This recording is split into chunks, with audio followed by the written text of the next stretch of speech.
We all make promises. Promises to those around us. To those we love and cherish. Those we respect. And to ourselves. Our bond with one another holds us together. Whether it touches one life or changes the course of nations. We build each other up. Stronger together, focused, resolute. No matter where we are, united in our purpose. These promises are responsibility, an unbreakable bond entrusted to one another. Not just when the winds blow in our favor, but when the waves crash upon us, when the tides turn. Because it is our passion that drives us. We embrace curiosity, thirst for knowledge, hunger for an understanding of things we long thought unknowable. The deep well, devoid of light. To which we bring a flame. A flame that ignites our longing to do more, say more, learn more, be more. More than we could ever be alone. Together, we dwarf the mountains that alone rose up before us. And from there, we soar. That's what a promise means. Regardless of whether it impacts us all, or just a rare few. You can trust that we will be there. Changing the lives of those we love and cherish. Those we respect. Of us all. And the lives that we change give us all a brighter future. When you need it most. We are driven By our promise. to you.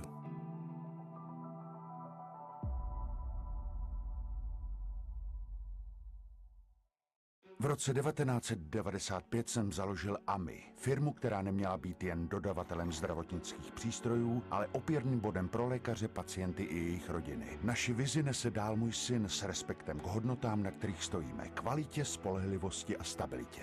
Reprezentujeme přední světové výrobce zdravotnické techniky pro intenzivní medicínu, urgentní příjmy a operační sály a od roku 2003 jsme součástí projektu domácí umělé plicní ventilace, který pomáhá pacientům vrátit se domů a zlepšuje tak kvalitu jejich života. Ale technologie jsou jen polovinou úspěchu. Tou druhou jsou lidé. Mnozí naši kolegové jsou s námi přes 20 let a jsou tak součástí naší rodiny. Bez jejich odbornosti, nasazení a oddanosti bychom nebyli tam, kde jsme dnes. Více než 30 let spojujeme tradici s pokrokem. S využitím umělé inteligence se posouváme vpřed a připravujeme budoucí generaci, která bude pokračovat v našem odkazu. Věříme, že budoucnost zůstane v těch nejlepších rukou. V rukou naší rodiny.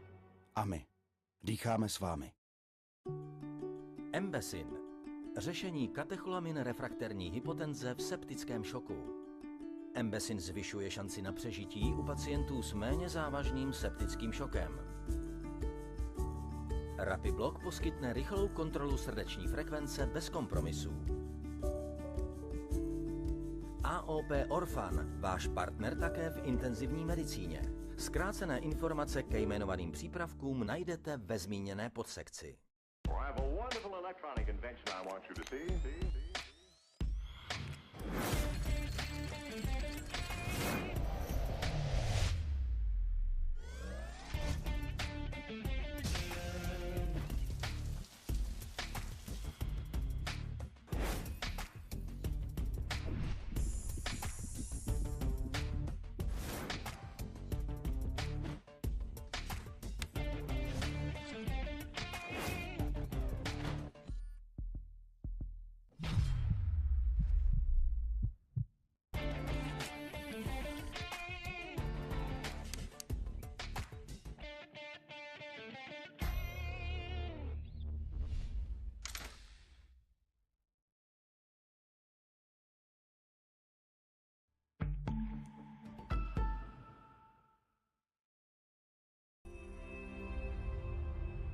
Mindray Next Generation Benevision V. Benevision V acts as an intelligent hub, providing actionable insights from many clinical data streams. The new MRV pod provides cable light monitoring, connecting wirelessly with the N1 monitor. MRV pod simplifies patient transfers further. With technology bridging data and decisions, information and intelligence flow freely within the hospital ecosystem.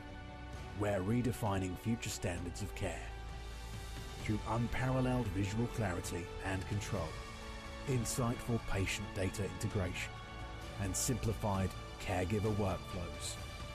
Benevision V Series. See beyond your vision.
it means bigger than 1 cubic centimeter, for example, or more. And usually they are based on data sets from many clinicians, and there can be some inter-observer variability. So we can buy it, but it's something which is averaging. And also it can be very expensive to buy such a software. So the main purpose at our work was to develop physician-tailored model that would replicate the work of a given specialist as precise as possible, because this is also related to workflow at our department, when a given specialist focuses only on a specific area, specific diagnosis. And the next goal was to create a model which will be able to detect very small lesions, let's say smaller than 0.5 cc. And also we had a theory that this model can serve as something like second reading of MR images for clinicians. At first, we needed some data set. So we retrospectively collected data from 140 patients treated at our department, and finally we got 260 metastatic lesions, which were contoured just by one radiation oncologist. We divided the dataset to two groups, with 216 quite a big metastasis and 44 really small metastasis, to enrich the dataset with very small lesions, and also to improve the performance of a deep learning-based detection model. So one single case consisted of one CT, one T1 weighted MRI, and contour set, which is painted tumor in each MRI, and we call it tumor delineation, and for the model it's called GRAM2. When we started, we need some training dataset and testing dataset. So we divided the whole group to training and testing group, and prior to model training, we need to little bit improve the MRI. So we do some pre-processing. We deleted the foreground and background from images. So finally, the final model works just with a human brain. Then we used a 5-fold cross-validation. Maybe it looks a little bit difficult, but it's simple. We just take our data set, divided it into 5 groups, and 4 folds were used for training, and the 5th fold were used for validation in each iteration of calculation with AI. So we can see if some significant error will arise. We can see it during development, so it makes the process much more faster. And also, in every fold, we use different model to see the preliminary results and the precision of each model. We use the NN unit framework, which is, I suppose, most of the powerful networks or frameworks nowadays, thanks to cooperation with a German group from Heidelberg. And we used several different models which were modified NN unit configurations. And finally, we use also PrimalStem, which is transformer-based architecture, but it's very difficult also for me to know what is happening inside these. After we developed the first model, we need to re-evaluate 39 cases, and it was such an amazing experience, because the first model started to show us something what was not included in GRAM2. The typical issue of segmentation was that the model delineated postoperative changes or segmented previously irradiated areas, but what was the best thing? He started to segment for us unknown areas, and we need a review by other experts, by 2 radiologists and 1 neurosurgeon, to confirm if it's metastasis or not.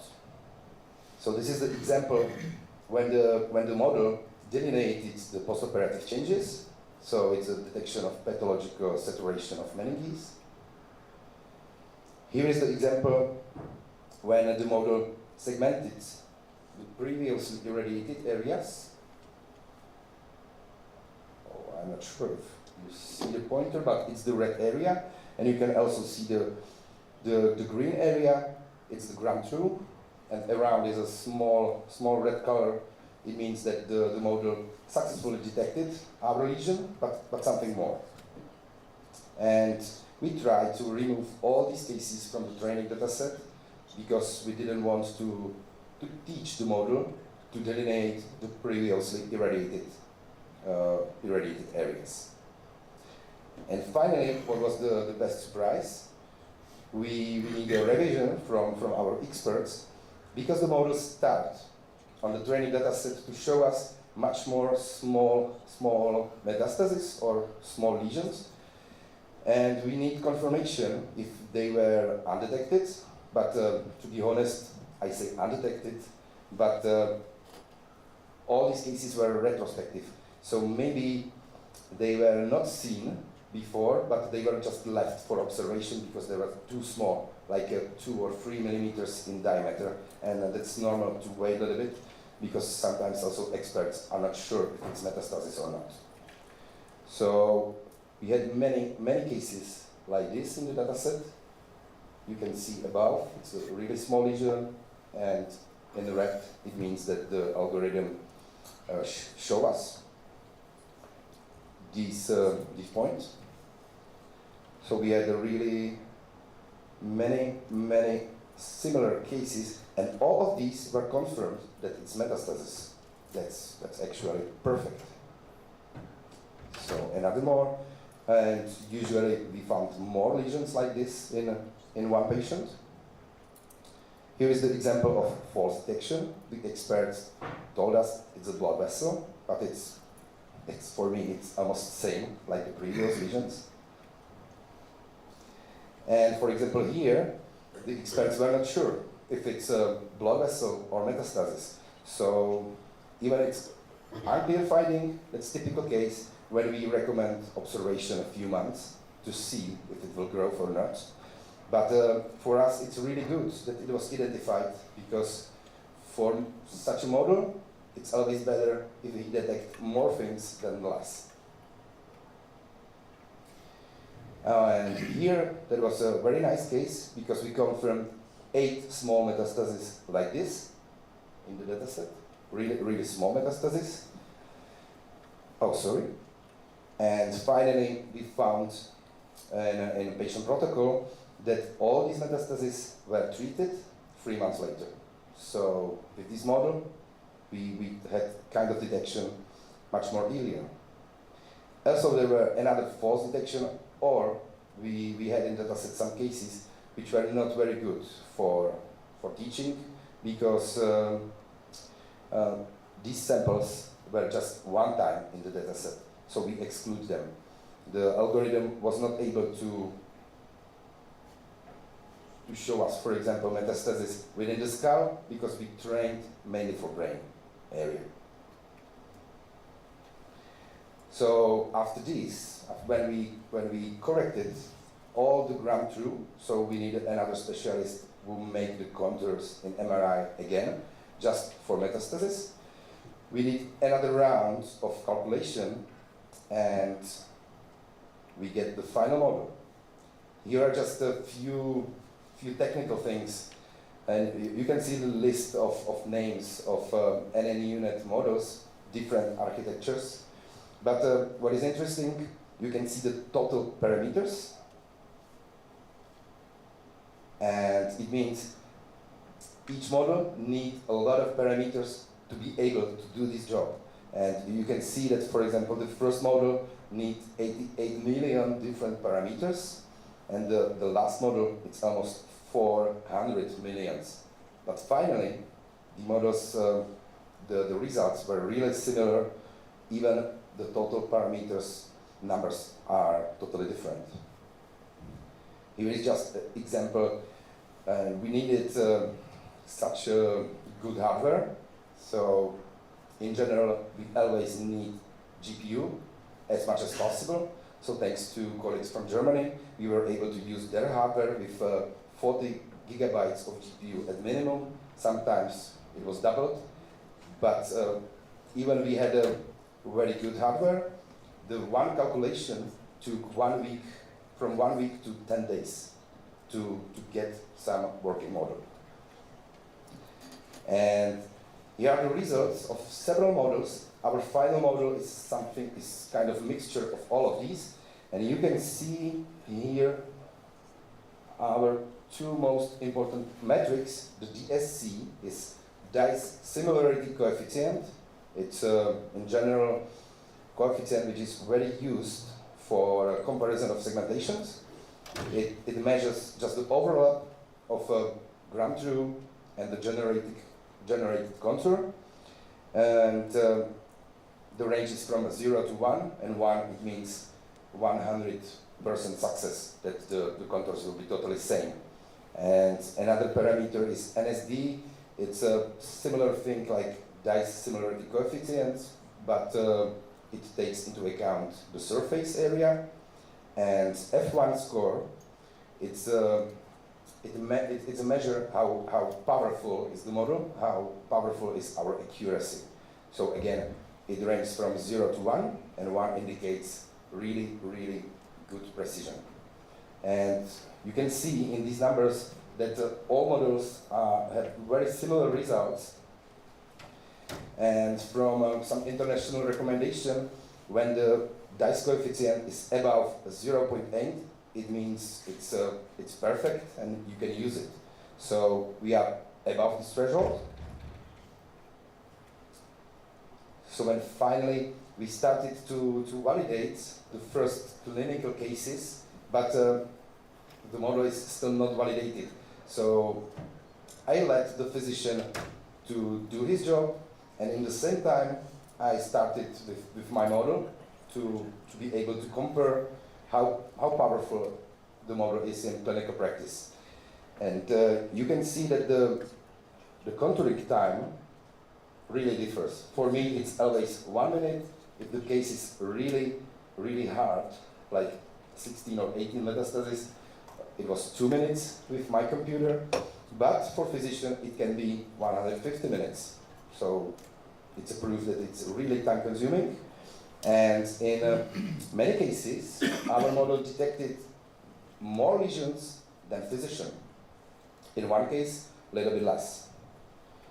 So we took what's happening here, and in the case number 1, the model showed us a blood vessel, pretty small blood vessel. So that's still good that we can think about this this delineation. In case 2, metastasis was not 100% confirmed, but this area will be monitored. The same is for case 3. In case 5, the model shows us previously irradiated areas. What is really good, in case 6, the model found 2 more really small lesions, which were confirmed as metastasis.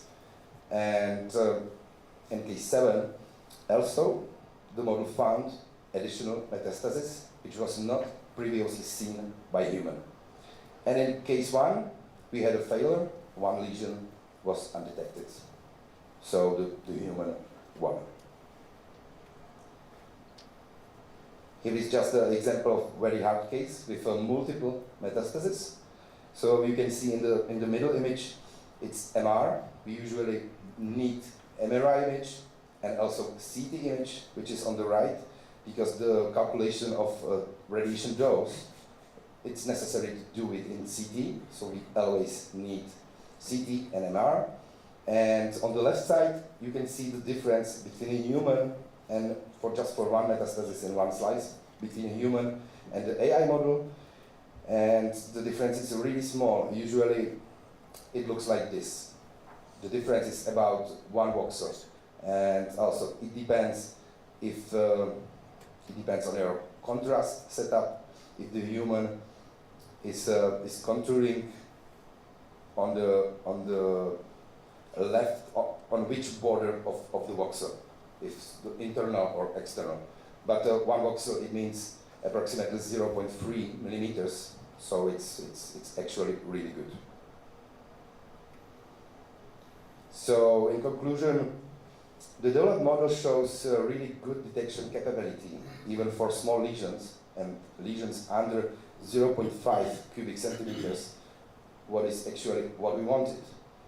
The median dice coefficient is from first 15 cases really high. It's 0.94. It means that it's almost same, like you saw in the previous slide.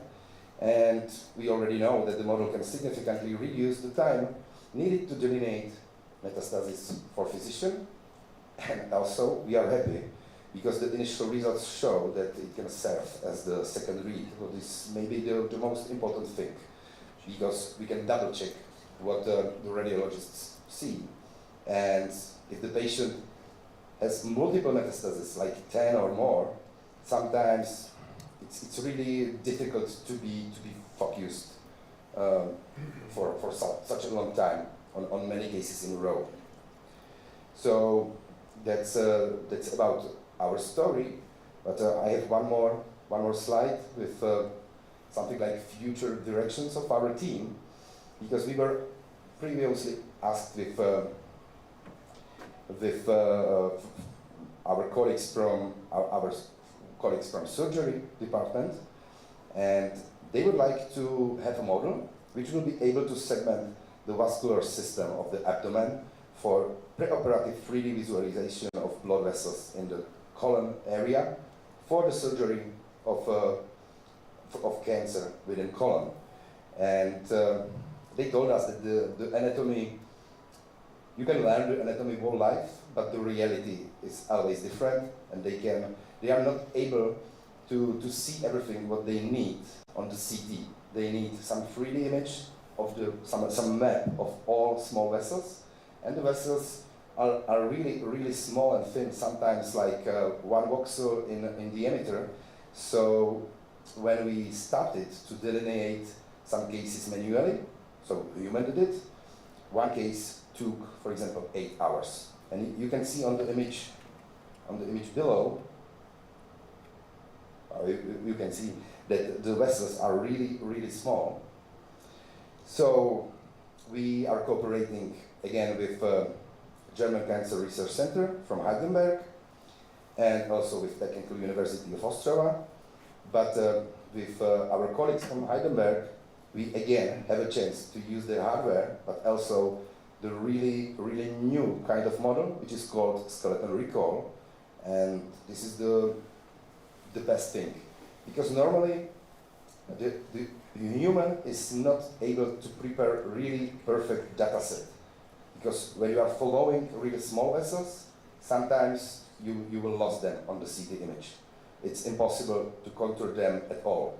So our training data set is not ideal, and we have spaces in the segmentation of vessels. But we have a really special model, which is, I told you, skeletal recall. And when he detects any tubular structure, it can follow it. It means it's something like you are inside the vessel and you are going through the tube.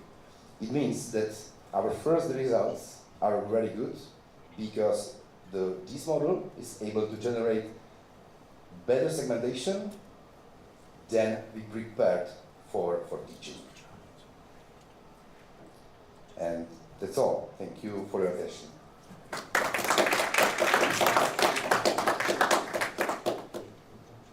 Thank you for a very interesting lecture that speaks in a different language that we do, clinicians. But I've seen very nice got through.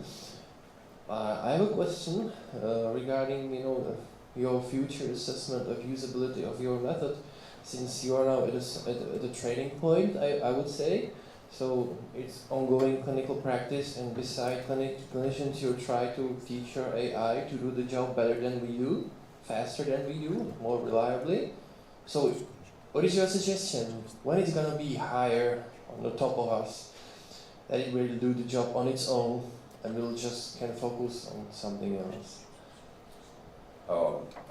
I think the human has to be always involved, because even you will buy the software like this, which is FDA, you always has to click in the end, when you will use it, that you check it by your eyes. So it can save you a lot of time, because you can just do something like fine-tuning in the end, and you can do it in 20 minutes instead of 3 hours.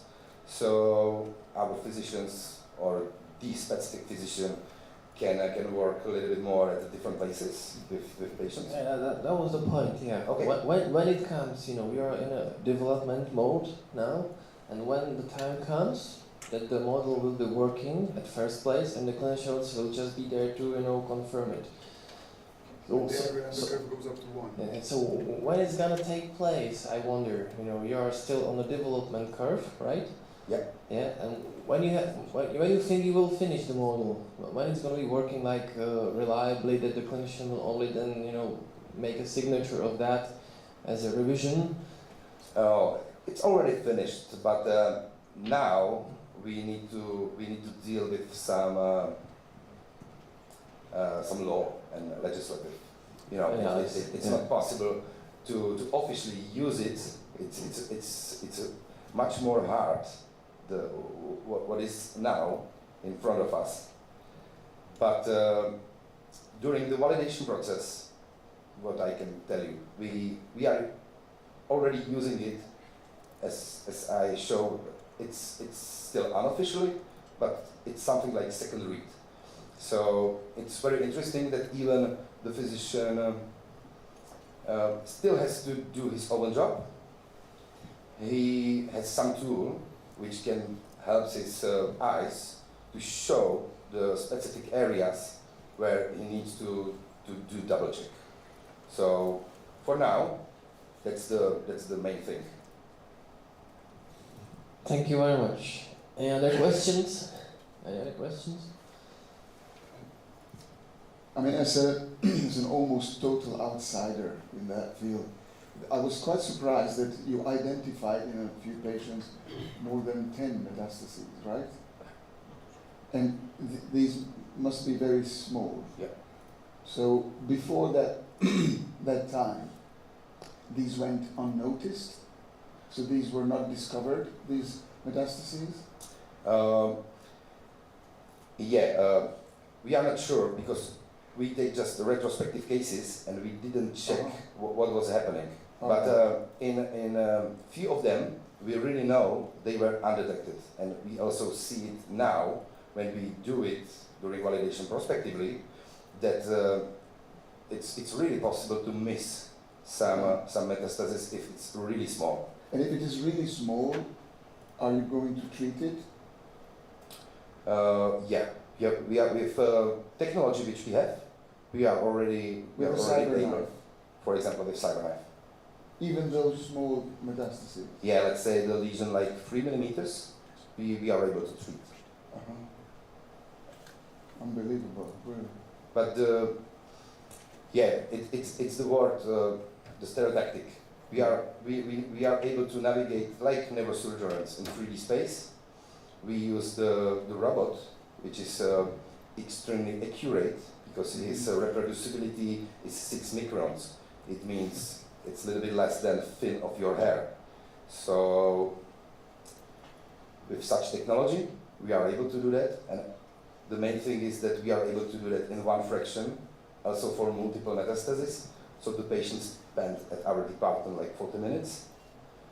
And we still can continue a little bit later with another treatment like this. Before, when we used whole brain therapy, it was just 1 attempt, and then the dose limits for brain were, it was not possible to repeat such a therapy because of toxicity. Yeah. And do you use it as a screening tool in patients who have primary cancer, which has a very high likelihood to give metastasis in the brain? Not now. Because that would be an enormous workload. Yeah. For me now, it's something like dream, because the way to make it official it's really long. Okay. Yeah. But Yes, that's the plan. That's the plan. Because such a model can be normally involved in our picture archiving system within the hospital. So each MR of brain can be scanned by this model, and it can just send you a notification to the human. Please check this MR. There is something strange. And this software can be implemented in any other institute which has an MRI. Yeah. Excellent. Yeah, finally it can work like normal problem. Yeah. Any other questions, Dylan? Yeah, thank you and congrats for the great work. It's really fascinating that we are just reading these stories and there are someone who are actually doing and building these blocks of future, which I don't understand, and maybe you can help me with that. I always see these very nice results on the internal validation data set, and I don't see the barrier. Why don't you immediately after doing an external validation, you just start using parallel the software with the real clinical work, and you will see the difference between the already written clinician written borders compared to the results of the software. So an external, why is the external validation much later in these phases of development? No, if under validation and under validation now, we can use it, but it's still under research. And normally, in future, we will need something like MDR, and this is a really long process. But MDR is needed for external validation to use it as a research tool, not to assist any clinician decision. It's not an MDR then. As a research tool, we can use it and we can spread it to other hospitals. And are you using it to have the external validation data set on 10,000 patients to see the results? Are you doing it now? Or? We are not using it. We are using it just at our department now, because we are almost finished, but not finished with the character of the program. So now only my computer is capable to work with it, and we need to pack it like a package to be able to spread it to our colleagues. So it's still not official program or unofficial program.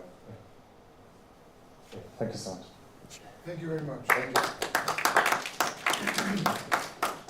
And we have to move on, and it's my great pleasure to announce the next speaker, Caner Turan, who is Turkish actually, but he finished medical university at Budapest, at Semmelweis University, and joined our department and our research group in 2021, and he's one of the leaders of the critical care study group at the Translational Medicine Center, where we've been working together for long years now. So Caner, please take us for a trip on the evidence pyramid. Thank you so much for the kind introduction. My name is Caner Turan. I'm a senior lecturer of clinical research at the Center for Translational Medicine at Semmelweis University, and a resident doctor of anesthesiology and intensive care at the same university. So today we are going to be talking about climbing up the evidence pyramid and the present and the future of critical care research. And I think it's worth always starting with clarifying why do we do what we do. Now we will talk a little bit about what do we even call evidence and where does it come from. And then we will go into the good, the bad, and the ugly of methods of evidence generation. And hopefully after this lecture, there will be some messages that you can take home to your institutes and implement them immediately. So let's agree on some basic rules. There are things that unite us and there are things that drive us. We are all here on a Wednesday morning. We are listening to scientific lectures for many days, and I'm sure this is not the first and will not be the last scientific meeting that we are taking part in. So this must mean that people like you have some core values that no matter where you're coming from, no matter what kind of specialty you're in, you must be taking part in this. For example, delivering the best healthcare available to our patients as a core value. Surely we have strategic goals, both ourselves and our institutes. For example, to be better than we were yesterday and build a better tomorrow. So I like to think that people I meet in congresses and conferences and universities and other academic events share in a vision where in the future critical care units are going to be the epitome of quality healthcare. These are going to be institutes that when people enter, they will find themselves in a completely new reality of healthcare.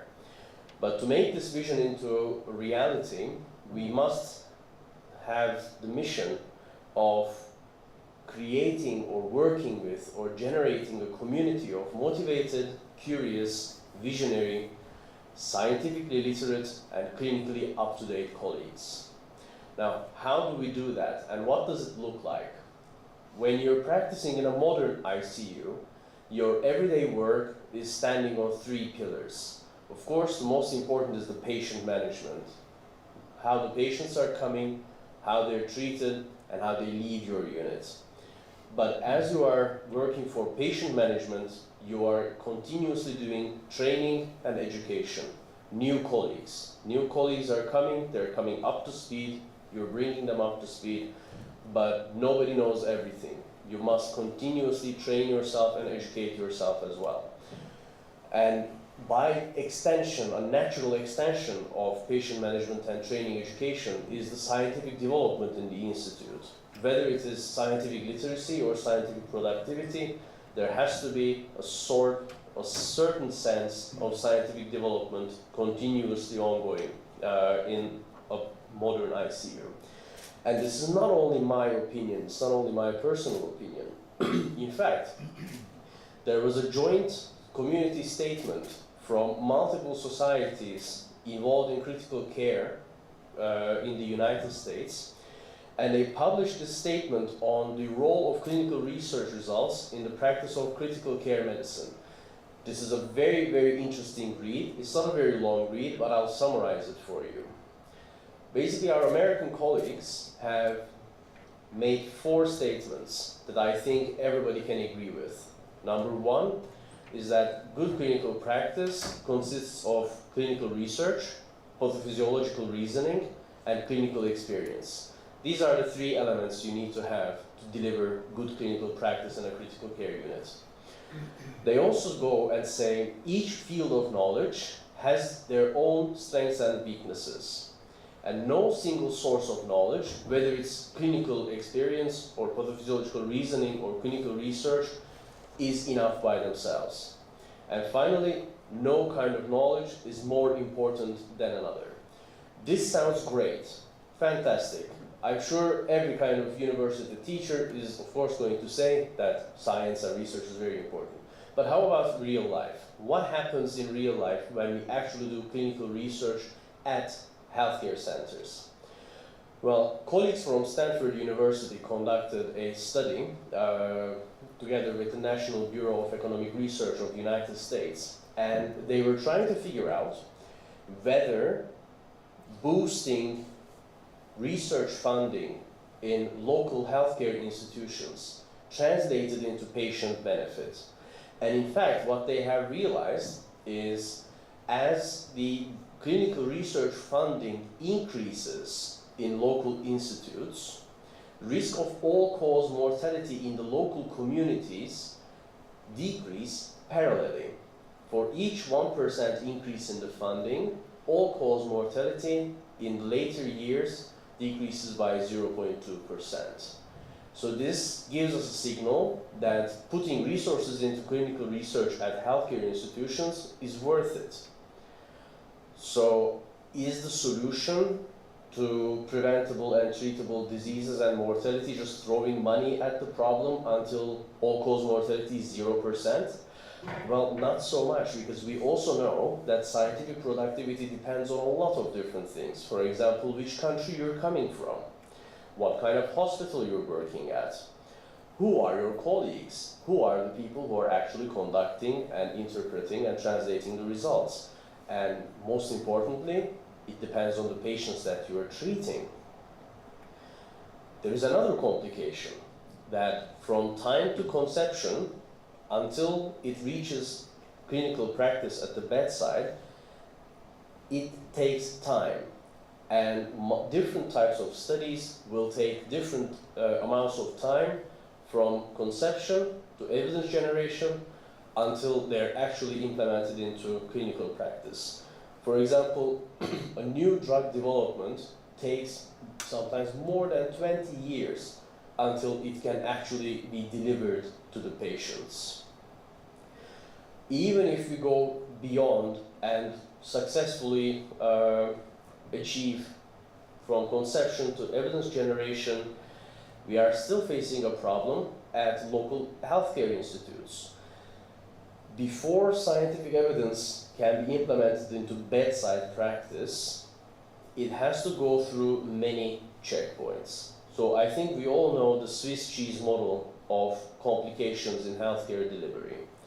For a complication to happen, there has to be a consecutive series of missing checkpoints and errors and mistakes until the complication reaches the patient. Now, scientific evidence works very similarly, and it only gets translated into clinical practice if it miraculously passes through all the halls.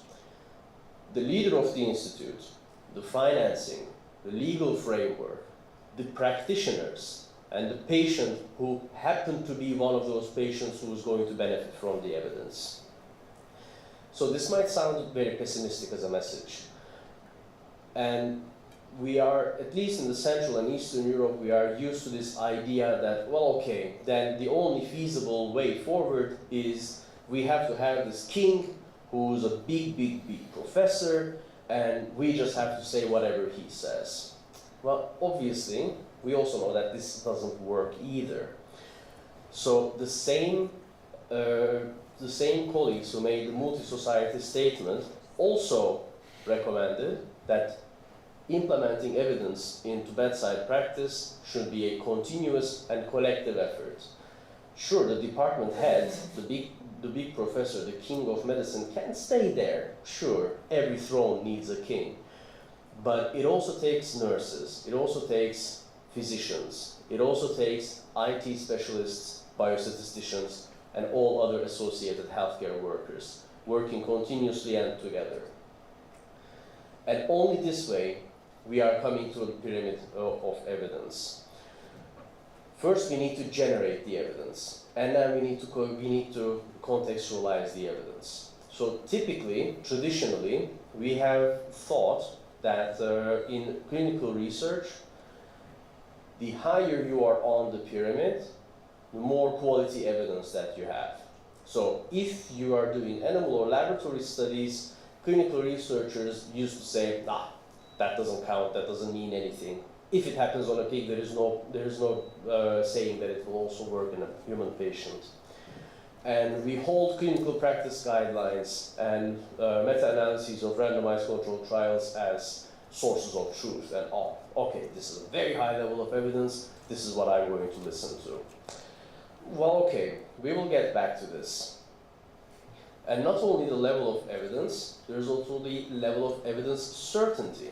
Well, sure, there is some evidence, there is some statistically significant numbers, there is some nice confidence intervals, but how sure am I that this evidence is actually true? So we call this level of evidence certainty. And again, typically, level of evidence certainty is in a pyramid shape. On the top, you have evidence coming from systematic review of all the randomized controlled trials for a given research question. And as you go down this pyramid of evidence, you also go down in the level of evidence certainty. This is for a long time, this was thought to be a foolproof and easily understandable law in clinical research.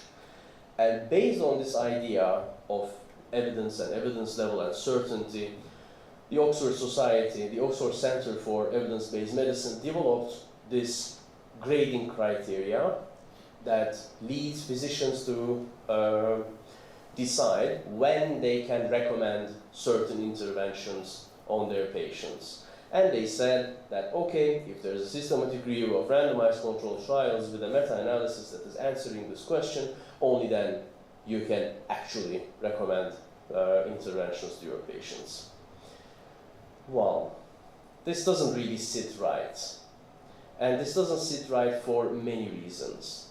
First of all, given that many healthcare centers are not participating in research at all, the representativeness of data that is coming from other centers are always a question mark.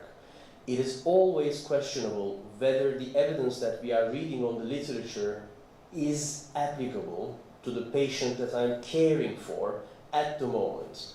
So evidence that is generated from other patients might not always be the evidence that I need to treat my patient. So therefore, in an ideal setting, in a modern ICU, everyone would be working together to generate evidence that is relevant to the patients that they are caring. And in practice, this means no patient that is taken care of in a given critical care unit is left out of a research project. Every patient should be in some sort of research project.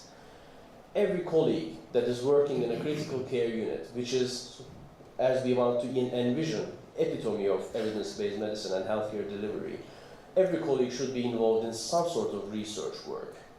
And maybe most importantly, no data that is being collected from our patients should go missing. This is, in the 21st century, this is almost unacceptable, that data that is coming out of our patients is being lost. So, let's imagine that we are trying to achieve this ideal setting, but we don't really know where to begin. Well, there is a very easy way. We start from our patients. Every clinical research project starts from the patients. As we are next to our patients, we ask a question. And our question sounds something like, am I doing the best for my patient right now? Am I sure that I'm doing the best that I can for my patient? Then we conduct our research and trials to figure out whether this or that would have been the best idea. Then, of course, we move on to systematic reviews to try to see what other people have done, and we try to implement policy and protocol in our healthcare centers for our patients. And then we take a look at our results and we repeat. Now, with the new evidence, am I doing the best? In critical care, we are blessed and cursed from one perspective, which is that there is an unending, a limitless amount of research questions that are coming from bedside practice. Because we have many interventions, many treatments, many precautions that we are taking for 24 hours, 7 days, 24 hours, continuously. A cardiologist might see their patients for 10 minutes and then they're coming up for a follow-up 3 months later and for another follow-up 6 months later. So in a 9-month period, actually the amount of time that the cardiologist is spending with their patient is 30 minutes. But in critical care units, we are spending 24 hours with our patients, 7 days, 24 hours. And of course, the number of interventions, treatments, and precautions that we are taking is endless. And we should also consider the monitoring, the measuring, and the evaluation that we are doing continuously. Everybody has some sort of continuous monitor that is attached to them if they're in an intensive care unit. And all the different technology, devices, and the systems that we're using. And of course, as we know, all ICU patients are heterogeneous. None of them, not one single patient resembles the other one. So the patient response and disease evolution is also an input in and of itself. This was one of my obsessions, that I wanted to gather up all of the interventions and monitoring and devices and patient response possibilities that are happening in an ICU patient, and I wanted to list all of them so I could make a database. I gave up at number 200. That was simply impossible to count all the things we are doing to our patients. So it's great. A lot of data points are coming, a lot of ideas are coming, a lot of questions are being raised. So let's just do an RCT about it, a randomized controlled trial about that. Well, if you've ever done a randomized controlled trial, you know that from the time of the inception or conception of the project to the time that it is published, you will already become a professor, most likely. And doing a randomized controlled trial is frustrating, difficult, and time and energy consuming. And most of us don't have the money to do a randomized controlled trial, unfortunately. Well, since randomized controlled trials are not always the most feasible, let's look at it from the bright side, or ask, are multi-center randomized controlled trials always the answer anyway? You must have heard about the Clover's trial, 60 centers, 1,500 patients, excellent pathophysiological reasoning. What happened? The trial was terminated early, 2/3 of the way, because the intervention of interest had no effect and they did not expect any effect to come. Let's move on to another one, Optres trial, relatively recent one. 29 centers from Japan, 500 patients, very good reasoning. I have heard the reasoning behind this paper in the clinical practice. I have heard the reasoning behind this paper in the clinical practice countless times. What happened? Terminated early due to harmful effects of the intervention to the patients. You must have all heard. 20 centers, 340 patients. Fantastic, there is a significant benefit, and adjusted hazard ratio of 0.68. We should really give neuromuscular blockade to patients that we are ventilating who have ARDS. Excellent. A couple of years later comes the ROSE trial. 48 centers, 1,000 patients. Terminated early because they couldn't find any benefit to the intervention. How is this possible? That the accuracy study was statistically significant, but the ROSE trial couldn't show that with more centers and more patients. And there was an aftermath of these two trials. Since then, the funny thing is, more meta-analyses have been published about ARDS and neuromuscular blockade than clinical trials. People are really trying to figure out what happened. And what do the guidelines say? So the ESICM guideline says you shouldn't use neuromuscular blockade, and they support this with moderate evidence.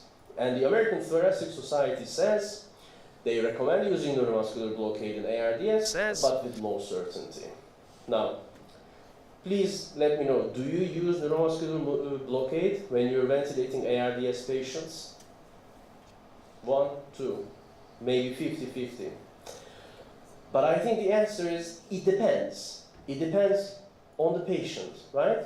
How do I decide if I'm going to do this intervention? Am I going to trust accuracies or ROSE?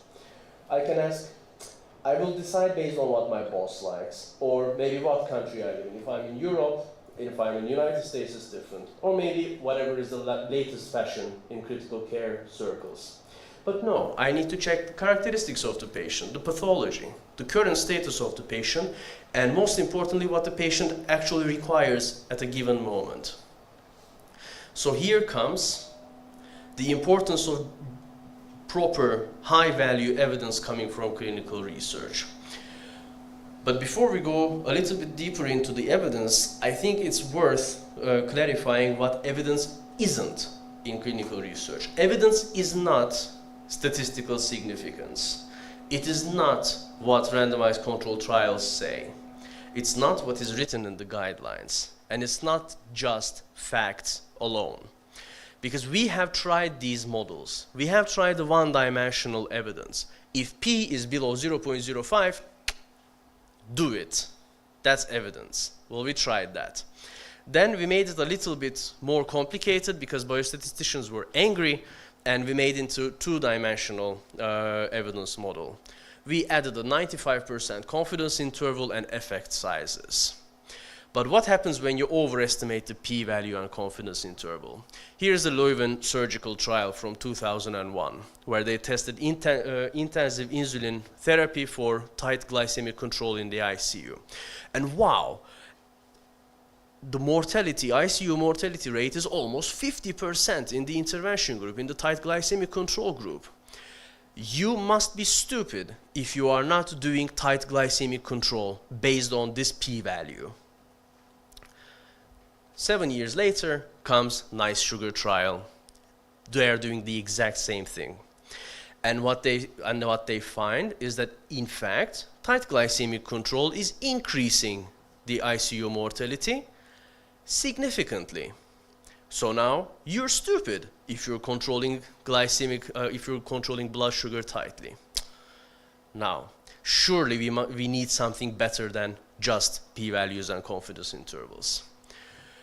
So that's why we need a three-dimensional model for evidence if we are ever to go and have ourselves the ideal ICU that we want. And three-dimensional evidence means evidence that has minimized bias and maximized certainty.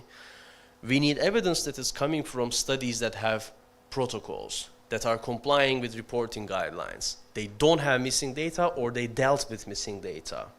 They are measuring the outcome appropriately in timing, in method, and in personnel. And there is no deviation from protocol or intended intervention. And maximized certainty means that the evidence that is generated is accurate, precise, direct, generalizable, applicable, and representative. And with this model in mind of generating three-dimensional evidence and not only going after p-values, we can turn the evidence pyramid into an evidence ladder. But here, when we are climbing the pyramid, we need to keep 4 principles in mind. Number 1, no study type is inherently superior to another one. Randomized controlled trials may be called golden standard, but they are not the best study type for everything. Each study type, cohort studies, case reports, case series, registries, surveys, each type of study is needed to answer the requirements and the needs of critically ill patients. We cannot deliver the best healthcare to critically ill patients only by randomized controlled trials of interventions. The key is to ask relevant questions raised at the bedside as we are practicing and healing our patients. And it is always very important to remember that methodology for research follows the research question. It's not the other way around. We are not asking questions good to be answered by an RCT because we need to do an RCT because our boss wants us to do an RCT. This is not going to work. It's the question that matters. Methodology will change to answer the question that is relevant for the patient. Now we know the classical types of studies, the randomized controlled trials, the registries, the cohort studies. But now we have some new tools in the shed of the ICU that help us answer research questions in a more sophisticated way. And with these new methodologies, we can optimize our resource use and build up on our own local practices, improve representativeness and comparability of the results that we are getting. We can offer immediate practical guidelines to be implemented in our local ICUs. We can maximize the usefulness of data that we have collected, and we can even discover new uses for old evidence.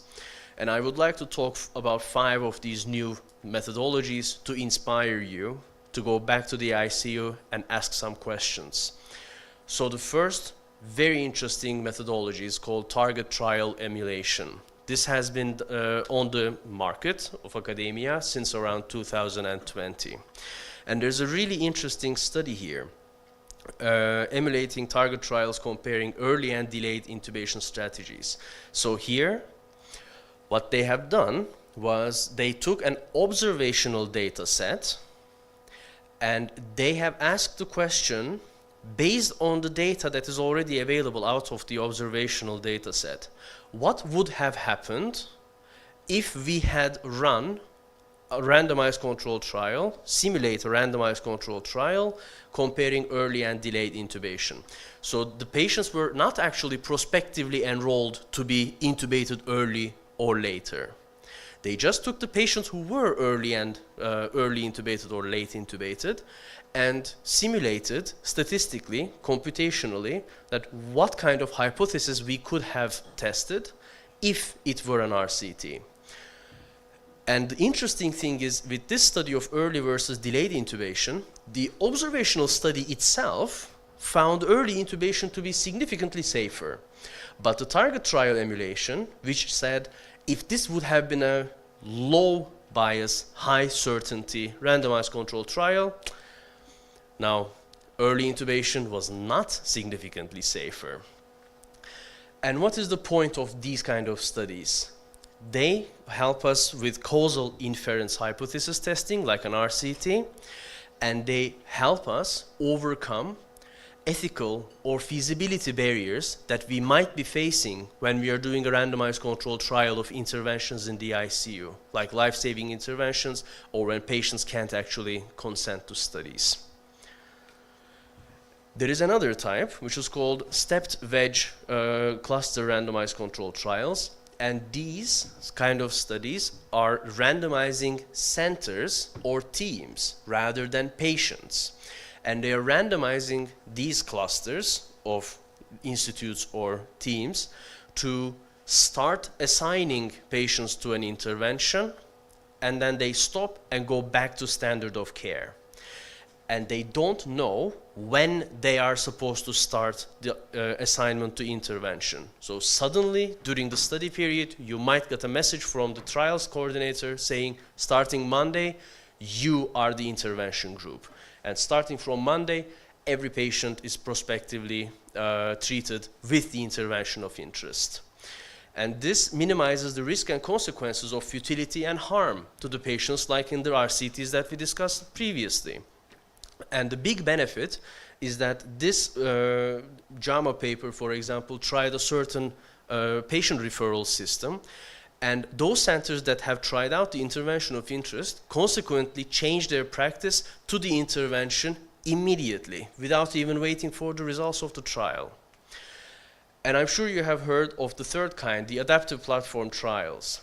These are they sound complicated, but they are actually not. For any given disease, you have one protocol, and you have bundles of therapies that you are testing simultaneously. So it is basically multiple randomized controls that are being run at the same time.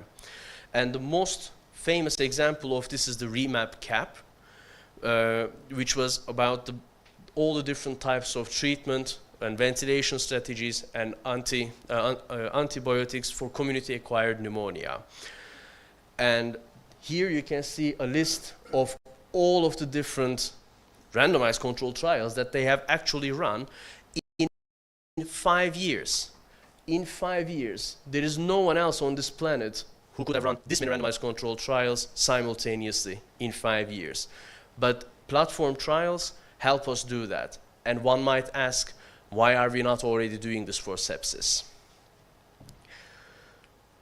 Another type of very interesting research is living meta-analyses and individual patient data analyses. So meta-analyses are supposed to be the highest level of evidence. But the problem is there's a lot of repeated work. There's a lot of repeated effort. Why bother? There should be one. The idea is that there should be one meta-analysis for one given research question that should be running all the time. And with a handful of people who are refreshing their protocol, refreshing their analysis every year as interim analyses, they can immediately take advantage of the new publications and see if the results have changed or not. And a very good example of this is the Best Living study, which is taking all of the fluid studies that have always been a problem since years, and they're continuously asking, has anything changed yet? And actually the funny thing is, there is no significant difference between crystalloids or balanced electrolyte solutions, and yeah, that's a never-ending story. And finally, there are network meta-analyses. Not everybody has to understand biostatistics or public health or clinical research methodology. But everybody has clinical questions. Do I do this or that to my patient? This is the most important question we are asking at the bedside. And network meta-analyses are types of studies that are showing us what is the intervention or treatment that has the highest likelihood to be the best among all of the alternatives. So here is a really interesting paper about strategies for ventilation.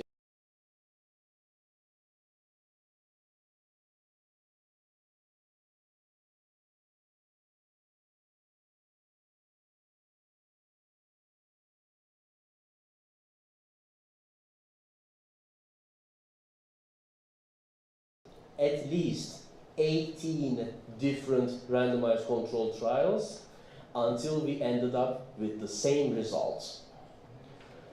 So, I would like to leave you with a couple of take-home messages. So first, clinical research in critical care is not a luxury. It's a must. We have to do it.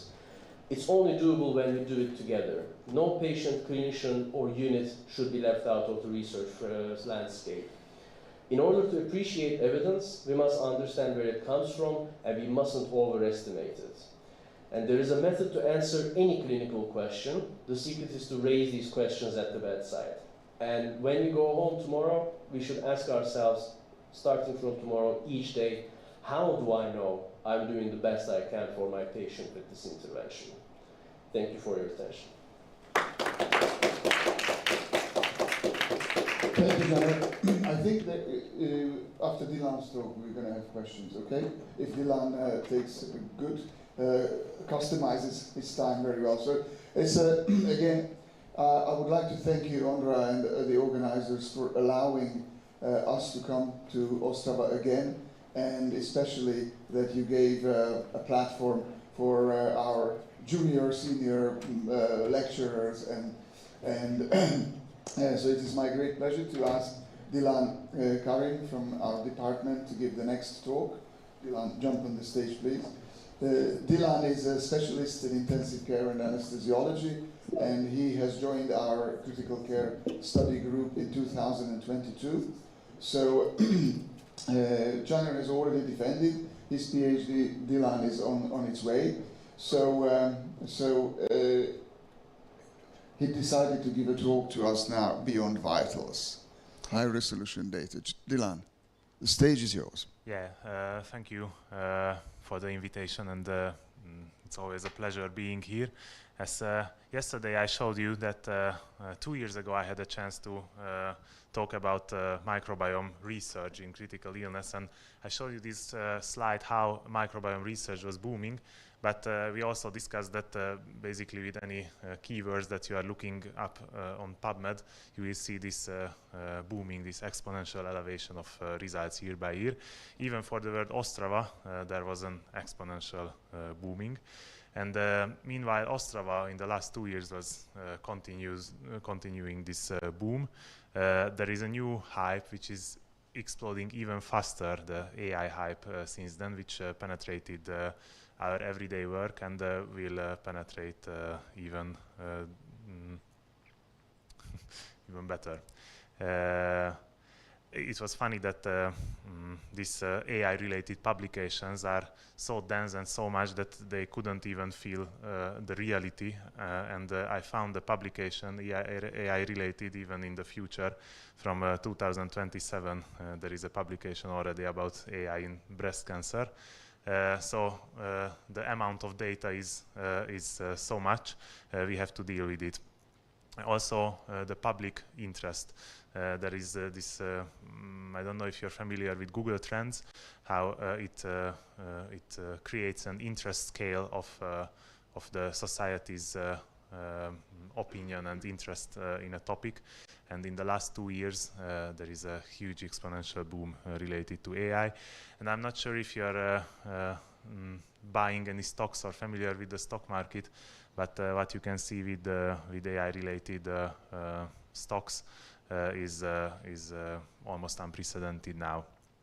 I love this painting from Csontváry.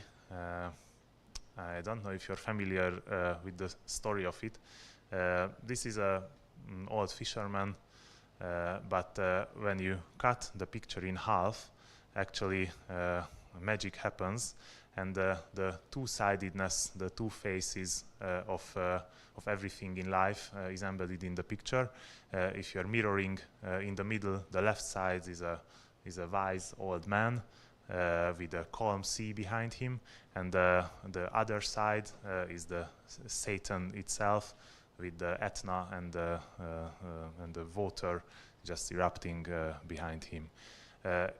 AI is considered something like this now. It has a huge wiseness that is unprecedented in history, but there are also very, very alarming signals regarding to this. But let's go back to the ICU.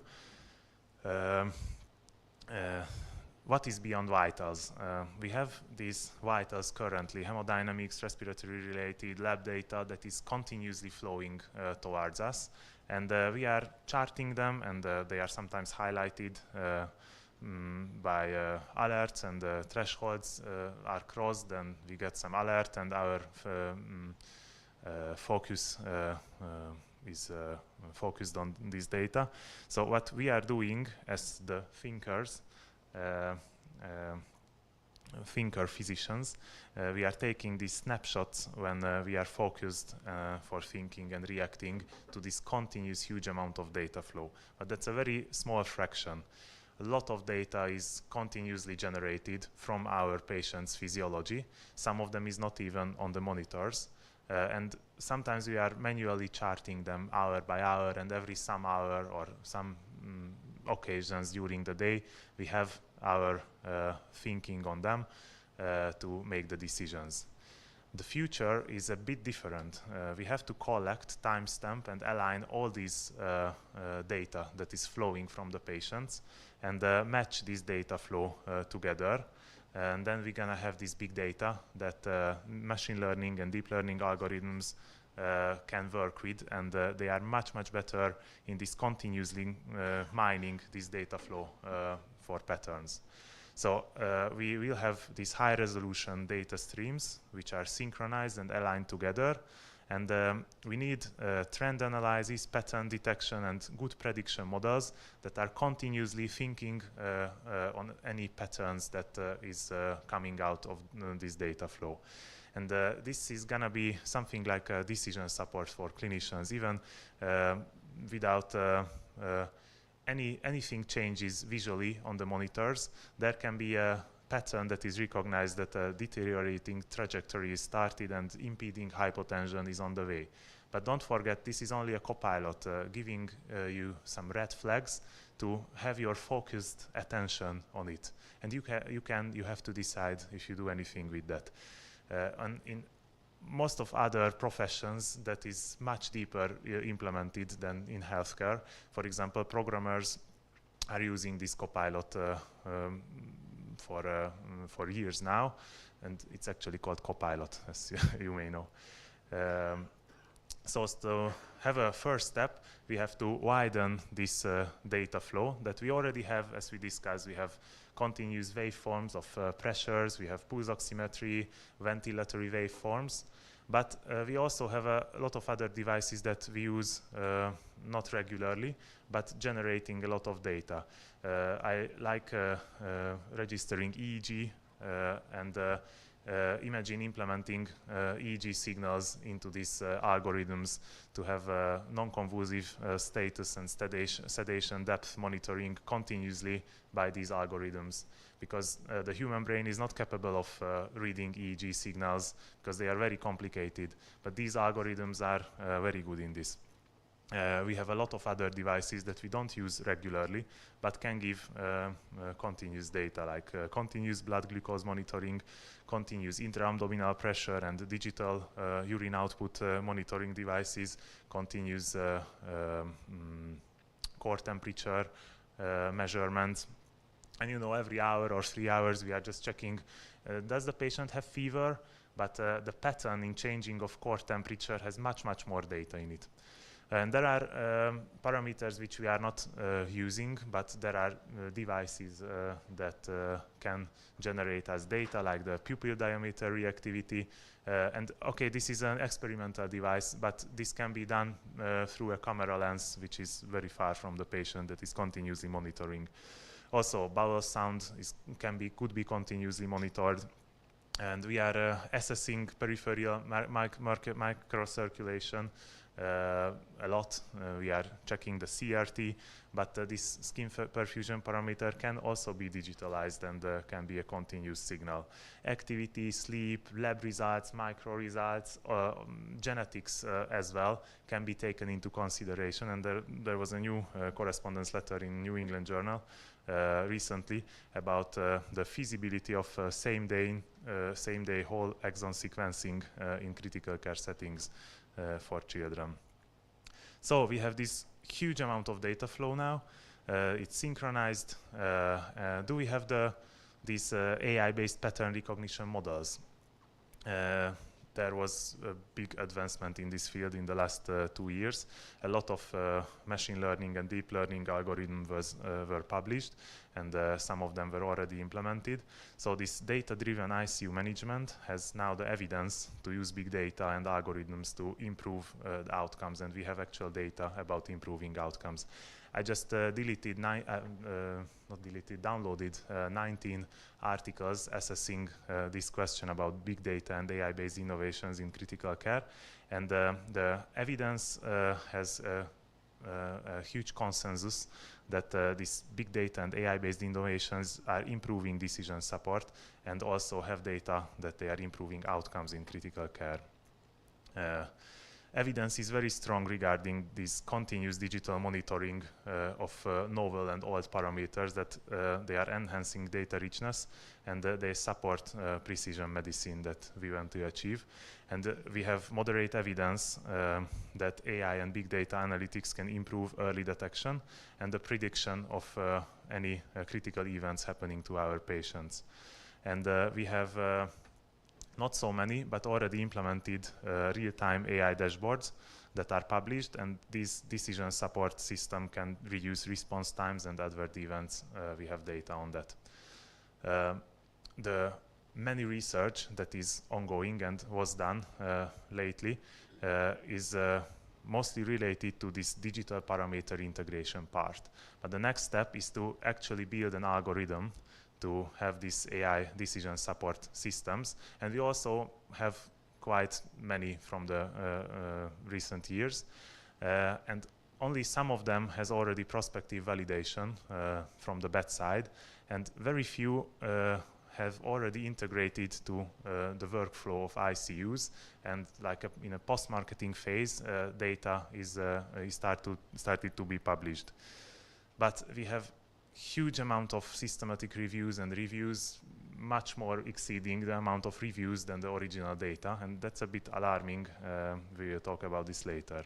Because you remember the old fisherman, AI in our field is something like this. For example, let's think of the many opportunities that AI is giving us, and it's already there.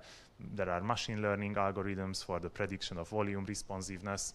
You don't have to measure it by yourself, because if you are doing it well, it takes 10-20 minutes, and you have to reassess it every time. So a full clinician would do volume responsiveness tests in an ICU of 10 beds for all day if we would do it perfectly. AI can do that, and we have the data already published how AI is helping critical care.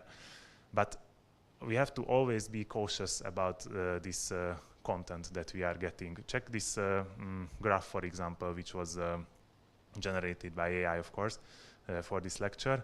You can spot these hemodynamics coming from the brain, and there are some brain continuous signals coming from the kidneys, and there is a gut at the legs of the patient with some signals.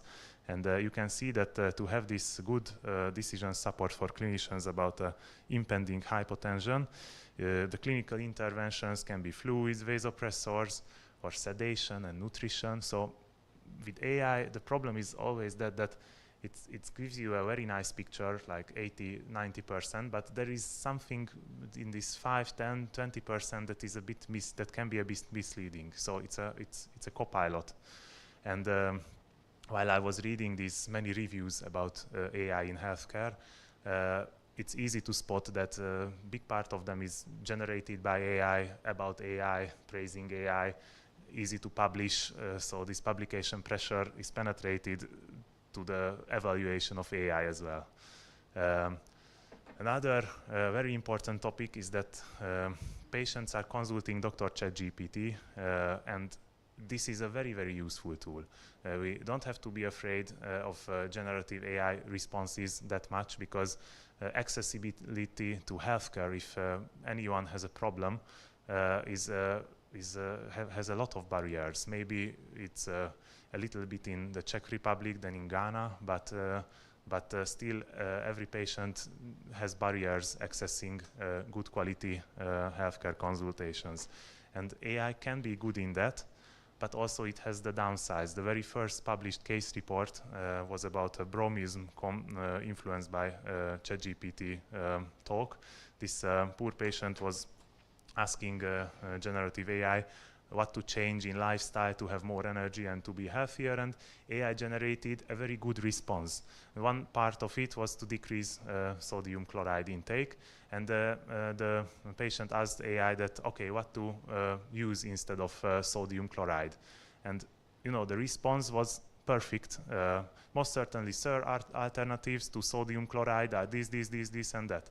And okay, sodium bromide is an alternative, but not in the context of giving health advice to someone.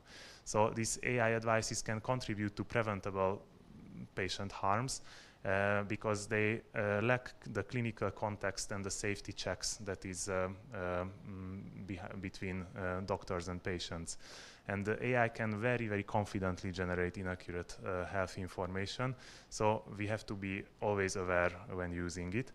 And the biggest problem is that all the information is included when answering with these large language models, which incorporates all the bogus found online as well. And also about science, creating evidence, generating good quality text about our results and data and science. ChatGPT is very, very bad in this. But there are very nice programs developed only for these purposes, and if one take-home message is taken from this research, is just to download these ones. This Just Done AI and Undermined and the Consensus AI app. They are developed by scientific societies and scientists, and they are not generating very nice text first and then try to refer it to made-up references, but they are first reading thousands of relevant papers based on your prompt, and then carefully evaluates how those papers are related to your question, and then based on the collected peer-reviewed articles, they are generating the content. So everyday clinical work can use these softwares, and Consensus has quite nice free versions. And yeah, of course, the downside is that this AI-generated text look very nice because it's made to look nice. That's what generative AI does. But usually it's a mixed quality output, and maybe 90% is correct, but it has some invented information just to have the whole story together. The problem with that is that just last year, this invented this invented part gets published as well. And future AI systems learn this if it was true. And this is just last year, partially AI or fully AI generated content on internet contributed to 2/3 of every content, pictures and generated text. So it's a huge amount of data there. And if 2, 5, 10% is misleading, then it starts to accelerate. And misinformation becomes self-reinforcing. It's called autophagy by the authors.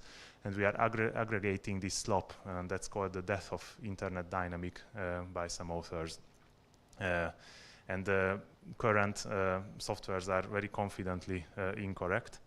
And this AI slop is creeping into publishing, as I mentioned. It's not easy to detect, but there are some very interesting publications. I choose this to show you because these language signals are very notable if you are working with generative AI a lot. I seen the word pivotal here. This is the frequency of used words in scientific literature and how they can be AI related. And I didn't even know the word pivotal before starting ChatGPT, and I remember the first 100 generated answers, half of them had this word pivotal, and I was like, I prompted ChatGPT not to use pivotal, and still it was always creeping back. So there are these words that are that can be used to detect AI-generated content. And then other huge problem undermining our current peer review evidence, how our trusted evidence is generated, and I'm sure that it's going to change because it's not good anymore. That basically AI is talking to AI when someone is publishing, and a reviewer is copy-pasting the answers when giving the responses. One of my publications gets the, yeah, actually I have only one publication, so the only publication I have got these major comments from a reviewer, and immediately you can spot those very long bars, which I was not able to locate those in any keyboards, but ChatGPT is always generating these long lines. I don't know why. And also, poor reviewer just copy-pasted my text to ChatGPT and then copy-pasted back. And one of the major comments was that the manuscript lacks the reporting of I-square statistics, which is a very important parameter. How could I miss it? But it was embedded in my graphs, you know, not in the main text. So, and there are a lot of stories about this that of course, now authors know that AI is reading their text, and there are stories about hidden prompts in the text to accept my paper and give a good revision, and then the revision process is much smoother. So there is a lot of problem with peer review nowadays. And okay, just fast to remove barriers, what can we do? Our small step was to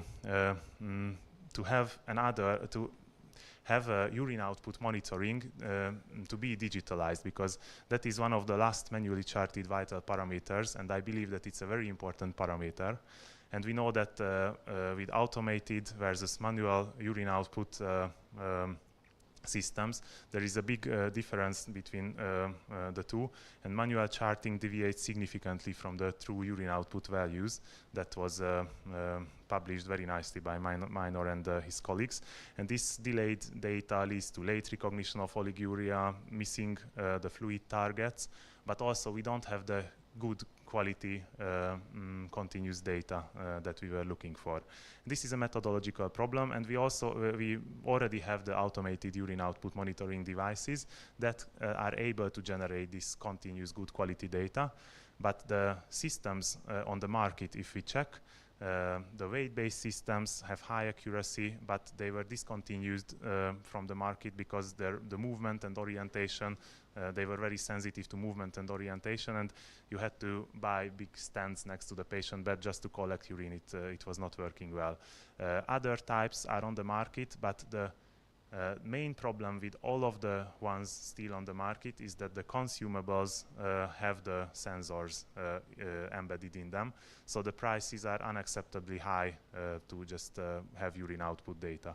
So all approaches involve trade-offs between accuracy, cost, and workflow, and no current device meets all the good criteria that was nicely collected in a systematic review by Laufent and colleagues to provide minute-level continuous good quality data, and also be cost effective, and ideally work with standard Foley catheters, because that costs like a fraction of the price if we could use the 6 Czech koruna priced catheter bags instead of the sensor containing one.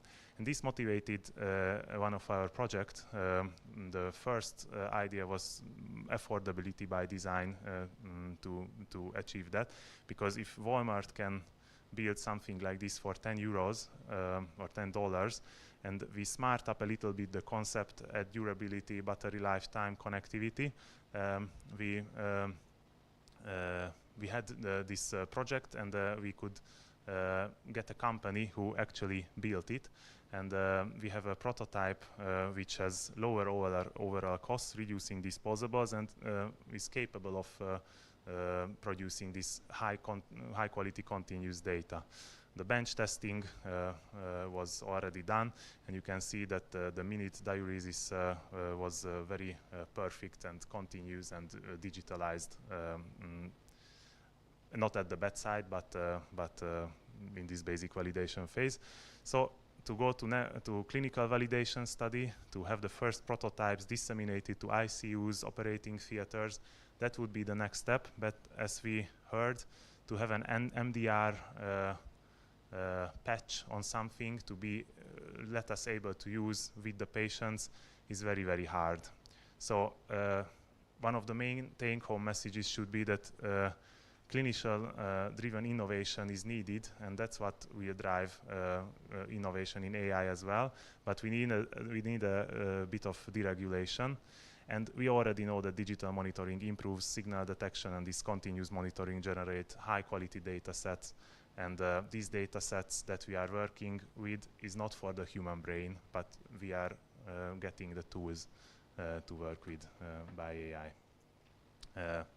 And just don't forget these three type of generative AI models. Don't use ChatGPT during your clinical work. Use consensus or undermined. Thank you so much.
We all make promises. Promises to those around us. To those we love and cherish. Those we respect. And to ourselves. Our bond with one another holds us together. Whether it touches one life or changes the course of nations, we build each other up, stronger together, focused, resolute. No matter where we are, united in our purpose. These promises are responsibility, an unbreakable bond entrusted to one another. Not just when the winds blow in our favor, but when the waves crash upon us, when the tides turn.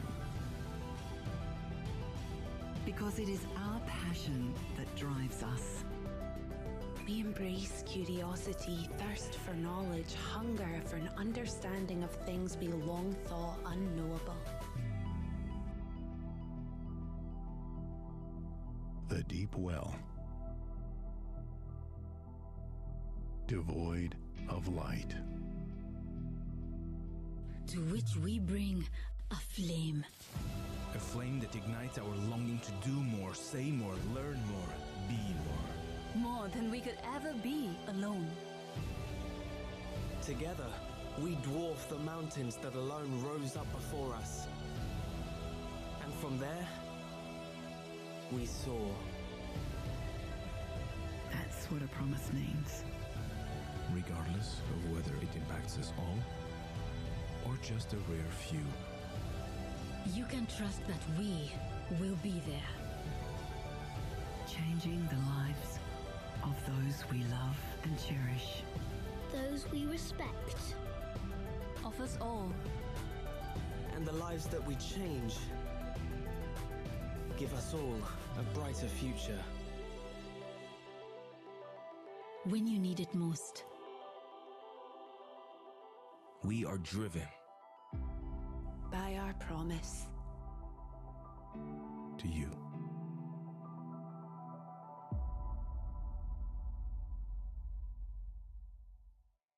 V roce 1995 jsem založil AMI, firmu, která neměla být jen dodavatelem zdravotnických přístrojů, ale opěrným bodem pro lékaře, pacienty i jejich rodiny. Naši vizi nese dál můj syn s respektem k hodnotám, na kterých stojíme, kvalitě, spolehlivosti a stabilitě. Reprezentujeme přední světové výrobce zdravotnické techniky pro intenzivní medicínu, urgentní příjmy a operační sály a od roku 2003 jsme součástí projektu domácí umělé plicní ventilace, který pomáhá pacientům vrátit se domů a zlepšuje tak kvalitu jejich života. Ale technologie jsou jen polovinou úspěchu. Tou druhou jsou lidé.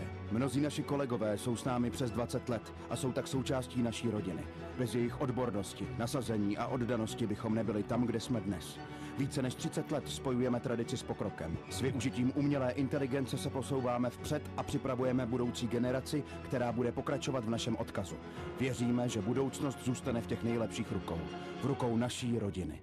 A my dýcháme s vámi. Embesin. Řešení katecholamin refrakterní hypotenze v septickém šoku. Embesin zvyšuje šanci na přežití u pacientů s méně závažným septickým šokem. RAPIBlock poskytne rychlou kontrolu srdeční frekvence bez kompromisů. AOP Orphan, váš partner také v intenzivní medicíně. Zkrácené informace ke jmenovaným přípravkům najdete ve zmíněné podsekci.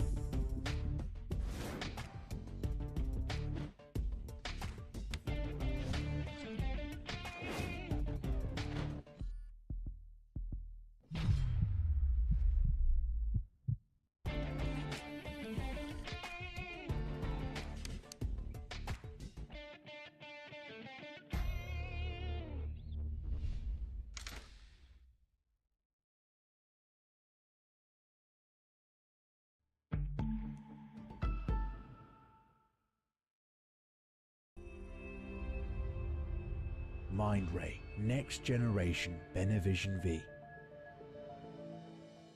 Benevision V acts as an intelligent hub, providing actionable insights from many clinical data streams. The new MRV pod provides cable light monitoring, connecting wirelessly with the N1 monitor. MRV pod simplifies patient transfers further. With technology bridging data and decisions, information and intelligence flow freely within the hospital ecosystem. We're redefining future standards of care through unparalleled visual clarity and control, insightful patient data integration, and simplified caregiver workflows. Benevision V Series. See beyond your vision.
Dobré ráno nebo dopoledne. My vás tady vítáme na bloku o ventilaci, protože tady máme vzácného hosta, profesora Moyoliho z Itálie, tak na jeho prosbu se teďka switchnem do angličtiny. A jestli vám to nebude vadit, tak všichni budeme přednášet angličtiny. My se omlouváme za naši angličtinu, pan profesor angličtinu má dokonalou, takže bude to v angličtině. Kdybyste samozřejmě potom měli otázky, klidně můžete česky, můžeme se domluvit potom česky. Because friend of mine, professor Moyoli from Italy. So first speaker, docent dostal about about closing airway. Thank you. Thank you for invitation and possibility to present a lecture on this topic. And I like to ask you for forgiveness because I am recovering from some mild respiratory tract disease, and my airways are at this moment not fully recovered, so some cough is probably unavoidable during a 15-minute talk. I have no conflict of interest related to this topic. We will start with physiology. You know that due to vertical gradient of pleural pressure, we have also vertical gradient of transpulmonary pressure. And this gradient depends on chest height and lung density, and is approximately 5 centimeters of water. It could be lower or higher depending on the situation and size of the patient. We also know that during exhalation, at some lung capacity and transpulmonary pressure, the airways start to close. It's something like protective mechanism to prevent full alveolar closure. And this closure occurs at a pressure which is called here closing pressure. It is around 2 to 2.5 centimeters. It could be lower, it could be higher depending on the situation. But now imagine that we have transpulmonary pressure gradient 5 centimeters. This closing pressure is around 2. And to prevent closure in the whole lung during exhalation, we need pressure in the airways around 6 to 7 centimeters. We know that physiologically or pathophysiologically, the closure occurs then the lung reaches so-called closing capacity, which is usually far below FRC. But if the FRC is diminished, for example, due to increased intra-abdominal pressure, disease, and so on, airway closure may occur during every breath cycle. One important information on this slide is that there is something called lower respiratory or airway resistance to closure, which is dependent on surfactant, and any disease associated with surfactant dysfunction is decreasing this resistance to closure, and the closure is more common. It was shown in many animal models. This is a model of lung injury.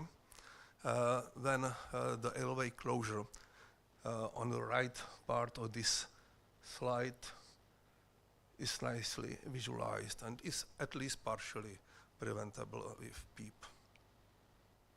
Consequences of airway closure during every breath cycle are multiple, and I will start with gas exchange. We know for many years from studies published by Goran Heder-Stierna that regions of lungs with airway closure have very low VQ ratio and diminished PaO2. So hypoxemia is the first consequence of intratidal airway closure. Maybe even more important consequence is the evolution of reabsorption atelectasis. It was again shown in many animal models that during low driving pressure ventilation, which is our usual approach, high FiO2 increases the amount of lung tissue which is fully non-aerated. And of course, it occurs in areas of lungs that are poorly aerated. We are interested in lung injury during mechanical ventilation, so I have to mention also peripheral airway injury, which occurs during repeated opening and closure of airways, where pressure and shear forces lead to epithelial cell desquamation, inflammation, surfactant dysfunction, etc. It was shown that this type of injury occurs mainly in areas that are poorly aerated, but mainly in the middle part of lung, as shown on this study published with Jabba Borges several years ago. At the tissue level, this closure occurs mainly at the level of respiratory bronchioles or terminal bronchioles, again depending on PEEP and transpulmonary pressures that are responsible for this type of injury.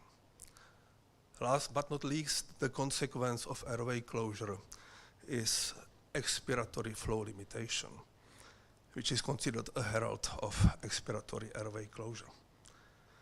Expiratory flow limitation is a situation where the expiratory flow is no longer dependent on the gradient between alveolus and airway opening. In this situation, some tissue pressure closes the airway and the flow is dependent on the gradient between alveolus and tissue pressure. To make complicated things simple, we usually diagnose this limitation using so-called flow volume curve and using PEEP test where we, during inspiration, change the PEEP level by about 3 to 5 centimeters of water, and we observe the shape of expiratory curves. This is quite simple. You have to find the flow volume curve on your ventilator. This is the most demanding part of this approach. And in this example, we changed PEEP from 8 to 3, and you can see that these expiratory curves, this is inspiration, constant flow, volume control ventilation. This is expiration before PEEP change, after PEEP change. Nice separation of these curves. If there is no separation, it suggests that there is expiratory flow limitation. I will not ask how many of you have done already this maneuver, but we know today even more that there are several types of expiratory flow limitation, and some of them probably are not affected by pleural pressure. Some of them are more affected by pleural or tissue pressure. So we can distinguish early and late expiratory flow limitation. And the patient with this type of limitations differ in response to PEEP. I will leave this area because it would need more time to explain, but I will continue to the more important part of my talk. This is so-called complete airway closure. It was again recognized several years ago that in some patients, when we start inflation, until some airway pressure, and this is pressure volume curve, low flow inflation, and you can see that initially the pressure rises quickly, but the volume is minimal. And after some airway opening pressure, the lung starts to fill. So this is presence of called airway opening pressure, and this suggests so-called complete airway closure.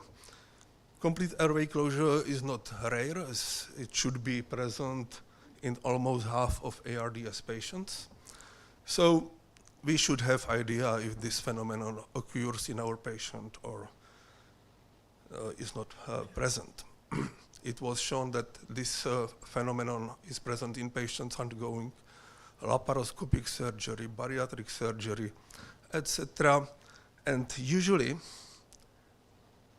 this type of patient have also some value, some amount of auto-PEEP. So airway opening pressure should be higher than auto-PEEP or total PEEP measured in this patient.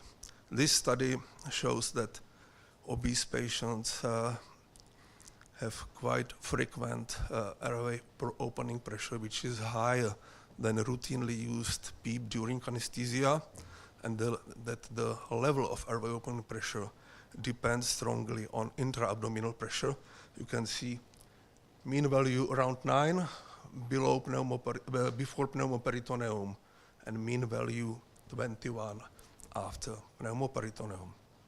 And of course, if we use pressure-controlled ventilation with low inspiratory, with low airway pressures, it may lead to complete failure of mechanical ventilation.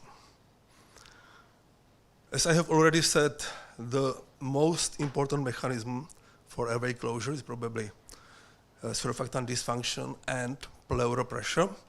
So we can expect that in obese ARDS patients, these two criteria are fulfilled at the same time. So the incidence of presence of complete airway closure is quite high and depends on body mass index. But its value is not dependent on body mass index. In fact, there are three ways how to diagnose the presence of this airway opening pressure. One, which is a little bit difficult on some ventilators because it requires several steps, and I personally do not use it. If you are interested, I can recommend this web page which explains so-called recruitment to inflation ratio, but together with this recruitment to inflation ratio, we describe how to perform this maneuver on different ventilators. I think it's easier to do it using low flow tidal pressure volume curve. Again, you have to find it on the screen of ventilator. And of course, just to diagnose airway opening pressure, we need only the inspiratory lip of the curve. If you perform the whole curve, you get more information, but it was explained yesterday by Professor Moyoli. So I will show you. We will start from the used PEEP. We will use the used tidal volume, some pressure limit, not important, and low inspiratory flow. And now we see that after, until reaching some pressure around 13 centimeters of water, the lung does not fill itself. And there is something like a lower inflection zone, suggesting there are several airway opening pressure inside the lung, and we can choose the level of PEEP we set. So it should be somewhere between 13 to 18 probably. There is a third newer method how to diagnose presence of airway opening pressure and complete airway closure. And in this situation, we need just volume control ventilation with constant inspiratory flow. And we, in fact, compare the pressure rise at the beginning at pressure drop at the end of respiratory cycle or inspiratory part of respiratory cycle. So it is quite easy. You have just to freeze the screen. You will measure pressure at several time points, and you can compare these two pressure drops or differences, and if the difference is bigger than 1 or 2 centimeters of water, it suggests possible presence of airway opening pressure. It could be also presence of auto PEEP, so you have to exclude this possibility first. What are the consequences of complete airway closure? I think it's clear that any calculation of driving pressure and compliance and so on is misleading if we do not take into account the presence of airway opening pressure. It is usually associated with hypoxemia. There is a risk of athallic trauma and airway injury, and it has some consequences how to set the PEEP. I would say we should use at least the level of PEEP at the level of airway opening pressure. It could be higher if the patient is recruiter, but at the level of airway opening pressure, we should set the minimal level of PEEP. Finally, why to bother with airway opening pressure? Because we have now more sexy methods how to set ventilator, like EIT, esophageal balloon, lung ultrasound, and so on. I think we have to match the level of monitoring during mechanical ventilation with severity of lung disease, and I'm suggesting some 4 levels of monitoring during mechanical ventilation. And if the patient is completely healthy, of course, we just need to follow the curves and dynamic driving pressure. But if the patient is more severely ill, we have to perform some occlusion maneuvers, and airway opening pressure screening, at least, is quite easy. So let me conclude that airway closure is present during a respiratory cycle frequently. Complete airway closure was observed in 30 to 50% of ARDS patients, so it's quite common. Fortunately, its mean value is around 9, so we usually set people above it, but it could be as high as 30 centimeters of water. We know risk factors for its presence, like increased pleural pressure, positive fluid balance, surfactant dysfunction, and so on. Identification is easy, and we do not need any special equipment, any sophisticated ultrasound device, etc. Setting of PEEP should take into account the presence of airway opening pressure. And if the airway opening pressure is extremely high, it suggests probably that we have to consider other form of respiratory support. I will use my last 5 minutes or so I was very quick today. This is a surprise, at least for me, to invite you to our 10th Academy of Mechanical Ventilation. Thank you for your attention.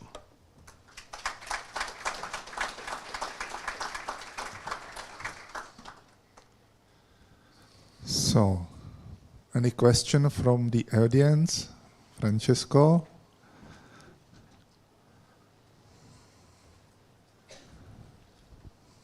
Thank you for your lecture. Also because you gave in English. Thanks for that. We are now looking more and more at the activity of the expiratory muscle. Do you think that this also could be a risk factor for airway collapse?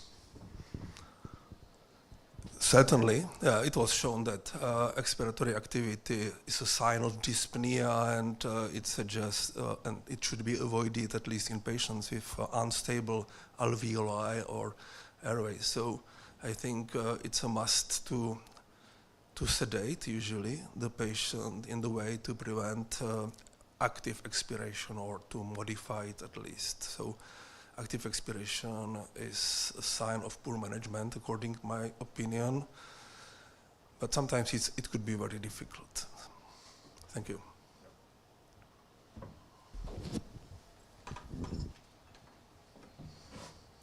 Any other questions?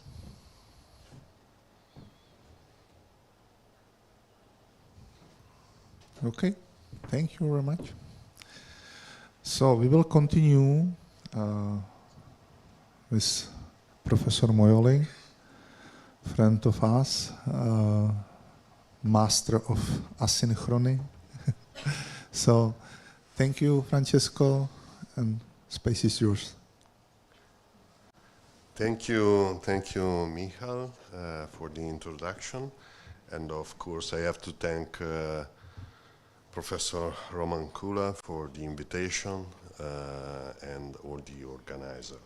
Especially this year, because for me the organization of the trip was so complicated that if I am here is thanks to the organizer, so thank you. So we have to speak about patient-ventilator interaction and what we should take care of in this very complicated field. These are my conflict of interest. I think the last one is partially relevant in this topic. I was saying that, yes, the picture is a little bit complicated.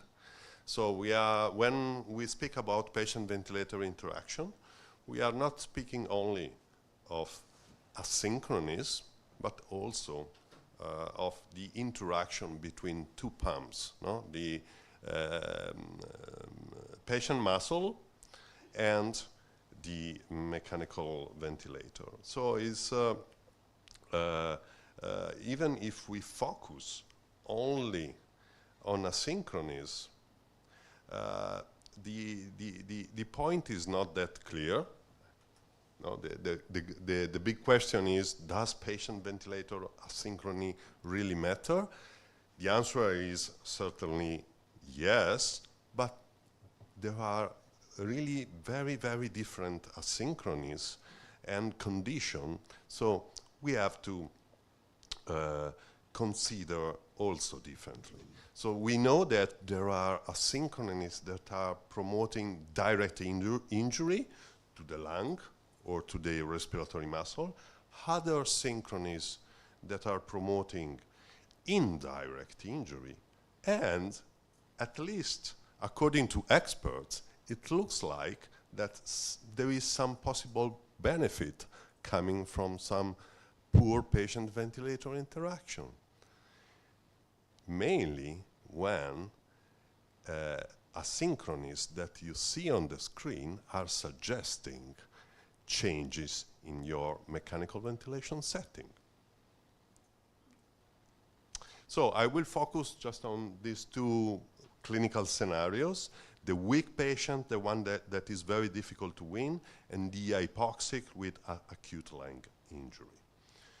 And of course, you are supposed to perfectly be able at bedside to recognize asynchronies, just looking at ventilator waveforms.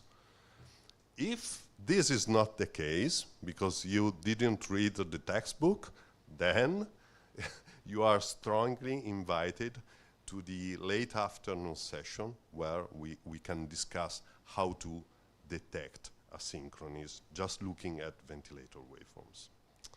But you are expert, so you see that on these flow waveforms there are at least 3 asynchronies: trigger delay, so a delay in opening the inspiratory valve and providing the pressure support; late cycling, a delay in opening the expiratory valve; and this is probably the easiest one to detect an ineffective effort. So an effort from the patient that is not detected by the ventilator.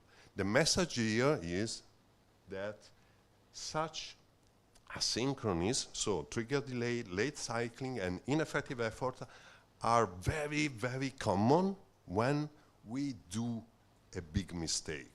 That is, to set a too high level of pressure support. So this kind of asynchronies can be used as a marker of over-assistance. And this is a problem, because when we set too high level of pressure support, we are inducing diaphragm atrophy and dysfunction very similarly to when we set fully controlled mechanical ventilation. So high level of pressure support, you are going to have a weak diaphragm in your patient as if you set fully controlled mechanical ventilation. So please, if you detect such asynchronies in such a patient, try to decrease the level of pressure support.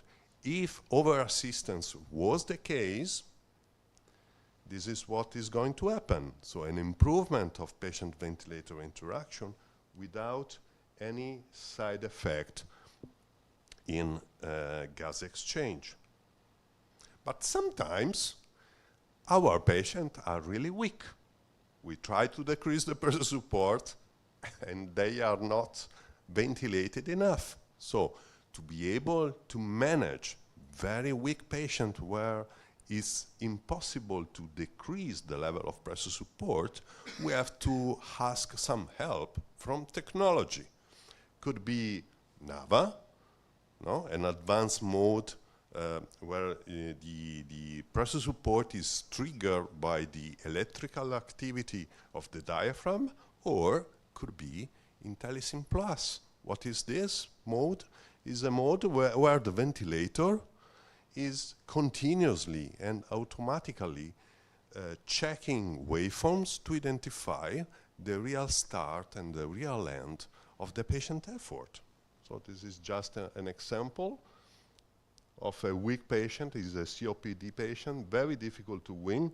You see many asynchronous in terms of trigger delay, ineffective effort, and late cycling. And just switching on this function, now the synchronization is perfect. And the ventilator is waiting for this positive flow deflection to give the pressure support, and to the very initial brief phase of passive inflation to open the expiratory valve. And this is a crossover study. So as soon as we switch off this special function, you see all the asynchronous are also back. And now we move to the other clinical scenarios, that is the one of the hypoxic patient with acute lung injury. And here the message is that spontaneous efforts coming from our patient can clearly amplify lung injury in such patient. The problem is that in this patient, the respiratory drive is commonly very high, leading to strong respiratory effort, and finally to PSILI, so patient self-inflicted lung injury, through at least these three mechanisms: lung hyperdistension, so increase of lung stress, cycling opening and closing, atelic trauma, and low alveolar pressure or negative alveolar pressure that is possibly promoting lung edema. So definitely we need to know how big is the effort in our patient. And many years ago, let's say, it was almost 30 years ago, it was described, this maneuver, the end inspiratory occlusion maneuver, to get an idea of the pressure developed by the inspiratory muscle.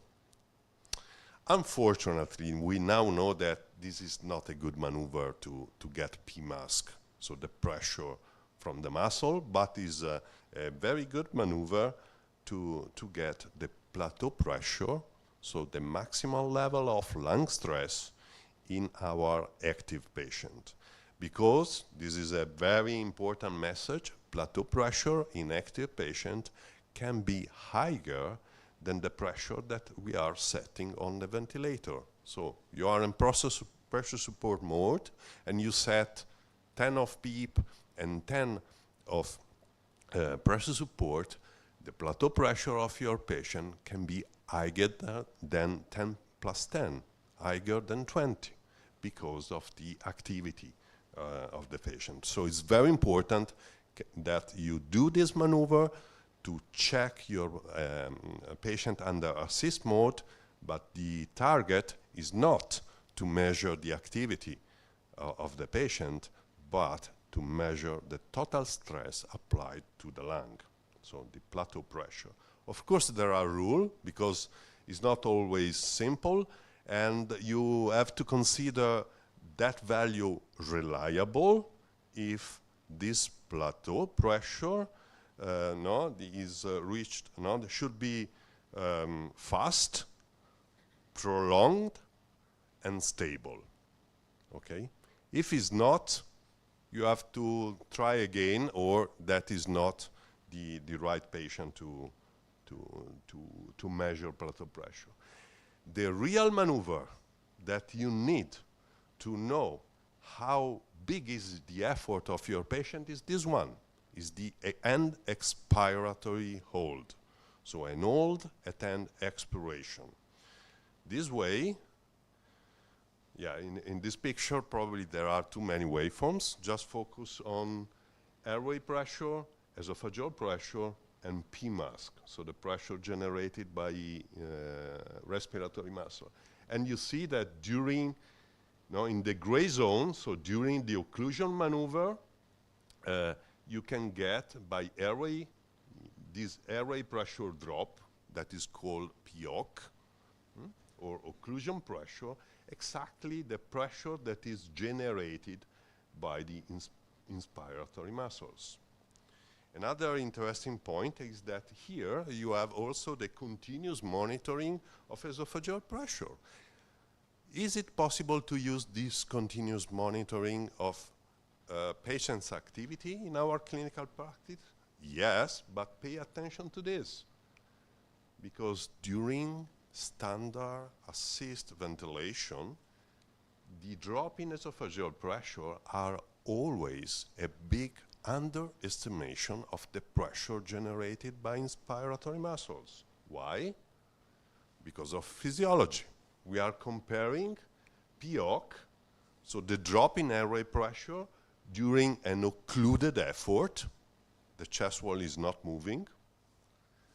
So we measure completely the negative pressure that is generated by an inspiratory muscle, and we compare this pressure with what we see during assist ventilation, where the chest wall is, of course, unfortunately moving because the patient is ventilated. So the negative pressure in yellow that is generated by inspiratory muscles is partially counterbalanced by the red pressure that is the elastic recoil pressure of the chest wall. Normal physiology. So this is the reason why, yes, we can insert an esophageal balloon catheter and try to have a continuous monitoring of patient's activity, but if you are setting your ventilator to try to get a sort of target in the patient's activity, please consider this, that your target is different if you consider PMASC or POC, should be, in my opinion, between 5 and 12 centimeters of water, and much smaller if you are looking at delta PES. So, where delta PES is the esophageal pressure drop during assist ventilation, in assisted breaths. Okay, what about continuous monitoring? We have also easier methods than inserting an esophageal catheter, that is PO1. The official PO1 is the drop in airway pressure in the first 100 milliseconds of an occluded effort. So we have to occlude airways again. And we know this is a very, very good parameters to assess the respiratory drive of our patient. That was the theory. This is the practice at bedside, because we have to rely on the PO1 number that is coming from our ventilators. That is not exactly the same, especially when the ventilator is not performing the occlusion to get the PO1. Anyway, I would say that PO1 provided by mechanical ventilators is very good in detecting bedside the patient with very low effort. So it's useful to select those patients that probably you are over assisting. The accuracy is, let's say, moderate, but not perfect if you want to detect the patient with a very high effort. And this is a problem because we need to identify such a patient. But there are other friends that can help us, like what I call the high dry patterns. So high dry patterns are patterns of ventilation that are associated with high dry, high effort. And the first one that I would like to discuss with you is, of course, early cycling. So when the ventilator is opening the expiratory valve too early, before the end of the patient effort. We know this is promoting double triggering, so that the ventilator is providing two pressure support breath, two mechanical breath because of a single effort coming from the patient, and double triggering is possibly leading to breath stacking, so a new breath on top of the previous one. We know that some residual activity of this diaphragm is normal at the end of physiologic inspiration, and they found both in healthy volunteers and in ICU patients. So the diaphragm relaxation is not immediate. And sometimes this can also be positive, because the diaphragm relaxing slowly is acting as a brake during expiration and may prevent lung collapse during this phase, so prevent atelectasis. Anyway, when early cycling is too much, is definitely dangerous, because may lead both to, like in this case on the video, may lead both to muscle and lung injury. Now we know that for the diaphragm, the most important mechanism of injury is related to the duration and the magnitude of this post-inspiratory activity. So the diaphragm that is contracting during the first phase of expiration, this is more dangerous than the duration and the magnitude of inspiratory loading.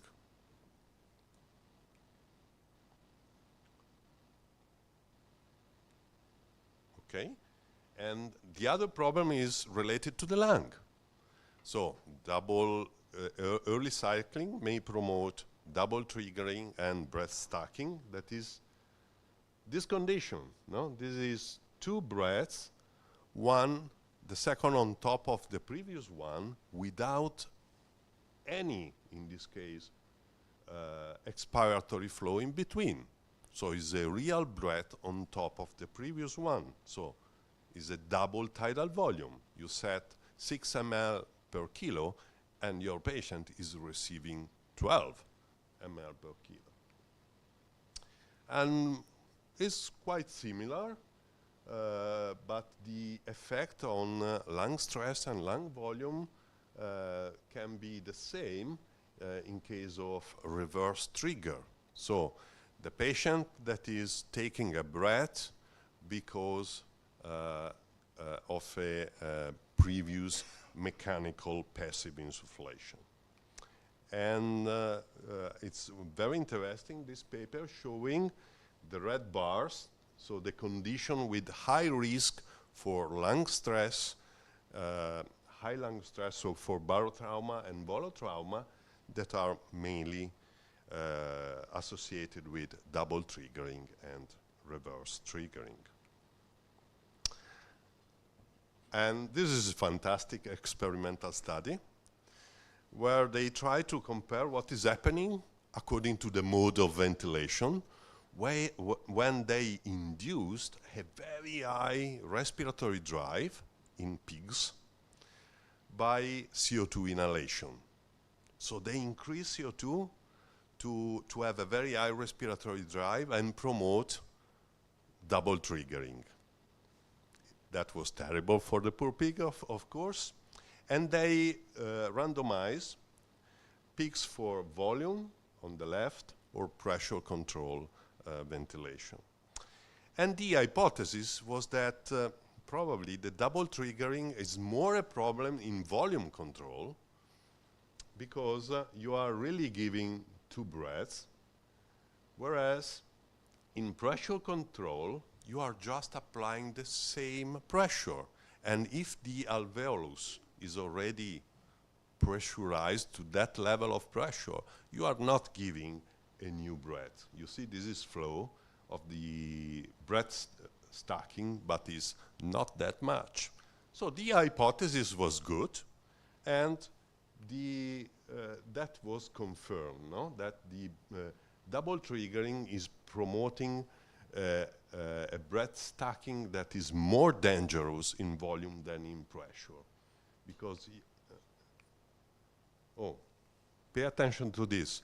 Because the pressure the pigs, poor pigs under pressure control, they did not receive a double breath. They were relatively hypoventilated, and this was promoting a stronger effort, because this is esophageal pressure, okay? So what happens in this animal? Hypothesis confirmed completely. So this is breath stacking breath, and you see tidal volume, plateau pressure, driving pressure, transpulmonary driving pressure were much higher in volume than in pressure control. This makes sense. But, surprise, surprise, this is the lung injury. That was the same, or with a trend towards a much, a worsening in pressure control. So how to explain these unexpected findings? And remember, sometimes studies are more interesting when you find, your findings are completely unexpected. And of course, we try to understand the mechanism, and we observed that in animals under pressure control, they had more risk for athalec trauma, mainly because of stronger effort. And the main message to me coming from this study is that high drive, high effort patterns are to be considered at risk for lung injury independently from measurement of global lung stress. Like in this case, driving pressure was okay, plateau pressure was okay, tidal volume was okay, but the effort was very strong. So please, when you see a patient doing a strong effort, don't mind the fact that tidal volume is okay.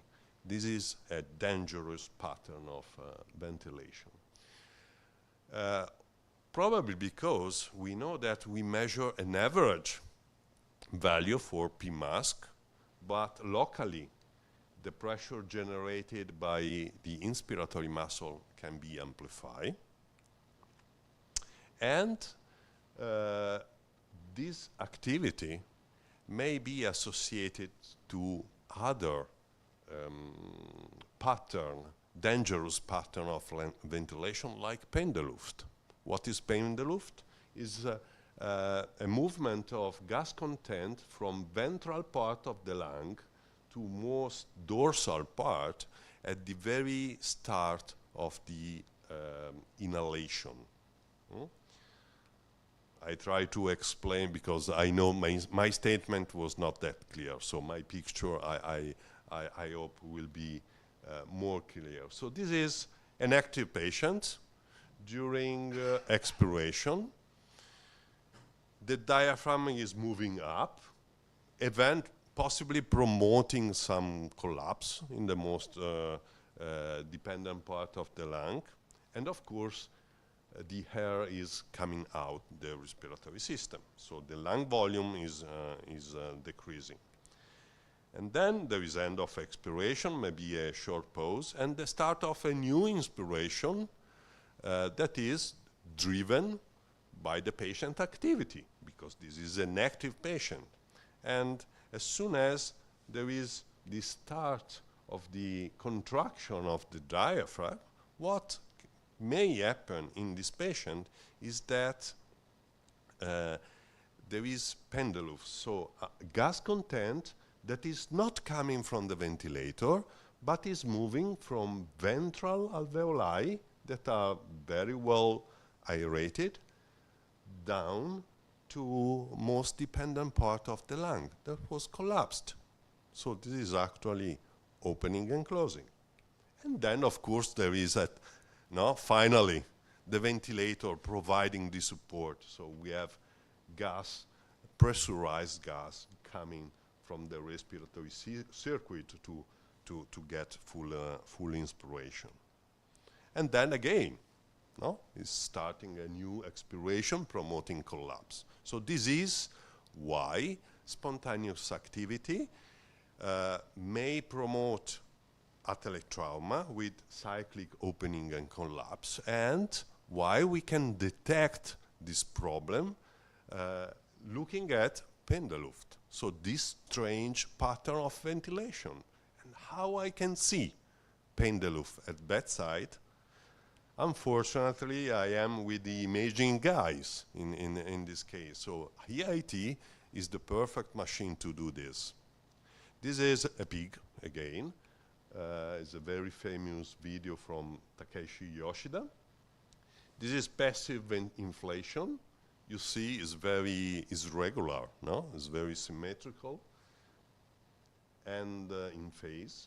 But as soon as they decrease the sedation and remove muscle relaxant agent, this is the start of spontaneous effort from the peak.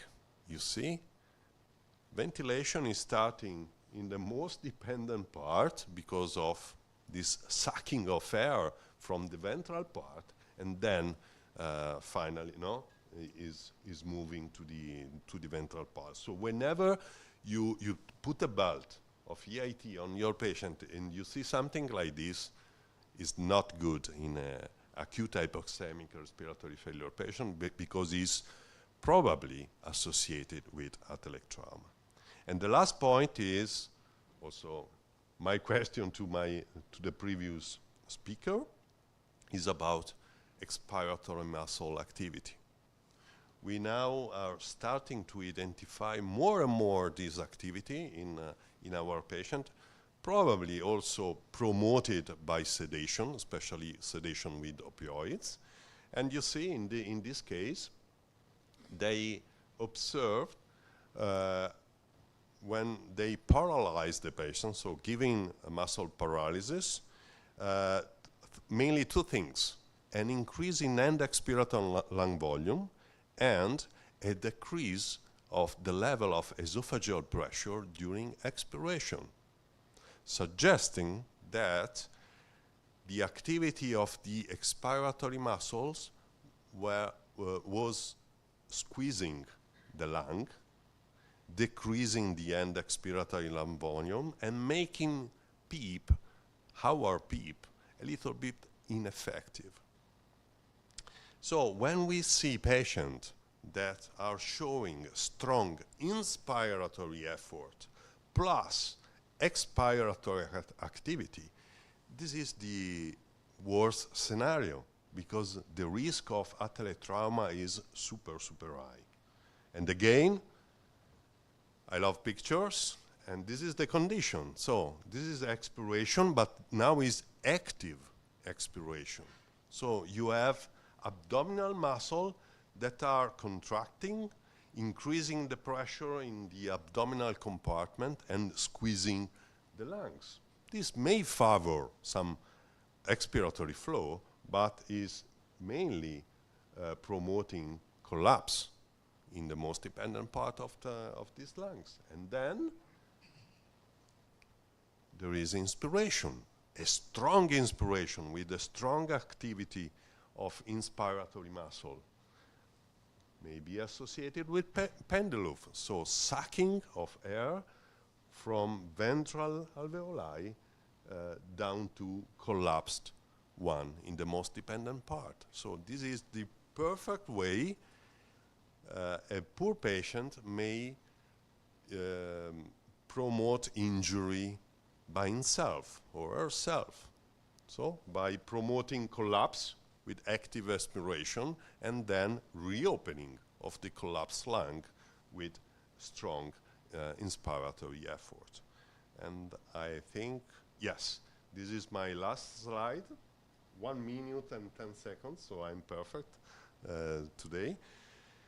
Just 2 points to me are, sorry, is this morning slides. So there is the active patient, of course, deserve high-level monitoring. This is very important. It's not an easy patient. Sometimes possibly higher than the passive one. So when we switch from passive to active modes, especially in this kind of patient, so patient recovering from ARDS, acute hypoxemic respiratory failure, this is a very challenging condition.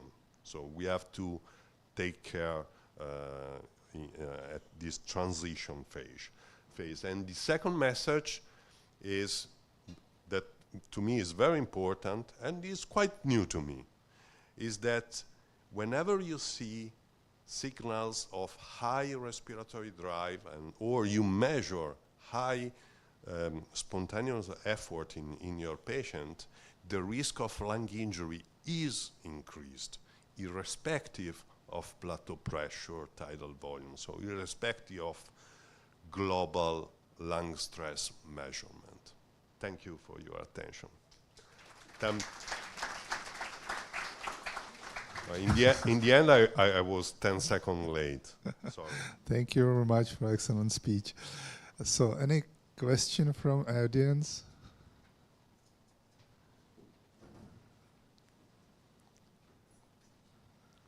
Hello. Thank you for excellent lesson. Please, can we recognize the strong inspiratory effort only by inspection of flow curve? Because I observed, and it's described in literature, then the flow curve in high inspiratory effort is deflected a little bit. It's rounded, more rounded than a triangle without effort, yes. And I'm trying it when I analyze our data that it correlates with the inspiratory effort. Yeah. Thank you for this question. And the answer is yes. There are many signals in the waveforms. This one, the shape of the flow, but also when you see this a spike in pressure at the end of the effort, this is another sign that your patient is doing a strong effort. So are all suggestion to us physician to perform a maneuver, a simple one. So the end inspiratory hold and get POC, PMASC.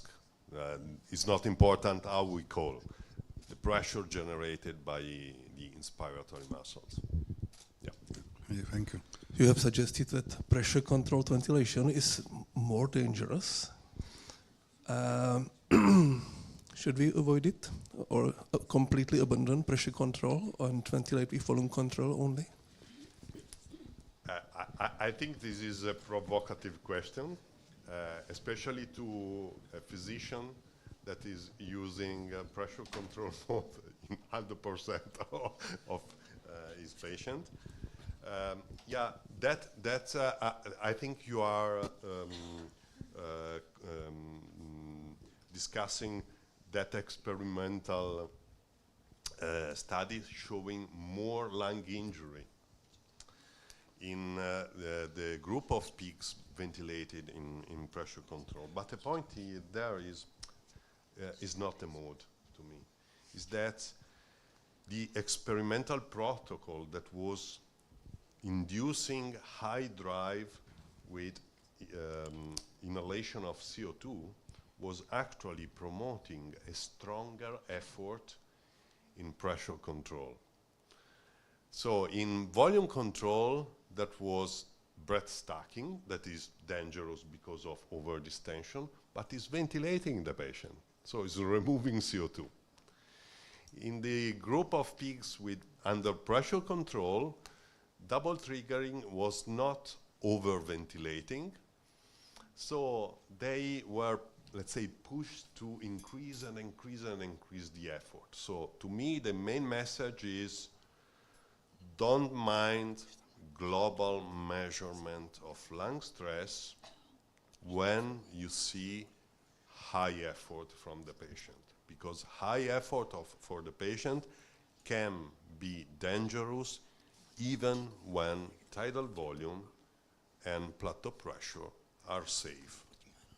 This is one of the experimental demonstration of this. And I don't think it's a demonstration of volume mode better than pressure mode. I have also another question regarding the recovery from acute lung injury. Sometimes it is really very difficult time to transfer the patient from deep sedation and controlled ventilation to something like pressure support. Sometimes we have to tolerate the higher effort. Do we have any methods how to recognize that it is still acceptable or we should resedate the patient?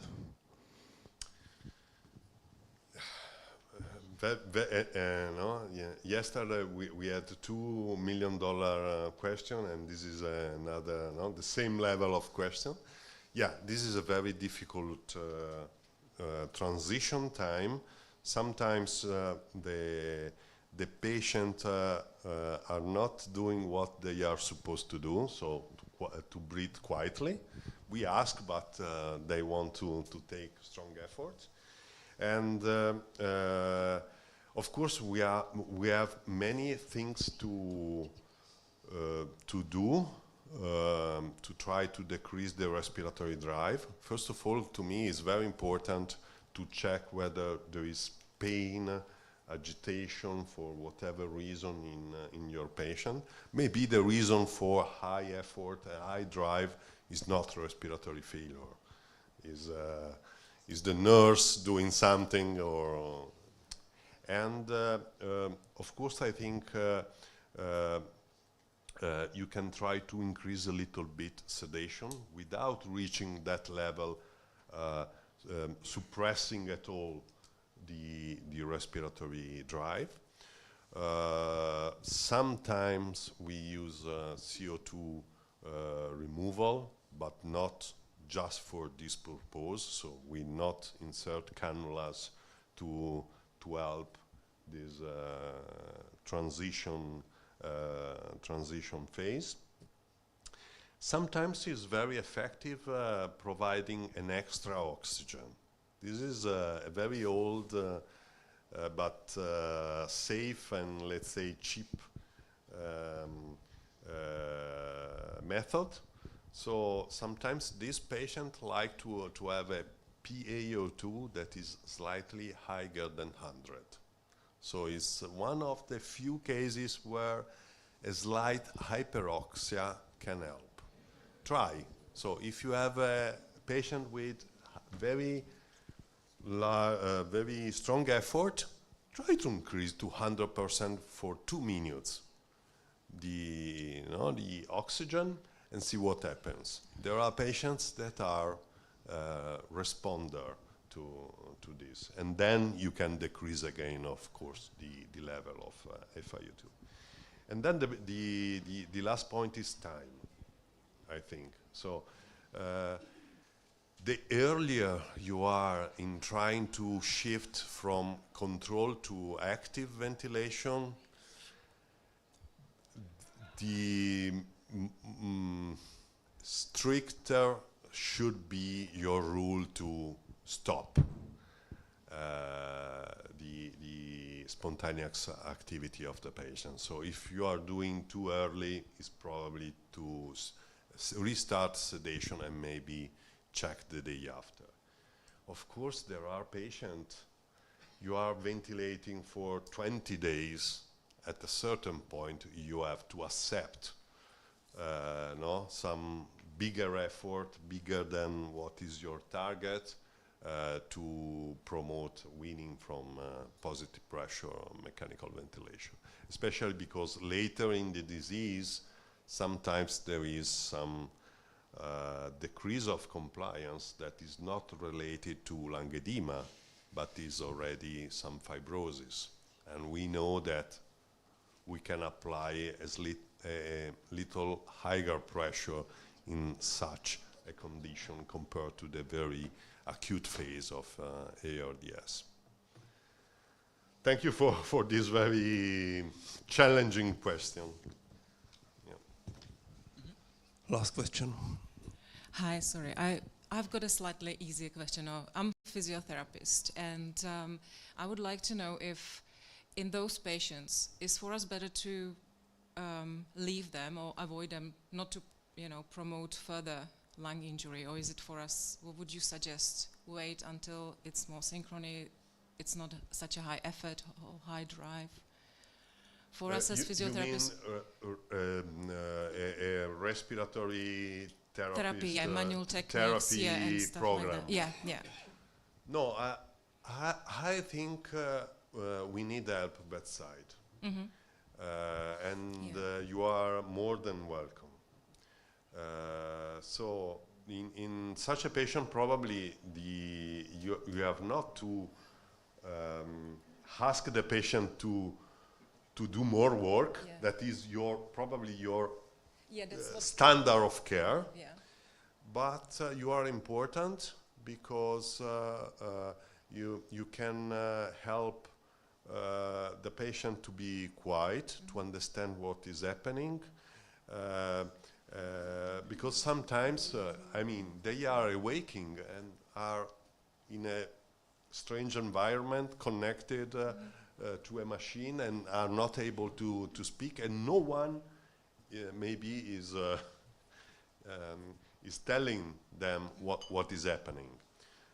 And as a respiratory therapist, you can use the ventilator not only to as a therapy, but also as a monitoring system. So you can, if it's possible in your, let's say, internal protocols, you can do the measurement and discuss with your team whether the patient is going the right way, or is too sedated, or is doing too big effort. So it's very, very important, I think, your role. That transition time is a time where ideally we should be bedside. Me, the respiratory therapist, of course the nurse. Yeah. Thank you. Yeah. Thank you very much. We have to move on. It's my honor to invite next speaker, who is Michal Otáhal, with his lecture on VQ match as a target for ventilation strategy. Hello everybody, nice to see you again. And we will continue. My conflict of interest is known because we have a long-time cooperation between Linet and between the Dimple company, so I have to mention this. VQ match as a target for ventilation strategy is about monitoring, about VQ monitoring. And VQ monitoring is about EIT monitoring, because bedside we have no other chance to measure perfusion and no other chance to measure distribution of the ventilation. So we will talk about ventilation scan, about the PEEP titration, about the perfusion scan, how to perform this, and we have only one possibility how to optimize, how to target VQ matching, and this is optimization of distribution of ventilation, because always we find about this region, this compressed non-ventilating part of the lung. So the lecture will be about EIT and about the positioning. So basically, just for repetition, EIT is based on electrical current, measure of impedance, and the signal is circulate around the patient 50 per second, and always 2 electrodes send the signal, and the rest of the electrodes receive the signal, measure the resistance, the impedance. And we have 2 pictures from this measurement. generated by the same method as a computer tomography, but using just only electrical current. And we get the picture about ventilation, which is increased, the impedance. And decrease impedance we can do with some kind of bolus, and we can measure the perfusion. This is the EIT ventilation screen from the Temple machine, and what is more important is the distribution of the ventilation. Left side, ventrodorsal distribution of the ventilation, and we can easily see on the patient 7-24 hours per continuously online what's happening inside. Peep titration is one of main tool of EIT machine, and if we decrease the peep from some high level step by step going down, we can identify like these curves of compliance, curves of hypertension, over distension, and curve of collapse. There is no another technology which can show us the over distension. It's very important. But maybe from these curves, globally, measured globally, is more important the local information. Globally, we can identify the best compliance like this, or the crossing point of the overdistension and collapse curves, and this depends of you if you choose best compliance method or Costa method. Costa is the guy who first talked about the crossing point. So these parameters, we have some another possibility to measure this by transpulmonary pressure using esophageal pressure monitoring. But what is more important for us, the main information about the patient and distribution of the ventilation, is this. When we lowering PEEP from 24, in this case, down, down, down, down, and in a higher level of the PEEP, higher level of the pressure inside the lung, you can see the white space here, and the white space is overdistended part. So this is overdistended hyperdistension part of the ventilation. And typically when you reduce the white flex or disappeared and start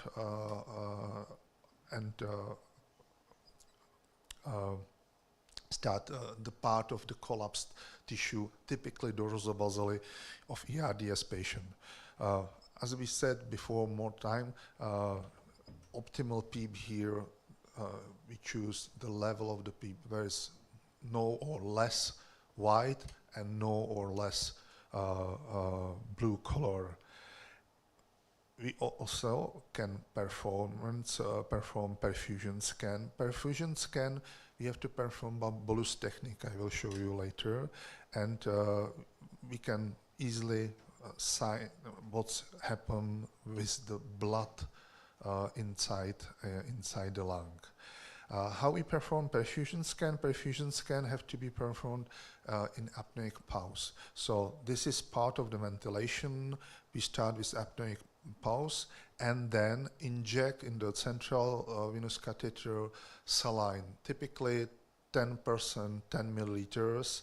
And this is about the ventilation, and this is about measure of the perfusion. So then we correlate both.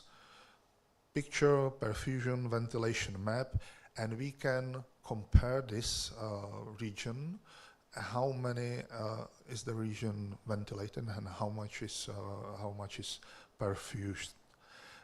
Typically, there is a difference between atelectasis and pulmonary embolism, where there is no flow, but it's still ventilated. Yeah.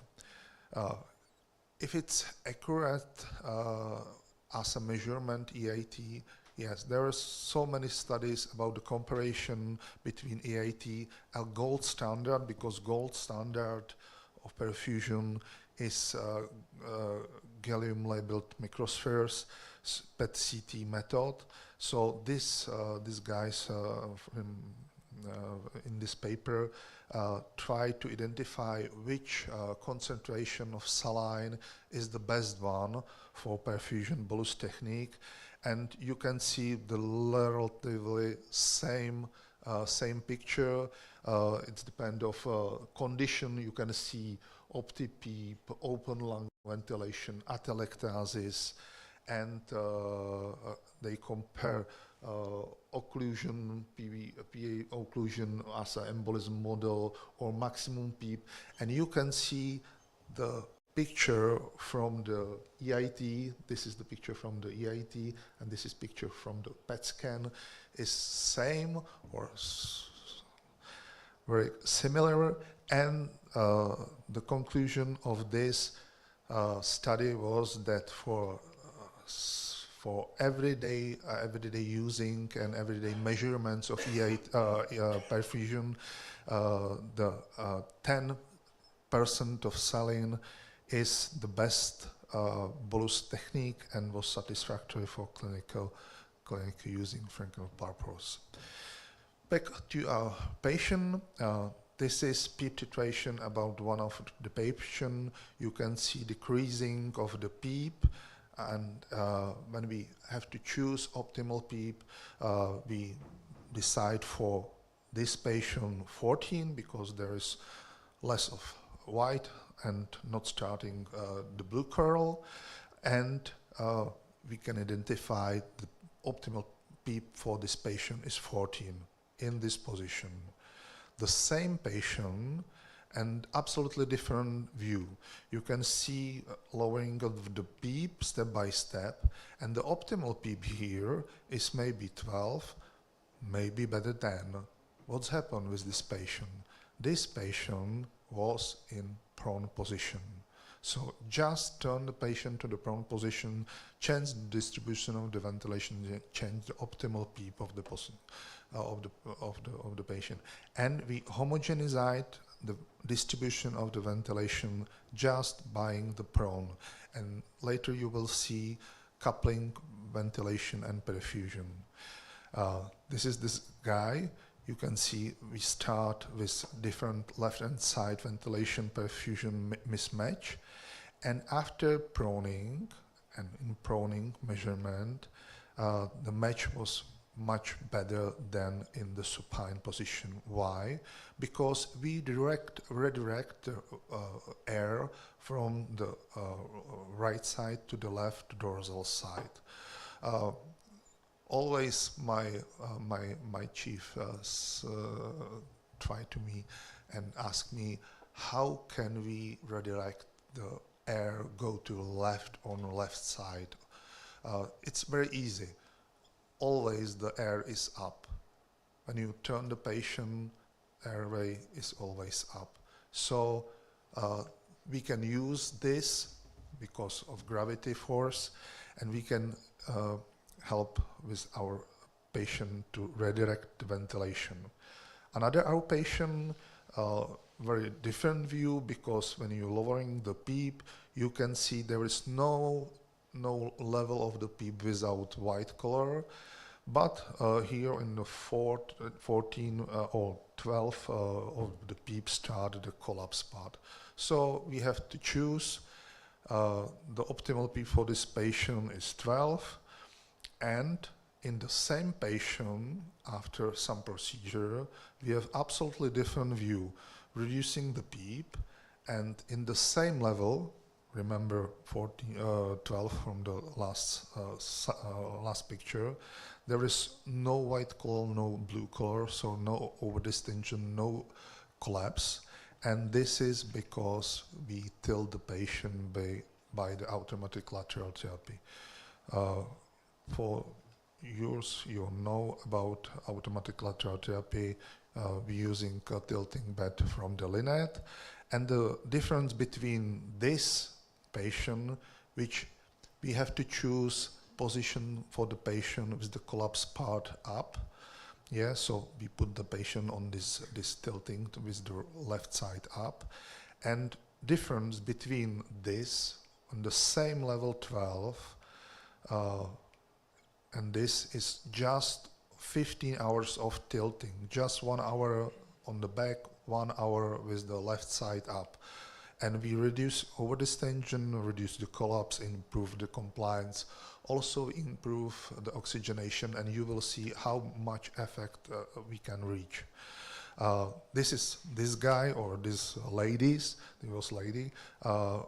We start in the supine position, cross-match left-hand side, mismatch of ventilation and perfusion, and when you turn the patient on the right position with the left side up, we reach this VQ matching just by the redistribution of the ventilation from the right side to the left side. So we can use this. By new software of EIT machine from the Timpel, you can have this picture. Coupling of perfusion and ventilation is in the green color, and mostly ventilated is blue, and mostly perfusion part is in the red. So we can have a look like this patient. This is one of the patient after admission. It was a 58-year patient, just admit and very hypoxemic. So we put the belt on the EIT and just turn the patient to the prone position before any another measurement. And first, just after turning to the prone position, you can see ventrodorsal distribution and mismatch, because this was ventral because the patient is in prone position. This is ventral part of the lung, so dorsal part is not ventilated anymore in this time. And we start with PF ratio about 60. And after recruiting of this patient in the prone position and tilting in this typically symmetrical, because left side is symmetrical, we reach the VQ matching, as you can see here, just an increasing of PF ratio like this, very huge numbers, just moving the ventilation distribution to the dorsal part. And you need some pressure, good position, and some times, because just after the recruiting maneuver, the picture was much more worse. It takes time, yeah. And when you have a mapping of coupling of VQ matching, you can see improving like this. And this was the picture of this guy, completely dorsal-basal consolidation, and it was just on next day, approximately 14 hours in the prone position. You can see the improvement, huge improvement on the dorsal-basal part. Another patient, the same distribution, so there is no VQ matching ventrodorsally. The same situation. There was so huge hypoxemic, so we put the belt, turn the patient to the prone position, save the patient, and then start the measurements. And again, after 12 hours of proning of the patient, you can see the redistribution of the ventilation, so we much better VQ matching happen right this time, and increase the oxygenation too. Why? Because we move the ventilation from the ventral part to the dorsal part. Typically, we cannot move with the perfusion. Perfusion is pathophysiologically or phylogenetically maybe focused more on the dorsal part of the lung, because he was monkey on the floor before.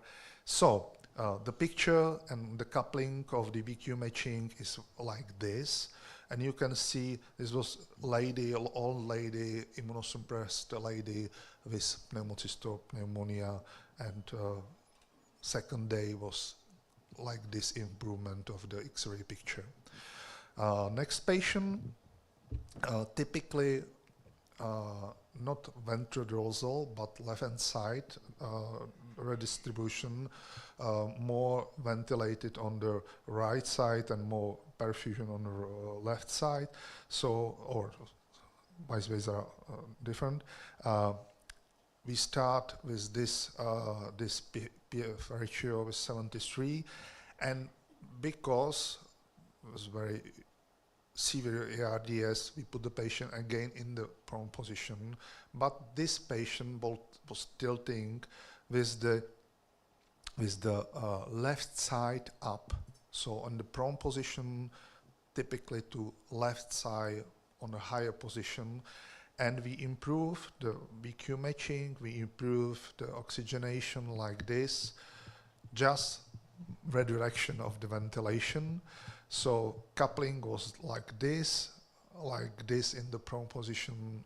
It takes approximately 16 hours here in this patient. And we listen, old ARDS you cannot recruit and cannot do nothing with the tissue.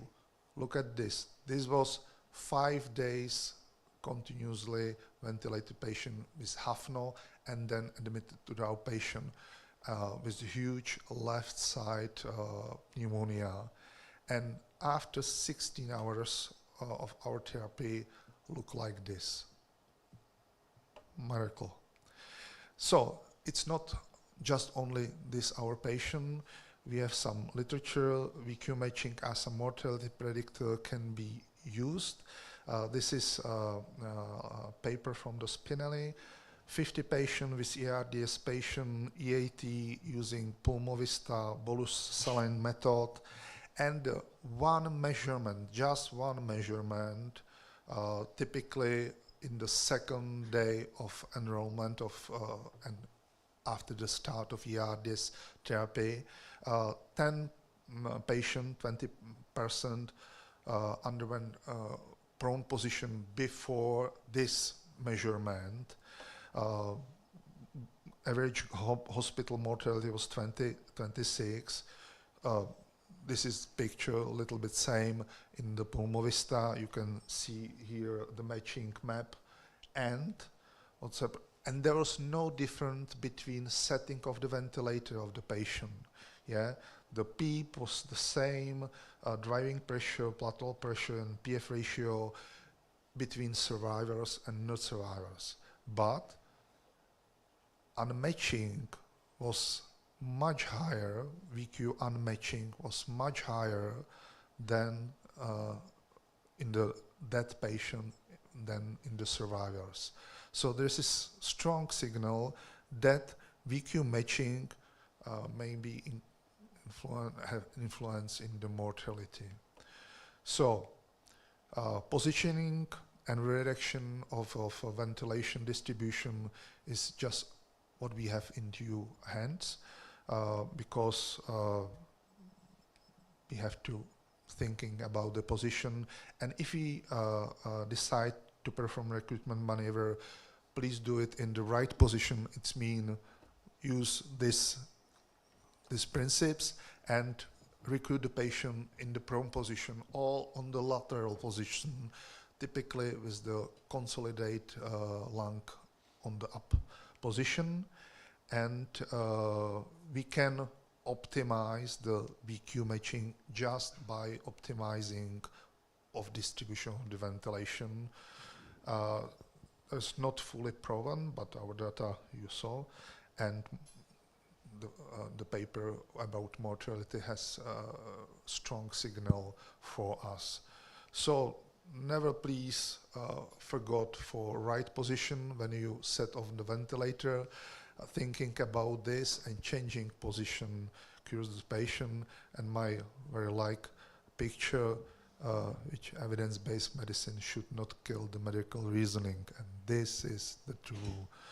So on the position matter. Thanks.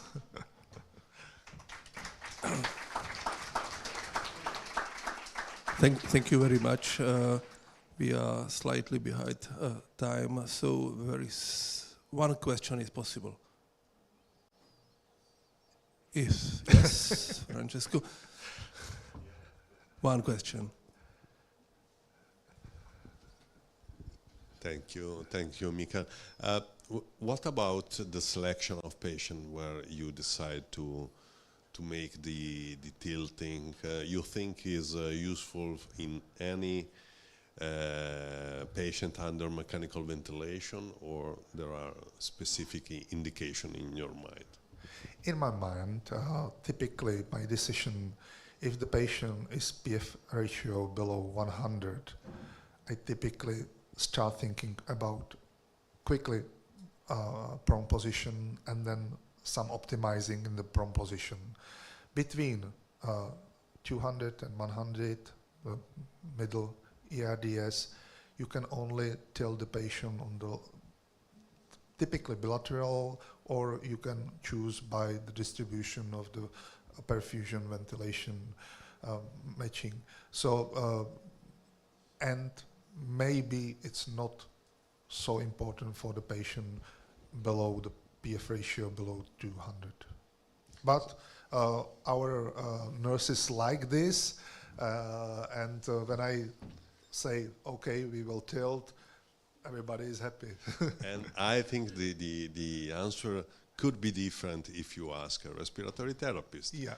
So if probably they are suggesting, and I think they could be right, that tilting could be useful not only to treat, but also to prevent problems in our patients. So if we add the possibility, and that probably is the problem that we have not, should be tested in all patients ventilated.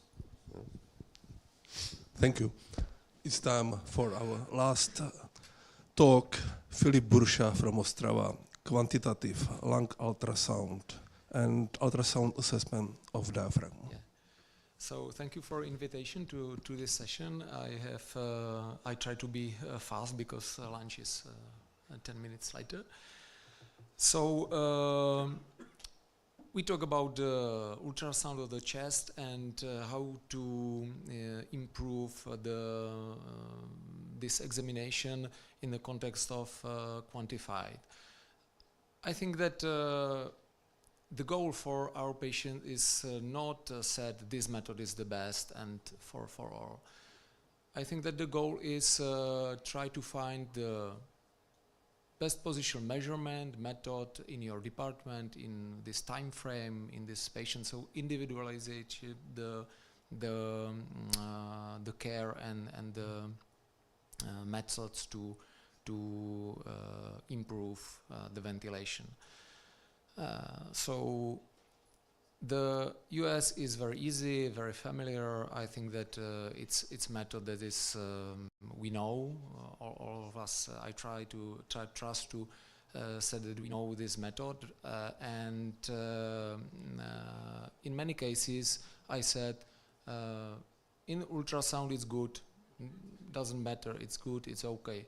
But when you track the changes during the time and during the patient's more healthy or not, it's very good when you have some method to quantify your measurements. So it's my talk.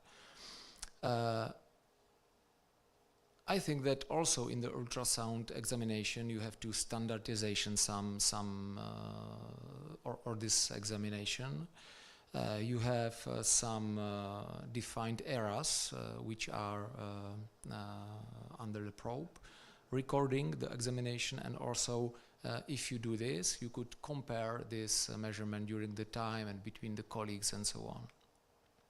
So for this purpose, it's necessary to have some protocol to check your patients. You see these 3 blue points when you have to be fast and you have more critical patients, so it's according to blue protocol. But for the more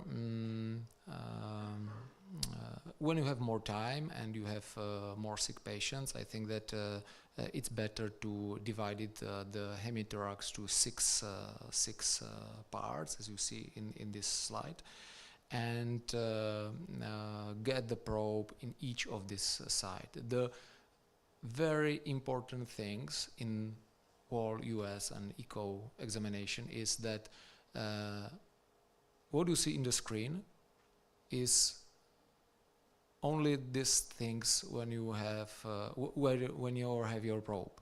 So 1 or 2 centimeters left or right, the picture could be totally different. Yeah. So you have to check the thorax and lung in more points and more areas to have more exact picture of your patients. Recruitment, you know, sliding is very easy examination, but what do you do when you have very weak sliding? It's a two opposite situation, hypoventilation and atelectasis, maybe pneumothorax, you know, the protocol to rule out pneumothorax, or in the other side, hyperventilation. Yeah. One thing which you could quantify the sliding according to US is speckle tracking. You know this method from ECO, but maybe 5-10 years later this method increase in ultrasound of the chest and lungs. It's depend on your machine and on your software, so it's an operator independent method. And you could assess the ventilation, pneumothorax, and overdistensions. It's I could jump this slide because it's time consuming. But when you have appropriate machine and mainly software, because it's main about the software, you could quantify the sliding according to this. And you could find many papers in this field. What is the cutoff value for pneumothorax, hypoventilation, and so on. And in the field of pneumothorax, you see that the sensitivity and specificity of this examination is very high. It's easy to use and very easy to interpret. I want to more talk about overdistensions because, as my colleague said, we don't have many methods in ICU to check the overdistension. Yeah, AIT is really great and it's easy to use and yeah, it's very nice pictures, but you have to have the machine, yeah, and the belt and some circumstances. Yeah. If speckle tracking could get this information, I think that it could be very interesting because ultrasound machine is in each ICU, I think, and then it's only about the software. I don't have this software, so this is not my pictures. But when you see in this picture, I don't know, yeah. But in x-axis you see overdistension 10, 20, 30, 40%, and in epsilon you see the peak strain. Yeah. So if it will function in real practice, I think that it's very important, and it could be very interesting for the future. Because when you get your probe in the ventral part of the lungs and you see a very low strain in the sliding of the pleura, which is absolutely far away of eyeballing or examine only by see the sliding. So when you measure it, and if you measure low peak strain, the probability of overdistension could be very high, and it's a easy bedside. Yeah, it could be amazing. Next step, you very know the B lines and the evolution of pulmonary edema, B3, B7. Yeah, I think that you know these pictures, but you have to say how severe the lung edema is. And the quantification is one way to evaluate this and track the changes during the time. Very easy is lung ultrasound score. It's not some new things, but it's very usable in a practice. So you see 0 point A profile, 1, 2, 3 points, B7, B3, and consolidation. And if you check your patients and both hemithorax, right and left, in 6 parts in each thorax, you get the score from 0 to 36. It's very easy, and we have many data of correlating this with PICO, LV, and so on. So it's a good thing for making some protocol, for for write your examination in the patient's paper and so on. The similar score you could use when you evaluate the effectiveness of recruitment. Yeah, many methods, many things, and I'm not sure if you know the pictures like this from your clinical practice, but it's real time. Yeah, according to pipe titration, you could see in the inspiratory and expiratory collapse and evaluate of the sliding. So it's only in the point when you have your probe in the patients, 2 centimeters in left could be different, but it's easy, and when you see it, you have to trust it. The evaluation of effect of pronation you could use the similar score.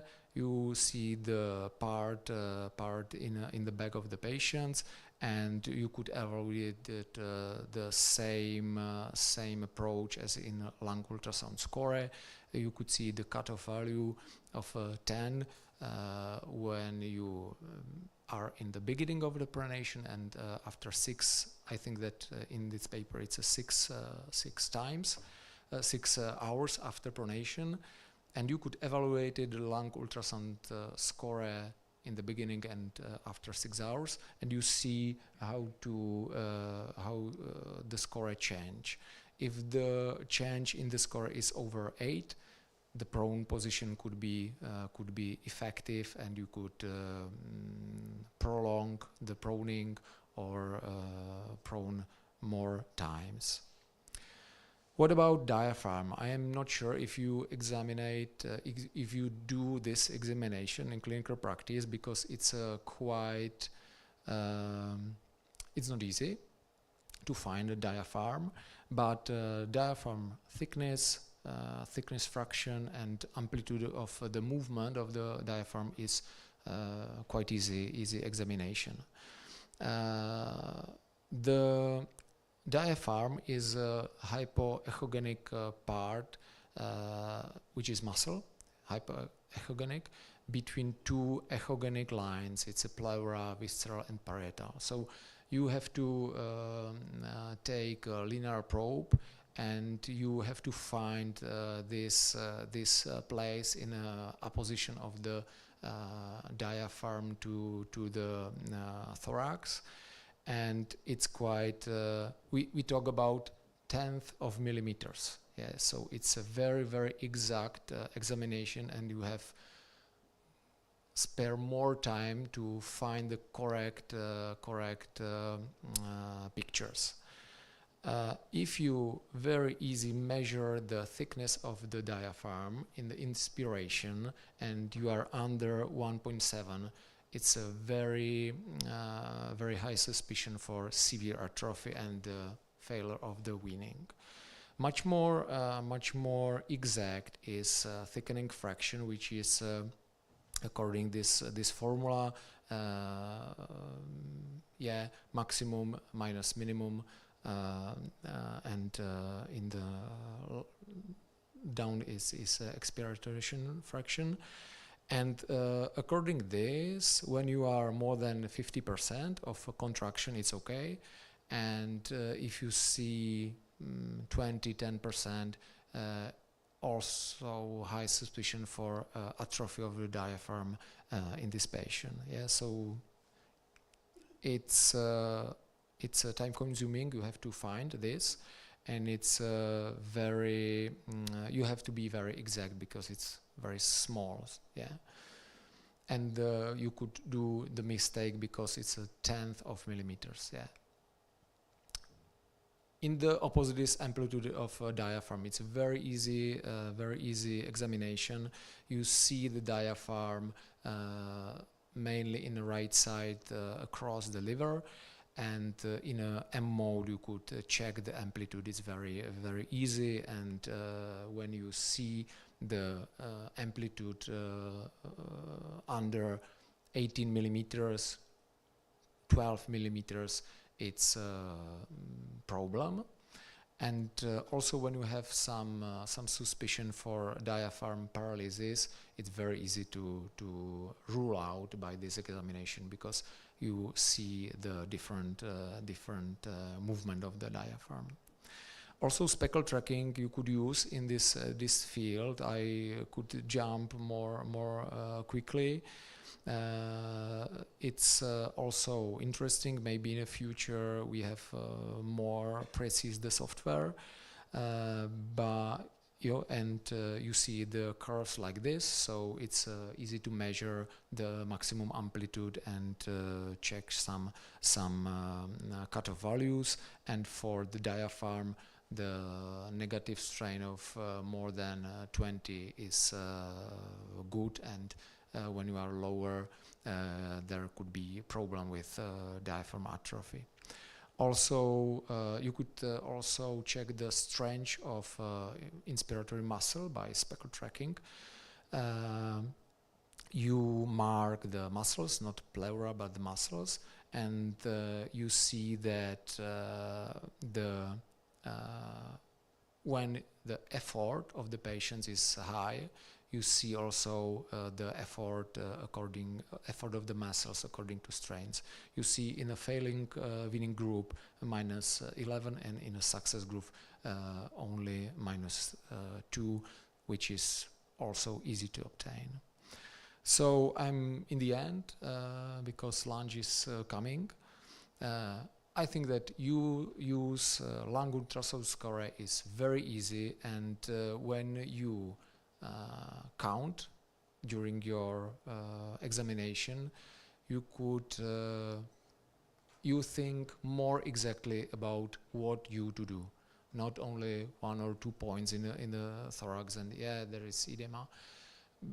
When you use this approach, you are more exact. And the next things is that you could write it in your data set. You could work with this number in some trajectory of the patients. You could compare what happens yesterday and so on. You could use it in effectiveness of examination of effectiveness of prone position and peep titration. And what about diaphragm? I think that measurement of the amplitude is very easy things. Strain analysis, I think that it's a future, and we have to wait for some free version of the software, because the nowadays machines usually consent to echo, and old softwares you could measure this thing by the software version 10 years later, but modern software have to ECG gating, and they wanted to see left ventricle, so it's not easy to set your machine that it's not heart, it's lung. There's no position in the menu. So we have to wait for software, and maybe it's a future. Thanks.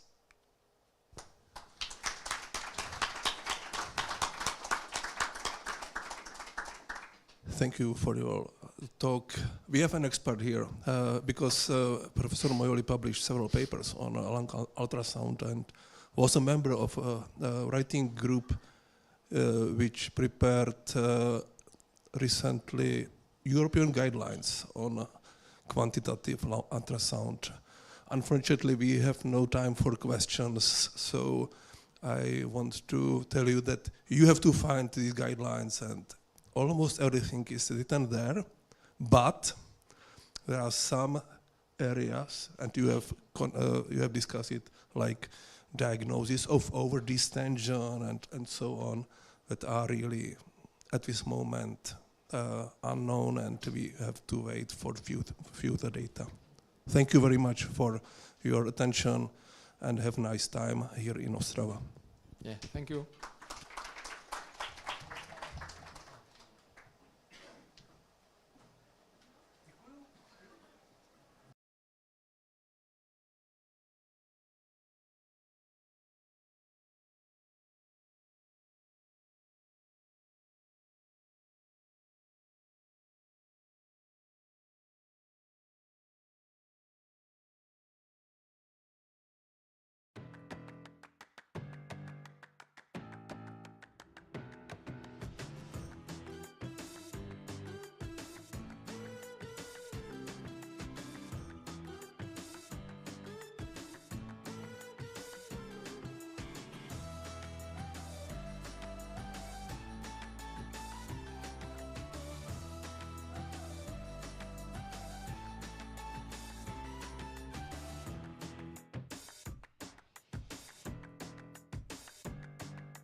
We all make promises. Promises to those around us.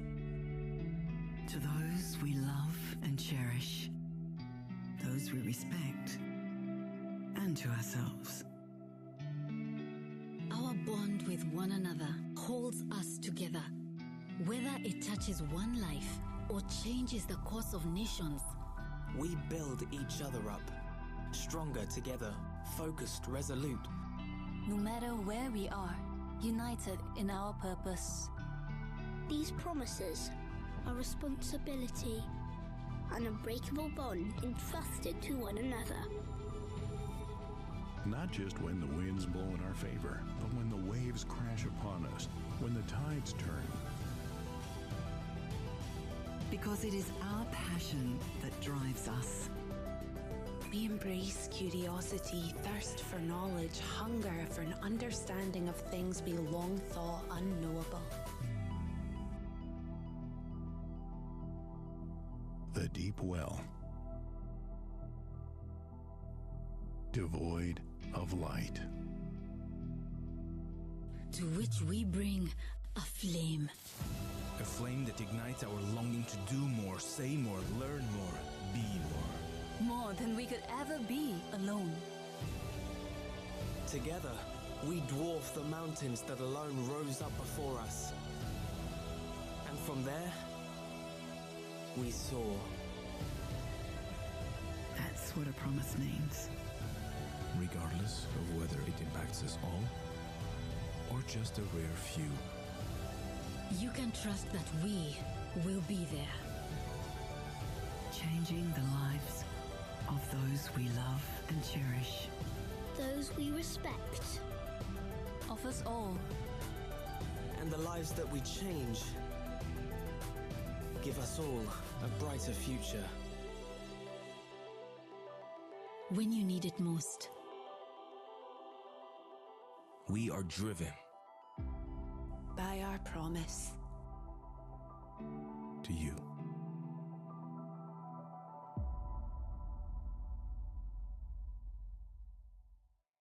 V roce 1995 jsem založil AMI, firmu, která neměla být jen dodavatelem zdravotnických přístrojů, ale opěrným bodem pro lékaře, pacienty i jejich rodiny. Naši vizi nese dál můj syn s respektem k hodnotám, na kterých stojíme, kvalitě, spolehlivosti a stabilitě. Reprezentujeme přední světové výrobce zdravotnické techniky pro intenzivní medicínu, urgentní příjmy a operační sály a od roku 2003 jsme součástí projektu domácí umělé plicní ventilace, který pomáhá pacientům vrátit se domů a zlepšuje tak kvalitu jejich života. Ale technologie jsou jen polovinou úspěchu. Tou druhou jsou lidé. Mnozí naši kolegové jsou s námi přes 20 let a jsou tak součástí naší rodiny.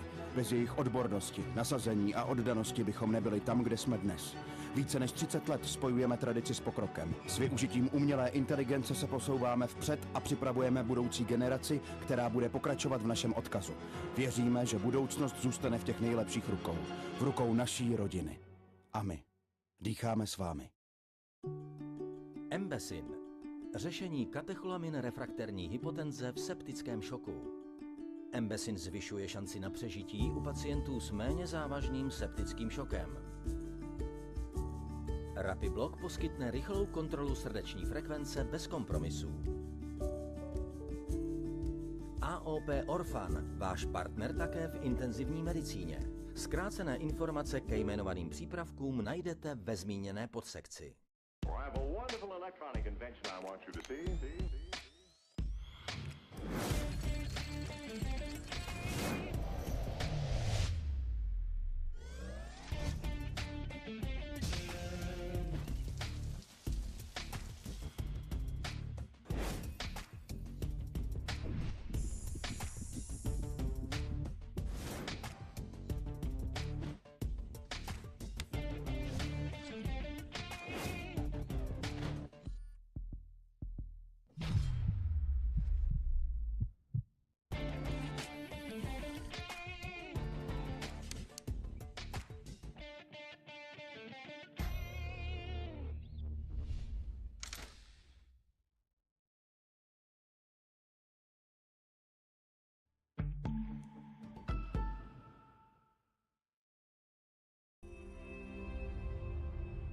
Mindray Next Generation Benevision V.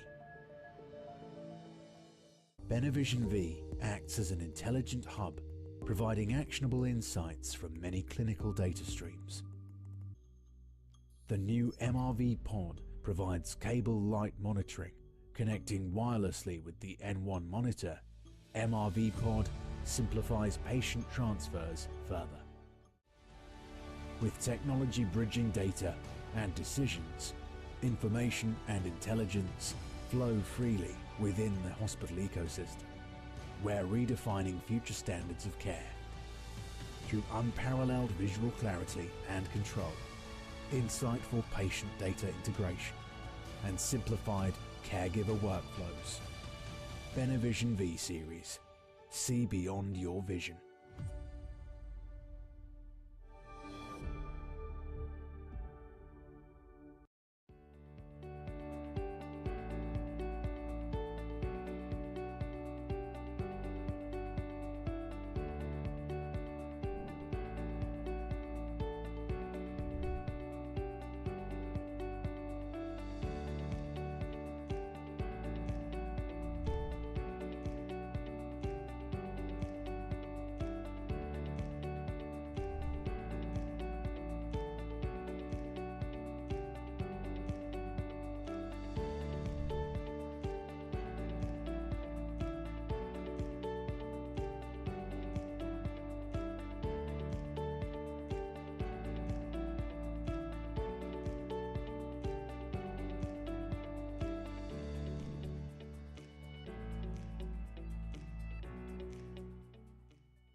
Introducing Peptamen, a superior enteral feeding solution designed for optimized nutrient absorption. Made with 100% whey protein, Peptamen remains liquid in the stomach, which promotes faster gastric emptying, unlike intact casein protein formulas, which curdle and can cause regurgitation. Peptamen is rich in small peptides that are absorbed more efficiently in the intestine compared to large peptides. Peptamen contains the highest concentration of easily absorbed MCTs, which provides rapid energy, minimizing fat malabsorption. Fats and proteins reach the liver quickly, delivering nourishment that enhances tolerance, speeds recovery, and improves quality of life. Peptamen, designed for optimized nutrient absorption, designed for improved health outcomes.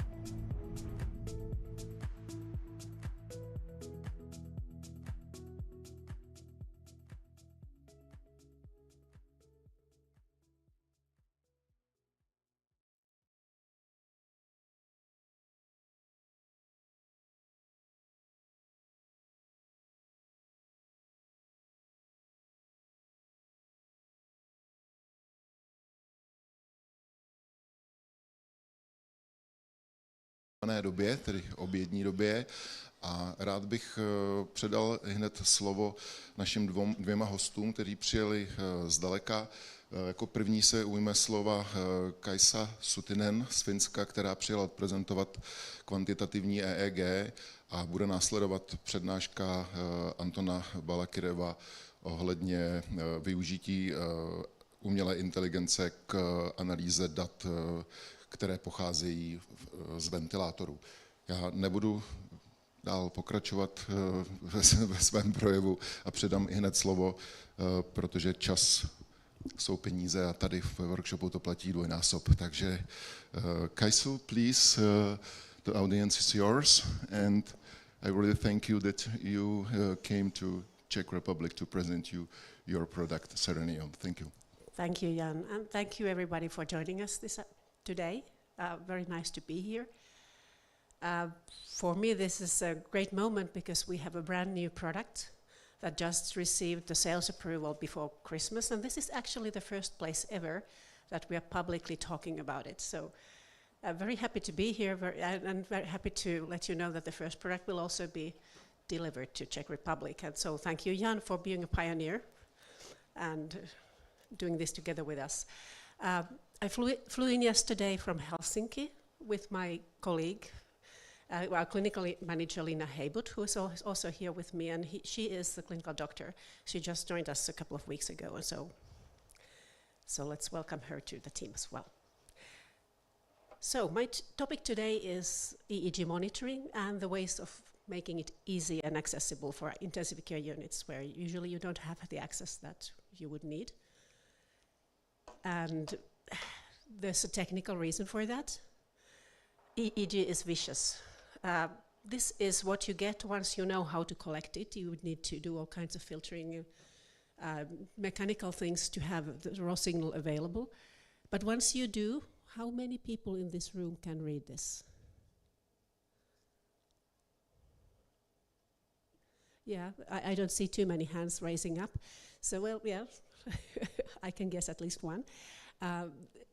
These are the reasons why EEG is rarely used in the ICU. So the products haven't been available, and we try to change that. So we are taking an algorithm that is looking at the signal using machine learning methodology, AI, and makes it quantitative, so gives a number out of it.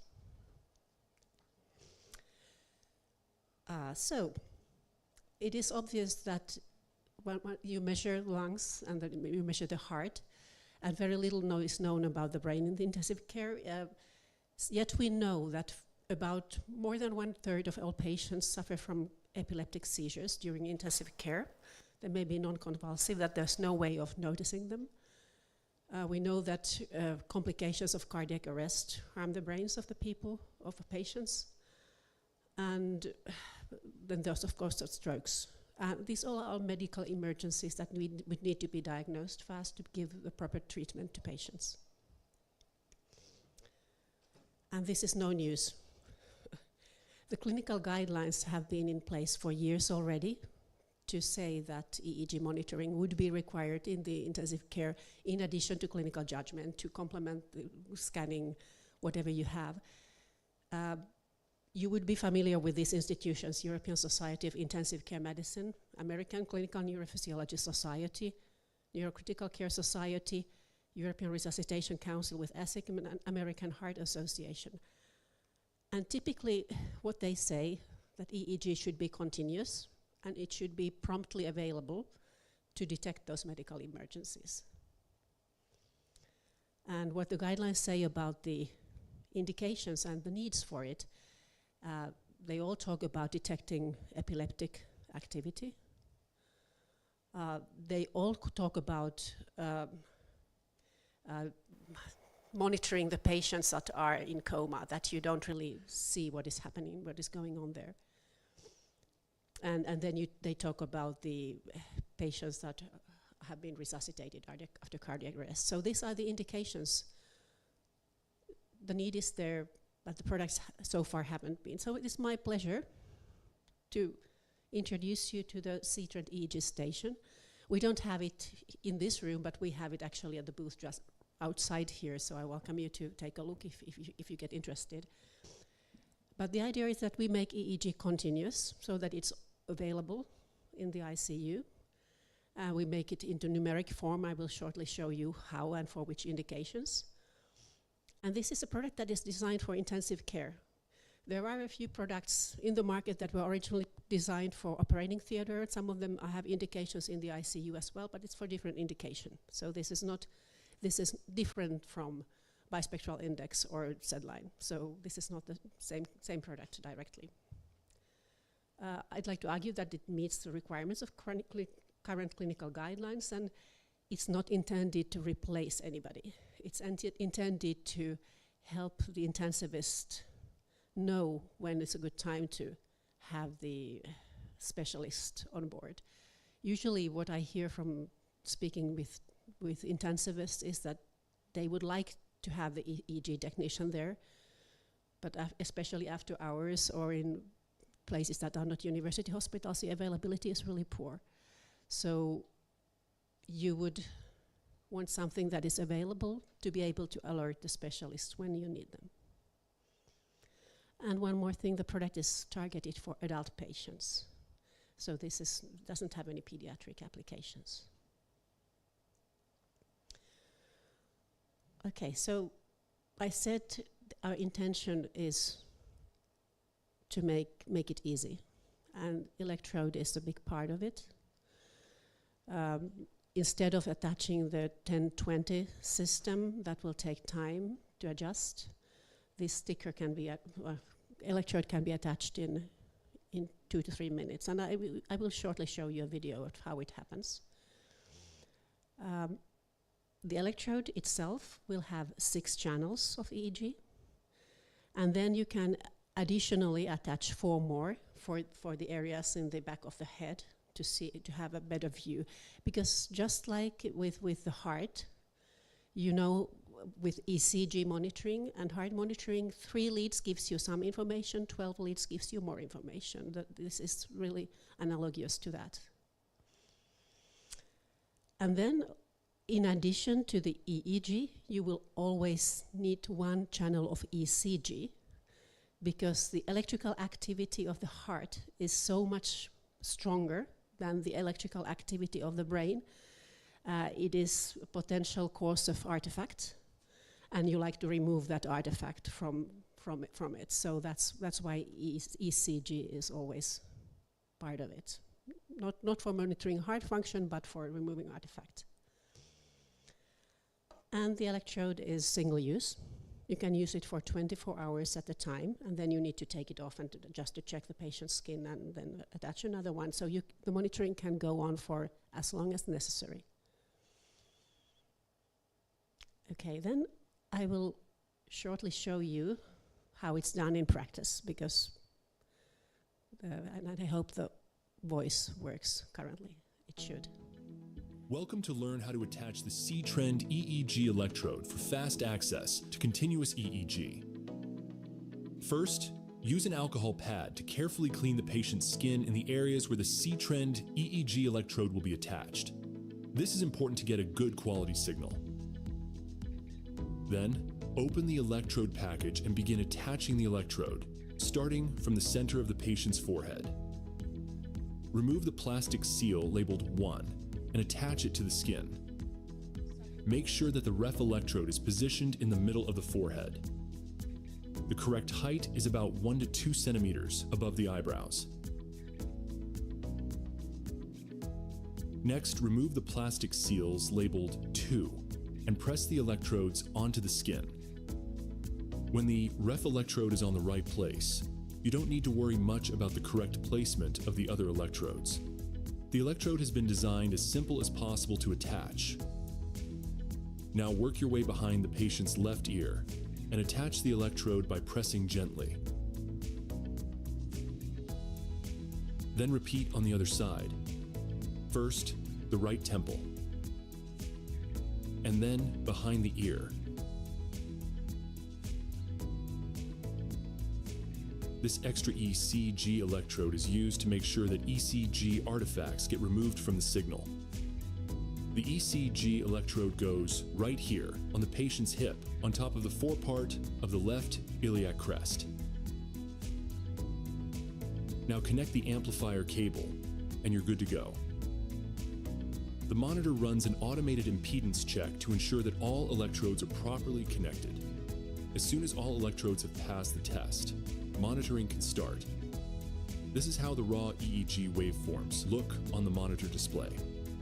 There are 6 of them, and the montage is pre-configured for your convenience and simplicity of use. While recording EEG, the monitor automatically checks the impedances in real time. If an electrode gets loose, for instance, because of excessive sweating, this is where you see it. Note that the electrode is valid for a period of 24 hours. Then you need to change it to ensure good quality monitoring and patient comfort.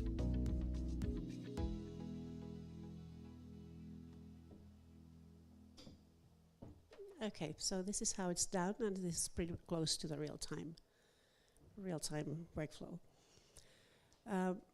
Next, I wanted to tell you a bit more about the indications and what the software actually does, what the product does. Before I go there, you can see that on the left-hand side, you will have the raw EEG. That is the signal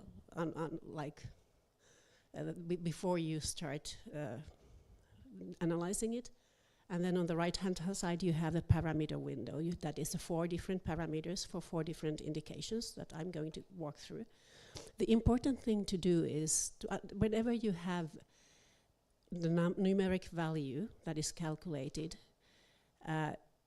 if you raises doubts, if you see something that needs to be done, you should also take a look at the raw EEG at the same time point, because that is always required to validate the number. The first one of the 4 parameters we have is called slow wave activity. This is actually where the story of the whole company started. It's difficult to talk about slow wave activity without also introducing Serenion shortly. We are a young company from Finland, and it started from the frustration of young medical doctor who was in the post-cardiac arrest, who worked with post-cardiac arrest patients that are sedated for 2 days, and you have no idea of what is going on in their brains. And he had a friend who was working at the university doing AI research, and then they started applying AI machine learning to EEG to help the users see what is hidden in the signal. They found out that delta or slow wave activity, delta waveforms are a healthy sign in sedated patient. This is something that you want to see, that is giving you a good prognosis for that patient. They published it, they did some more research, they published that too, and by the time they had the 3rd publication out, they decided to establish a company. So this is Serenion's innovation that is unique and first of its kind. The rest of it we have borrowed, because we believe that it can be complemented with other parameters as well. But anyhow, this is a numeric value that varies between 0 and 100, where the higher the number is, the better. We are not as far yet as that we could tell you that this is a number to target, the area to target. This would require much more clinical evidence to give that specific. But anyway, anything that is below 80, we already know that is a very promising, very good sign. And the reason we believe this is important is that there's studies suggesting that a lot of time intensive care is withdrawn, even in situations where there could be a possibility for the patients to survive and get back to good life. So this is the reason slow wave activity is very much in the central part of this. So intended for sedated cardiac arrest survivors in the intensive care. This is actually the writer of this paper, Jukka Kortelainen, is the CEO of the company, so we are a company led by he's a PhD of tech, but also a medical doctor. And one of those names is our CTO, so the Chief Technology Officer, these people who still have one foot in the academia. So this was, okay. And another reference to that there's also others looking into this topic nowadays very, very deeply. Okay, then I would assume that as intensivists, if you know one of these 4 parameters, you would know burst depression, because this is something that is currently available in other products as well. This gives you the proportion of EEG that is suppressed versus active. And suppression can happen for various reasons in the intensive care. One of them could be excessive dosage of propofol. It could also refer to sickness in the brain. I'm not a medical doctor, so I use more non-medical terms, so I hope you forgive me for that. But anyhow, the indication is that it detects burst suppression. That could be useful, for instance, in situations when you have a patient that has seizures and you give anti-epileptic medications, it doesn't work, and then you end up putting them in deep coma. So this comes to becomes an interesting application for it. The third parameter, amplitude integrated EEG. Is there anybody in the room who has worked with neonatal babies in the intensive care? If you were, you would probably know this parameter because this is standard monitoring for preemies. And you use it to detect seizures. For some reason, it hasn't been so much applied to adult patients, and we are doing that. It doesn't decisively tell you that, okay, this is a seizure, you should act. This needs more validation before we can do that. But it does show you the changes in amplitude. When you have a spike, what you do, you go to the history view, and you see what did the raw EEG look at that time. It could be artifact. But if it's a seizure, you know, okay, this is something worth looking into, you can medicate it, and then you can see if it goes away. So for seizure detection, detecting seizure activity. And then the fourth one, alpha-delta ratio. Usually when I speak to intensivists in congresses, this is the one that usually people know the least about. But this gives you an indication of the oxygenation in the brain. Unfortunately, EEG is not sensitive enough to tell you that this patient has a clot or bleed. This is not realistic, but it does detect the end result. It does see if there's a lack of oxygen. And mind you, it detects it from the area where you have the electrode.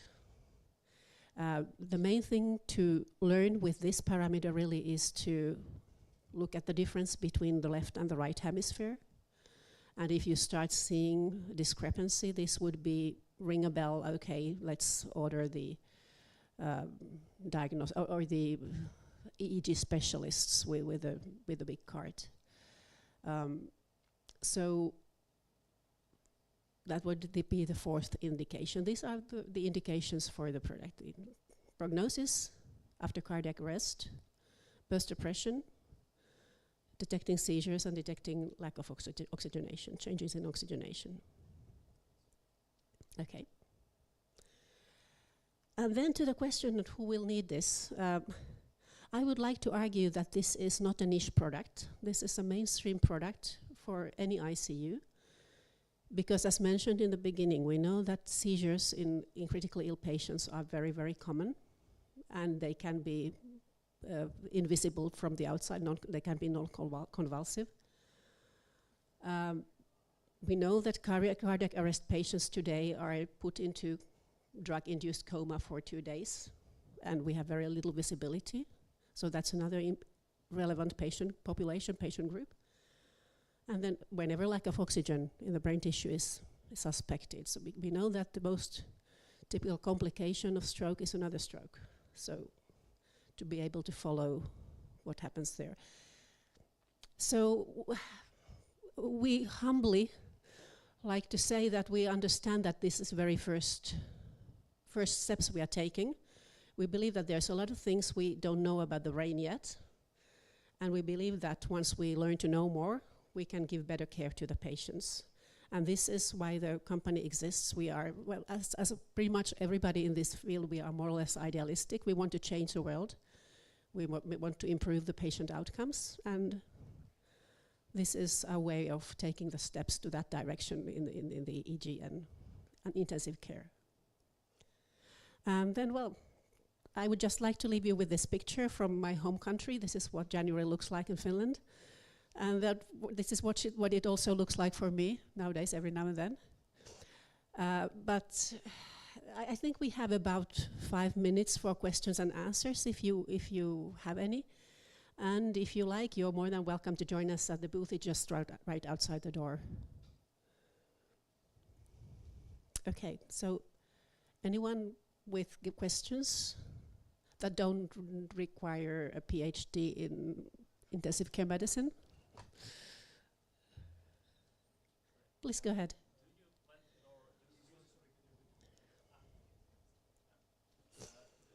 Or do you plan to use in during operations? So not in intensive care, but during like surgeries or during operations?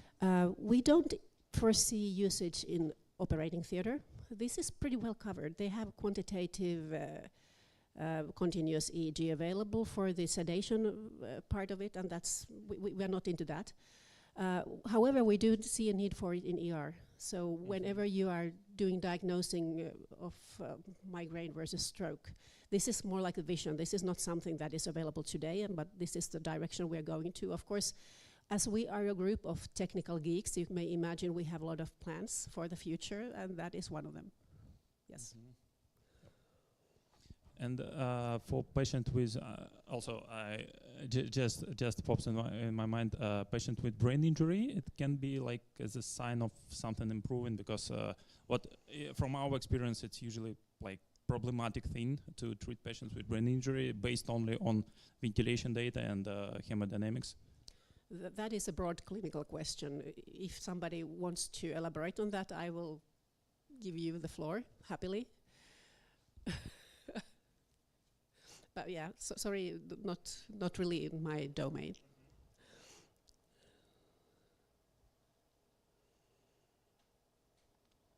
Okay, I hear silence. I hope this gives you something to digest. I see.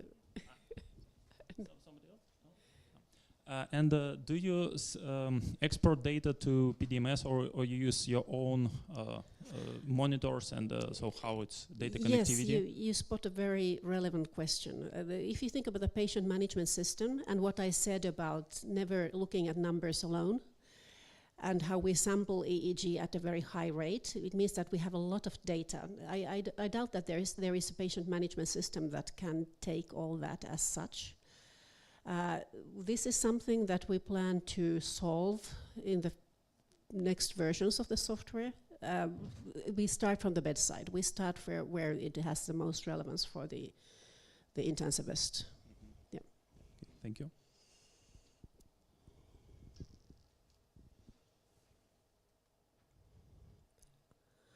All right. So I take the silence as a mark of hopefully curiosity, and welcome you to continue the discussion with Jan, with Mondiag, and also Lina and myself will be at the booth today and early tomorrow. I think that timing-wise we are ready to switch. So Anton, I invite you to to the podium. Thank you.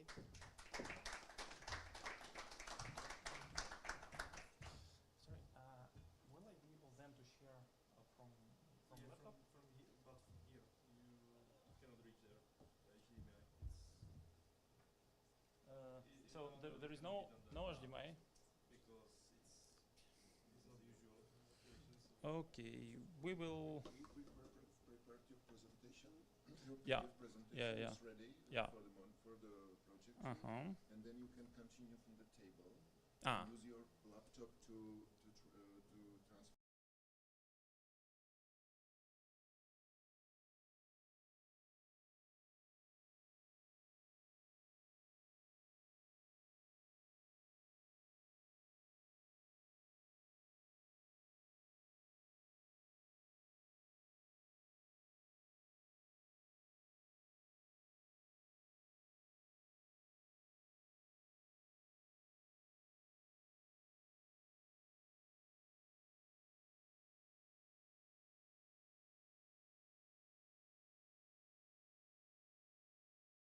Perfect. And yeah, it works. Yeah. My name is Anton Balakirev. I'm co-founder and CEO of Deep Breath, a remote display and decision support system for intensive care, and currently we also use it already in home settings for home ventilation. We work mainly in Europe, but end of last year we started work with Cleveland Clinic and Mayo Clinic for research purpose, and we also plan to get FDA approval soon. But now mainly we work with Dutch clinics, with German, Italy clinics, and almost the whole year one of our first facilities where we installed the breath and used it widely, it was Dechin Hospital. So we already have some presence in Czech Republic. So why we do what we do? So it started during COVID time. We with our team had to develop a remote display system for intensive care to reduce time for doctors in intensive care. And when it disappeared, but I see. Yeah, thank you. When we built the system that provides remote display, and we started with the collecting all the data, and immediately it was like use case when head of intensive care, he was sitting in his office, and he before us he was visiting intensive care wards like maybe twice a day, and it took like half an hour, sometimes it was an hour, to move to the nearby building to visit another intensive care unit. And his decisions, his advice was like very rare, and most of the time patient was supported just by 1 or 2 nurses with quite sporadic formal visits. And when he saw in real time everything that happens, he like constantly called to nurses, like asking for adjustment and settings. So the amount of interventions was significantly more. And we understood that maybe it's something that was to scale and to build. And we dive deeper into research, like maybe it's not needed, maybe it's some local thing, and we everywhere in the world it's already solved. And we found a study, it was in 2013, I guess, in the United States, that for 2 weeks in intensive care, doctors, somebody was present in all the time, like 24/7. It was PhD student, high qualified, and they made in-time interventions. And this was just interventional intensive care and normal intensive care. They compared results, and the results was 52% difference in mortality. So half of all deaths was prevented just because somebody always could make an intervention. And obviously it's not possible because we don't have so many people, and people need to like sleep, and even if we could, we don't have enough time to train so many people. And but this is something that decision support system can do, and at least highlight moments when intervention potentially can be done. And this is clinical evidence. So remote decision support can reduce mortality significantly. We claim for dozens of percent reduce length of stay, reduce of mortality.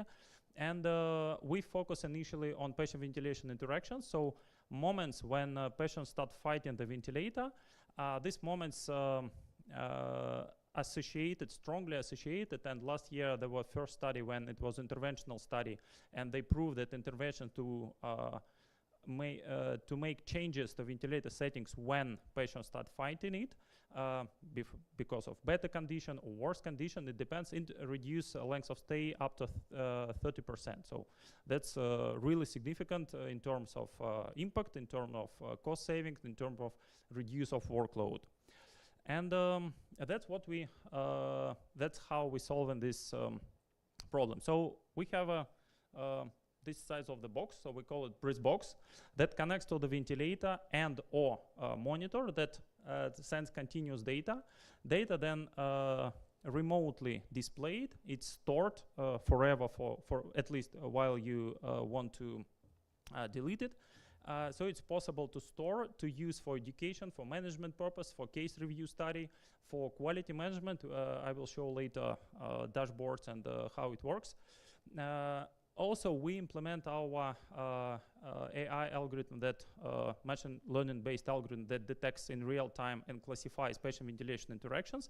We detect almost all types of patient ventilation asynchronous except one, and one we detect but do not show because nobody knows yet how to react on them. And we provide in real time this decision support, and the recommendation highlight the moments when it can be done. What is important, DBRES doesn't depend on current infrastructure, so it connects directly to the ventilator. It can work, so that's how it works. It can work without any hospital IT infrastructure, so we just use mobile connection if it's allowed. It can be installed on premise if it's the case how things works in hospital.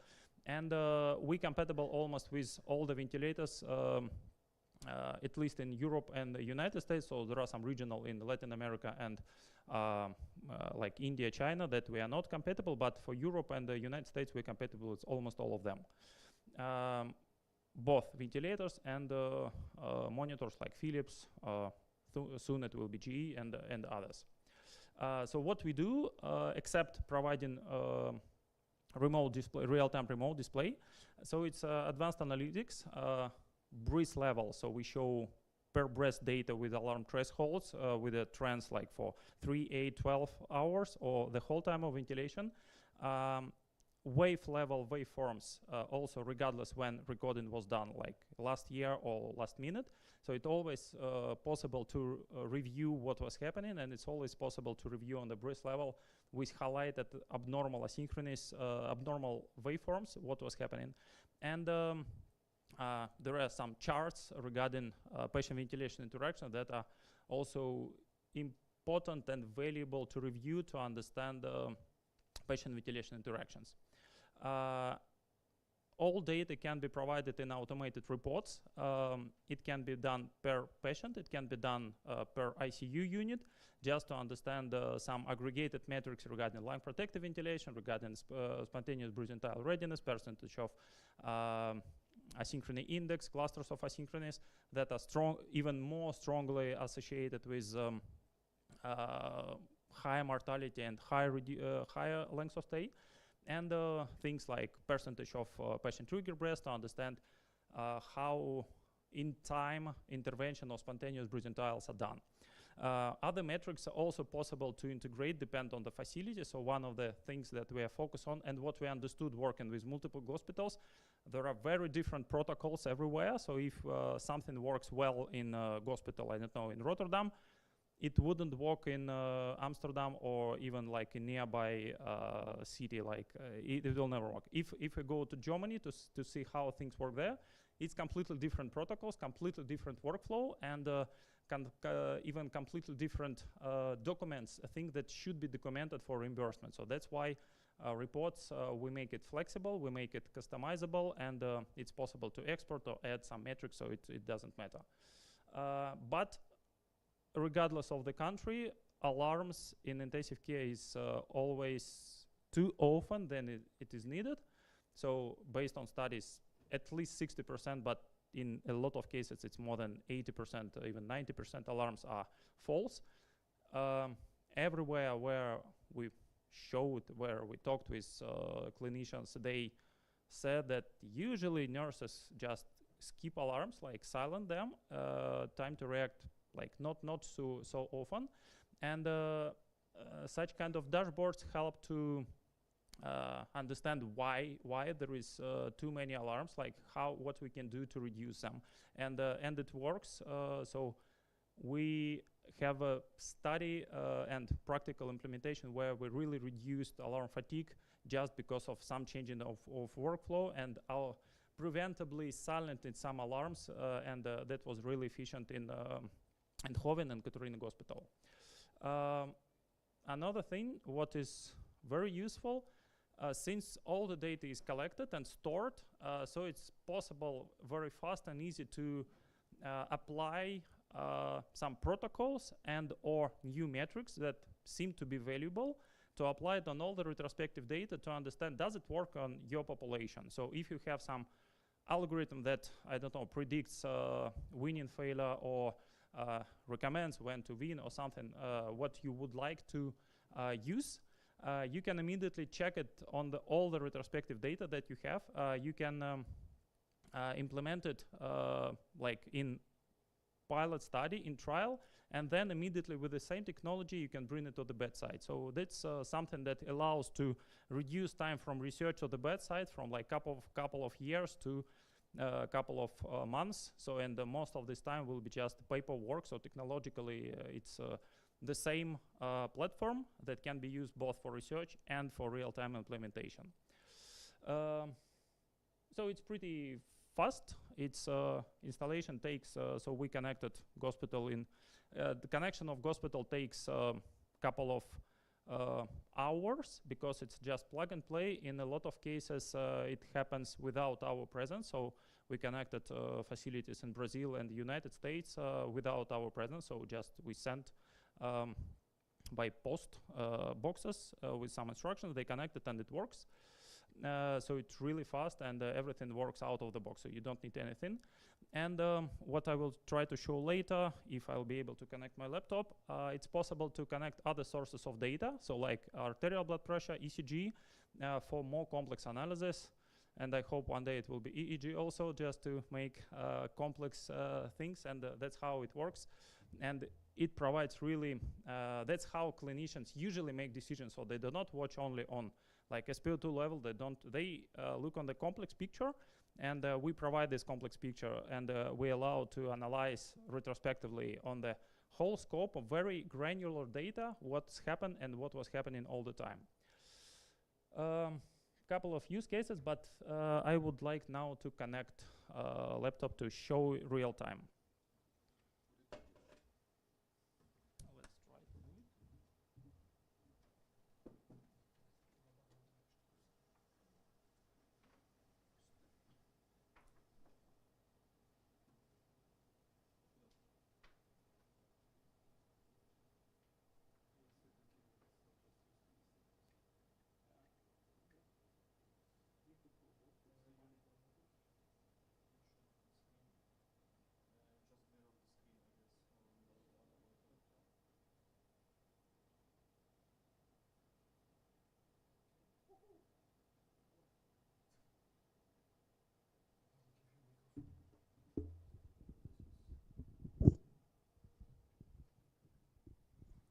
Yeah, this is, it was before Finland landscape, this is Dutch landscape. So also relevant. Why I don't see my, I cannot, now it's okay, yeah. Not now, I guess, yeah. And now I just, yeah. You can do this, yeah, also. Yeah. Yeah, success. So we now share my mobile phone connection, so I hope it will be fast enough.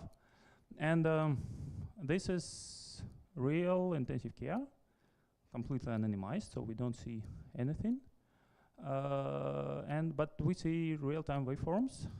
We can review what was happening during past 12 hours. Alarm limits. Main parameters, this is alarm thresholds, moving average for all the parameters, and we can review, for example, alarm history also, just to, in pretty convenient way, just to understand that there are usually really, no, we cannot review it now, sorry, a little bit later. And also some parameters like percentage of patient trigger breath, mechanical power, or anything else that you would like to introduce to your, it's spontaneous mode, so it's always patient trigger breath, but this is calculated mechanical power, moving average, and or exact breath by breath calculation.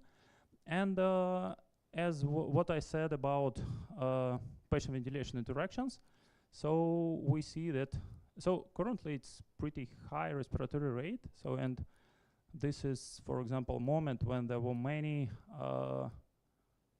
multiple triggering breath, and we can review, so it was at night, and still we can review what was happening specific waveform, so it's stored, and this is real-time performance, so from mobile connection, but it can work completely on premise without without any internet at all. So this works in real time. This works for any amount of patients and ICU facility. Just now we have only one patient that is ventilated, but it can be any amount of them.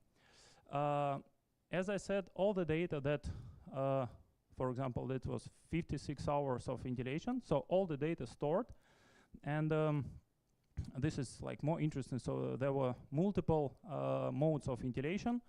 This is ASV, like very smart mode of Gamilton ventilator, so one of the like leader in the market, and still we see that there are a lot of asynchronous and many types of asynchronous, and we can review that they really exist.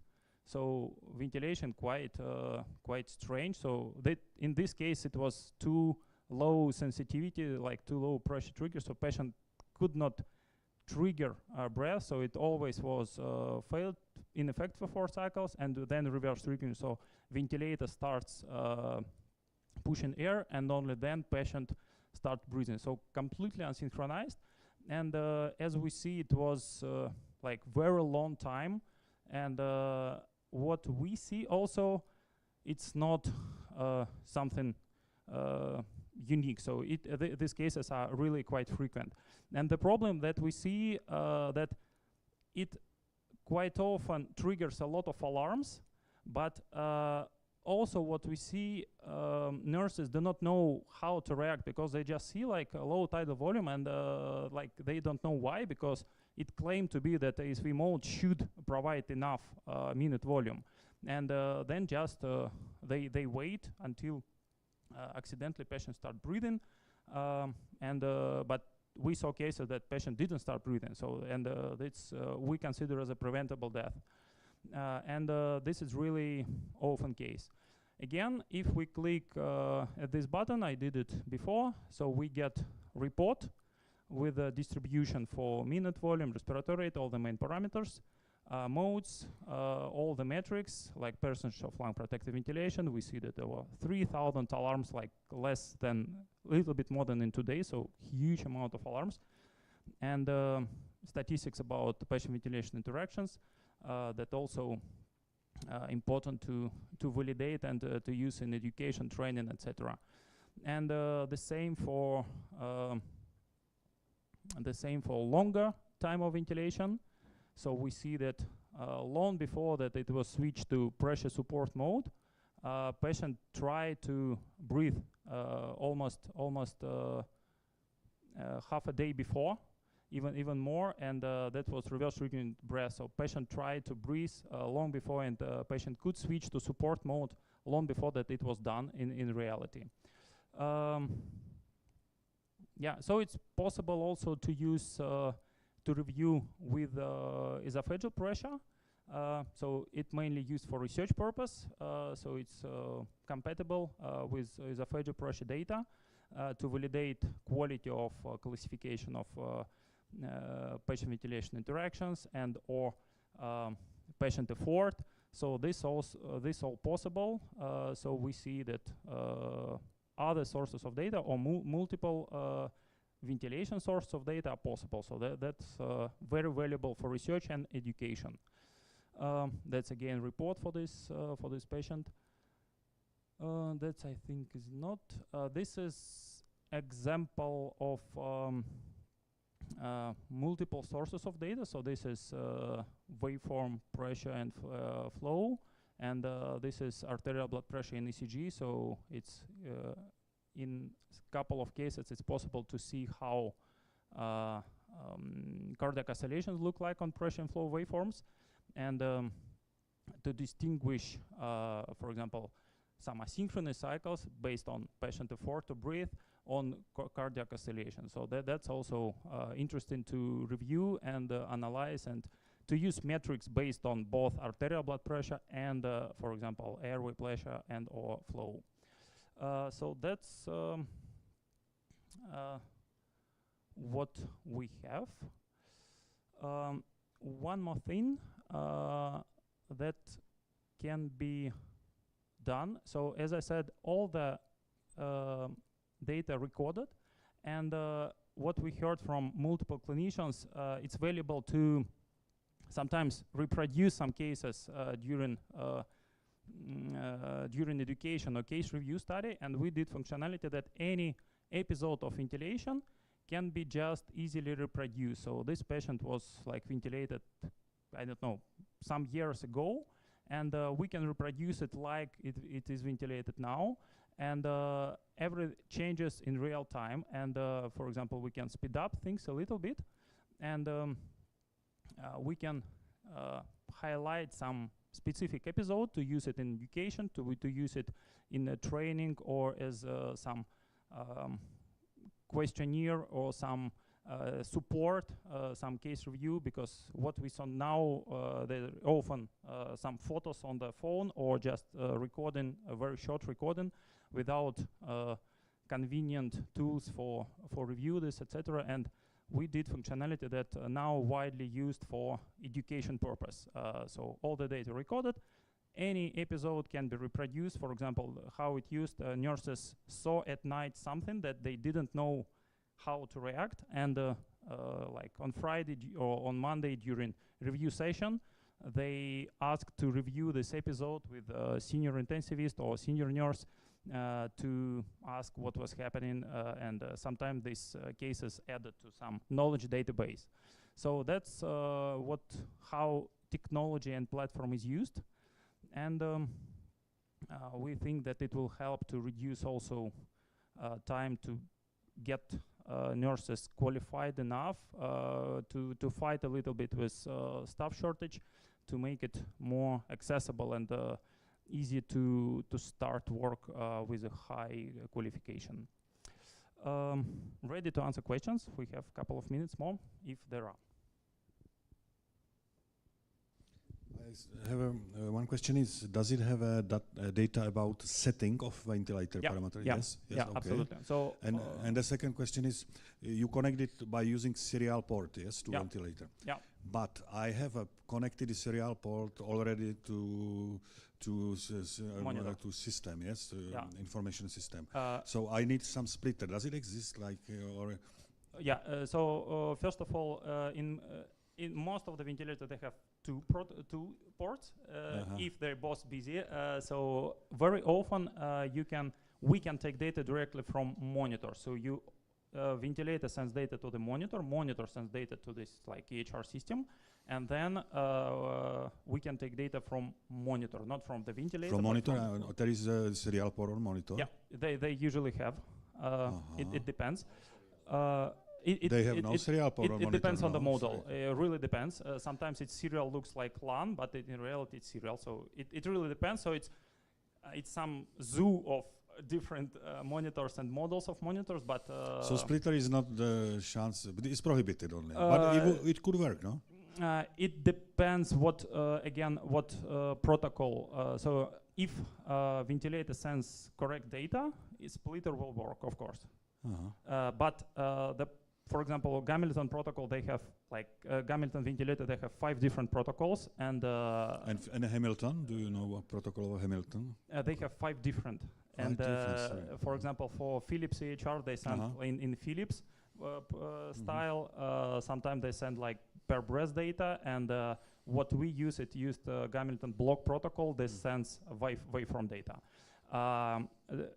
For example, Getinge ventilator, you need to request what parameters would you like to get, and then it sends data. So if monitor or EHR system requested waveform data, it can be done. So it really depends on the setup. So monitor requesting the data from this, yes? Yeah. So that's maybe why they splitter didn't function. Yeah, yeah. Because they, okay. Yeah. So it's really very differently.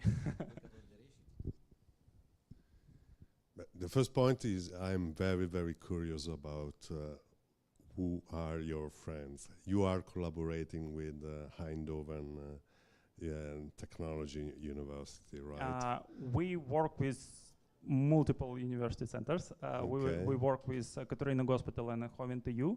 We validated our patient ventilation interaction algorithm in Erasmus Medical Center. It's Erasmus probably and Ashley. Ashley DB is very big our friend. Now it's clear in my So amazing work. Your tool is very promising, and what I really like is flexibility. I prefer the direct connection to a single mechanical ventilator than trying to connect all the unit, especially because bureaucracy depends on from country to country, but can be a nightmare. And the fact that is not a medical device. It's like your smartphone, no? You can use your smartphone to make a calculation, and it's the same. It's just taking data, applying some rules, some calculation, and giving you a feedback. And then it's up to you. You are the doctor. You are the one taking a decision. So I really like this, especially because to me there is the potential to decrease this time gap between research and I would say software release from company, because this gap is becoming larger and larger every year. So we physician or we researcher, we have new ideas, and 10 years ago it was possible to see your new idea working in maybe in 1 or 2 years, and now we have to wait. We are retired, more or less. So that's the problem. So this is, to me, this is the solution. And exactly with Ashley, we now, so they have huge army of PhD students who validates like all the freeware algorithms, and they validated this on their like huge data lake, and there is no way to implement it on the bedside. And since this summer, we started implementing, validating on their retro data and implementing in pilots with the breath all the algorithms that they would like to. And time to the bedside will take like 1-2 months, at least for trial settings. And then like the application to notified body with a short, or so it's really fast. And that's what we're going to achieve with our product. So we did it as simple as possible, as fast as possible as a startup. Yeah, I think there is a strong evidence that me too and Ashley, we need to sit at the table with a beer. Yeah, let's do it. Only may I use it in this way? I connect it to your device, and from your device I send the data to my machine. Yes, it's possible. Yeah. Do you have a HL7 protocol? Yep. For testing? Yep. And alarm threshold, do you have from to the microphone, currently alarm thresholds we take directly from the ventilator just to see how it happens, but in analysis we can set it manually, so it's possible both ways. By default, it's from the ventilator. Did you measure the accuracy of this detecting this? Yes, so it was externally validated by Erasmus at exceeds human level performance, and its sensitivity around 85% and specificity more than 95, so very accurate. Yeah. Thank you, Anton. Without the microphone, thank you so much. We have to let the program continue. We can continue the discussion outside. Yes.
We all make promises.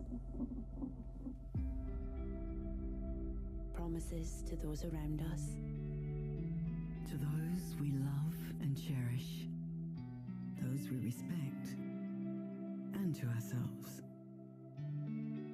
Our bond with one another holds us together.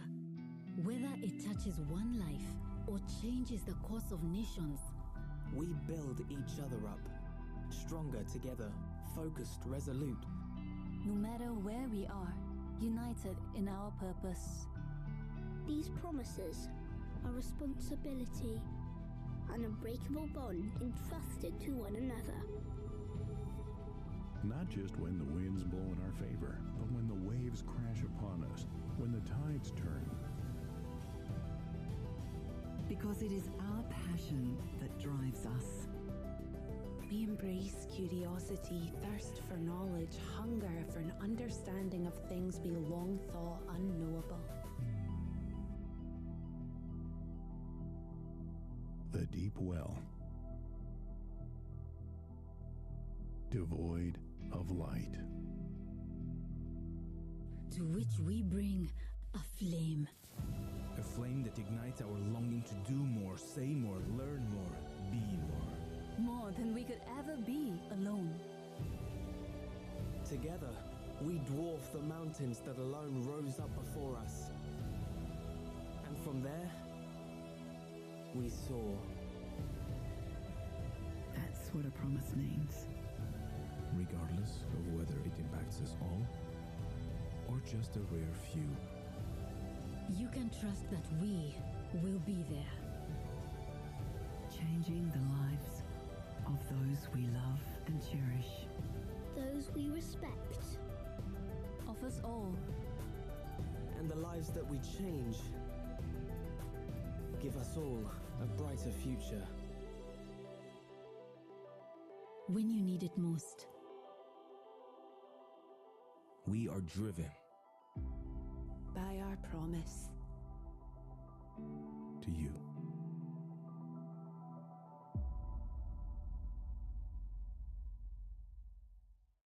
V roce 1995 jsem založil AMI, firmu, která neměla být jen dodavatelem zdravotnických přístrojů, ale opěrným bodem pro lékaře, pacienty i jejich rodiny. Naši vizi nese dál můj syn s respektem k hodnotám, na kterých stojíme, kvalitě, spolehlivosti a stabilitě. Reprezentujeme přední světové výrobce zdravotnické techniky pro intenzivní medicínu, urgentní příjmy a operační sály a od roku 2003 jsme součástí projektu domácí umělé plicní ventilace, který pomáhá pacientům vrátit se domů a zlepšuje tak kvalitu jejich života. Ale technologie jsou jen polovinou úspěchu. Tou druhou jsou lidé. Mnozí naši kolegové jsou s námi přes 20 let a jsou tak součástí naší rodiny. Bez jejich odbornosti, nasazení a oddanosti bychom nebyli tam, kde jsme dnes. Více než 30 let spojujeme tradici s pokrokem. S využitím umělé inteligence se posouváme vpřed a připravujeme budoucí generaci, která bude pokračovat v našem odkazu. Věříme, že budoucnost zůstane v těch nejlepších rukou. V rukou naší rodiny. A my dýcháme s vámi. Embesin. Řešení katecholamin refrakterní hypotenze v septickém šoku. Embesin zvyšuje šanci na přežití u pacientů s méně závažným septickým šokem. RAPIBlock poskytne rychlou kontrolu srdeční frekvence bez kompromisů. AOP Orphan, váš partner také v intenzivní medicíně. Zkrácené informace ke jmenovaným přípravkům najdete ve zmíněné podsekci.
dnešní odpolední sekci, která je věnovaná gastrointestinálnímu traktu, na který bychom měli pomýšlet v řadě situací a my si některé z nich teď představíme.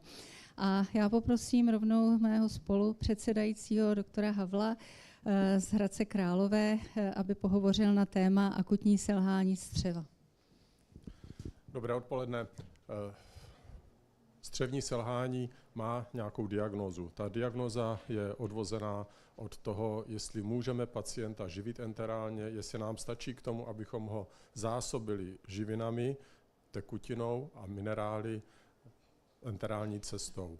Pakliže ne, musíme volit parenterální cestu a to jsou ty kritéria pro to, abychom řekli, že jde o střevní selhání. To střevní selhání v evropské doporučení nebo Evropská společnost pro parenterální enterální výživu rozděluje do 3 typů a je to podle délky trvání toho selhání. Takže do toho prvního typu to jsou i takové protrahované paralytické íleji po střevní operaci. Jedná se o přechodné samoodeznívající stavy. Té druhé, to je v řádu měsíců, tam bychom klidně zařadili i abdominální katastrofy. A ty třetí, to jsou ty celoživotní nebo mnohaleté, krátké střevo, chronická píštěl, odkázání na domácí parenterální výživu. To, kdy nemůžeme tedy zahájit tu enterální výživu, tak ty typické situace jsou, že nemáme dobře obnovenou hemodynamiku, zajištěn šokový stav, kdy máme závažné krvácení do zažívacího traktu, kdy máme střevní obstrukci nebo vysoký výdej z píštěle. Tohle není úplně to, co bychom úplně chtěli asi o čem si povídat v rámci intenzivní medicíny a kritického stavu. Ta jiná klasifikace, která je z Evropské společnosti intenzivní medicíny, je ta, která už zvažuje míru tíži toho postižení a efektivitu těch terapeutických opatření a rozděluje na 4 stupně. Zase i podle té závažnosti, jak rychle se nám to podaří obnovit, co k tomu potřebujeme, tak 1., 2., 3. a 4. stupeň.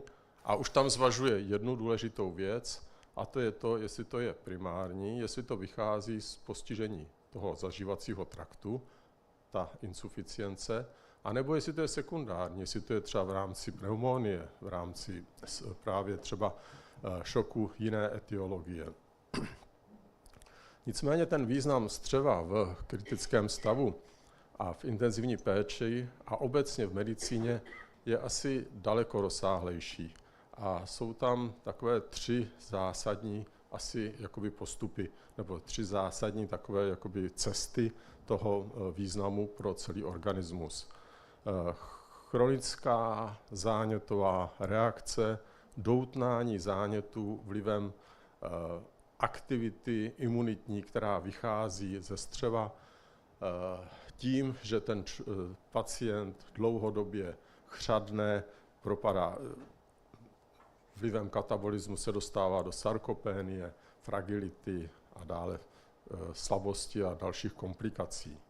Má-li tenhle ten impuls velkou intenzitu, no tak pak to je otázka multiorgánové dysfunkce, multiorgánové selhání na základě zánětové reakce vystupňované mediátorové regulace.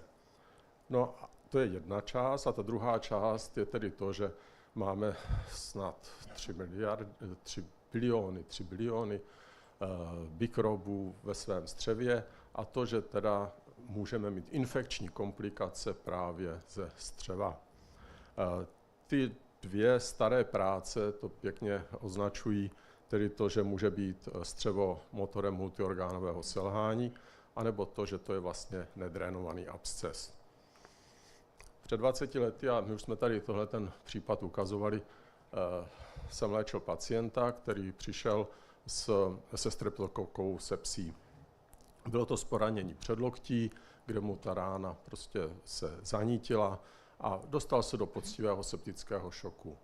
Krásně se nám ho podařilo stabilizovat, zmobilizoval tekutiny po 10 dnech, už dýchal sám, příznivý průběh a najednou bum, nová ataka septického šoku a zednuté břicho, CT s obrazem tedy vlastně plynu v portálním řečišti a střevo, kde vidíte ty bublinky, takový ten růženec kolem toho, tak to jsou bubliny plynu, které jsou ve stěně střevní.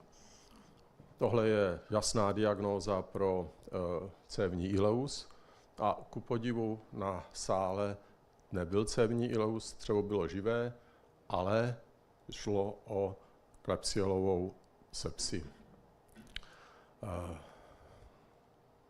My jsme to viděli už na ultrazvuku a tady vidíte, co se tam hýbe, tak to jsou bublinky plynu v portálním řečišti. Asi jste to už taky někdy viděli, ale tohleto pro mě bylo velmi zákeřné, když jsme vyléčili pacienta streptokok, dobře léčený penicilínem, dalacínem, pěkně cílená léčba a najednou takováhle komplikace. No, tak jak to s tím střevem je? To znamená otázka té funkce bariéry, kterou to střevo má.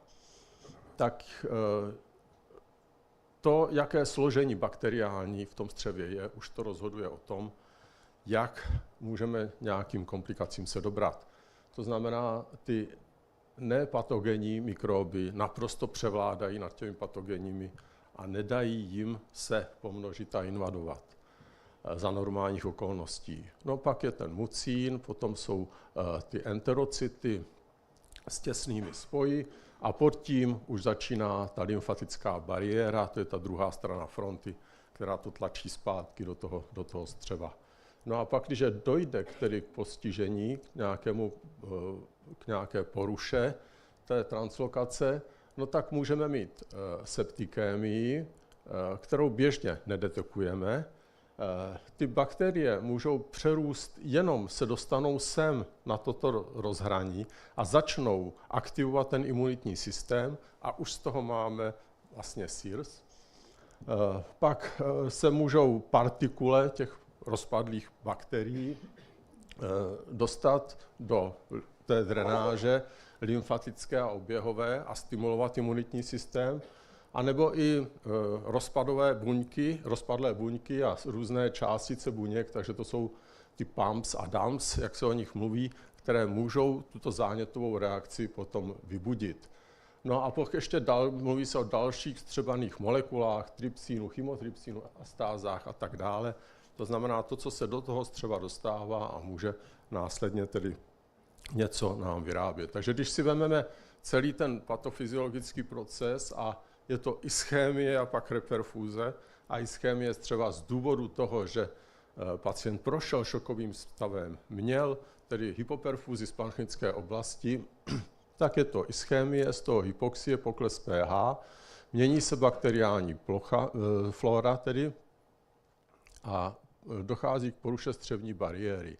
Buď to se ty buňky rozpojí od sebe, takže tam přes ta těsná spojení vzniká ten lík, a nebo přímo zanikají tou apoptózou z hlediska té hypoxie. No a pak to je buď to sterilní cesta, a to je ta zánětová reakce, která může vést až k tomu multiorgánovému selhání, anebo přímo bakteriální cesta, nebo infekční cesta, která vede k těm infekčním komplikacím. No a ta cesta těch bakterií je buď přes portální systém, kde ještě játra poměrně silným imunitním systémem dokáží něco vychytat, anebo lymfatickou drenáží a tam zase to první velké síto budou plíce a proto pneumonie může mít teda etiologii z zažívacího traktu. No a další věc ještě, o které jsem nemluvil, je to, že ty bakterie, které jsou nejvíce v té části tlustého střeva, se přesouvají směrem do toho horních částí zažívacího traktu, který kolonizují a odtud potom invadují. No a takhle to je hezké, si to dokážeme představit, ale my na to nedokážeme nějak moc myslet během toho svého přemýšlení o tom pacientovi. No a existují nějaké laboratorní markery, ale zatím jsou využívány hlavně ve výzkumu, to znamená v těch studiích, kde se s nimi pracuje a říkají nám buď to o to, že nám zanikají enterocyty, nebo že se víc dostávají některé molekuly do oběhu. ale v praxi, aspoň v klinické praxi, běžně s tím nepracujeme. To, že můžeme ovlivnit tu permeabilitu, ano, můžeme. Dokonce vlastně je to stimulátor interferonového genu, STING, o kterém se hodně mluví v souvislosti s některými onemocněními, tak on je vyprovokovaný přítomností DNA, jeho tvorba přítomností DNA v cytozolu. No, ale to DNA tam může být buď vlastně neinfekční nebo infekční, takže ano, když to zantagonizujeme, tak zachráníme střevní sliznici, nicméně zase můžeme ale zase snížit imunitní reakci. To znamená, tenhle stejný děj běží jak v autoimunitním onemocnění, tak v antiinfekční reakci. No a když bychom od toho úplně kritického stavu se přesunuli do takové šířky dál k těm neinvazivním, tak během perioperační péče se nesmírně staráme o to, aby rána operační byla trvale v čistotě. To znamená, děláme všechna opatření, abychom ránu neinfikovali. Nicméně v tom střevě je spousta bakterií a ty bakterie se tam můžou dostat i do té rány. A to je buď to teda přímá kontaminace samozřejmě, nebo z toho zažívacího traktu máme kolonizovanou kůži, ale také tou translokací se můžou dostat do oběhu a uchytit se zase v tom místě, které je zranitelné. Takže můžeme dokonce říct, že ta vlastně infekce rány je více způsobená tou částí, která jde ze střeva, než tím, co napácháme kolem toho pacienta vlastní aktivitou. No a to, jestli máme do praxe něco, abychom snížili tu bakteriální translokaci, abychom zvýšili, dejme tomu, tu obrannou schopnost toho střeva proti veškeré translokaci, tak existuje řada látek, které to můžou tomu pomoct, je jich hodně. Do praxe jednak to můžou být potom látky, které jako přímo snižují, modulují tu permeabilitu střevní sliznice a potom také ty proaktivity, o kterých se hodně mluví, probiotika, prebiotika, fekální transplantace stolice, transplantace mikrobioty, no a selektivní bakteriální dekontaminace. Žádná z těchto postupů nemají jednoznačně ověřený to, že bychom to museli dělat, že proto jsou velké důvody.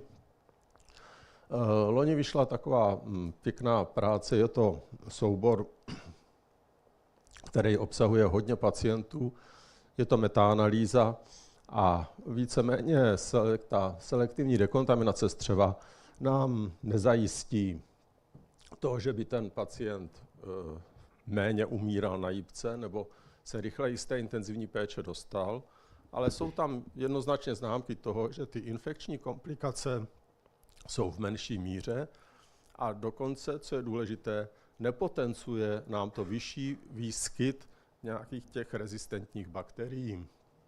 Ty způsoby, jak se ta selektivní dekontaminace střeva dělá, je řada.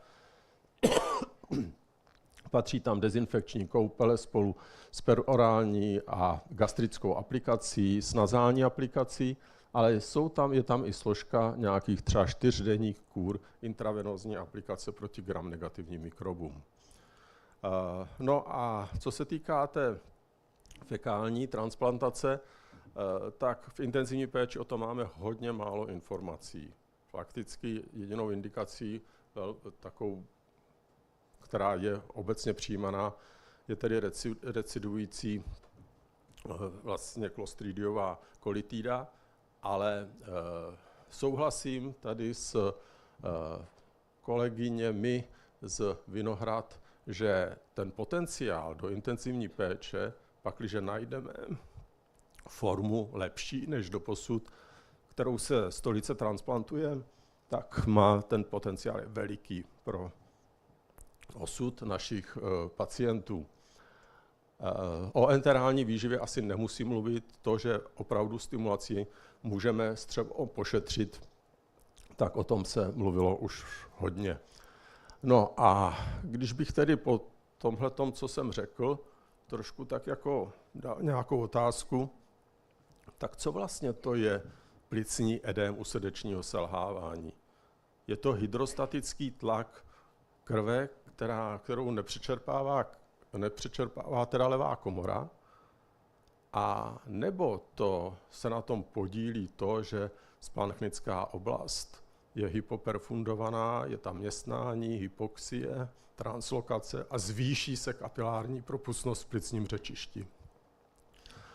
Nebo chronické srdeční selhávání a jeho malnutrice, kachektizace při chronickém srdečním selhávání, tak zase a otázkou je, jestli se na tom nepodílí pořád ten lehký sirs, kterém ten člověk v té katabolické reakci je. No a na závěr, když bych tedy řekl, jestli jsem svého pacienta, kterého jsem na začátku ukazoval, mohl léčit lépe, tak nemám v současné době nic, co by mě obvinilo, že jsem tak dělal špatně, ale já jsem mohl zvážit to, že on je malnutriční, že to je člověk, který žil na ulici, že byl depleční v řadě situací a že měl sklon k vlastně bakteriální translokaci. Mohl jsem detekovat kolonizaci, kterou on jistě měl, mohl jsem ji detekovat dřív. Na to konto jsem mu tedy mohl udělat selektivní dekontaminaci střeva v době, kdy jsem léčil ten septický šok streptokokový. No a v té době jsem asi úplně nezačínal včas enterální výživou, takže to by byla taky další možná takový střípek do toho. No a ještě ta transplantace fekální mikrobioty by následně u něj byla vhodná, a to někdy v té rekonvalescenci, daleko když už by regeneroval. Tak a děkuji vám za pozornost.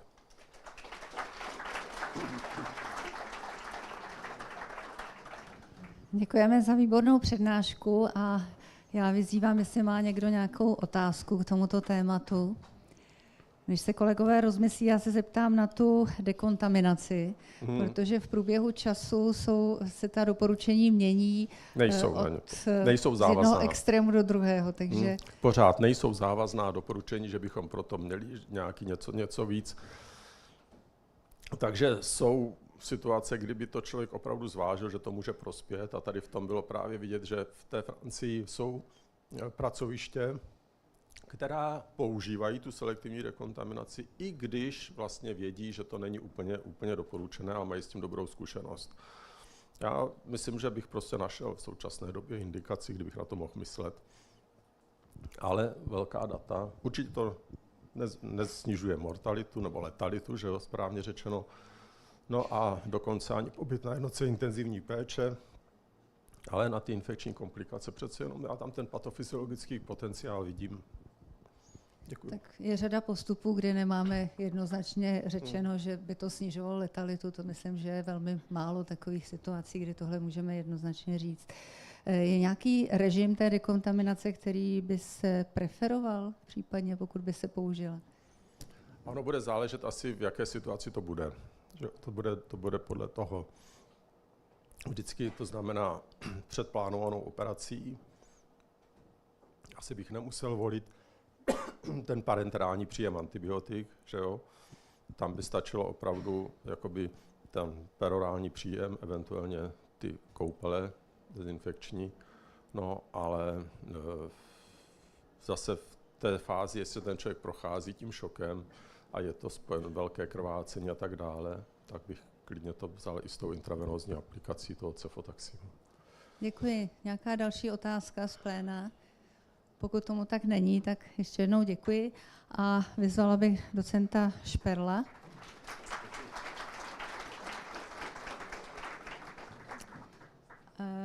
Který by pohovořil na téma dekompenzace jaterní cirhózy.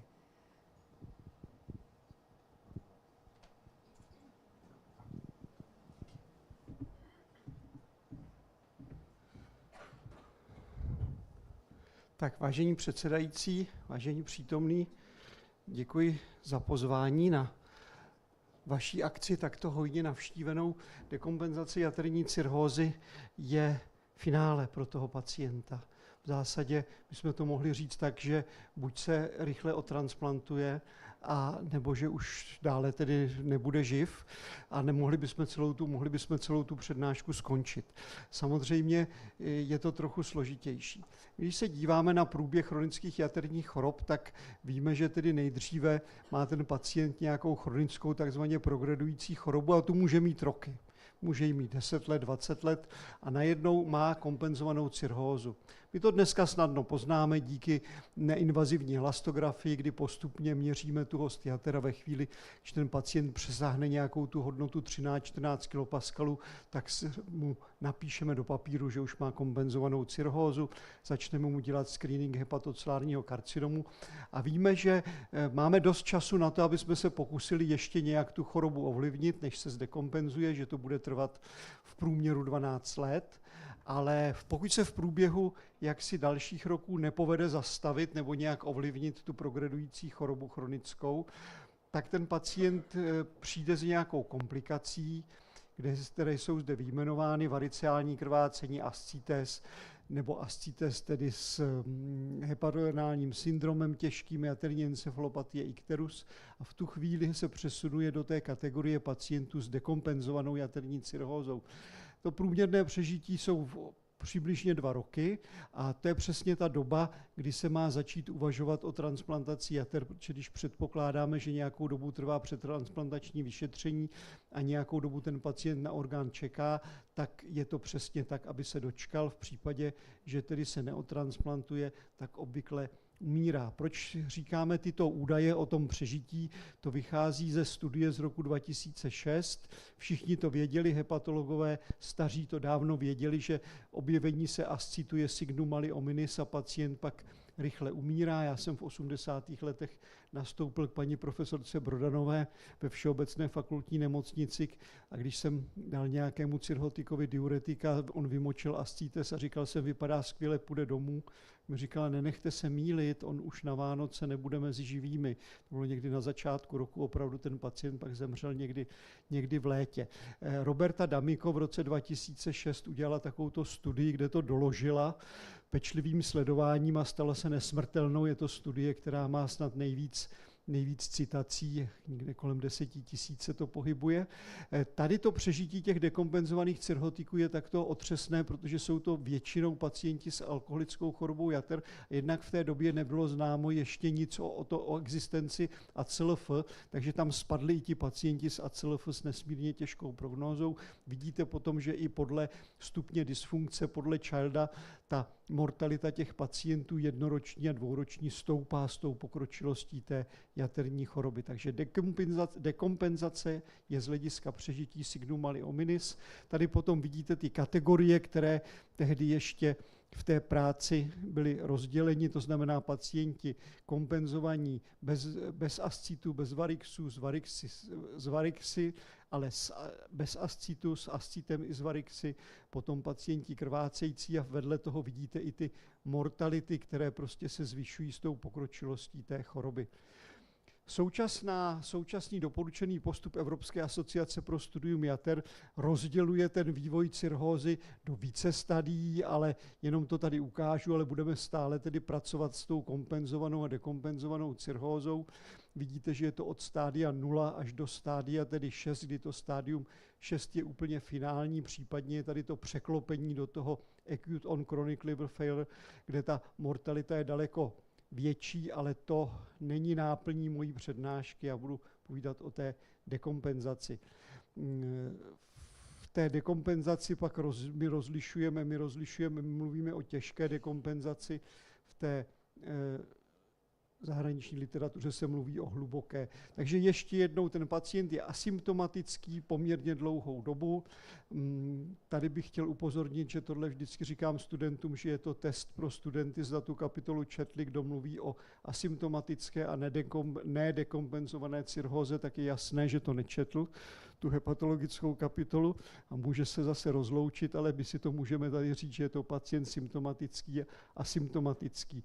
Ten pacient s tou pozdní dekompenzací samozřejmě nemůže už být doma, ten musí ležet na lůžku, ten má refrakterní ascites, těžkou encefalopatii, ikterus, renální selhání a vždycky to také ukazuju jako příklad toho, kdo už se nemusí dočkat transplantace, protože jeho přežití samozřejmě nejsou 2 roky, ale daleko horší. Co se týče té patifyziologie, tak se tady uplatňuje samozřejmě rozvoj portální hypertenze, který je zpočátku daný přibýváním množství vaziva v játrech. Ta játra prostě tuhnou, zvyšuje se jejich tuhost, současně tedy se zvyšuje portální hypertenze. S portální hypertenzí se jaksi otevírá cesta pro bakteriální translokaci střevních bakterií do ascitu, aktivace receptorů vrozené imunity a uvolňování tedy proinflamatorních molekul. K tomu tedy přichází ještě ty tkáňové působky z té poškozené jaterní tkáně. Výsledkem je potom splanchnická arteriolární vazodilatace, která rezultuje v kardiovaskulární dysfunkci a zejména tedy v rozvoji hepatorenálního syndromu, který může vyústit až v dysfunkci nebo úplné selhání ledvin.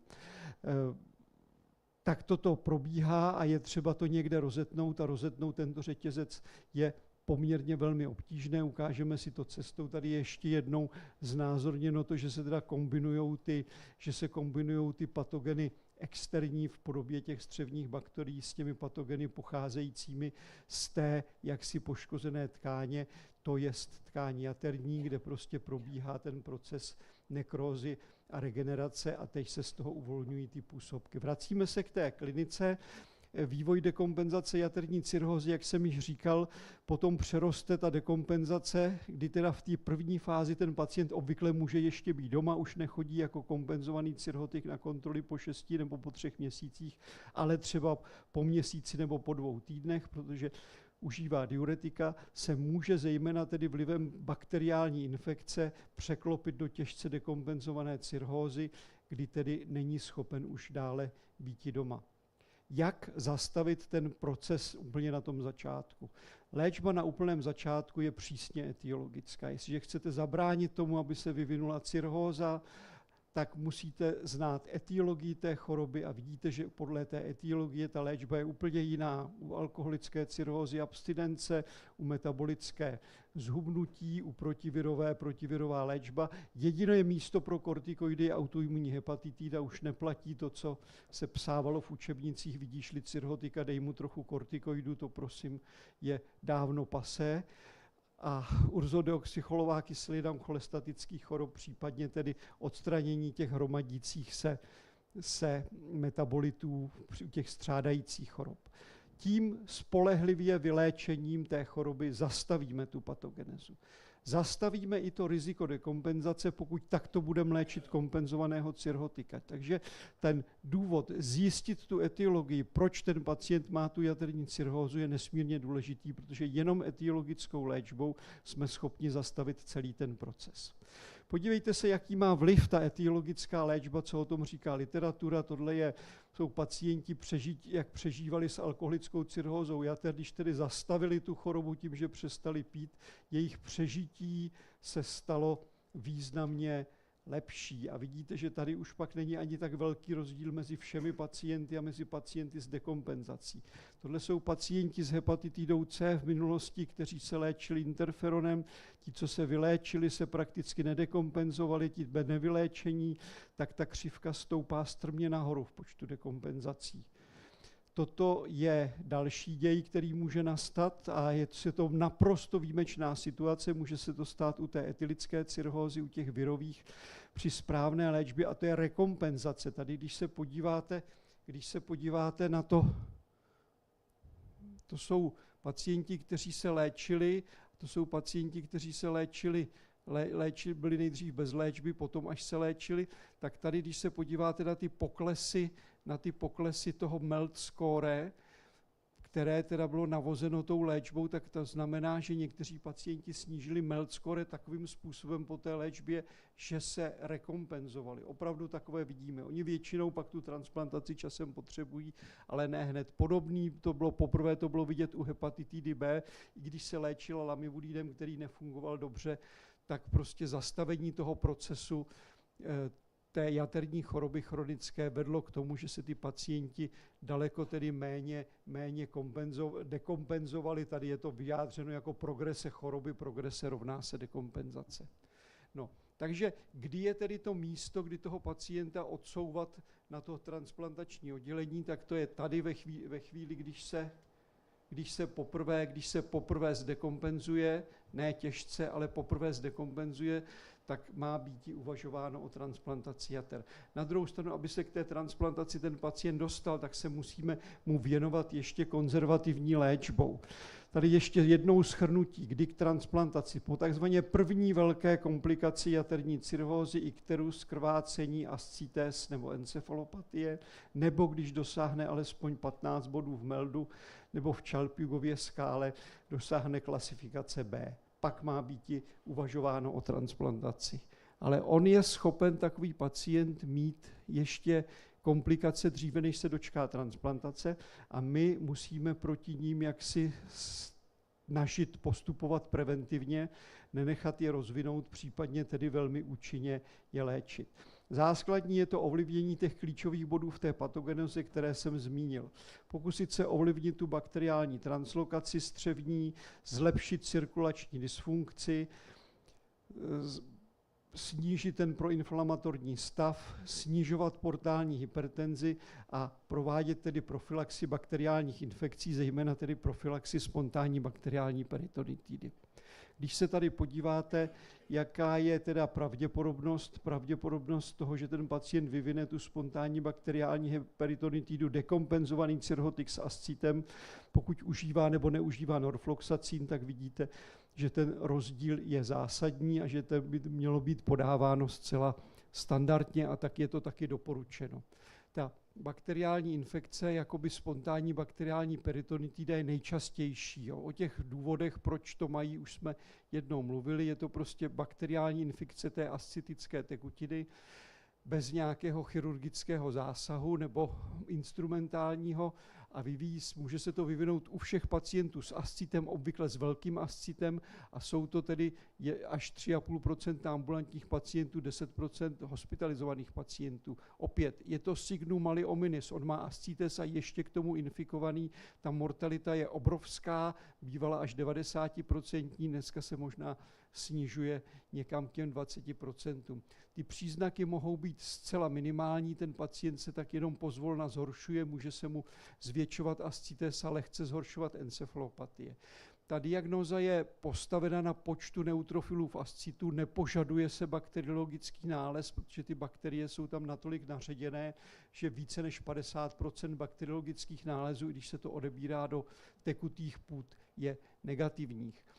Léčí se to proto empiricky, kdy tedy ta léčba má být zahájena buď cefalosporidy 3. generace, nebo teda piperacillin tazobactam podle toho, kde ten pacient se nachází. U těch nozokomiálních infekcí se má navíc tedy uvažovat o aktuální bakteriologické situaci a rezistenční v té příslušné nemocnici. Má se uvažovat o tom, že ten pacient přišel s tím z domova nebo akvíroval to v nemocnici a podle toho se tedy určuje ta léčba, jak tady vidíte, od toho cefalosporidu až tedy přes ty karbapedemy nebo tedy dokonce i vancomycin s gentamicínem, pokud je ten pacient septický. Co se týče té léčby, tak už jsme jednou říkali, že tedy ta léčba se zahajuje empiricky, monitoruje se druhou punkcí ascitu po 48 hodinách, kdy tedy očekáváme ten počet neutrofilů poklesne, případně tedy monitorujeme i ty symptomy. Podáváme také albumín pro snížení rizika hepatorenálního syndromu těmto pacientům. To podávání toho albumínu nicméně tedy v tom současném doplnění toho doporučeného postupu bylo velmi limitováno, už tedy nepodáváme velkou albumínovou výzvu, protože se tam objevovaly se tam potom plicní edémy u těch pacientů. Primární profylaxe se podává u pacientů pokročilých s velkým ascitem s nízkou koncentrací proteinů v ascitu norfloxacínem 400 mg denně až tedy do transplantace nebo zlepšení stavu. Profylaxe po variciálním krvácení se podává ještě tedy 3 až 5 dnů po tom endoskopickém ošetření opět norfloxacínem nebo ceftriaxonem. A pokud je sekundární profylaxe, tak ta se podává se také norfloxacín. Oblíbený je rifaximin, ale ten není považován z hlediska tedy doporučeného postupu za účinný. Pacienti, kteří toto potřebují, mají být jednoznačně považováni za kandidáty transplantace jater a v souvislosti se SBP je třeba zvážit indikaci k podávání inhibitorů protonové pumpy, které ruší tu bariéru kyselou v tom žaludku a umožňují jaksi větší množství bakterií, aby vstupovalo do střeva. Co se týče těch dalších infekcí, tak ta pravidla jsou taková, že ten cirhotik dekompenzovaný musí být pečlivě monitorován, léčba zahájena promptně a pokud se tedy použijí antibiotika, zejména nefrotoxická, tak musí být monitorovány hladiny, protože ty ledviny u toho hepatorenálního syndromu tím trpí mnohonásobně a může to vést teda velmi rychle k jejich úplnému selhání.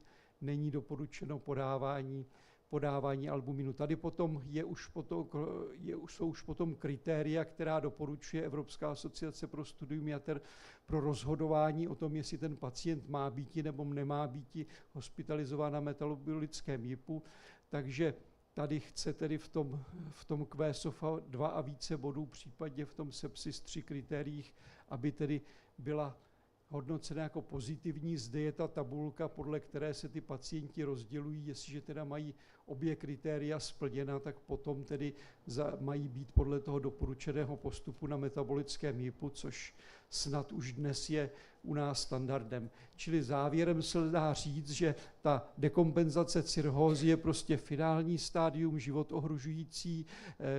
Infekce v tomto stadiu jsou tou nejhorší komplikací, která může nastat. Nejčastější tou infekcí je spontánní bakteriální peritonitida a ta významně zhoršuje přežití těch dekompenzovaných pacientů a ta primární i sekundární prevence je nutná u vybraných pacientů, aby se dožili transplantace. Děkuji za pozornost.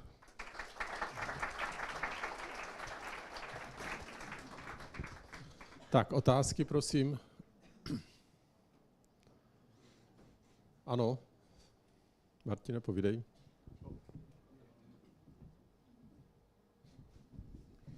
Děkuji za přednášku. Já budu mít trošku možná takový oponentský postoj ke dvěma věcem. Jedna věc je albumin a druhá věc je podávání antibiotik u krvácení týcových varixů. Na ta evidence, a chci to říct spíš všem, kdo jako využívají doporučení guidelines podávat albumin u cirhotiků, ať je to spontánní bakteriální peritonitida nebo velkoobjemová paracentéza nebo hepatorenální syndrom, tak oni jsou postavení na studiích, když se do nich zadíváme na velmi chabý metodologické kvalitě. A když to jemu na tu spontánní bakteriální peritonitidu, tak je zajímavý, že u cirhotiků albumin podávaný v indikaci jiných infekcí než nitrobřišních měl úplně opačný efekt z hlediska výsledku. Čili kdo chcete ušetřit albumin u cirhotiků, tak ho můžete směle vynechat a určitě nebudete dělat chybu zásadní. No, není to daný tím, že by jsme museli v tomhle směru slepě sledovat guidelines a budu samozřejmě rád, když eventuálně půjdeme do nějakého oponentského kontrastu. No a s těmi antibiotiky je to úplně stejné. Nové studie ukazují, že pokud máme před sebou pacienta, který se nedostal do těžkého šokového stavu, nemá za sebou historii encefalopatií, nemá za sebou historii spontánní bakteriální peritonitidy, tak podávání paušální cirhotikum, který zakrvácí, je rychle ošetření varixu, nepřináší žádný benefit. Čili tam je třeba trošku individualizace a v případě se proto rozhodneme, tak stačí ta léčba 1-2 dní, nikoli 3 až 5, ale tak teď nevím, jestli budete se mnou souhlasit. Samozřejmě, pane profesore, nebudu s váma souhlasit a budeme postupovat podle doporučených postupů Evropské asociace pro studium jater. Ty antibiotika po tom krvácení prostě podle těch studií, ze kterých jsou jaksi byly vzatý pro ten doporučený postup, tak zlepšují přežití. Zejména teda ceftriaxon zlepšoval přežití a to zatím jako nevíme o tom, že by bylo vyvráceno, že se to nemá dělat. Ty názory se mění, máte pravdu, že se mění ty názory na ten albumín, ale ty se mění, jak jsem říkal, zejména z hlediska toho množství podaného albumínu.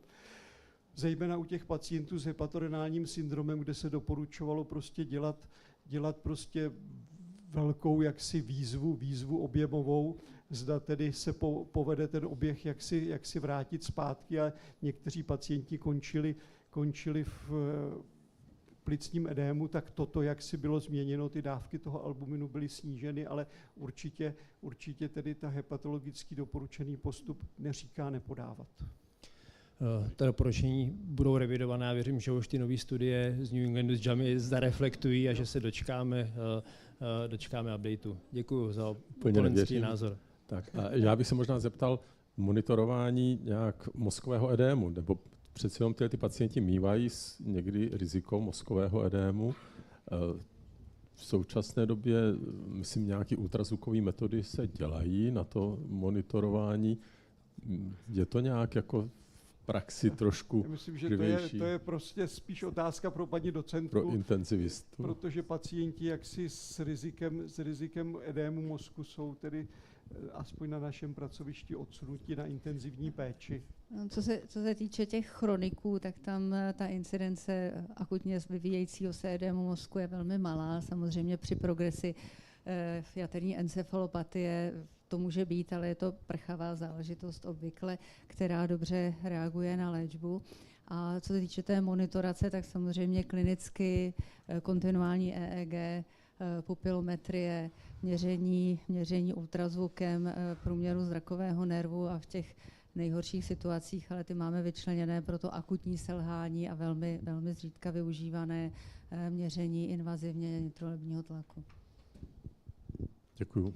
On nám vypršel čas, tak moc děkuju.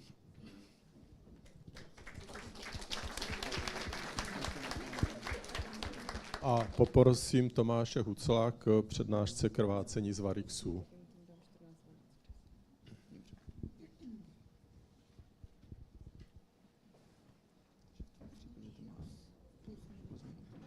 Vážení předsedající, vážené dámy a pánové, chtěl bych poděkovat paní docence Kyslichové za pozvání, kterého si velmi vážím. Myslím, že jsem ještě nikdy nepřednášel v tak nabitém sále.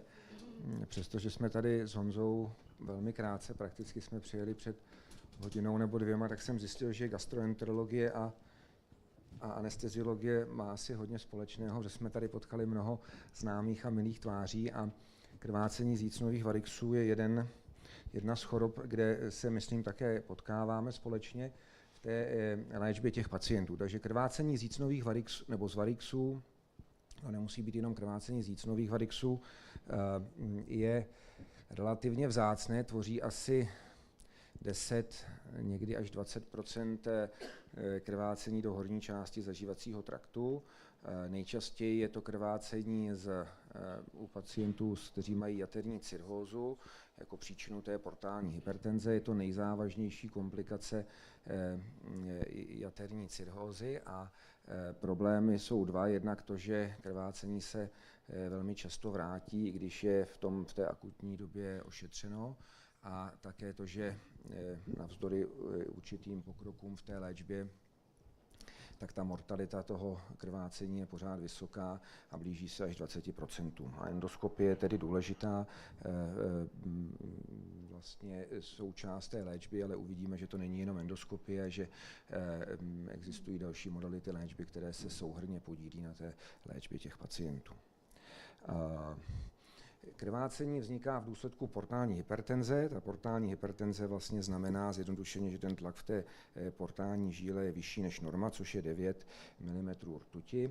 My úplně dobře neumíme radiologicky měnit ten tlak v té portální žíle a proto se to obchází tím, že se měří tlak v zaklínění jaterních žil a srovná se s tím volným tlakem v jaterní žíle. Říká, že se tomu ten gradient toho portálního tlaku v zaklínění a ten je tedy za normálních okolností 5 a pokud tedy stoupne nad 5, tak to definuje portální hypertenzi. Pokud stoupne na 10, tak tomu říkáme klinicky závažná portální hypertenze a pokud stoupne na 12, tak tam vzniká to riziko krvácení z varixu, ať už jícnu nebo žaludku. Těch příčin té portální hypertenze je celá řada, mohou být před játry, v játrech nebo za játry, ale nejčastěji je to choroba jater, to znamená nějaká forma jaterní cirhózy. Zmíním také v té přednášce několik málo novinek oproti tomu, co jsme se všichni učili ve škole. Jedno z takových těch novinek je to, že dneska je možné měřit ten portální tlak také pomocí endosonografie a my jsme schopni na rozdíl od radiologů se dostat i do té volné portální žíly a potom do té jaterní žíly a změřit ten gradient jinak, ale je to metoda, která je relativně technicky náročná a my se o to vlastně také pokoušíme v rámci takové multicentrické studie s velkou pomocí našich anesteziologů. A je potřeba počkat na nějaké první výsledky, jak dokonale ta metoda dokonalá bude ve srovnání s tím zlatým standardem, s tím radiologickým měřením. Takže v důsledku té portální hypertenze se ta krev snaží proti tomu odporu jak si projít a nedaří se jí to a vznikají portosystémové kolaterály a ty mohou vzniknout jak v tom jícnu, a tomu říkáme jícnové varixy, nebo v žaludku, tomu říkáme žaludeční varixy, nebo difuzně v žaludku, tomu říkáme portální gastropatie, nebo v rektu, kde se také ty dva systémy spojují. Jícnové varixy je potřeba pro potřeby léčby a prevence klasifikovat. Těch klasifikačních systémů je více, určitě není potřeba tady do detailu. Prostě ty varixy mohou být buď menší nebo větší. Je důležité to vědět také proto, že s velikostí těch varixů souvisí to riziko, že ty varixy budou krvácet. Důležité také je, že ty varixy v čase progredují, pokud, tak jak o tom mluvil pan docent Špirl, nezasáhneme do vývoje té choroby, tak ta choroba progreduje a s tou narůstající tuhostí té tkáně potom také přibývá té portální hypertenze a také těch varixů. Souvisí to také s pokročilostí té choroby. Vidíme, že pokud jsou pacienti pokročilejší podle Childovy klasifikace, tak tím více budou mít varixů a tím více budou mít těch velkých varixů. Toto je důležité, toto je to riziko, proč by pacienti, nebo proč riziko, které určuje to riziko krvácení z těch jícnových varixů a vidíme, že to riziko je největší, pokud pacienti jsou více pokročilí, jsou tedy Child C, mají velké varixy a eventuálně mají stenčenou tu stěnu, tomu říkáme takové červené znamení, to je stenčená ta stěna na povrchu toho varixu a to značí to, že vlastně to riziko je větší. To znamená kombinace velké pokročilosti, velkých varixů a rizikových znamení znamená největší riziko. Co je taky nové, ne úplně nové, ale je to, že jsme dneska velmi dobře schopni měřit tuhost jaterní tkáně pomocí nějakých sonografických nebo elastografických metod. A jak jsme si na začátku říkali a definovali portální hypertenzi podle těch tlaků toho gradientu, tak můžeme dneska relativně přesně tato čísla korelovat s těmi čísly té tuhosti, které dokážeme tedy změřit neinvazivně. Když už tedy pacient krvácí, tak jako známe z nevarikózního krvácení, máme různé skórovací systémy toho, jak toho prognózy toho pacienta, tak i pro to varikózní krvácení můžeme odhadnout, jak závažné to krvácení bude, jak je riziko rekrvácení a špatné prognózy toho pacienta. A tady vidíme, že pacient Child B, který má aktivní krvácení, nebo je pokročilý, dokonce má Child C, nebo je pokročilý podle Meldovy klasifikace, bude mít to riziko, nebo riziko té špatné prognózy větší. Dostáváme se k léčbě. Ta léčba má jednak obecné principy, některé už tady byly zmíněné, a pak specifické. Takže z těch obecných asi je potřeba toho pacienta hemodynamicky zajistit a nahradit mu tekutiny, ať už nejprve krystaloidy nebo následně transfuzními přípravky. Respektujeme tady ty výsledky té známé studie už mnoho let staré na tu restriktivní krevní náhradu. Ty výsledky vidíme zde a to byla studie, která zahrnovala také pacienty s varikózním krvácením, to znamená ta restriktivní náhrada s cílem hemoglobinu 70 nebo 80 u pacientů s kardiálními komorbiditami respektujeme i tady. Antibiotická profylaxe, k tomu se vrátíme. U koagulopatie a trombopatie vesměs u pacientů nezasahujeme a není jejich abnormální hodnoty ve standardní situaci nejsou jaksi překážkou a indikací k nějaké náhradě. A encefalopatie je především, pokud pacient má encefalopat, tak je to léčba, ale je důležitá i prevence, protože v tom trávicím traktu je řada té natrávené krve a pacientům standardně dáváme laktulózu, abychom se té krve zbavili. Takže vazoaktivní léky jsou klíčovou součástí té léčby. Tady vidíte konkrétního pacienta, který byl u nás léčený a byl vlastně v tuto chvíli na tom endoskopickém sálku se zavedeným přístrojem. Tady vidíme ten varix, který aktivně krvácel. Až v této době jsme mu podali ten vazoaktivní lék, konkrétně v tomto případě terlipressin. A vidíte, že aniž bychom, nebo uvidíte za chviličku, aniž bychom se toho varixu dotkli, tak to krvácení ustalo. Ten pokles toho portálního tlaku až o 20 a 30%. Vidíme tady nějaká čísla, která ukazují vlastně ten efekt těch vazoaktivních léků na hemostázu, což jsme viděli na tom videu, na snížení mortality, potřeby transfúze nebo délky hospitalizace. Ty léky, nebo terlipressin je jediný z těch všech, které jsou tady uvedeny, který jednoznačně prokázal ten vliv na tu mortalitu. A kombinujeme ty vazoaktivní látky samozřejmě s endoskopií. Měli bychom je podat už před samotnou endoskopií, ne jako tady u té endoskopie. A mají také samozřejmě nějaké nežádoucí účinky. Jeden z těch, takže v některých případech, a na to bych asi navázal tady, a to je to, že to je takové trošku nové, bych řekl, proti tomu, co známe ještě ze školy.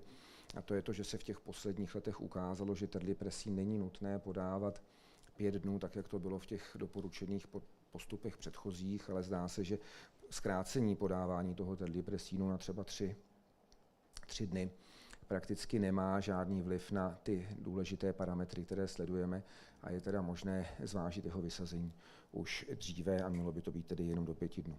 Tady se vracíme k těm antibiotikům. Toto jsou data, která podporují ty předchozí doporučení, která jednoznačně podání antibiotik doporučují, a to je pro ty jejich benefity na přežití, což vidíme tady v té tabulce, a také nejspíše tedy cestou infekce, to znamená snížení infekce, SBP a nakonec také mortality. To znamená, toto jsou současná doporučení u pacientů s krvácením z jícnových varixů. Inhibitory protonové pumpy zajímavě už zmínil pan docent Šperl, to si myslím, že je taky trošku nové proti těm předchozím doporučením. Myslím, že máme všichni, nebo jsme měli tendenci podávat pacientům, kteří jsou vlastně v těžkém celkovém stavu, kteří vlastně mohou taky mít nevarikozní krvácení, protože to nikdy nevíme s jistotou, ještě v té době před tou endoskopií, inhibitory protonové pumpy, ale ví se dnes, že ty inhibitory protonové pumpy zvyšují to riziko té spontánní bakteriární peritonitidy, a tudíž podle těch úplně nejnovějších doporučení, jakmile zjistíme, že pacient má varikozní krvácení, bychom je měli vysadit. Tady je ještě také studie, která ukazuje, že jeden z těch důvodů, proč je podáváme, není jenom ten celkový stav, ale také proto, že my, jak za chvilku uvidíme, léčíme ty pacienty ligací, kdy v důsledku té ligace těch varixů vznikají vředy a ty vředy mohou krvácet, a to krvácení z těch vředů bývá někdy velmi závažné, ale ví se dnes, že vlastně ty inhibitory protonové pumpy nesnižují to riziko krvácení z těch vředů. Takže kdybychom měli provést endoskopii, doporučené postupy říkají 12 hodin, výjimečně je to dříve u pacientů, kteří nereagují na resuscitační léčbu a mají pokračující krvácení. A metodou volby dnes je ligace varixů, ukážeme si ji tady na nějakém potom videu, ještě se vrátíme před tu endoskopii. Je možné podat pacientům prokinetika, intravenózní erytromycin má ty výsledky nejlepší, není u nás ale k dispozici, že alternativou může být u nás dostupný metoklopramid. A tady asi důležité téma na tomto fóru je intubace. Intubace je výhodná u některých pacientů, neřekl bych výhodná, ale nutná až nezbytná. To jsou ti pacienti, kteří mají významnou encefalopatii, nespolupracují nebo mají pokračující vlastně hematemezu. Na druhou stranu existují data, nejsou tak úplně kvalitní, ale měly by nás vést k obezřetnosti s tou intubací, protože tato data ukazují, že ti pacienti, kteří jsou intubovaní, ale neselektivně, toto nejsou pacienti v těchto 2 studiích, kteří byli intubovaní jenom v té případě té indikace, ale prostě automaticky všichni byli intubovaní, aby ta endoskopie prostě proběhla u zaintubovaného pacienta, ono to má i pro nás určité výhody potom, tak ty výsledky nejsou úplně příznivé a ti pacienti stonali v řadě parametrů hůře. Je tam to riziko té aspirace a pneumonie, dokonce horší mortalita. Ta druhá studie měla tu kvalitu významně větší a ta mortalita těch pacientů může být více, takže neměli bychom ty pacienty automaticky intubovat. Tady vidíme takový příklad vlastně té ligace varixu, kterou asi všichni znáte. Ten ligátor se upevní na ten endoskop, potom co jsme ty varixy prohlédli bez něj, on snižuje celkem viditelnost, což tady vidíte, ty varixy už nejsou tak dobře viditelné. Tady vidíme několik těch varikózních pruhů a má na tom svém konci, toto je to, co je na konci toho endoskopu, to vidíme tady. Tady jsou takové gumičky, které se, tady takový převod, ten provázek vede sem a tady otočením toho kolečka, teď tak schodíme tu ligaturu, takže ten varik se takhle nasaje vlastně tím sáním, standardním sáním, běžným sáním do toho lumen toho kepu průhledného a teď se otočí tím kolečkem a spadne ta ligatura. A toto je tedy metoda volby. Léčba je celkem velmi efektivní, dříve se prováděla sklerotizace, to ještě když já jsem začínal, ale to metoda byla prakticky upuštěna a přichází v úvahu ve zcela výjimečných případech. Pokud pacienti rekrvácí v 5 dnech, lze u nich udělat nový pokus o endoskopickou léčbu a pak přichází varianty další, takže standardně to je TIPS a v případě, že nemáme dostupný TIPS, to může být i situace, kdy ještě ten pacient nebyl léčen, je to nativní pacient bez ještě ošetření, tak máme 2 takové přechodné metody, které můžeme použít. Jedna z nich je tamponáda sondou. Sondu na řadě pracovišť už dnes není úplně jednoduché najít. Takovou tu sondu, kde jsou ty 2 balónky, z nich nejprve se nafoukne ten distální, ten ukotví se v té kardii a pak se nafoukne ten proximální. Problém je ten, že tam je celá řada komplikací, zvláště kdyby ta sonda tam byla déle, tak je potřeba toho pacienta vlastně dostat k nějaké definitivní léčbě co nejdříve, aby se mohla ta sonda odstranit. Co je důležité, a předpokládám, že většina z vás se s tím setkala, je zavedení kovového potaženého stentu a s výhodou tady lze použít stent, který je k tomuto dedikovaný a je vyrobený v České republice a je to, pokud mě je známo, prakticky z toho pole endoskopie jediný produkt z České republiky, který je známý opravdu po celém světě a najdete ho na endoskopích na všech různých kontinentech a to je Danishův stent firmy Ella z Hradce Králové, který má také tu výhodu, že ho můžete zavést bez rentgenu a má takový zaváděcí systém, který to umožní. Není to úplně jednoduché, potřeba se v tom vyškolit, ale je k tomu takový docela návod a lze ho použít. Tady je taková randomizovaná studie, která srovnala ten Danishův stent s tou sondou a ukázalo se, že v některých těch parametrech je ten stent funguje lépe a důležité také je, že ten stent můžete u toho pacienta ponechat výrazně déle a zajistit toho pacienta mezi tím zlepšit a pak ho dostat k té definitivní léčbě. Záchranný TIPS je velmi efektivní, nicméně má také nějaké svoje rizika a komplikace. Asi jednou z těch nejzávažnějších, kromě nějakých anatomických komplikací, je rozvoj encefalopatie a samozřejmě v řadě oblastí je problémem jeho dostupnost, co si myslím, že je, řekl bych, relativně nové. Ono to není úplně nové, už se o tom ví celkem dlouho, ale myslím, že se to do povědomí ať už nás gastroenterologů nebo možná vás anesteziologů taky ještě úplně nedostalo a to je to, že pacienti, kteří mají to rizikové krvácení, jak jsme mluvili na začátku, to zná child B a aktivní krvácení, nebo child C, ale méně než 13 bodů, mohou mít něco, čemu se říká preemptivní TIPS, to znamená po tom, co je ošetříte standardně vazoaktivními léky a k tomu ligací, prakticky jim přesto, že ta léčba byla účinná, uděláte TIPS. A ty výsledky toho TIPSu tady, alespoň podle této studie, byly výrazně pozitivní pro tu dlouhodobou prognózu těch pacientů. Samozřejmě opět je nutno pamatovat na ty rizika toho TIPSu. Pacienti s krvácením řícnových varixů mohou a mají velkou pravděpodobnost, že budou krvácet znovu, proto je potřeba udělat něco, čemu říkáme sekundární profylaxe a ta spočívá v opakovaných etapách té ligace těch varixů, kdy pacienti po 2 a 4 týdnech přichází na další etapu, než se ty varixy eradikují a k tomu se podávají beta-blokátory, protože takováto kombinace je nejlepší.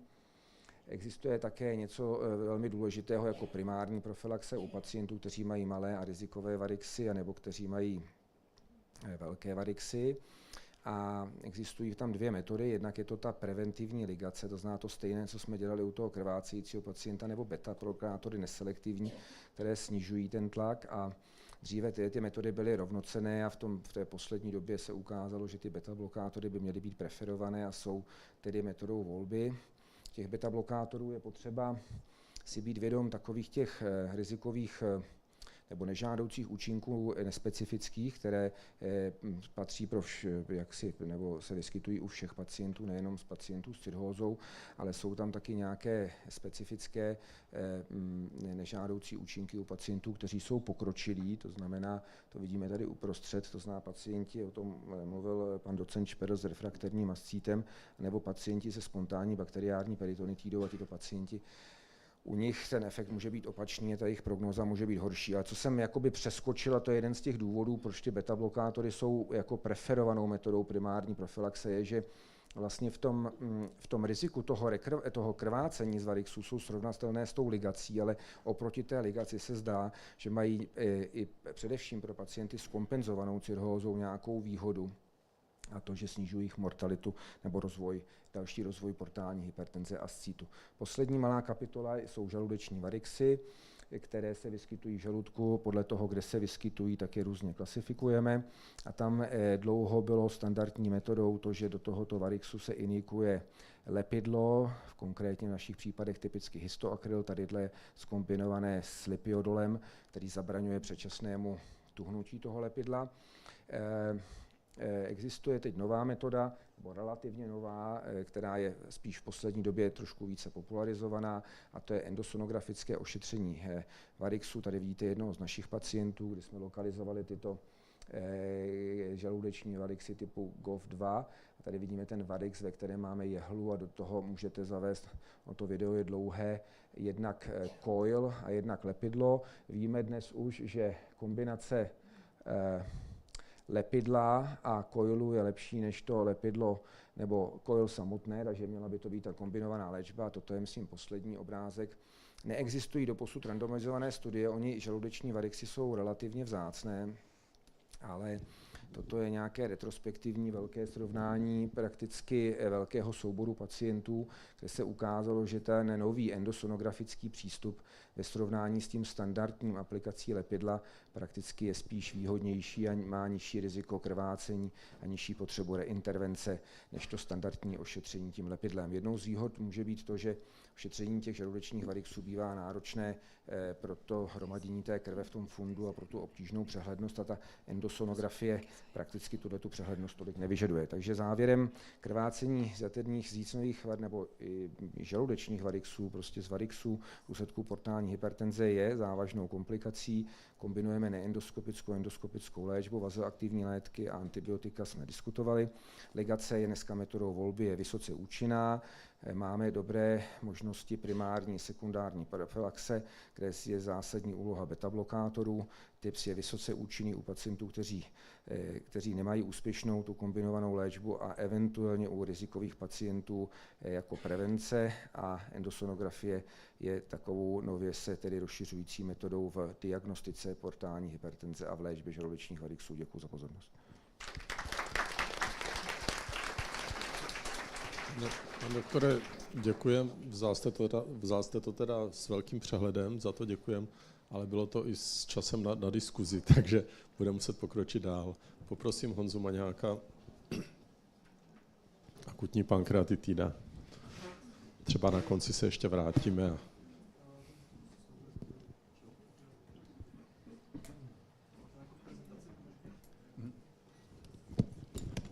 Dobré odpoledne, dámy a pánové. Moc děkuji za pozvání a za to, že můžu promluvit na téma akutní pankreatitida. Zdaleka se nedá říct všechno podstatné, co se týká akutní pankreatitidy. Zájem o akutní pankreatitidu neutuchá a tady to vidíme na narůstajícím počtu publikací ohledně akutní pankreatitidy. Tohle je těžká akutní pankreatitida. V každém případě jsou to minimálně 3,5 článku za den, které jsou publikovány každým dnem. Když je ovšem probereme, tak to téma je nejenom živé, ale také zahlceno obrovskou redundancí. Je to většinou sekundární literatura, hledání nejrůznějších prognostických indexů a tak. A nemyslím si, že by výběr z té literatury vám mnoho přinesl pro vaši klinickou praxi. Proto jsem zvolil spíš metodu toho, že bych se rád zmínil o věcech, které považuji za klinicky relevantní a které jsou mnohdy předmětem našeho váhání.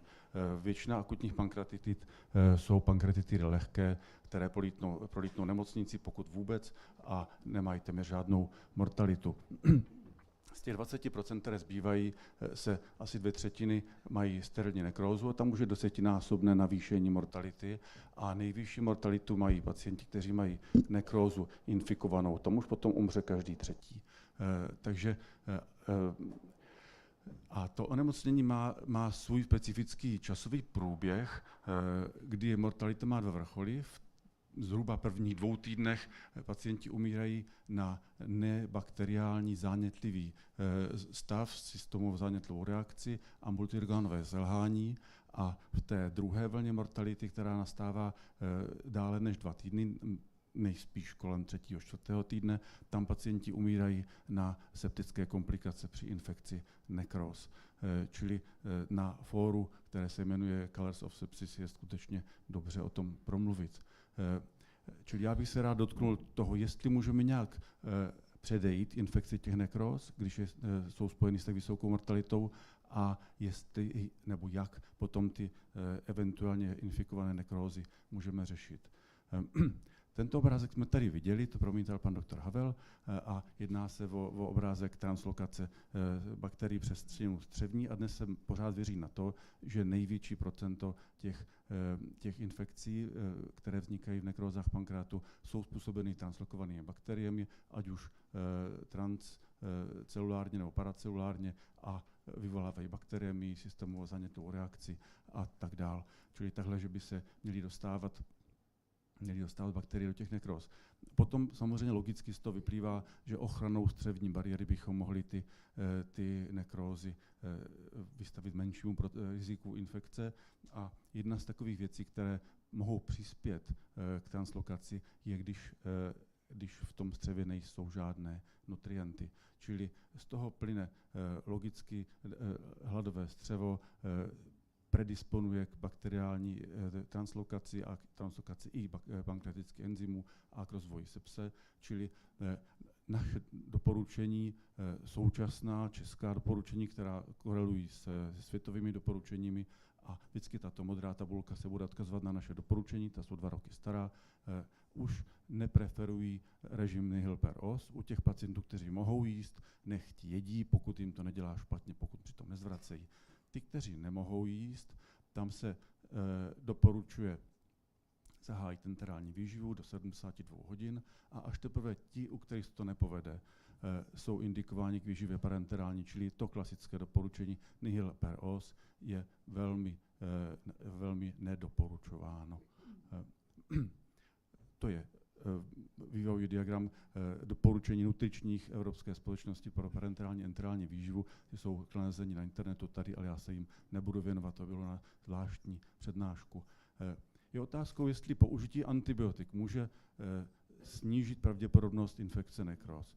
Je to v současné době pořád ještě zvykem, těžká pankreatitida, vysoké známky zánětu, dostane antibiotikum.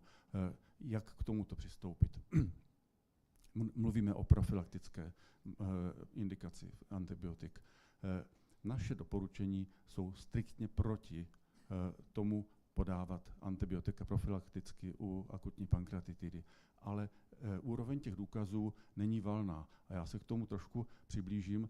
Existují 2 druhy studií. Jedny studie, které porovnávají antibiotikum versus žádné antibiotikum, a ty závěry svědčí pro přínos antibiotické léčby, snížení počtu pankreatických infekcí a tak dál, čili zlepšení mortality. Pak existuje druhá skupina studií a ty porovnávají antibiotikum versus placebo a ten efekt je úplně opačný a ukazuje se, že dokonce placebo bylo lepší než antibiotikum.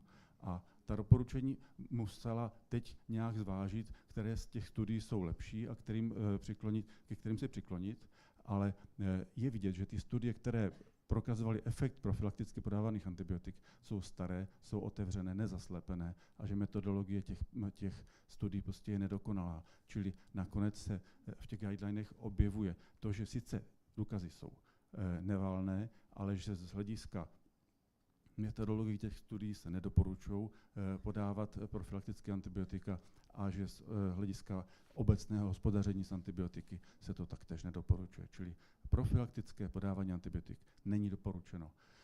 Co ale dělat v té situaci, která je poměrně častá? Máme pacienta, který má 300 CRP, 30 000 leukocytů a všechno. Jsme zvyklí na tyto situace reagovat antibiotiky. Jestli nám pomůžou některé laboratorní hodnoty, ani leukocyty, ani CRP nepredikují přítomnost infekce v pankreatické tkáni. Největší šance na to má prokalcitonin. Toto je maďarská studie, ti mají velikou skupinu pro studium pankreatitidy.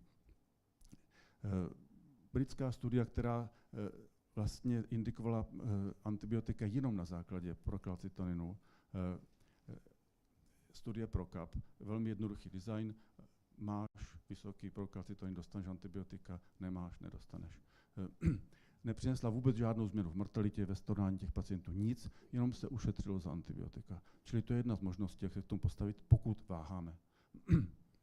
Je teda akutní pankreatitida antibiotic-free diagnóza, nebo jsou situace, kdy ta antibiotika jsou indikovaná, nebo dokonce podat musíme.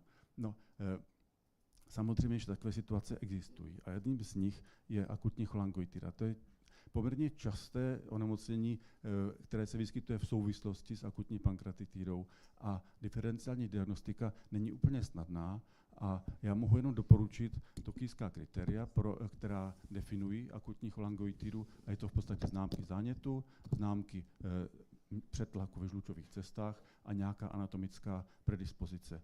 Je to moderní verze staré Charcottovy triády a je možno mít v kapse v mobilním telefonu kalkulátor, který nám to usnadní. Čili když budeme váhat, je dobře zvážit, jestli se nejedná o současnou cholangoitidu a potom ten pacient samozřejmě zasluhuje také RCP. O čem se poměrně málo píše, jsou extrapankratické infekce u akutní pankreatitidy.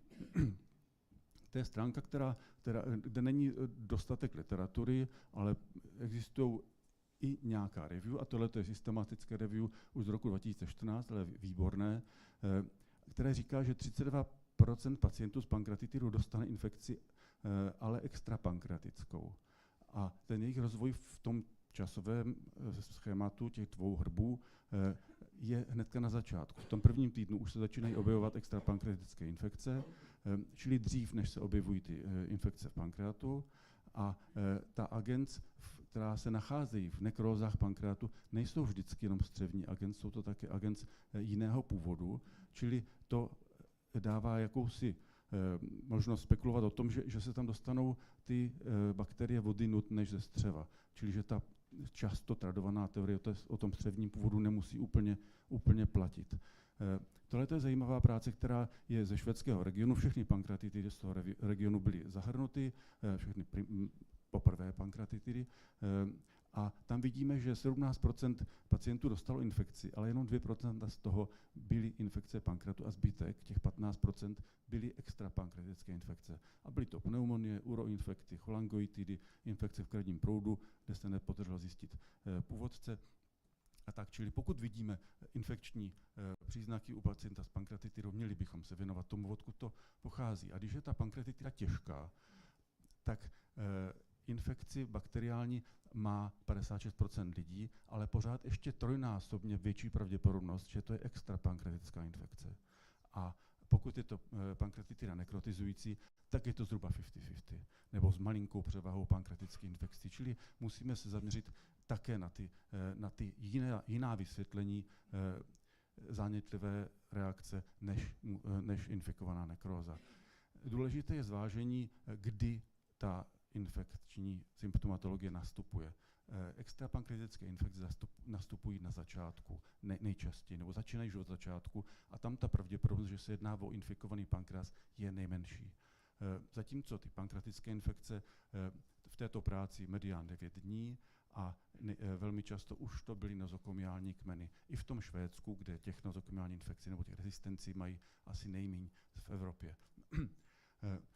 Obojí, jak pankratické, tak extrapankratické infekce, jsou prediktory organového selhání a zvýšené mortality a větší délky pobytu. To je spektrum mikrobů, které se vyskytují v pankreatu a ne všechny jsou typicky střevní. Čili jaký význam extrapankratických infekcí, že přispívají samozřejmě ke zhoršení stavu těch pacientů, mohou to být jiné patogeny než typicky střevní gram-negativní tyčky a to, co bychom předpokládali. Je možné, že mohou vést k sekundární infekci těch nekróz a je dobře vědět, nebo měli bychom se zajímat, proč ten pacient má zánětlivé známky a nepřisoudit to vždycky rovnou tomu, že se mu zinfikovala pankreatická nekróza, protože to může vést také k tomu, že budeme indikovat nesprávně nějakou agresivnější intervenci na pankreatu. A co potom s nekrózou, která už se infikovala? Typicky se to děje v té druhé fázi, čili po druhém týdnu, nejvíce kolem 3. 4. týdne toho onemocnění. A takhle to vypadá na CT. Typickým projevem jsou plynové inkluze a v té době už bývá ten proces obdařen nějakou membránou pyogenní. Dlouho byly tyto stavy řešeny velkou chirurgií. To ovšem už dnes minulostí. V roce 2010 vyšla tato práce, od které se vlastně odvíjí série prací holandské skupiny, která tato práce porovnávala velkou chirurgii otevřenou proti postupnému navyšování méně invazivních metod a těmi méně invazivními metody se rozumí perkutální drenáž nebo endoskopická drenáž, anebo i minichirurgická drenáž retroperitoneá. Zjistilo se, že laparotomie, velká chirurgie, má mnohem vyšší procento velkých komplikací, včetně mortality, a že je více devastující pro pankreas a že pacienti mají i horší následky ve smyslu diabetu a exokrinní dysfunkce pankreatu, čili vyplácí se, od té doby se doporučuje ošetřit zdroj sepse perkutální drenáží, tak, aby jsme dostali sepsi pod kontrolu. Nedá se říct, že by to úplně stačilo, protože může se stát tato situace, že ten piktel sice odrenuje hnis, ale nekrozy tam zůstanou a pacient stejně dopadne špatně. Čili hned na to navázal výzkum, jak zbavit pacienta nekróz, jestli je lépe nekrózy odstraňovat transgastricky nebo transkutánně. A tady ten rozdíl už nevedl k rozdílu v mortalitě, ale ty zevní drenáže vedly více nebo častěji k pankreatickým píštělím a jsou agresivnější po stránce vzniku multiorganového selhání. Čili rozhodně se doporučuje ten postupné navyšování agresivity a jestli transluminálně anebo perkutánně odpovídala tato studie, kdy se zjistilo, že endoskopie je lepší po stránce vzniku pankreatických píštělí a těch následků. A v této práci se poprvé objevuje také názor, že ti pacienti by měli být léčeni tam, kde si může ten tým vybírat, jestli zevní nebo vnitřní drenáž, nebo jakou metodu zvolí. Čili od té doby se protrhl pytel s neinvazivními nebo s těmi invazivními metodami drenáží, které se různě pojmenovávaly, to jsou jejich příklady, a dokonce i transkutální endoskopická metoda, kdy se gastroskop zavádí perkutánně, se mezi tím vyskytly. A toto je metaanalýza nebo shrnutí skoro 2000 pacientů léčených různými metodami. Je to z roku 2017, ale je to vlastně ještě pořád v době, kdy převažovala ta velká chirurgie, ale výsledek je jednoznačný, že ty miniinvazivní, čili perkutální metody anebo endoskopické, mají výraznou přednost před tou chirurgií, která by neměla být indikována, rozhodně ne jako první volba. Tohle je příklad drenáže pigtailové, takhle to je pohled na ty nekrózy ze žaludku a tohle je vlastně výsledek už vyčištěný. video možná nestihneme. A dnes tu práci endoskopistům usnadňují lumen a poziční stenty, což je takovýto stent, který usnadňuje přístup toho gastroskopu do žaludku a umožňuje opakované nekrektomie. Takhle to vypadá na CT, to je ten lumen a poziční stent a je v něm zavedený pigtail. Čili co se týče metod léčby infikované nekrózy, naše doporučení jednoznačně preferují endoskopickou cestu před tou perkutání. U nás už můžu poprosit o to video. No, mně to nešlo. Na to klepnete, tak to bude. U nás už od roku 2018 na našem pracovišti provádíme perkutání endoskopické drenáže, to znamená, že se pigtailem ta kolekce napíchne pod CTčkem, potom se pigtaily upsizují až na velikost 36 French a tím otvorem lze zalézt běžný gastroskop a vlastně ten obraz bývá velice podobný jako to, co vidí gastroskopista, když dělá transgastrickou drenáž, čili tohle je průchod tím kanálem, průchod endoskopu kanálem potom drénu a tohle jsou nekrózy, které ten endoskopista může potom všemi těmi nástroji, kleštičkami, kličkami odstraňovat a ten výkon, konkrétně tento se dělá, probíhá u nás na jipce, na lůžku u pacienta v analkosedaci bez nutnosti intubace a je pravidlem, že opakujeme ty výkony často. Je potřeba několik seancí, než se ty nekrózy odstraní, ale dají se s tím obhospodařit obrovské rozsahy těch nekrotických hmot od bránice až po malou pánev.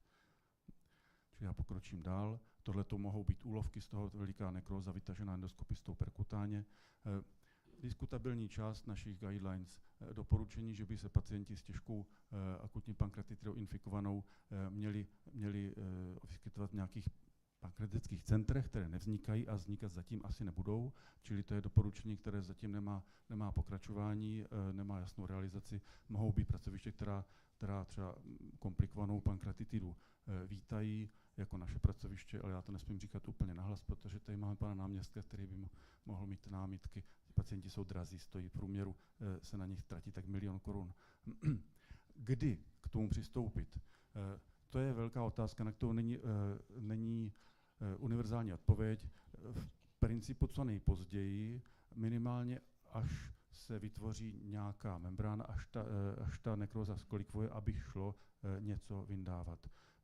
To je u každého jinak a to období bolestného čekání na tento okamžik se překlenuje pomocí antibiotik, čili to je další indikace k podávání antibiotik, kterou musím zmínit. Čili co si odnést domů ve vašem pomysleném nákupním košíku je to, že můžeme pro prevenci infekce pankreatické nekrózy udělat tato opatření. Enterální výživu jistě ano, nedoporučují se podávat profilaktická antibiotika.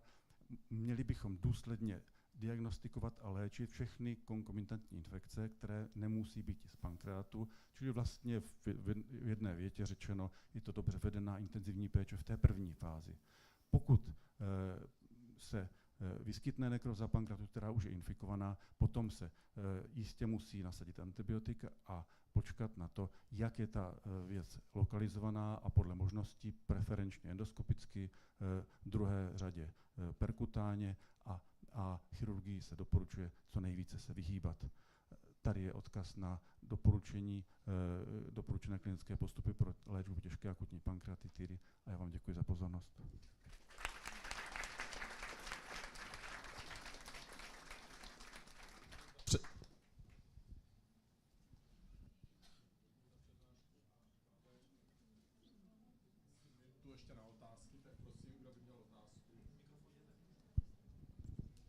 Jede, jo? Tak jo. No. Moc děkuju. Prosím tě, jak dlouho čekáte na případnou drenáž, když je podezření na infikovanou nekrozu pankreatu? V případě ten pacientů v klinický stav je stabilní, zahájí se antibiotická léčba, ukazuje se, že možná až 1/3 pacientů vlastně k té drenáži ani nedospěje, když budeme dostatečně trpěliví. Máš nějaké svoje klinické zkušenosti, co je ta doba, kdy si řekneme, že přece jen to bez té drenáže nepůjde. Pokračující sepse, přestože si myslíme, že máme dobře nastavená antibiotika, tak několik dní na těch antibioticích, když to nejde, tak nás to směřuje spíš k té drenáži.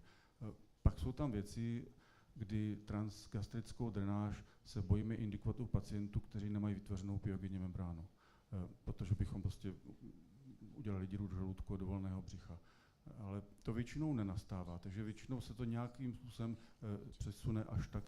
A u těch perkutánních drenáží jsme velmi tolerantní vůči té membráně, na to tak úplně nečekáme. Když si můžeme vybírat, pacient se horší, není tam vytvořená membrána, tak se spíš kloníme k té transkutánní drenáži jenom jako source control a potom třeba, až se ten pacient stabilizuje, membrána se vytvoří, tak pokračujeme transgastricky. I tyhle ty duální drenáže někdy musíme udělat. To je jasný. Když tam klinicky sepse, pacient má několik dní antibiotika, nereaguje, tak samozřejmě to je logický, ale pak máme poměrně dost nemocných, který klinicky zase nevypadají tak špatně, oscilujeme CRP, mají 250, 300, máme třeba patogena, víme, že cíleně léčíme a někdy pozorujeme, že když vyčkáme, že se to zlomí třeba až kolem nějakého 14. dne, 2. 3. týdne, jo? Že se jako nenutíme a pak najednou se to zlomí. Hoši, zrychlete to. Zlomí. Myslíš, že tenhle ten typ pacienta je ten, který by mohl vyčkat před tu intervencí? Jako? Myslím, že by mohl vyčkat. A oni se potom ukáže, že je potřeba to zadrenovat druhotně třeba z standardního oddělení, protože to dělá mechanické komplikace. Tak jo, děkujem. A k poslední přednášce. Paní docentka Kyslíchová, pacient s jaterní cirhózou a operace. Dobré odpoledne. Víme, že jaterní cirhóza je onemocnění, které zcela zásadně ovlivňuje prognózu pacienta a patří k 11. nejčastější, je to 11. nejčastější příčina úmrtí na celém světě a 9. nejčastější příčina úmrtí v Evropě. A tak, jak narůstá v posledních letech prevalence cirhózy, narůstá přežívání pacientů, tak čím dál častěji se objevují indikace k operačnímu výkonu a přibývá těch pacientů, kteří nějaký invazivní nebo operační výkon potřebují. A cirhóza samozřejmě ovlivňuje i výsledek toho operačního výkonu a udává se zhruba 3x vyšší perioperační mortalita u pacientů s cirhózou ve srovnání s pacienty bez cirhózy. Podívejme se blíže na tu jaterní cirhózu. Není to homogenní onemocnění. Cirhóza může progredovat, tak jak jsme viděli, až do finálního stádia, ale může se také do určité míry vylepšit, a to zejména ovlivněním té základní příčiny. Nejčastěji je to alkohol, metabolické příčiny, infekce, autoimunity a další. A my máme poměrně dost prostředků, jak k tomu zlepšení právě ovlivněním té základní příčiny pomoci. Ovšem vyžaduje to nějakou dobu a v souvislosti s operačním výkonem se vždycky nabízí otázka, kolik času máme a do jaké míry je ten výkon odložitelný. Pokud máme před sebou toho pacienta s cirhózou, tak potom nemusí mít vůbec žádné projevy, že vlastně o cirhóze neví ani pacient, ani jeho lékař. Prvním projevem může být právě ta dekompenzace, o které jsme slyšeli. Kdykoliv v průběhu toho onemocnění a v průběhu progrese cirhózy se může vyvinout hepatocelulární karcinom a v průběhu celé progrese toho onemocnění kdykoliv může přijít buď dekompenzace nebo akutní selhání nasedající na chronické s mohutnou zánětlivou reakcí a multiorgánovou dysfunkcí. A že těmito epizodami se zhoršuje prognoza, je celkem jasné. Jaterní cirhóza je multisystémové onemocnění a tak, jak je onemocnění jater s portální hypertenzí, tak vlastně jsou ovlivněny úplně všechny orgánové systémy, kardiovaskulární, plicní, projevuje se jaterní encefalopatie, jsou změny v krevním obrazu, poškození až selhání ledvin akutní nebo chronické. Cirhóza je vlastně systémový zánět s těžkou imunitní dysfunkcí, jsou tady přítomny hormonální projevy a samozřejmě projevy portální hypertenze. Pacienti, byť třeba mají metabolický syndrom a jsou obézní, mohou být současně sarkopeničtí a to je to, co někdy nás může i klamat. Jaké výkony pacienti s cirhózou podstupují? Podstupují všechny výkony, ale obzvlášť četné jsou indikace k výkonům intraabdominálním, buď v elektivním pořadí nebo v urgentním pořadí. A samozřejmě, pokud je operace provedená v elektivním pořadí, tak výsledky jsou mnohonásobně lepší.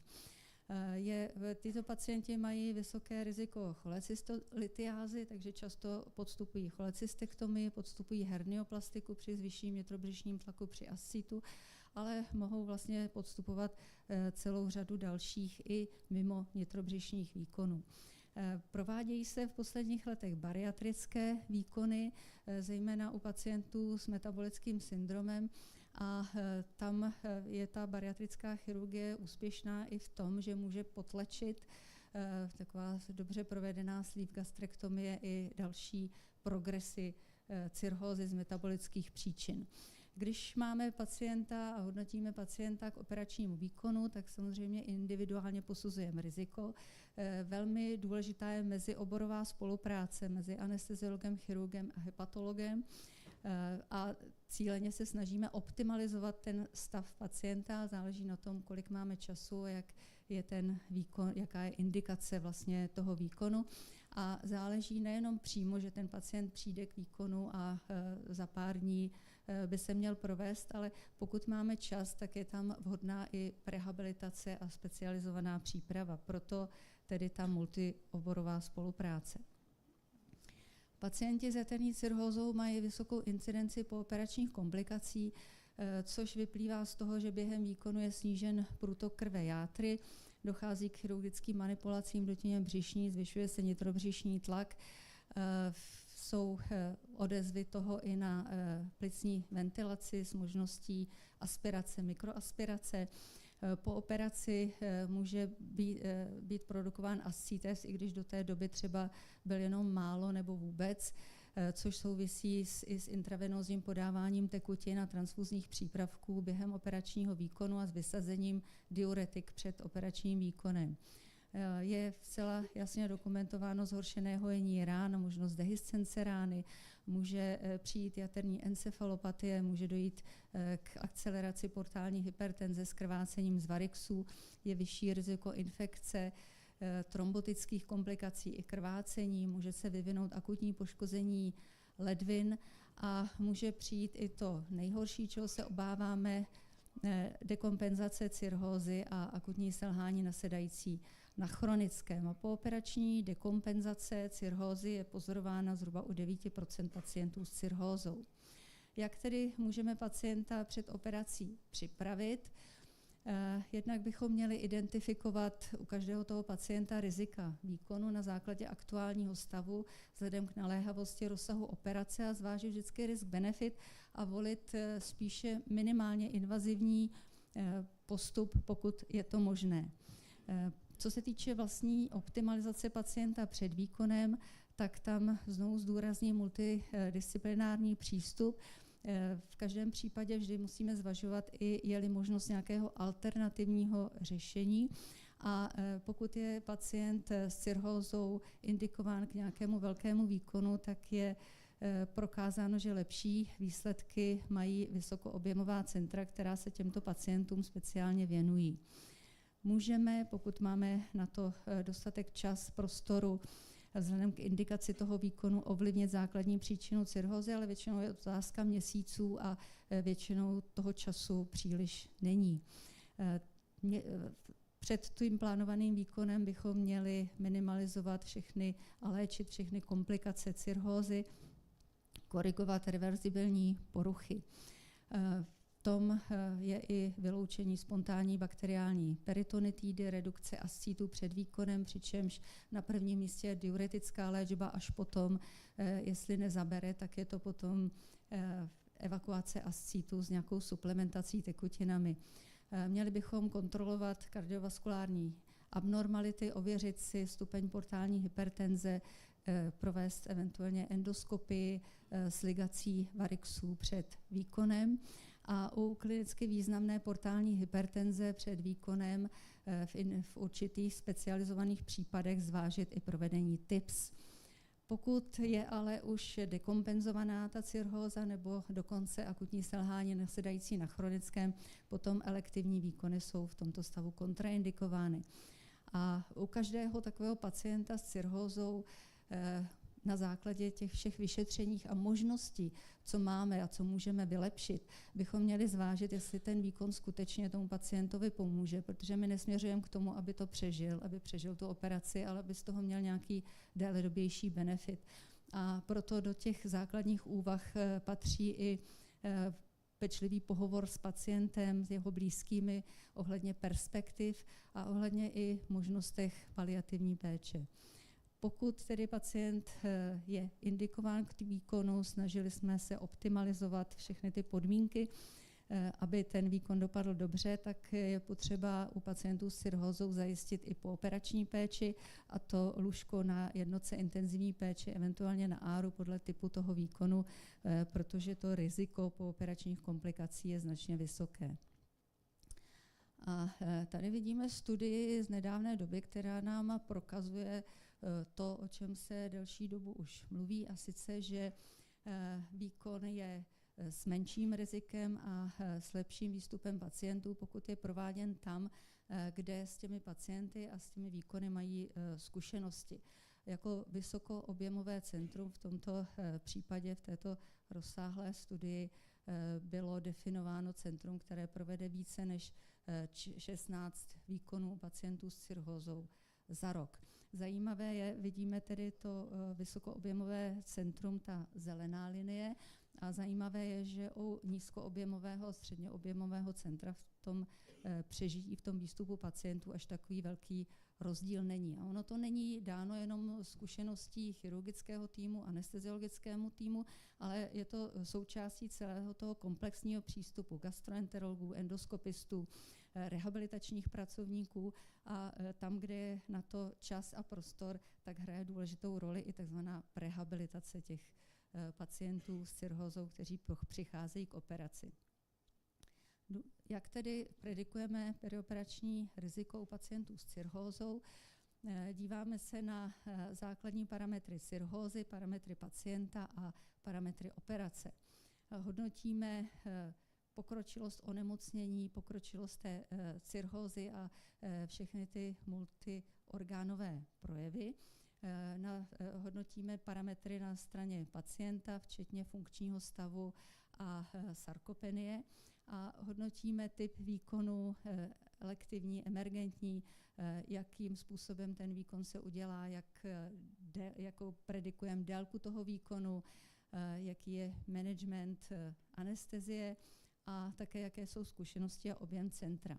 A k tomu nám pomáhá řada skórovacích systémů, které máme k dispozici.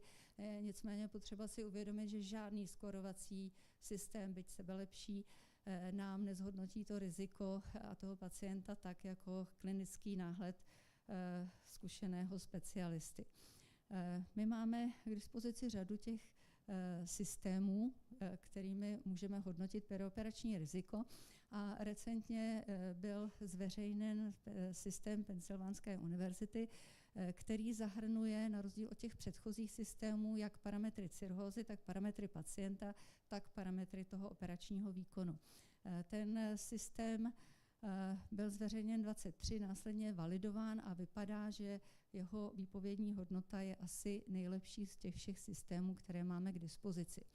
Když se podíváme na ty skórovací systémy, které se standardně využívají, tak je to známé Child-Plus score, které nám hodnotí bilirubin, albumín, INR, ascites encefalopatii, přičemž ascites encefalopatie je zatížena subjektivním přístupem, ale vlastně se jedná jenom o hodnocení funkce jater.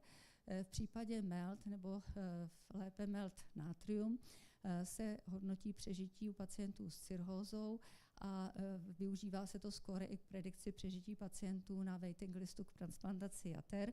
A i toto skóre hodnotí vlastně jenom funkci jater. Poněkud širší je potom Mayorsk skóre, kde je zavzaté i hledisko toho pacienta, je tady věk a ASA skóre, naše známé skóre, které využíváme k uhodnocení pacientů podstupujících operační výkon v rámci anestezie.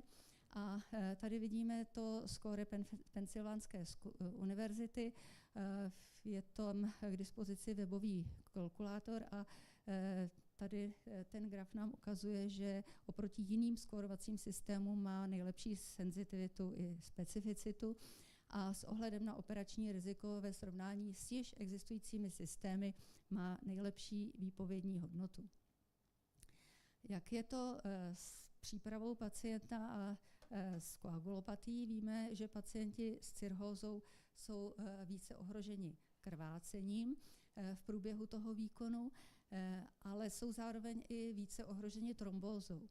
A ty koagulační parametry, a to je stará známá věc, nekorelují s rizikem krvácení u pacientů s cirhózou. Je to proto, že v těch poškozených játrech je vlastně nastavena nová koagulační rovnováha, kdy je snížená produkce koagulačních, ale i antikoagulačních faktorů a snížená detoxikace vlastně jak těch aktivovaných faktorů koagulace i antikoagulace.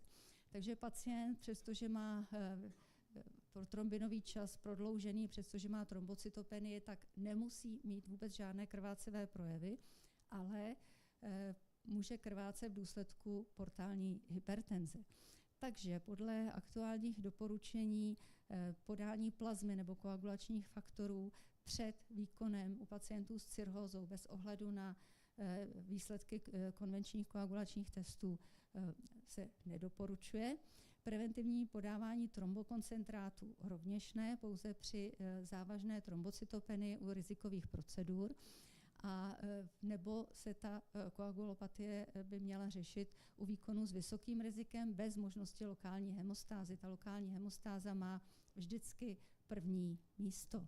Naopak podáním plazmy, což někdy se setkáváme s takovým doporučením u pacientů s těžkou koagulopatií před operačním výkonem, tomu pacientovi můžeme uškodit a tím, že zvedneme portální hypertenzi, zhoršíme portální hypertenzi, tak naopak můžeme způsobit krvácení třeba z jícnových varixů.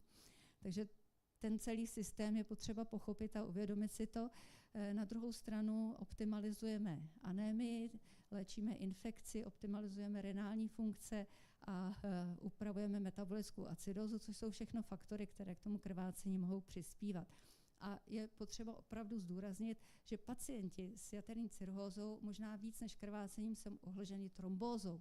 A tady je na místě v rámci operačního výkonu i perioperační tromboprofilaxe pomocí nízkomolekulárního heparínu. Tady se jenom podíváme zajištění invazivních vstupů a invazivních výkonů a jaká je korelace s rizikem krvácení u některých vybraných výkonů a vidíme, že bylo dost jasně prokázáno, že korelace s počtem krevních destiček a s INR není pro riziko krvácení. Co se týče analgézie u pacientů s cirhózou a operačním výkonem, tam je s výhodou využít regionálních technik. Je doporučován paracetamol, opioidy, tramadol, ale co je zásadně no-go, tak to je nesteroidní antiflogistika a metamizol. Tam může dojít i celé řadě komplikací, zvýšené riziko krvácení, dekompenzace, akutního poškození ledvin a metamizol je, dá se říci, až kontraindikován u dekompenzovaných cirhotiků. Co tedy řekneme na závěr? Pacienti s cirhózou, kteří podstupují operační výkon a bude jich čím dál víc, tak jak prevalence cirhózy stoupá, zejména celosvětově s nárůstem metabolických příčin cirhózy, tak by se měly velmi pečlivě hodnotit před operačním výkonem. Určitě mají zvýšené riziko perioperačních komplikací a zásadní je příprava toho pacienta při plánování velkého výkonu, kde nelze provést nějaké alternativní cesty ohledně minimalizace nebo miniinvazivity toho výkonu. Je doporučeno směřovat ty pacienty do centra, která se těmto pacientům komplexně více věnují. Ke stanovení rizika využíváme skórovací systémy, ale ty rozhodně nenahradí klinický náhled. A i během toho výkonu, i po operačně je pacient ta potřeba velice pečlivě sledovat, protože riziko dekompenzace je vysoké. Já děkuji za pozornost.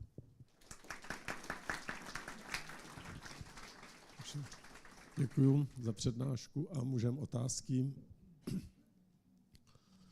protože jsme nedali prostor ještě té přednášce ohledně krvácení z varixů, tak můžeme také diskutovat. Ohledně té jaterní, já bych se zeptal takový problém, nebo častá otázka chirurgů, kdy tahat drény. Pacient dělá ascitéz, že jo, teď ten ascitéz odchází těmi drény, bojí se dehiscence laparotomie, tak jakou strategii jim doporučíte? No, doporučím, abych ty drény vytáhla co nejdřív, ale pravda je, že chirurgové zase mají opačné stanovisko a ty drény se tam zůstávají podle mě zbytečně dlouho. Já bych měla jednu otázku ohledně krvácení z varixů. A sice ohledně zavádění toho Danishova stentu. Jak často se s tím v praxi můžeme sehnat, a ty jsi říkal, že je potřeba nějaké proškolení. To se nějak komplexně provádí? Setkáváme se s tím, vlastně ten Danishův stent by měl být indikovaný v případě, že selže ta standardní léčba, to znamená ligace s aktivní, vazoaktivní léky, takže je to, prostě mělo by to být pod 10% třeba pacientů, které léčíme. A proškolení probíhá. Takové se přiznám z toho praktického života. Jedno proškolení, které u nás probíhá, je, že firma ELA, myslím, že cestuje nejenom k nám, ale i na řadu pracovišť jiných, tak v pravidelných intervalech přichází a dělá takové školení na modelu. Jinak je možné vidět firmu ELA školit po celém světě na endoskopických workshopech i hepatologických zavádění, třeba na kongresu ISO. A pak ještě existuje jedné takové proškolení, které se přiznám, že jsem taky již použila, to je prostě video, které existuje k tomu zavedení toho stentu, které si společně s tou sestřičkou prohlédneme prostě těsně předtím. On je takové velmi instruktivní a on ten stent je takový jako několika barevný a má takové různé barvy a takové jako posouvátka, které do sebe různě naráží a tam je prostě na tom videu hezky ukázáno, jak a kam co se má dát. Přiznám se, je to prostě proto, ono to jde zavést docela dobře, ale je to proto, že to neděláme tak často. Tak jak střídá se nás několik, samozřejmě většinou je to výkon, který se dělá ve službě, takže reálně se k tomu zavedení dostanete prostě poměrně vzácně. Děkuju za dotaz. No a jak dlouho tam nejdéle lze vydržet, protože jsme se setkali i s otázkami z některých pracovišť, že už má 10 dní ten Danishův stent a co dál? Já myslím, že se říká těch 10 dnů, že by měl být ta hranice, myslím, že možná lepší je 7 dnů a je to opravdu metoda dočasná. Je potřeba ten stent odstranit, aby tam nevznikly nežádoucí účinky, vředy, jo, které tam můžou být velmi závažné a také je potřeba jako řešit ty vlastní varixy, tu portální hypertenzi. To znamená, typicky ti pacienti směřují k TIPSu. Děkuju. A já děkuju všem, kteří jste se naší sekci zúčastnili. Děkuju moc všem přednášejícím a tím končíme.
We all make promises.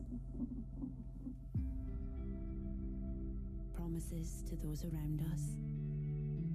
To those we love and cherish. Those we respect. And to ourselves. Our bond with one another holds us together. Whether it touches one life or changes the course of nations, we build each other up, stronger together, focused, resolute. No matter where we are, united in our purpose. These promises are responsibility, an unbreakable bond entrusted to one another. Not just when the winds blow in our favor, but when the waves crash upon us, when the tides turn. Because it is our passion that drives us. We embrace curiosity, thirst for knowledge, hunger for an understanding of things we long thought unknowable. The deep well, devoid of light, to which we bring a flame. A flame that ignites our longing to do more, say more, learn more, be more. More than we could ever be alone. Together, we dwarf the mountains that alone rose up before us. And from there, we soar. That's what a promise means. Regardless of whether it impacts us all, or just a rare few. You can trust that we will be there. Changing the lives of those we love and cherish. Those we respect. Of us all. And the lives that we change give us all a brighter future. When you need it most. We are driven by our promise to you.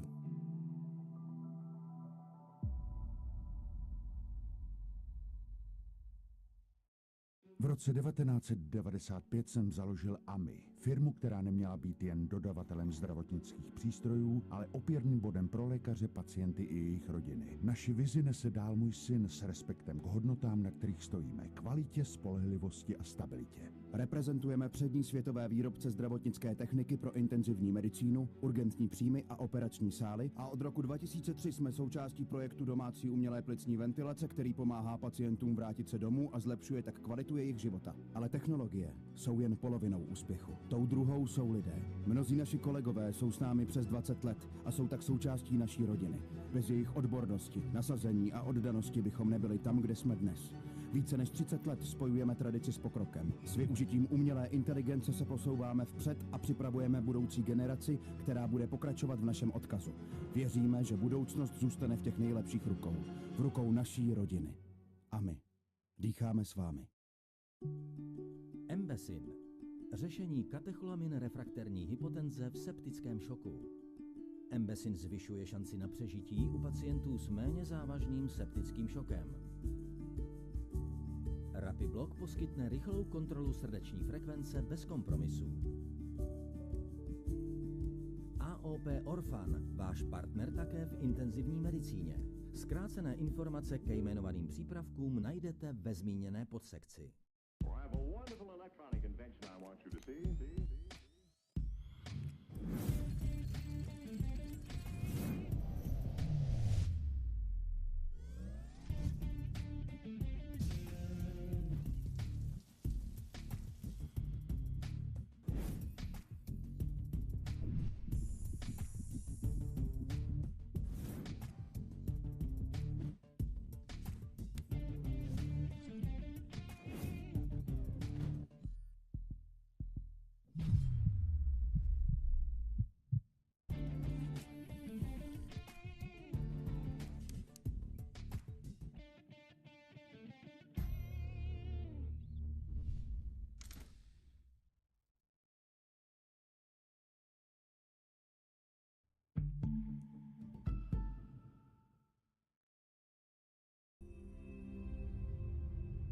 Combined Ray Next Generation Benevision V.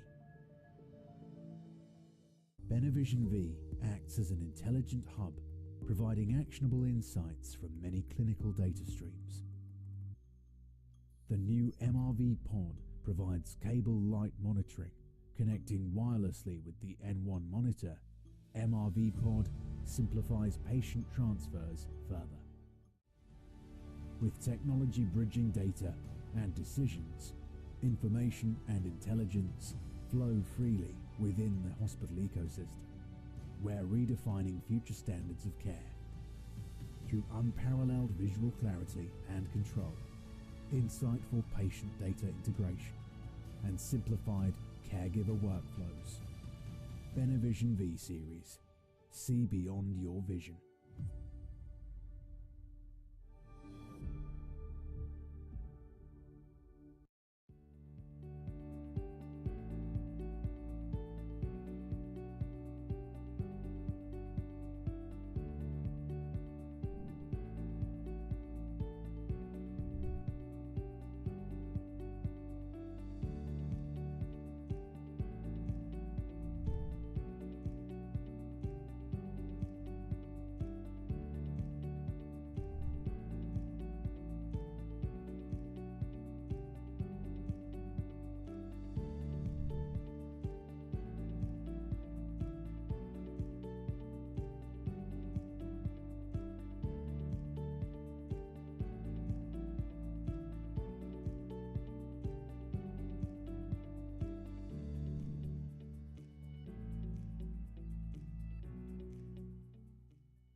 Introducing Peptamen, a superior enteral feeding solution designed for optimized nutrient absorption.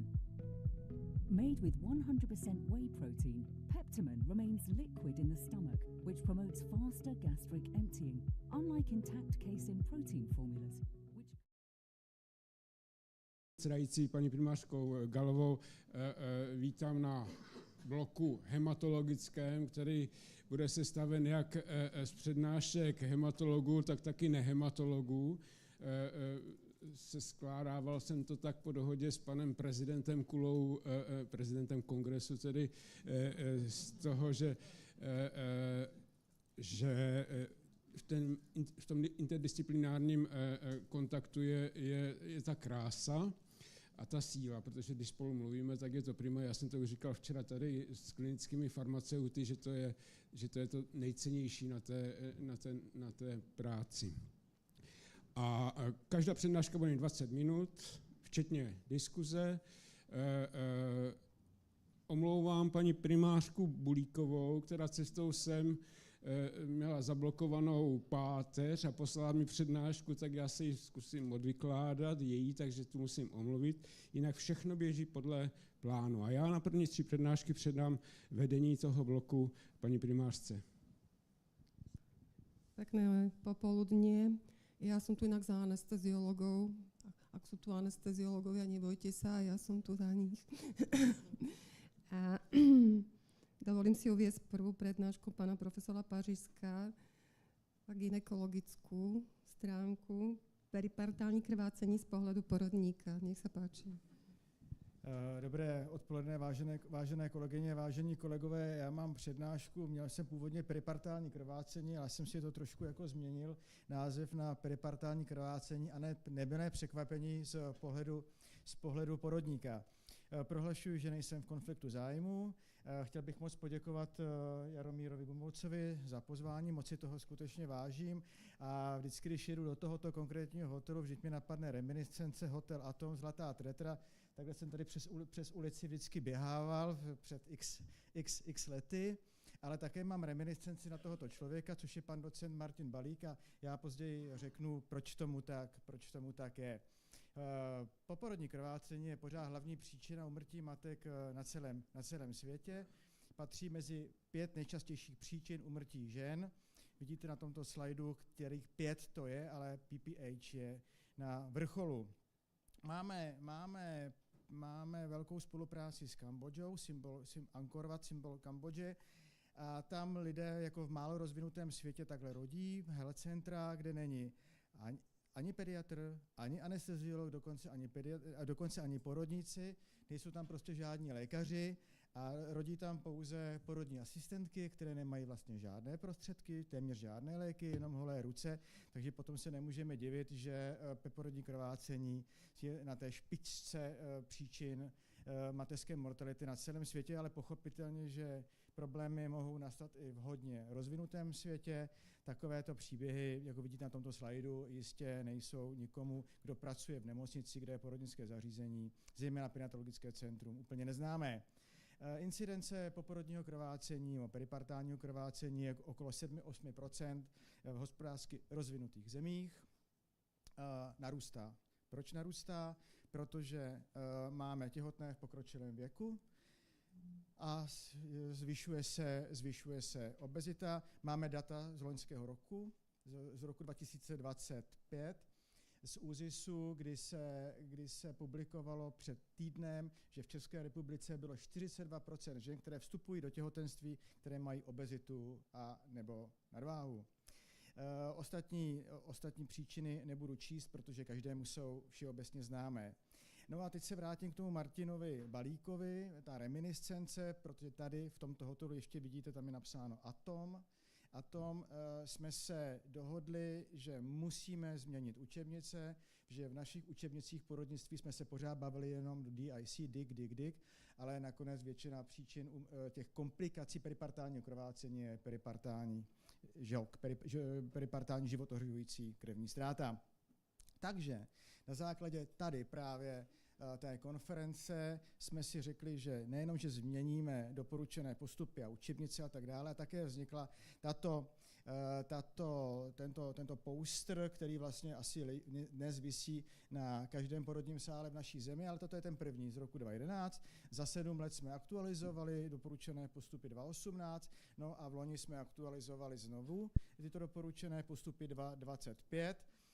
Je to mezioborový doporučený postup, jak už říká Jaromír, to je ideální, optimální kombinace mezioborová, porodnictví, anesteziologie, hematologie, intenzivní péče. Já jsem moc byl vděčný, že jsem mohl být v této dvojici, já a Vláďa Černý, profesor Černý, jako hlavní editoři těchto doporučených postupů. No ale cílem této prezentace jsem si úplně udělal jako větev, která si myslím, že je velmi důležitá, a zaměřit se na zdravotní prostředek Celox PPH pro léčbu peripartálního krvácení. Jenom maličká zmínka o fyziologii, patofyziologii, protože to musí znát každá porodní asistentka, pochopitelně doktor, prevence, diagnostika, účinná léčba, management PPH. Nejčastější problém je ve třetí době porodní, protože ten problém je nejčastěji způsobený porodem placenty, perfuze 600 ml za minutu, těhotnou dělohou ve 3. trimestru a je to 15% prostě srdečního výdeje. Tak a toto je velmi důležité a to se často zapomíná, že skutečně ta hemostáza není jenom koagulace, ale v případě PPH se často jedná i o mechanický uzávěr. A tyto dva mechanismy jsou naprosto klíčové pro hemostázu, pro zástavu krvácení bezprostředně po porodu. Retrakce myomatria, uzavření spirálních arterií, fyziologická ligatura, líbí se mi ten termín fyziologická ligatura, a současně aktivace koagulační kaskády. Nesmíme nikdy zapomínat náš úkol porodníků, hlavně porodní asistentky, na to upozorňujeme, měřte krevní ztrátu, nezapomínejte, že každý porod je rizikový z hlediska peripartálního krvácení. Tento rozdíl pořád ukazujeme od té doby, co jsme s Martinem Balíkem dali dohromady ty doporučené postupy, ale také nesmíme zapomínat, to zase říkáme lékařům, že každé poporodní krvácení PPH může být komplikováno z hlediska nadměrné krevní ztráty, koagulopatii. 4T, tonus trauma tissue trombin, každý zná, ale tady se vracím k tomu nejčastějšímu, nebo chtěl bych upozornit na to nejčastější příčinu peripartálního krvácení, a to je atonie dělohy. Když jsem byl jako student a měl jsem otázku atonie dělohy, že se jí mám naučit, tak jsem nevěděl, kde vůbec to mám hledat. Odpověď v učebnici, takový malinký odstaveček, prostě co je atonie dělohy, vůbec mi to nebylo jasné z té učebnice. Dneska jako klinik, to bless you. Dneska jako klinik vím moc dobře, co to atonie dělohy je. Takže kvůli té atonii dělohy jsme vlastně strukturovali postup pro zvládnutí peripartálního krvácení. Když budete chtít, tak si můžete stáhnout ty naše doporučené postupy z tohoto QR kódu. A zastavil bych se u kroku číslo 2. To je úplně zásadní, který nás nutil vlastně aktualizovat tyto doporučené postupy. Na prvním místě to hlavní bylo, že jsme zařadili tady s panem docentem Blatným do těch aktualizovaných doporučených postupů Novo 7 s těmi scénáři a tak dále. To není ovšem meritum nebo téma mé přednášky. Tady se k tomu dostáváme v tom strukturovaném stupňovitém managementu. Máme tady podtržené ty další postupy, tlakové, podtlakové a hemostatické děložní prostředky, a tomu já se právě chci věnovat pro řešení hypotonie, eventuálně atonie dělohy. Buckleyho balón, to asi všichni znáte nebo jste slyšeli, i když nepracujete na porodním sále. Co je to Buckleyho balón? To je prostě balón, který se naplní v případě atonie 500 ml fyziologického roztoku, ideálně teplého fyziologického roztoku, protidáte uterotonika a snažíte se udělat tu fyziologickou, nebo ty fyziologické ligatury, to je to mechanická ta retrakce, o které jsem turniketová funkce, o které jsem hovořil, stran toho myometria. Tak, máme tady nový inovativní zdravotnický prostředek pro zvládnutí PPH, který se zavádí do klinické praxe, má název JADA, v současné době není ještě na trhu. K tomu se můžeme eventuálně, proč tomu tak je nebo není, dostat k diskuzi. Prostě ale JADA jako název existuje, mechanismus mohu popsat nebo ukázat, mám na to dokonce video. Tak, ale ten druhý inovativní prostředek je tady, vidíte na tomto slajdu, byl zaveden do praxe pro peripartální krvácení a jmenuje se Celox PPH. V čem je tento zdravotnický prostředek jedinečný? Jedinečný je v tom, že na jedné straně dělá tlak, jako v případě toho Buckleyho balonu, ale to není nic nového pod sluncem. Prostě to je jako Buckleyho balon. Jenomže on má kromě toho tlaku má schopnost ten prostředek, to gáza, napuštěná chytosanem, dělat fyzikální hemostatický účinek. A to je úplně novinka, kterou jsme nikdy neměli a neměli pro použití v klinické praxi. Ten Celox obsahuje teda chytosan a ten chytosan je polysacharid, který skutečně je získáván tady z těchto zvířátek a hub a tak dále, ze jejich exoskeletu a podporuje vytváření lokálního uzávěru cév. A další věc, tak je to polysacharid a velmi dobře se degraduje. Tady ukazuju princip, takové krátké video. If the contractions are not strong enough, the placental bed blood vessels continue to bleed, resulting in more blood loss and postpartum hemorrhage. When PPH does not respond to conservative management, Celox PPH can be applied vaginally Then manually insert the unfolding Celox PPH into the uterine cavity with the forceps for the uterine wall and pack the uterus. Plus toto. Celox PPH is a unique, fast-acting hemostatic gauze incorporating a patented chitosan derivative in the form of Celox granules. At the site of bleeding, when the positively charged Celox granules attract the negatively charged blood cells, they absorb fluid, swell, gel and concentrate platelets to form a robust mechanical gel-like clot that plugs the bleeding source. The Celox PPH gauze exhibits a level of mucoadhesion to the surrounding. Které jsou v těch spirálních cévách. Jdeme dále. Takže elektrostatická interakce, vzniká gel, zátka, která má schopnost, nejenom tendenci, ale schopnost uzávěr té cévy.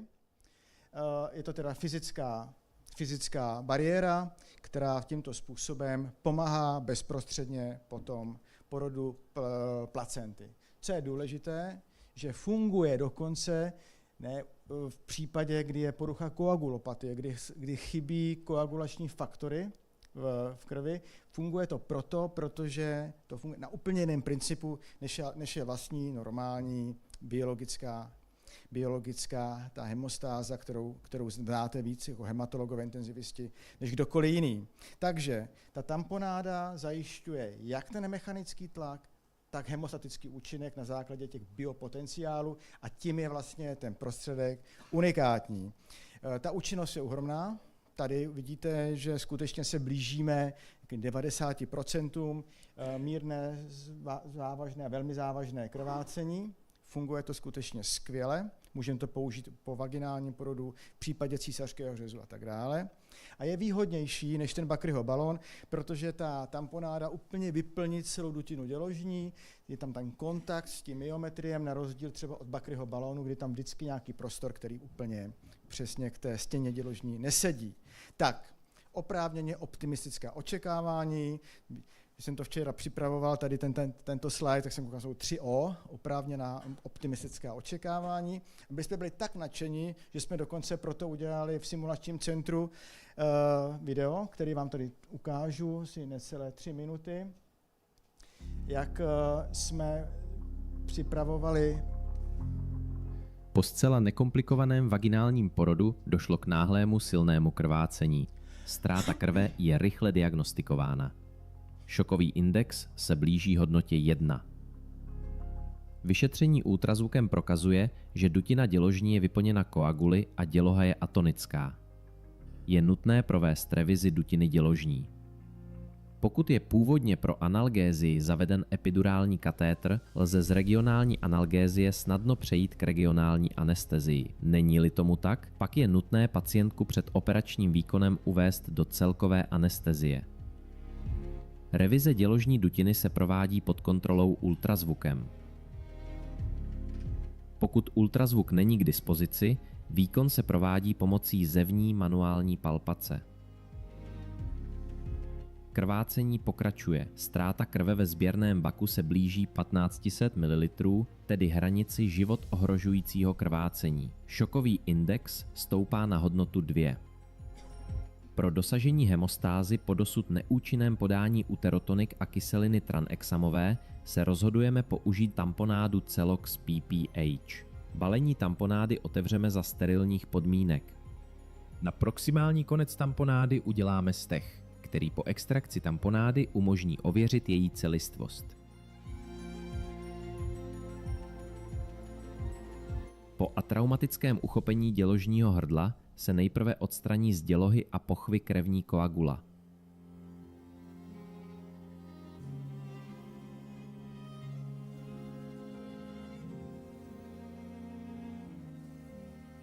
Tamponáda Celox PPH se pak asepticky zavádí až k fundu dělohy pod kontrolou ultrazvukem. Dutina děložní musí být tamponádou kompletně vyplněna. K tomuto účelu zcela postačují moderní přenosné ultrazvukové sondy připojené k tabletu nebo dokonce k mobilnímu telefonu.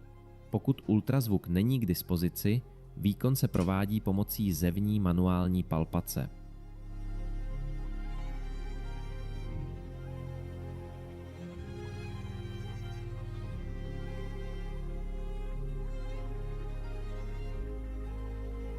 Doba aplikace tamponády se zřetelně zaznamená na štítek, který je umístěn na ruku pacientky. Součástí výkonu je profylaktické podání antibiotik. Po zavedení tamponády je vhodné pro zesílení a udržení retrakce myometria rektální podání tablet 400 až 600 mg misoprostolu.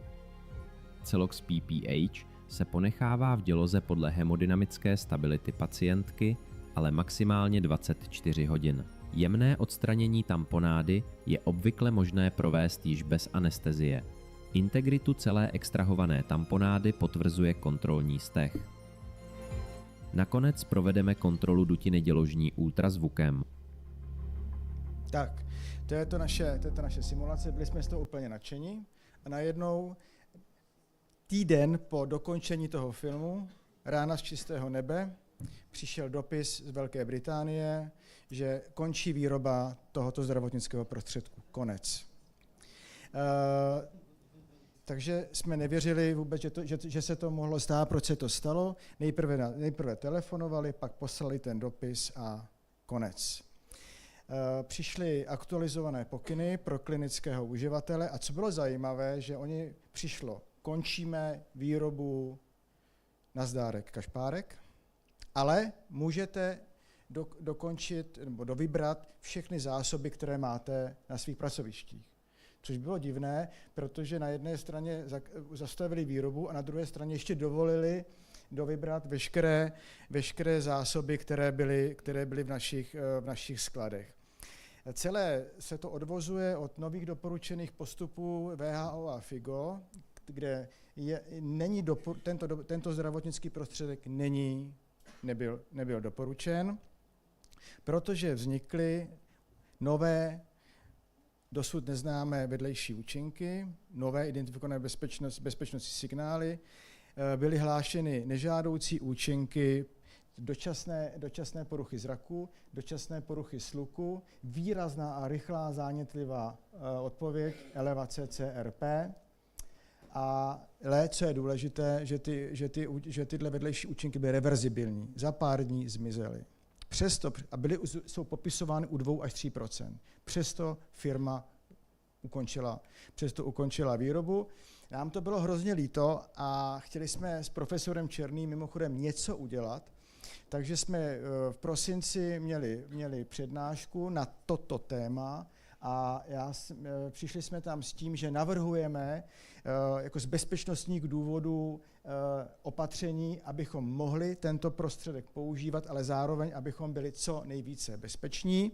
Udělali jsme materiál, který jsme přeložili do angličtiny, protože jsem ho poslal do Charité do Berlína, kde se tomuhle prostředku velmi věnoval vědecko-výzkumně profesor Henrich.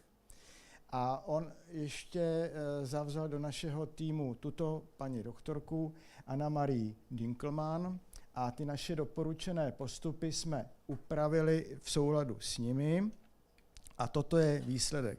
Pokud byste se někdy s tímto prostředkem ještě na svých klinických pracovištích setkali, protože porodníci ho bez pochyby budou zejména na těch perinatologických centrech mít ještě k mání, takže měl by se indikovat výhradně při závažném život ohrožujícím krvácení.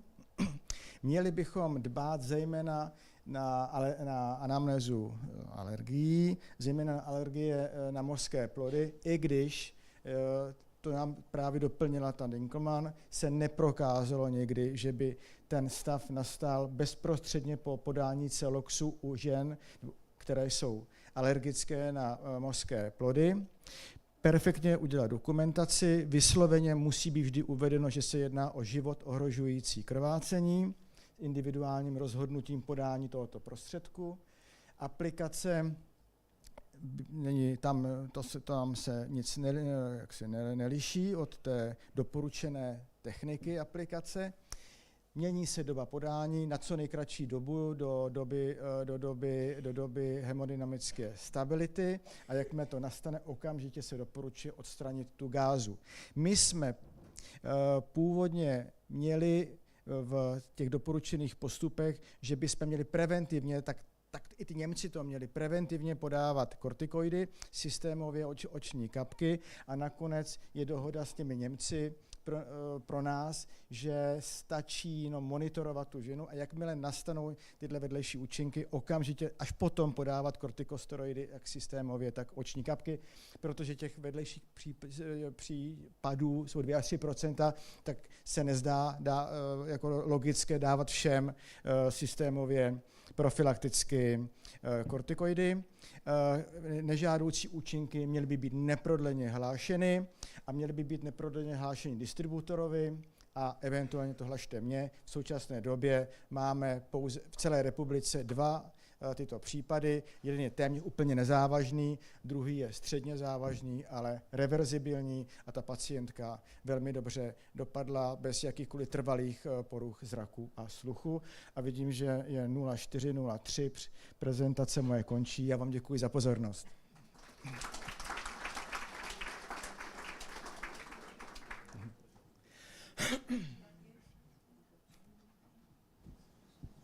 Ak je nejaká krátka otázka alebo nejaký komentár, nech sa páči, pánovi profesori, inak tá téma krvácanie v porodníctve je spoločná, takže aj na záver, čo nám zostane čas, nech sa páči, ale ak môžem sa spýtať ja, že koľko ste ich asi zaviedli? V České republice se dohromady zavedlo malé stovky, nízké stovky a ty zkušenosti jsou velmi pozitivní a moc nás to mrzí, že prostě víme, že až všechno dobereme prostě z těch našich zásob, že zase půjdeme k Bakryho balónu a k tomu managementu, který vlastně byl doposud. 600 zavedení a 2 nežiaduce účinky možno, hej? Proste, OK. Nech sa páči. Niekto, necháte si to nakoniec. Tak ďakujem pekne, pán profesor. Postavme v kulároch alebo nakoniec. Ako druhého by som si dovolila uviesť docenta Blatného, peripartální krvácení z pohledu hematologa. Nech sa páči, pán docent. Děkuji moc, paní předsedkyně. A pane předsedající, děkuji dámy a pánové za možnost tady být dnes s vámi. A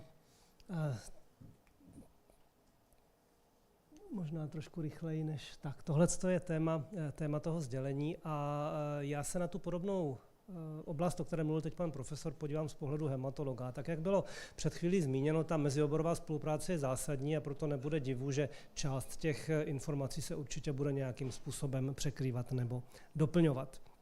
Toto jsou moje možné konflikty zájmu a začneme tím, co bylo zmíněno při té předchozí prezentaci. Asi všichni víme, jak zásadně se mění cirkulující objem krve v průběhu gravidity, jak roste, jak se mění jeho distribuce v jednotlivých orgánech a dá se vlastně shrnout, že na konci těhotenství protéká dělohou a placentou obrovské množství krve a jestliže nezafunguje ten mechanismus, o kterém tady pan profesor mluvil, to znamená ten mechanický uzávěr cév, které procházejí endometriem, tak potenciál krevní ztráty je obrovský. Může být opravdu větší než litr za minutu, to asi vám, anesteziologům, případně hematologům a dalším, kteří tady jste, asi nemusím zdůrazňovat.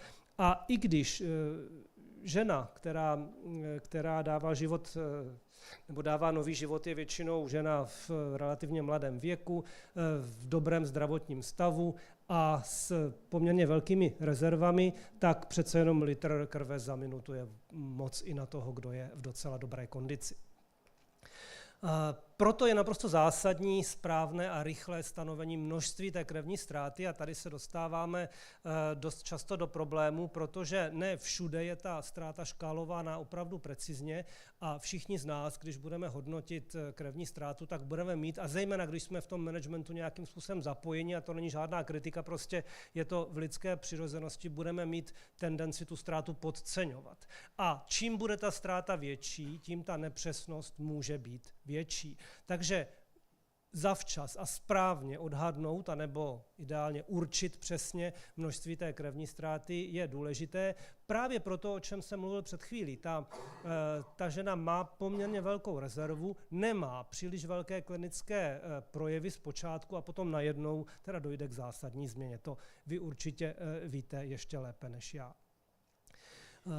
Každý problém má svůj původ a tady jsou ty problémy vícečetné a často se kombinují. Bylo už řečeno, že zásadním problémem je děložní atonie. Opravdu v 80, někdy uváděno i nad 80% toho hlavního důvodu, té hlavní příčiny je v děložní atonii.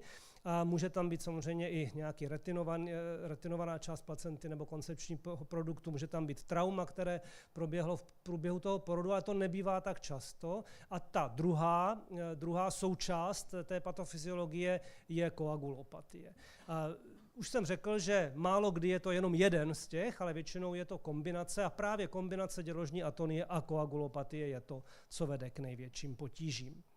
Když mluvíme o koagulopatiích, potom dají se rozdělit různě a já zde použiju rozdělení na primární a sekundární. Ty primární, ať už jsou vrozené nebo získané, tady příliš velkou roli nehrají. Jestliže jsou to ženy, které mají známou hematologickou poruchu, potom na to bývají většinou připravené. Těch, u kterých by porod byl první výzvou hemokoagulační, za stolik nebude. A proto zásadní roli hrají ty získané koagulopatie, které daleko a nejčastěji jsou dané právě jako následek toho vlastního krvácení a naší léčby toho krvácení. To znamená, je to přesně to, o čem mluvil pan profesor před chvílí. Já také, když jsem studoval, tak si pamatuju, že problém po porodu je DIC. Problém po porodu je DIC velmi málo kdy, anebo pozdě. Problém primární je to poporodní krvácení jako takové a s tím související změny koagulačních hodnot, které po svém vyčerpání pochopitelně mohou vést i k DIC. Ty mechanismy koagulopatie jsou ale primárně dány jednak ztrátou krevní a jednak naší reakcí na tu krevní ztrátu, kde logicky přistupujeme primárně k náhradě objemu, krystaloidy a to samo o sobě musí vést k diluční koagulopatii a potom případně v určitých do jisté míry specifických případech se na to může podílet i zvýšená fibrinolýza, ale není to univerzálně přítomné u každého PPH, lokalizovaná nebo když se nám nedaří zvládat ten stav, tak následně i diseminovaná koagulopatie nebo koagulace. Všichni víme, že prokoagulační i antikoagulační působky, které jsou v lidské krvi, se nějakým způsobem mění v průběhu gravidity. Já nebudu zabíhat do detailu, některé se snižují, jak konec konců vyplývá z tohoto obrázku, některé se zvyšují, u některých ta změna není příliš velká. A smyslem všech těchto změn je nastavit na konci gravidity ten systém do spíše prokoagulačního nebo chcete-li protrombogenního stavu, aby se právě zabránilo tomu excesivnímu krvácení v průběhu druhé a třetí doby porodní, protože ta krevní ztráta je nezanedbatelná i při fyziologickém porodu. Je snahou zdravotníků, lékařů obecně všechno nějakým způsobem monitorovat, to je v pořádku, dává nám to zpětnou vazbu. Ty klasické metody, tak jak byly užívány leta APTT, PT, fibrinogen, určitě není správné zatracovat, ale je potřeba si uvědomit, a říkám to tady s plným vědomím i jako hematolog, který bdí nad tou laboratoří, že než dostanete tyto výsledky, tak to trvá desítky minut. Ty vyšetření jsou často prováděny do jisté míry umělých laboratorních podmínkách, musíte je inkubovat k určité teplotě a tak dále. Eliminujete část těch věcí, které in vivo ovlivňují krevní srážení. A ve chvíli, kdy je dostanete zpátky, tak při tak velké krevní ztrátě, o které jsem mluvil, už vlastně jenom zpětně monitorují něco, co už nemusí být ani tak úplně pravda. A proto se v poslední době stále častěji, a právě jste to vy intenzivisté, kteří s tím máte největší zkušenost, preferuje používání viskoelastických metod. Ano, je pravda, že nejsou přesně standardizovatelné, tak jako ty ostatní, ale tady nepotřebujeme mít interindividuální standardizaci a srovnání. Tady potřebujeme vidět trend a monitorovat to, jakým způsobem systém na naši léčbu reaguje. A proto ty viskoelastické metody jsou určitě fantastické a nejlepší, co máme nyní k dispozici a patří spíše na ten porodní nebo operační sál, než do hematologické laboratoře. Léčba toho poporodního krvácení vždycky je primárně a často i preventivně medikamentózní, kde hlavní roli hrají určitě uterotonika a případně léky, které nepřímo ovlivňují krevní srážení, a potom je to teda snaha o resuscitaci objemovou, roztoky, transfuzními přípravky, krevními deriváty, a když se toto všechno nedaří, tak potom mechanické, ať už minimální nebo i velké operační výkony. A ten ultimativní, který sice ve své většině problém vyřeší, je hysterektomie. Ale zatímco dříve byla hysterektomie brána jako něco, tak je tam poporodní krvácení, je závažné, provedeme hysterektomii, vyřešili jsme. To je sice pravda, ale je to zkratka, která není úplně žádoucí, a snahou při snaze o vyřešení poporodního krvácení je pochopitelně zachránit život ženy a dítěte, ale optimálně kvalitní život, kam patří i další reprodukční schopnost. Takže k hysterektomii bychom měli sahat až jako ke kroku, který opravdu nastává tehdy, když není vůbec žádná jiná možnost. Já tady několikrát budu zmiňovat rok 2023, je to částečně proto, že v tomto roce došlo k schválení jednoho z nových léků, o kterém já budu mluvit, a už ho zmínil pan profesor Pařízek, jedná se o rekombinantní faktor 7a do této indikace, ale co tomu všemu předcházelo? Bylo to několik let nějakého sledování, hodnocení dat a třeba i snahy o to podívat se, zda celosvětová guidelines a doporučení jsou nějakým způsobem harmonizována, jestli aspoň říkají něco podobného nebo něco stejného. A tehdy při tom hodnocení před už téměř 3 lety jsme zjistili, že to tak není, že nejsou jednotná, rozhodně nejsou jednotná, ta doporučení byla poměrně diverzifikována. Možnou odpovědí tady na toto byla i tahle studie, která se snažila, a myslím si, že do jisté míry úspěšně, byť je aplikovatelná spíše celosvětově, než na naše velmi kvalitní zdravotnictví, kde se nemusíme potýkat s těmi problémy, které mají země s horším hrubým národním produktem. Ale ten výsledek byl vlastně jasným signálem, že je potřeba ten postup standardizovat. Od té diagnostiky po přesné měření a po standardizaci následných postupů. My, když jsme připravovali evropský konsenzus na toto téma, který tam za chviličku zmíním, tak jsme se taky dívali opravdu i po těch třeba jednotlivých doporučeních, která měly národní, mezinárodní společnosti anebo další entity, jakým způsobem se dívají i na ty nové léčebné možnosti. Tohle je tedy jenom zhodnocení toho, jakým způsobem v roce 2023 třeba bylo přistupováno k eventuálnímu podávání rekombinantního faktoru 7a u poporodního krvácení. A vidíte, že ty výsledky jsou také poměrně rozdílné. V roce 2022, následně teda to vešlo v platnost o chvíli později, bylo schváleno Evropskou lékovou agenturou použití rekombinantního faktoru 7a pro poporodní krvácení v té indikaci, kterou tady vidíte, a v tomhletom dávkování. Tehdy, jestliže selže účinek uterotonik. Na tomto fóru asi nemusím vysvětlovat, jakým způsobem ten lék funguje. Já jenom zmíním to, že faktor 7a je jediný faktor, který přirozeně v lidské krvi koluje v aktivované formě. Všechny ostatní kolují v neaktivované formě a dochází k jejich aktivaci tehdy, když je to potřeba. 7a je jediný faktor, který je a priori přítomný v aktivované formě a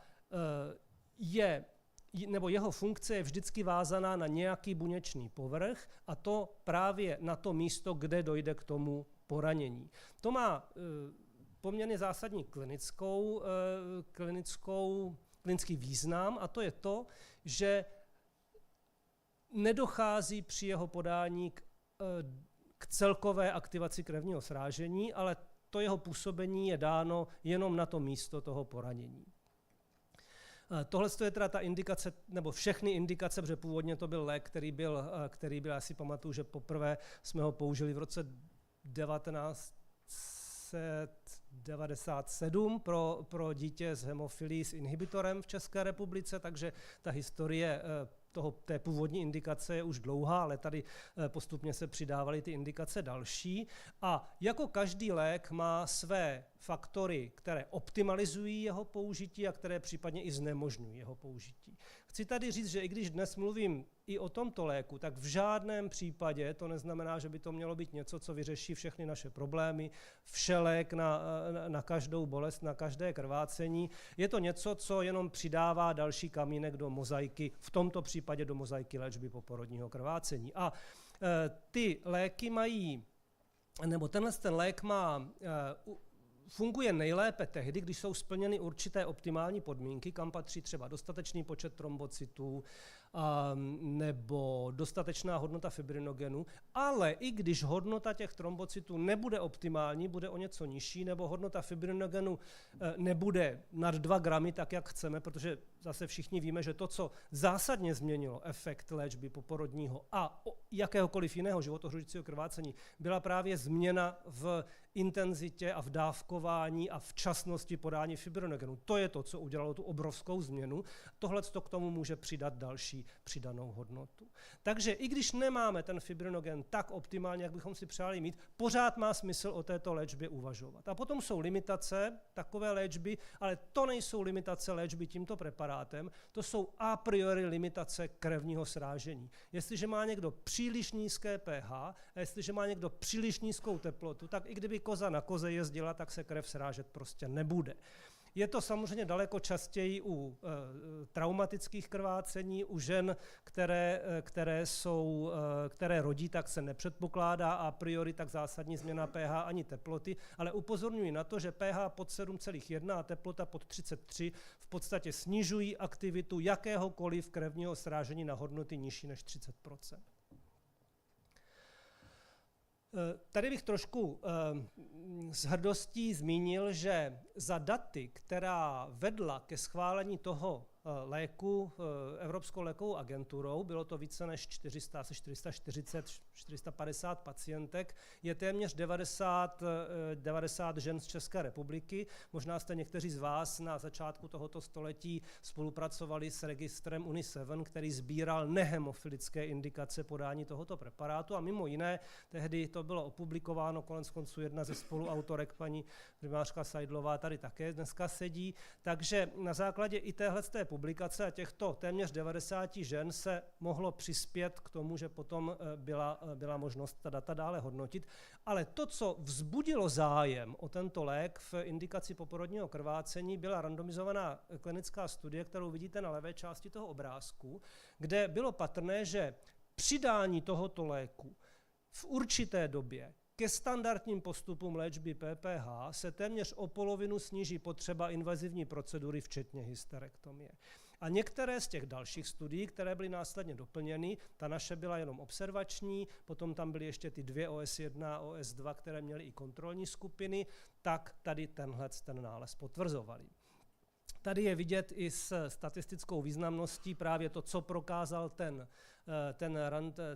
RCT, ta kontrolovaná randomizovaná studie. A potom jsou tam 2 ty studie, které měly i kontrolní skupiny a vidíte, že v jedné byla ten efekt potvrzen, ve druhé potvrzen nebyl. To je zvláštní. Máte 3 věci, 2 spolu sedí, 1 spolu nesedí, začnete hledat proč a zjistíte to, co je na tomhle obrázku.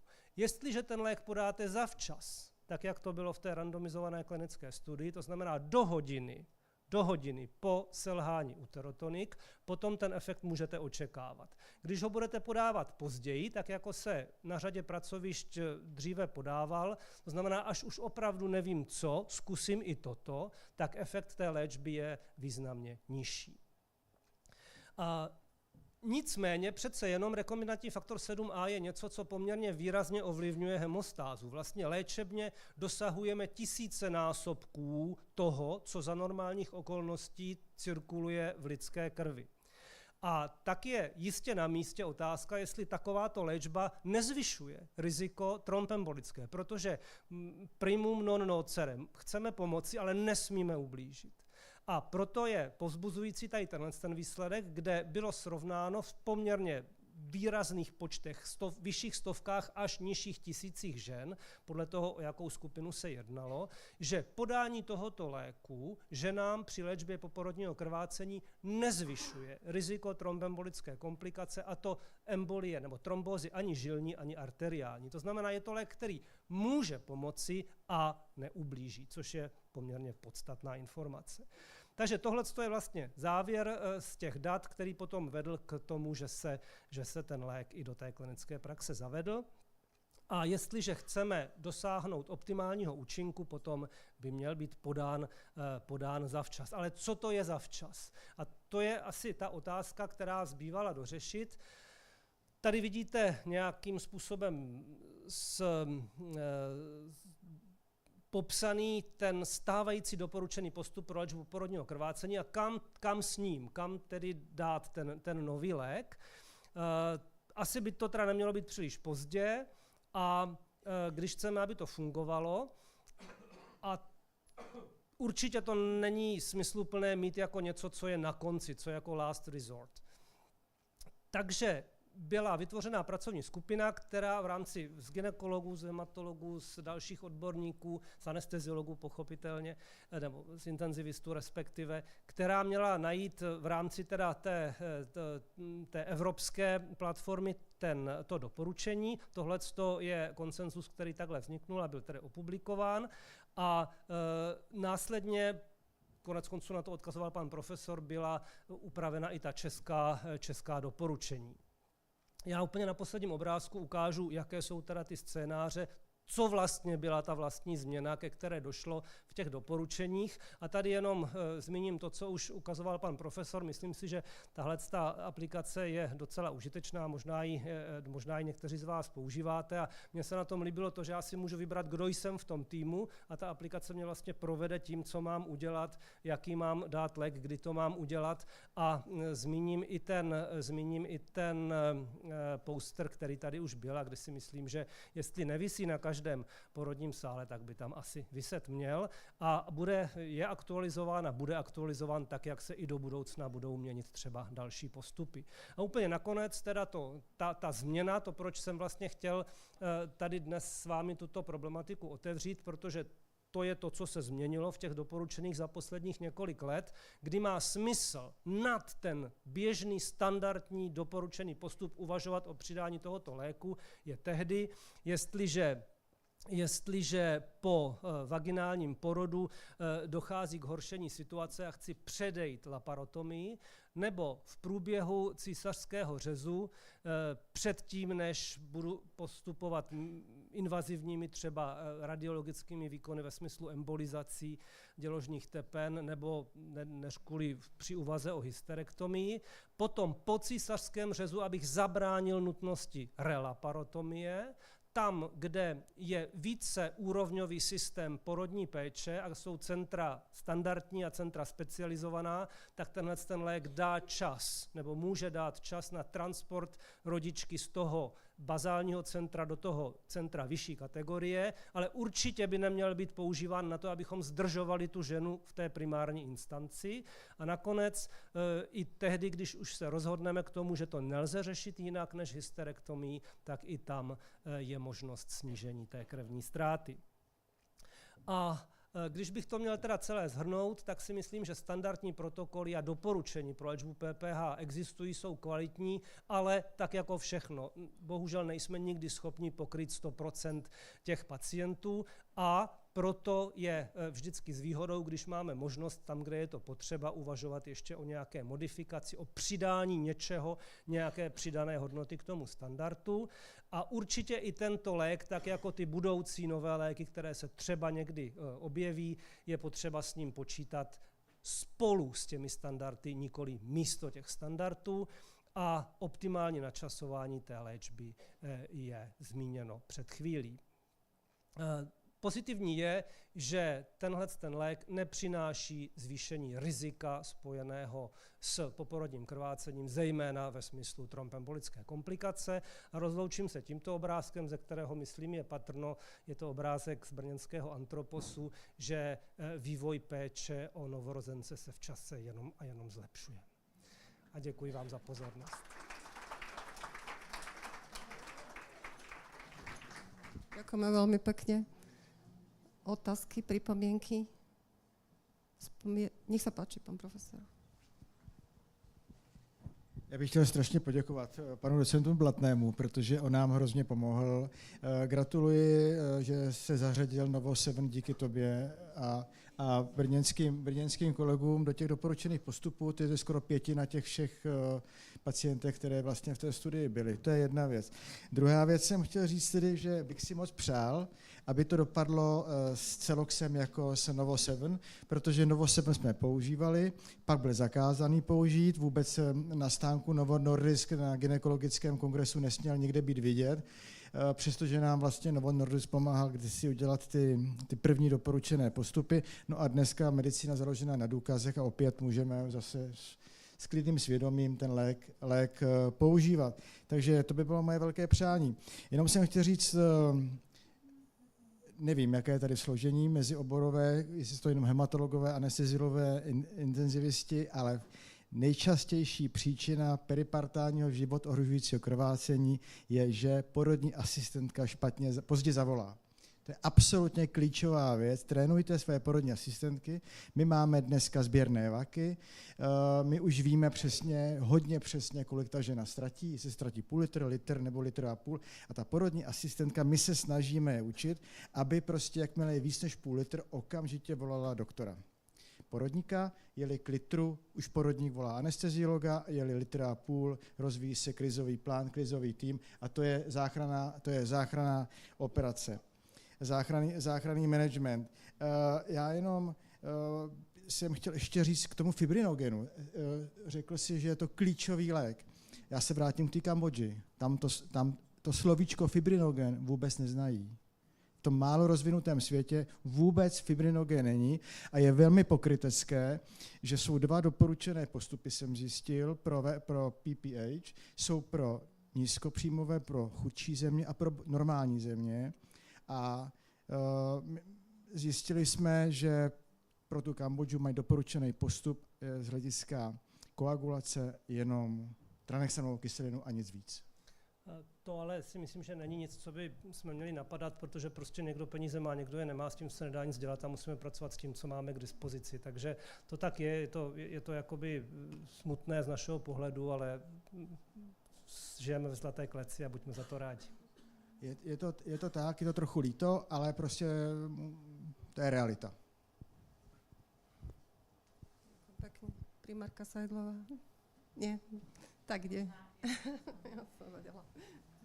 Já bych řekla, že v tom málo rozvinutém světě mají jednu výhodu a to je podání čerstvé plné krve, protože transfuze se tam opravdu provádějí, takže přijde ten dárce a rovnou se dává krev právě v té chvíli, takže to je snad jediné, kde ten fibrinogen můžou dostat. Já ti bohužel mám tě rád, ale musím ti oponovat, to jsme v Kambodži nikdy neviděli. Já bych se taky nepouštěl do problematiky o plné krvi, to bychom tady byli hodinu.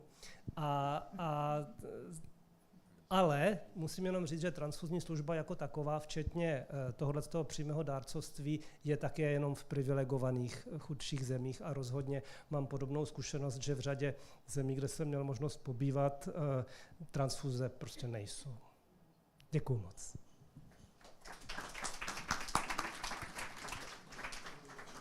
Ďakujem aj ja a pokračujeme. Nech sa páči môj spolupredsedajúci, doktor Gumulec, trombotické mikroangiopatie. Dámy a pánové, po masivním krvácení, třeba peripartálním, dochází mimo jiné k senzibilizaci endotelu a může u některých pacientech se rozvinout postpartální trombotická mikroangiopatie. Proto jsem ale nezařadil tu mou přednášku za tyto 2. Dal jsem ji dohromady, protože si myslím, že tady patří. V tom programu máte napsáno trombotické mikroangiopatie, jak jsem tvořil tu přednášku, tak jsem tam přidal bez balastu. A to proto, že vnímám, že celou svou profesní kariéru, že intenzivisti jsou přímočaří a já se nebudu zabývat nějakými detaily a epickými obrázky. Co dělat, když mám na službě nebo v práci před sebou pacienta se suspektní trombotickou mikroangiopatii. Tak krok 0 je, kdy na to vůbec mám myslet.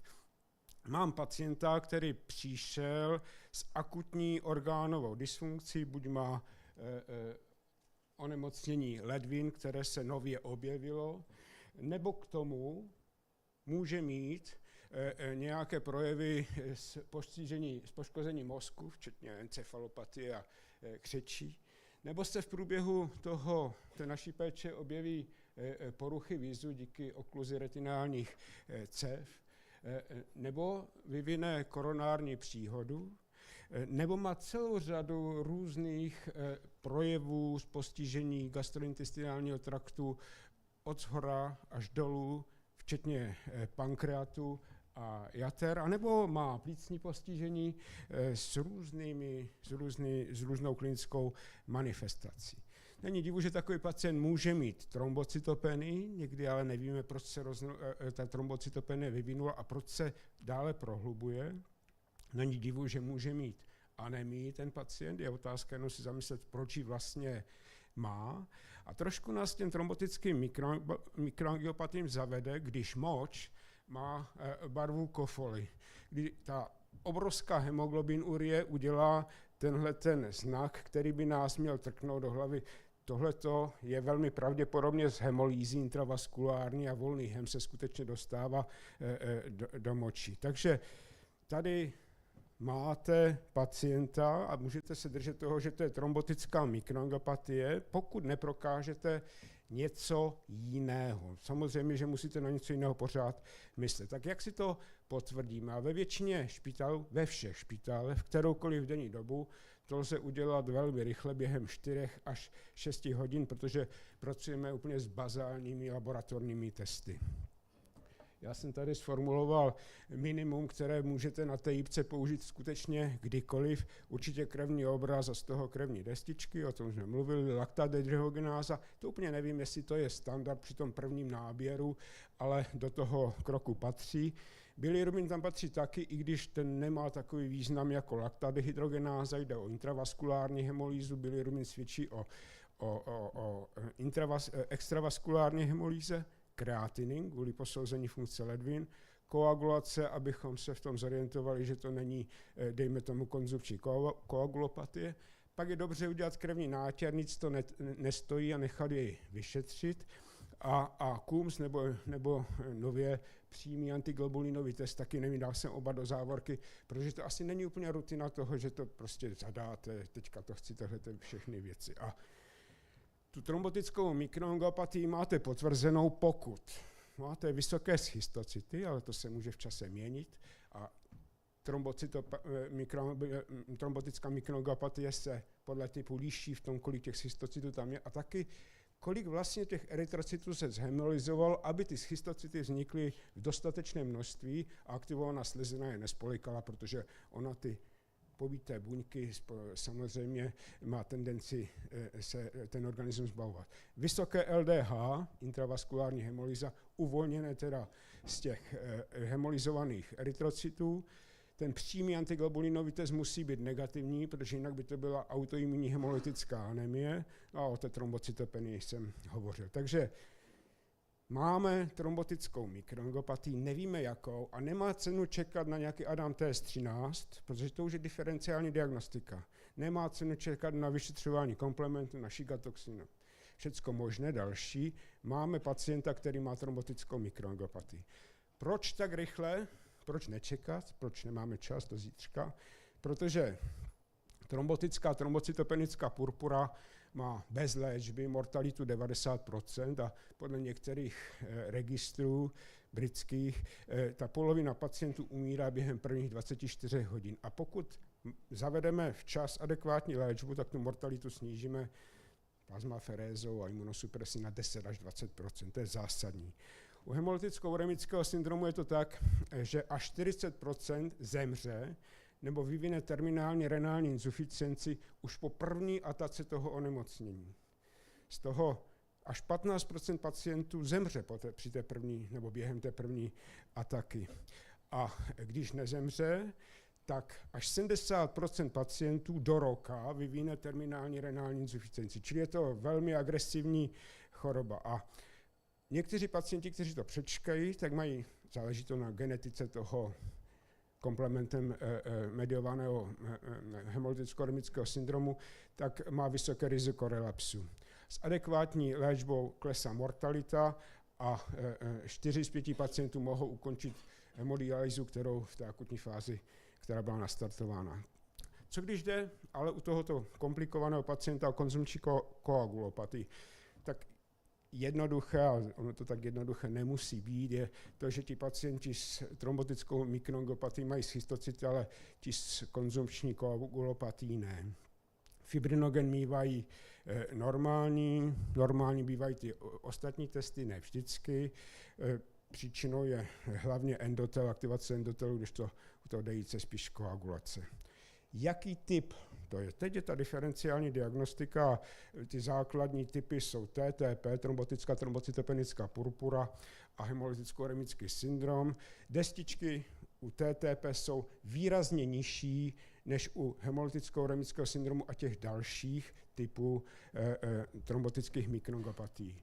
U TTP dominuje mozek v tom postižení na začátku, když to necháme rozvinout cokoliv.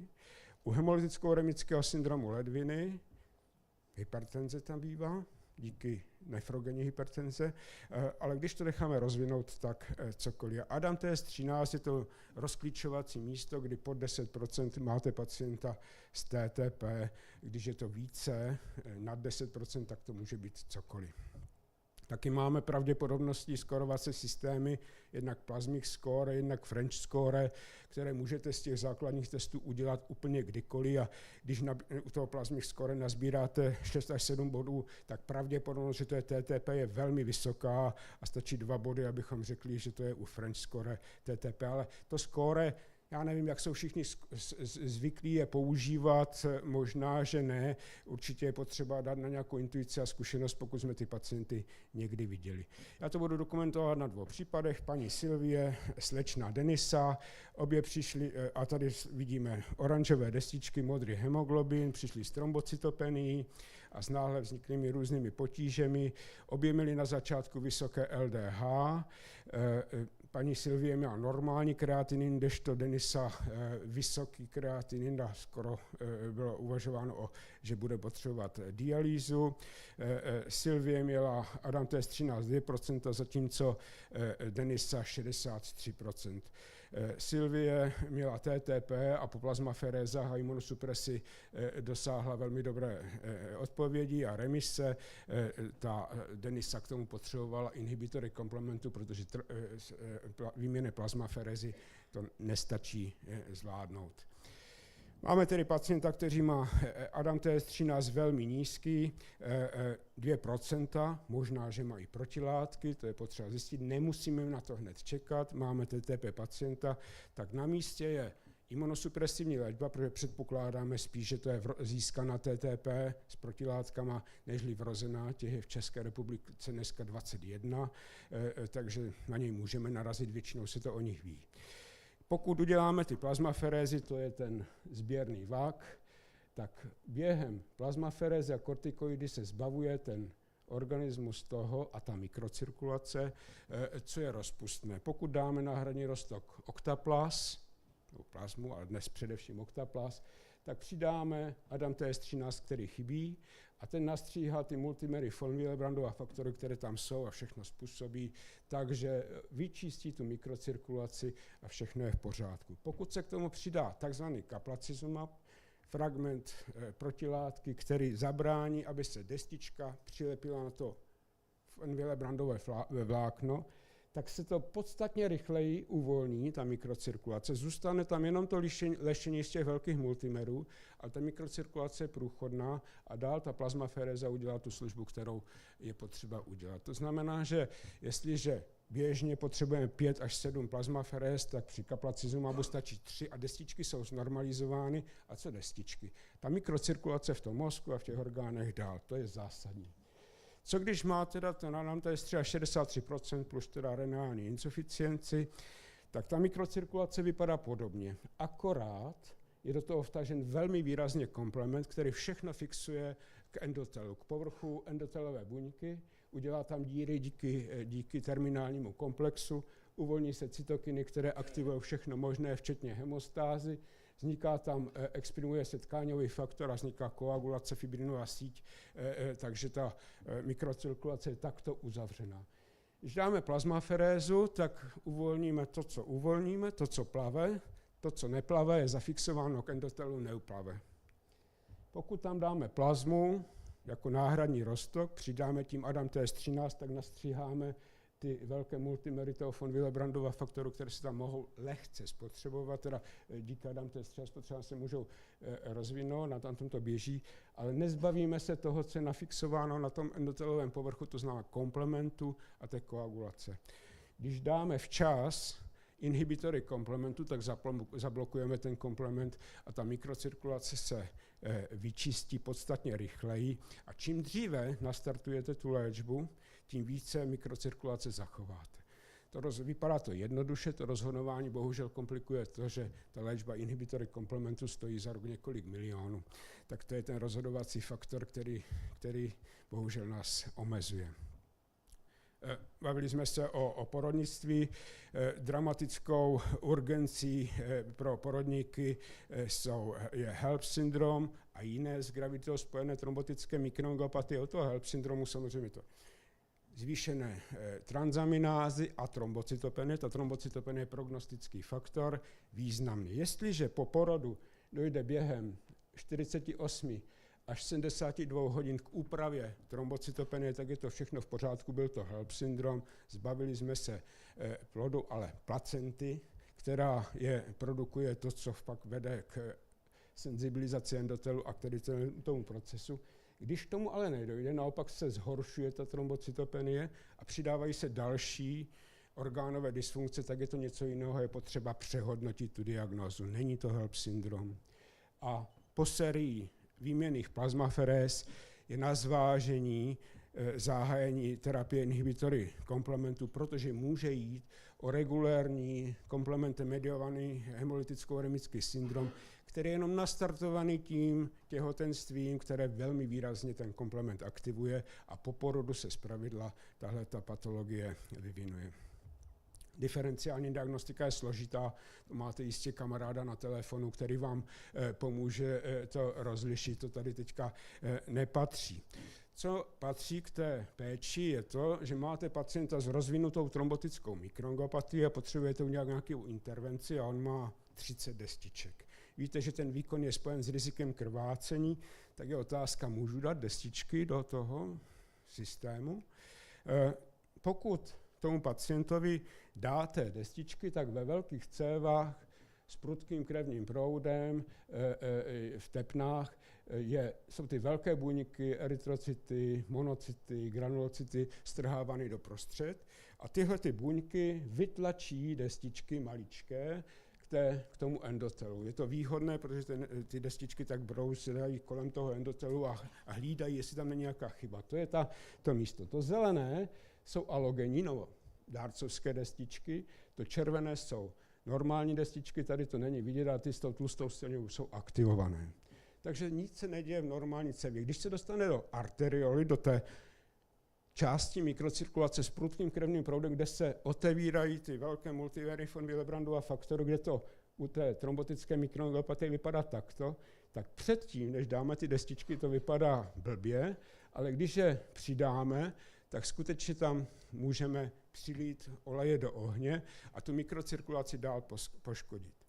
To znamená, ale problém je, že to všechno vychází jenom z dat z trombocytopenické purpury. U HELP syndromu, u HUSu, u STEC-HUSu a dalších trombotických mikroangiopatií ta data nemáme, můžeme vycházet jenom tady z této teoretické vize, ale jestliže máte před sebou pacienta, který ten výkon musí absolvovat nějaký, tak ty destičky dáte, protože víme třeba z HELP syndromu, že opakované revize pro hemoragické komplikace jsou tím dalším a podstatně silnějším spouštěcem té trombotické mikroangiopatie postpartální než podání jednoho nebo dvou terapeutických jednotek destiček.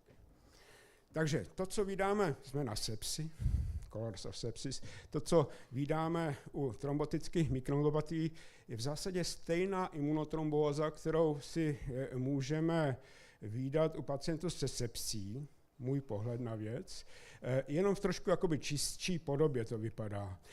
Já bych řekl několik k tomu, co si potřeba si vzít domů z této prezentace.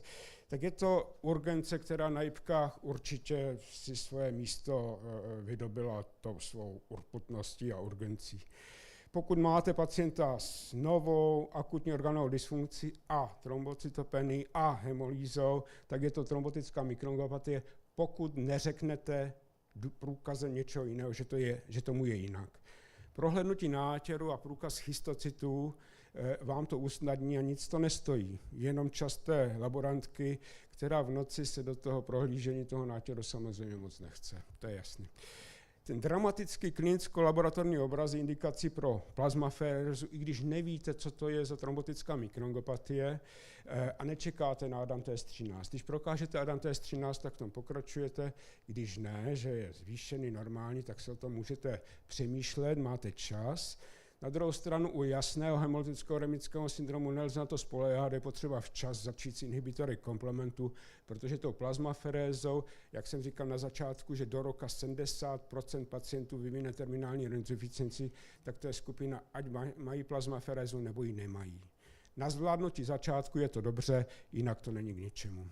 Čím dříve, tím lépe, protože ochráníte tu mikrocirkulaci. Jak už jsem jednou říkal, přátelé na telefonu máte, ti vám pomohou s rozhodováním a s diferenciální diagnostikou.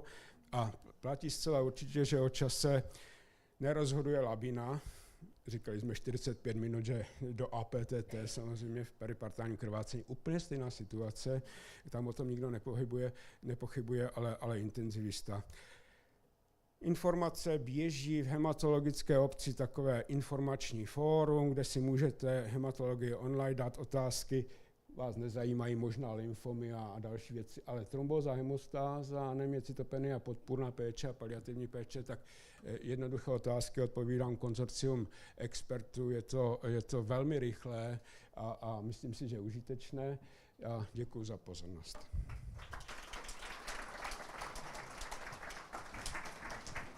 Ďakujem veľmi pekne. Tiež volím priateľa na telefóne, ale niekedy nie je čas ani telefonovať. A hlavne je to v sobotu v noci alebo na Vianoce vždy, hej?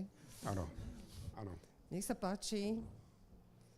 Skúsenosti, komentáre. Nech sa páči, samozrejme. Možná jste slyšeli, že se budou, nebo je tendence redukovat porodnice, které mají méně než 600 porodů ročně, protože když takové nemocnici, porodnici nastane podobný problém, než nastane vůbec mentální nastavení, že by něco k něčemu mohlo dojít a potom laboratorní vyšetření, tak to může stát ty ženy skutečně život. Takže kdybyste náhodou slyšeli, že se kolem toho dějou podivné jaksi politické hrátky, není to z důvodu politických hrátek, ani ne dokonce ekonomických, ale skutečně z hlediska zdravotní péče o matku a dítě v naší zemi. Takže 85% porodnic je v současné době, kdy máme 80 až 90, ani ne 80 000 porodů, skutečně velký nadstandard a už je spočítáno, že si můžeme vystačit téměř s polovičkou porodnic. Ďakujem. Nech sa páči ešte. Dobrý den. Já bych chtěl za prvý poděkovat teda za snahu zjednodušit pro nás dost složitou problematiku a já bych jenom poprosil ještě jedno zjednodušení. Při příjmu pacienta, který odpovídá tomu klinickému obrazu, já třeba i pomyslím teda tady ty diagnostické jednotky, provedu odběry a mám v tu chvíli při příjmu ale u symptomatického pacienta normální hladinu trombocytů. Vylučuje to definitivně tady tu skupinu, nebo je na místě třeba nějaký časný kontrolní odběr, že to třeba jsem ještě zachytil v procesu, kdy kdy ta hladina bude dál klesat. Máte pravdu, B správně. Skutečně to může, ten pacient na začátku může mít z nějakého důvodu 400 destiček a když klesne na 100, tak má prostě 25% toho, co měl na začátku. Ta dynamika je důležitá, o to je to záludnější. Je potřeba v podstatě udělat ten obraz potom ještě znovu, když se něco děje dál. Čili zrovna tak je to s tou hemolýzou. Když tam není dramatická, tak tam nemusí být ty schistocity vůbec vidět a vypadá to tak jako, že benigně. To znamená spíš třeba v rámci hodin, ještě bavíme-li se o nočním příjmu, než čekat do dalšího dne? Záleží na dynamice toho klinického obrazu, určitě. Dobře, děkuji moc. Ďakujem veľmi pekne pánovi doktorovi Gumulcovi. A ešte mu predám mikrofon na druhou polovicu. Děkuji, tak jak říká paní primářka, za poločasem. Poprosím paní docentku Hirmerovou, internistku a angioložku z Plzně, která bude hovořit o viscerální žilní trombóze. Jano? Dobré odpoledne, kolegyně a kolegové, vážení předsedající. Trošku z jiného soudku. Viscerální žilní trombóza patří do takzvaných trombóz v neobvyklé lokalizaci. A tady vidíte teda všechny ty možné jiné lokalizace nebo neobvyklé lokalizace. A etiopatogeneza sice také zahrnuje ty známé 3 složky Virchowovy triády, ale trošičku v jiné podobě a možná jinou měrou zastoupené než u klasické trombózy, jak jsem zvyklé v žilách dolních končetin. Já začnu kazuistikou pacienta. Byl u nás na klinice hospitalizovaný v roce 2018. Bylo mu tehdy 44 let. Rodinná anamnéza nebyla až tak zajímavá. V osobní měl již jeden infarkt myokardu, i když měl takové klasické rizikové faktory, ale bylo to tedy v mladém věku. Dále měl hypertenzi, dyslipidemii a byl tedy ex-kuřák. Jeho medikace odpovídala těm diagnózám. No ale to jeho stonání začalo na podzim 2018 nejprve bolestmi břicha a zad. Zprvu léčil neurologii, ale potom tedy to dospělo k CTčku a zjistila se trombóza, portální žíly a horní mezenteriky. Následně se vynutila operace s vitální indikace resekci nekrotických kliček. Byl tam komplikovaný pooperační průběh s nutností revize. Na to jsem se dívala až zpětně potom na ty záznamy dlouho.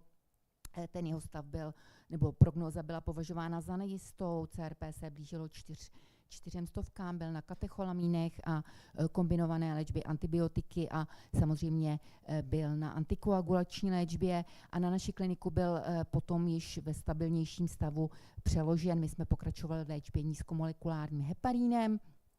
Tady vidíte krevní obraz, ale bylo to již v době, kdy byl hospitalizován u nás, takže tam už ta leukocytóza přetrvávala, ale nebyla už tak vysoká. Přesto nás napadlo, že při jeho anamnéze arteriální a nyní i žilní příhody v neobvyklé lokalizaci, že by mohl mít myeloproliferativní onemocnění. Indikovali jsme vyšetření mutaci Janusovy kinázy, ta se potvrdila a poté hematologové provedli trepanobiopsii a prokázali myeloproliferativní onemocnění typu primární myelofibrózy. Od té doby je pacient sledován na cévní ambulanci u mě a i na hematologické ambulanci. Měl ještě takové potíže typu erytromelalgií. Pak jsme ho převedli na rivaroxaban, čili přímé orální antikoagulans. Přidali jsme i antiagregační léčbu v malé dávce a hematoložka řídí cytoredukční léčbu v současné době pegylovaným interferonem. Na kontrolní CT břicha prokázána částečná rekanalizace těch žil a jako vedlejší nález v uvozovkách i stenóza truncus celiacus, čili další ještě přídatné znova arteriální postižení. Shrnutí: 44letý pacient s anamnézou infarktu myokardu a nyní s trombózou z planchnických žil se závažným průběhem, pozitivitou Janusovy kinázy a prokázanou primární myelofibrózou a dlouhodobě stabilní na kombinaci cytoredukce, antiagregace a antikoagulace. Do té trombózy z planchnických žil patří trombóza portální žíly, mezenterických žil, častěji horní mezenteriky. Tam vidíte ty incidence Trombóza slezinné žíly, tam se mi nepodařilo úplně najít v literatuře incidenci, udává se, že obvykle doprovází nebo obvykle se vyskytuje současně s těmi horními 2 lokalizacemi a samostatně až u 11% pacientů s chronickou pankreatitidou. No a pak se sem ještě dá zařadit trombóza jaterních žil, neboli Budd-Chiariho syndrom, a ten je velmi vzácný naštěstí. Ty první 3 skupiny obecně mají příčiny. Asi v 80% se zjistí ta příčina a může to být cirhóza, břišní operace malignita, břišní infekce, čili i sepse třeba, a myeloproliferativní onemocnění. Specificky pro některé ty lokalizace portální trombóza, cirhóza či hepatobiliární karcinom. U těch mezenterických to může být po operaci nebo u malignit nebo nespecifické střevní záněty, ta slezinaná žíla, pankreatitida, karcinom pankreatu, pseudocysta či absces pankreatu. Proč ta myeloproliferativní onemocnění? Ono u nich se vyskytují nebo nacházejí mutace zmíněné, ale roli hraje zejména ta mutace Janusovy kinázy, která je ta Janusova kináza mutovaná i v těch endoteliálních buňkách, vede to upregulaci produkce P-selektínu, von Willebrandova faktoru, downregulaci produkce oxidu dusnatého a jsou tam ještě další faktory, jako snížený průtok ve splanchnické oblasti a podobně. A tam vidíte ještě další faktory podle studie, že častěji jsou postiženy ženy, mladší, nejvíce pacienti s polycytémia vera a s přídatnými protrombotickými faktory. Proč ta cirhóza? My se obáváme u cirhózy krvácení, ale často ta hemostatická rovnováha je vychýlena naopak protrombotickým směrem. Jsou tam třeba zvýšené hladiny von Willebrandova faktoru a 8. faktoru, snížené hladiny přirozených inhibitorů koagulace či plazminogenu. Také zase je tam poškození endotelu, tam může být, a také tam může být snížená vlastně rychlost proudění v té portální žíle například. Klinický obraz. Ta portální žilní trombóza porty může být němá, incidentálně zjištěná. Může vést k portální hypertenzi, krvácení z gytu, dekompenzaci cirhózy předtím stabilní, intestinální ischémii a v takovém chroničtějším průběhu potom vede ke kavernomatózní přestavbě té porty, tvorbě kolaterál, varixů gastroezofagálních, splenomegálie a trombocytopenie. Trombóza mezenteriky, zase různě urgentní průběh, akutní, subakutní, chronická. Může být klinicky němá, může vést k bolestem břicha, krvácení z gytu, ale také dramaticky k edému střevní stěny, infarzaci a mezenteriální ischémii. Trombóza slezinné žíly vede k takzvanému levostrannému typu portální hypertenze se splenomegálií a rozšíření těch kolaterál v žaludečním fundu a distálním jícnu. Takhle to třeba může vypadat při té nekróze střeva. A jaké jsou zobrazovací metody? Někdy si vystačíme se sonem, s Dopplerem, ale často potřebujeme CT či magnetickou rezonanci a měli bychom myslet i na tu příčinu, čili takovými základní testy, krevní obraz, jaterní testy, koagulační testy, včetně antitrombínu, ale často bychom měli pomyslet na vyšetření té Janusovy kinázy. Léčba. Antikoagulační léčba minimálně 3 měsíce. Mělo by se doplnit kontrolní vyšetření ohledně rekanalizace, ale ta antikoagulace by měla být dlouhodobá až trvalá, je-li irreverzibilní protrombotický rizikový faktor. Zpočátku volíme nízkomolekulární heparín, již jsou i malé studie prokazující účinnost a bezpečnost přímých orálních antikoagulancí DOACů. U těch asymptomatických splanchnických trombóz je to trošku otázka do diskuse, nakolik tedy tu antikoagulaci je to případ od případu. Ve specifických případech někdy musíme zvolit intervenci, ať už chirurgickou nebo radiointervenční, nějakou metodu, a u té levostranné portální hypertenze refrakterní někdy dokonce to vede až ke splenektomii. Pokud objasníme, měli bychom léčit příčinu. Velmi závažným stavem může být ten Budd-Chiariho syndrom, trombóza jaterních žil. Obvykle se projevuje takovou triádou bolest břicha v horní polovině, ascites a hepatomegálie, ikterus a projevy portální hypertenze. Průběh může být od fulminantního až po chronický. Příčiny mohou být lokální, hepatocelulární karcinom, absces jater cysta, myeloproliferace, hormonální vlivy, paroxysmální noční hemoglobinurie či antifosfolipidový syndrom, Behcetův syndrom, anebo taková velice zvláštní jednotka, to je membranózní obstrukce dolní duté žíly. Takový legrační obrázek ukazující to, co už jsem řekla.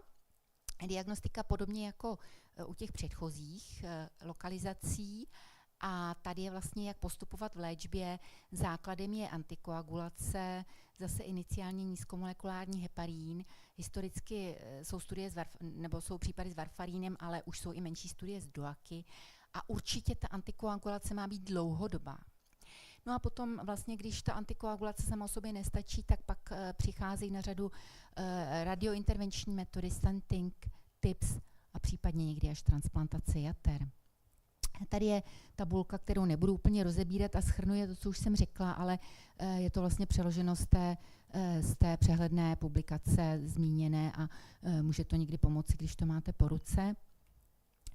A tady to jsem tedy ponechala v angličtině. Dneska už jsme hodně zvyklí používat DOACy, ale u těch splanchnických trombóz vždy musíme být obezřetní určitých specifických skupin pacientů, například u dysfunkce jater, někdy nemůžeme ty DOACy použít, je-li to pokročilá cirhóza, nebo musíme být obezřetní u pacientů s renální insuficiencí, někdy to nelze použít u těžké trombocytopenie, pokud mají pacienti malignitu v gastrointestinálním traktu, tak může být také problém s použitím orální antikoagulace, nebo pokud je ischémie střeva, tak také může být problém s absorpcí. U té kavernózní přestavby, u té chronické portální trombózy, zase by to mělo být rozhodováno případ od případu. U těch gastroezofageálních varixů zase není to samo o sobě kontraindikace antikoagulační léčby, ale měli bychom se snažit nějakými třeba endoskopickými metodami, nějakou ligací, je nějakým způsobem zajistit tu endoskopickou hemostázu a tím pádem umožnit antikoagulační léčbu. A ta incidentálně zjištěná splanchnická žilní trombóza má ale je samozřejmě otázkou do diskuse, ale pokud to jde a pokud si myslíme, že je akutní nebo subakutní, tak bychom také měli ji léčit antikoagulačně. Patřila by sem ještě trombóza renální žíly. Častěji se vyskytuje vlevo, to je z anatomických důvodů. A incidenci a prevalenci v obecné populaci lze obtížně určit. Bývá často asymptomatická a udává se, že se vyskytuje až u 20% pacientů s nefrotickým syndromem. Dále může být u pacientů s tumory ledvin nebo infekcemi, traumatem, kompresí anebo po transplantaci ledvin. Může být asymptomatická, pokud je symptomatická, projeví se bolestmi v boku, hematurií, nauzeou, zvracení, nechutenstvím, horečkou či renální insuficiencí. Diagnostické metody zobrazovací stejné jako těch předchozích. Antikoagulace je indikována po dobu minimálně 3 měsíců, prodlouženě, pokud trvají známky nefrotického syndromu. Samozřejmě musíme dávat pozor u třeba DOACů i nízkomolekulárního heparínu, je-li renální insuficience přítomna. U závažných případů můžeme zvolit lokální trombolýzu. Tohle patří spíš gynekologům, ale zmínila jsem to pro úplnost. Trombóza ovariální žíly je to vzácná komplikace v kontextu postpartální infekce, případně se popisuje, že může vzniknout při karcinomu v pánvi, častěji vpravo může být oboustranná, může být asymptomatická, či se projeví bolestmi v břiše, dyspepsí, persistující horečkou navzdory antibiotikům, protože je tam vlastně, může tam mít bakteriálně infikovaný trombus, septická tromboflebitída vlastně se uvádí v těch žilách, může se projevit i abnormálním výtokem. V diagnostice asi nejlepší podle literatury je magnetická rezonance. Antikoagulace se doporučuje po dobu minimálně 3 měsíců, v případě horečky samozřejmě širokospektrá antibiotika. Tady jenom takový krátký obrázek, protože jsme na kongresu o sepsi, takže samozřejmě pacienti v kteří jsou septičtí, mají větší dispozici ke vzniku splanchnických žilních trombóz, zejména pokud k tomu mají ještě nějaký další predisponující třeba lokální faktor, a nebo naopak ta trombóza ve splanchnické žilní oblasti může ve svých komplikacích zase vést i k septickému stavu. Ale jaké jsou tedy ty etiopatogenetické faktory při té sepsi, které mohou v tomto lokálním prostředí potom vést ke vzniku trombu? Tak je to aktivace endotelu, poškození endotelu, zejména té vrstvy toho glykokalixu. Je to oxidativní stres a vlastně endotel mění svůj fenotyp na proadhezivní a prokoagulační. Dostávám se k závěru. Trombózy těch břišních žil mají velice heterogenní etiopatogenezi, která je většinou odlišná od trombózy klasické v žilách dolních končetin. V diagnostice se kromě sonografie uplatňuje i CT či magnetická rezonance. Měli bychom myslet na potenciální příčinu. Léčba základní antikoagulační často je indikována dlouhodobě až trvale. A samozřejmě je nutno léčit i tu příčinu, pakliže ji objasníme. Úplně na závěr vás chci upozornit na jednu akci. Je to Světový den trombózy, kterou Česká společnost pro trombózu hemostázu již 2 roky také organizovala, a to výstupy na některých českých vrcholů. Předloni jsem vystoupila na Plechí, kde vidíte, že bylo dost nevlídno a bylo nás tam celkem 5 i s naším psem, ale loni jsem byla v Nepálu a tam bylo podstatně hezčí počasí. Děkuji za pozornost. Děkuji za přednášku i za dodržení času, přesto jsme trošičku v skluzu. Prosím, jednu otázku zásadní.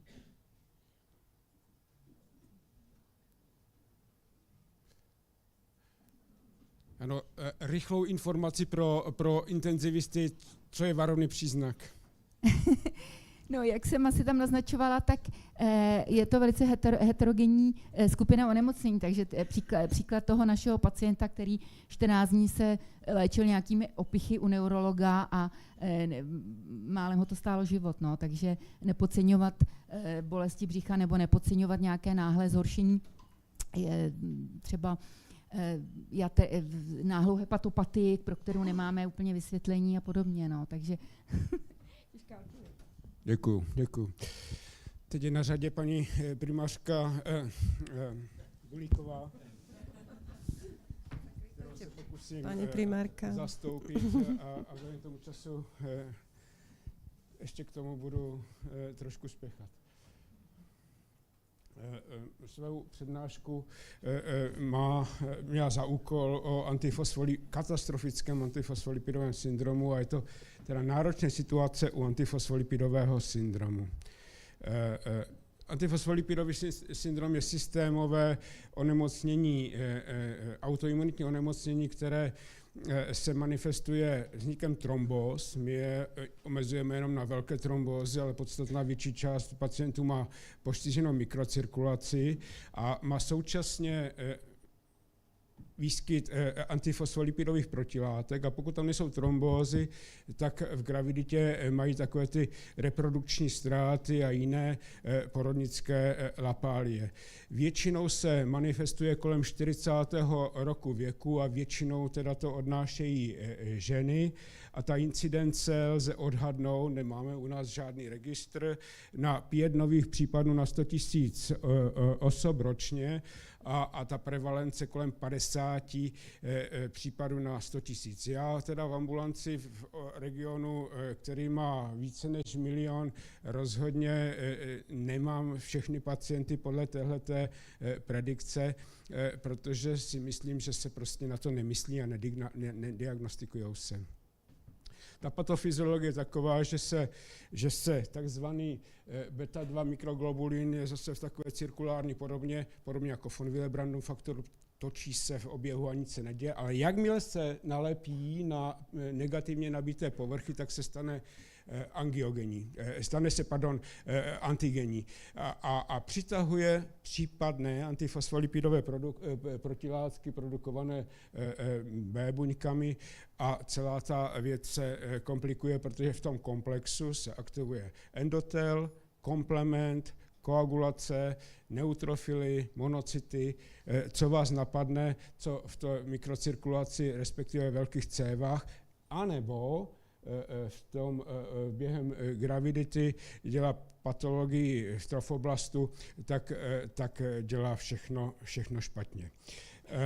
Existují takzvaná, od roku 2023, klasifikační kritéria, která byla udělána proto, aby se pacienti zařazovali do klinických studií správně. To jsou klinická, kde jsou ty žilní trombózy, tepené trombózy, poruchy mikrocirkulace, gynekologické lapálie, trombocytopenie v hematologii anebo změny na chlopních, čili kardiovaskulární, a pak ty laboratorní, to je lupus antikoagulant, antikardiolipinové a antibeta-2 glykoprotein protilátky. Ty klasifikační rozhodně nejsou všechny v době diagnózy. Diagnostická kritéria jsou podstatně širší, laboratorní jsou podobná, ale v zásadě všechny nově vzniklá systémové patologie, které by vás mohly napadnout u pacienta, který má antifosfolipidové protilátky, je potřeba zvažovat, jestli to není součást antifosfolipidového syndromu. Třeba i trombocytopenie u pacienta s antifosfolipidovými protilátkami. Tady, jak jsem říkal o té incidenci, tak v podstatě existuje až 10% lidí, kteří mají bezpříznakové nosičství. 10% tady v podstatě může být jakože antifosfolipidové protilátky.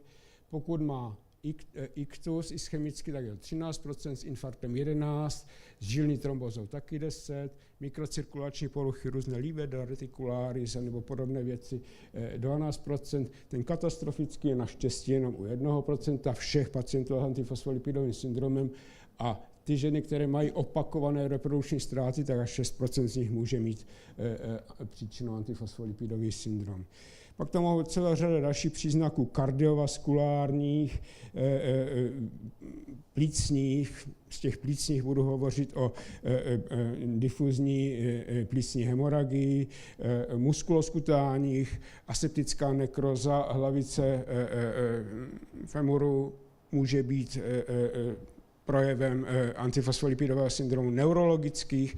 Rozhodně ne všichni neurologičtí pacienti s celou řadou projevů mají určitě vyšetřené antifosfolipidové protilátky. Hematologických, ti si myslím, že na to myslí. Renálních existuje APS nefropatie, která má specifický průběh, a ty kožní, už jsem jmenoval livedo reticularis. Co je důsledkem mikrovaskulárního postižení plicní cirkulace? V podstatě se dá manifestovat klinicky a zobrazovacími metodami, manifestuje se nespecificky kašel, dušnost, hemoptýza, varovný příznak, ale ten může být doleda z čeho, a současně jinak nevysvětlené plicní infiltráty, které by mohly být podezřelé z plicní hemoragie. Vypadá to například takto.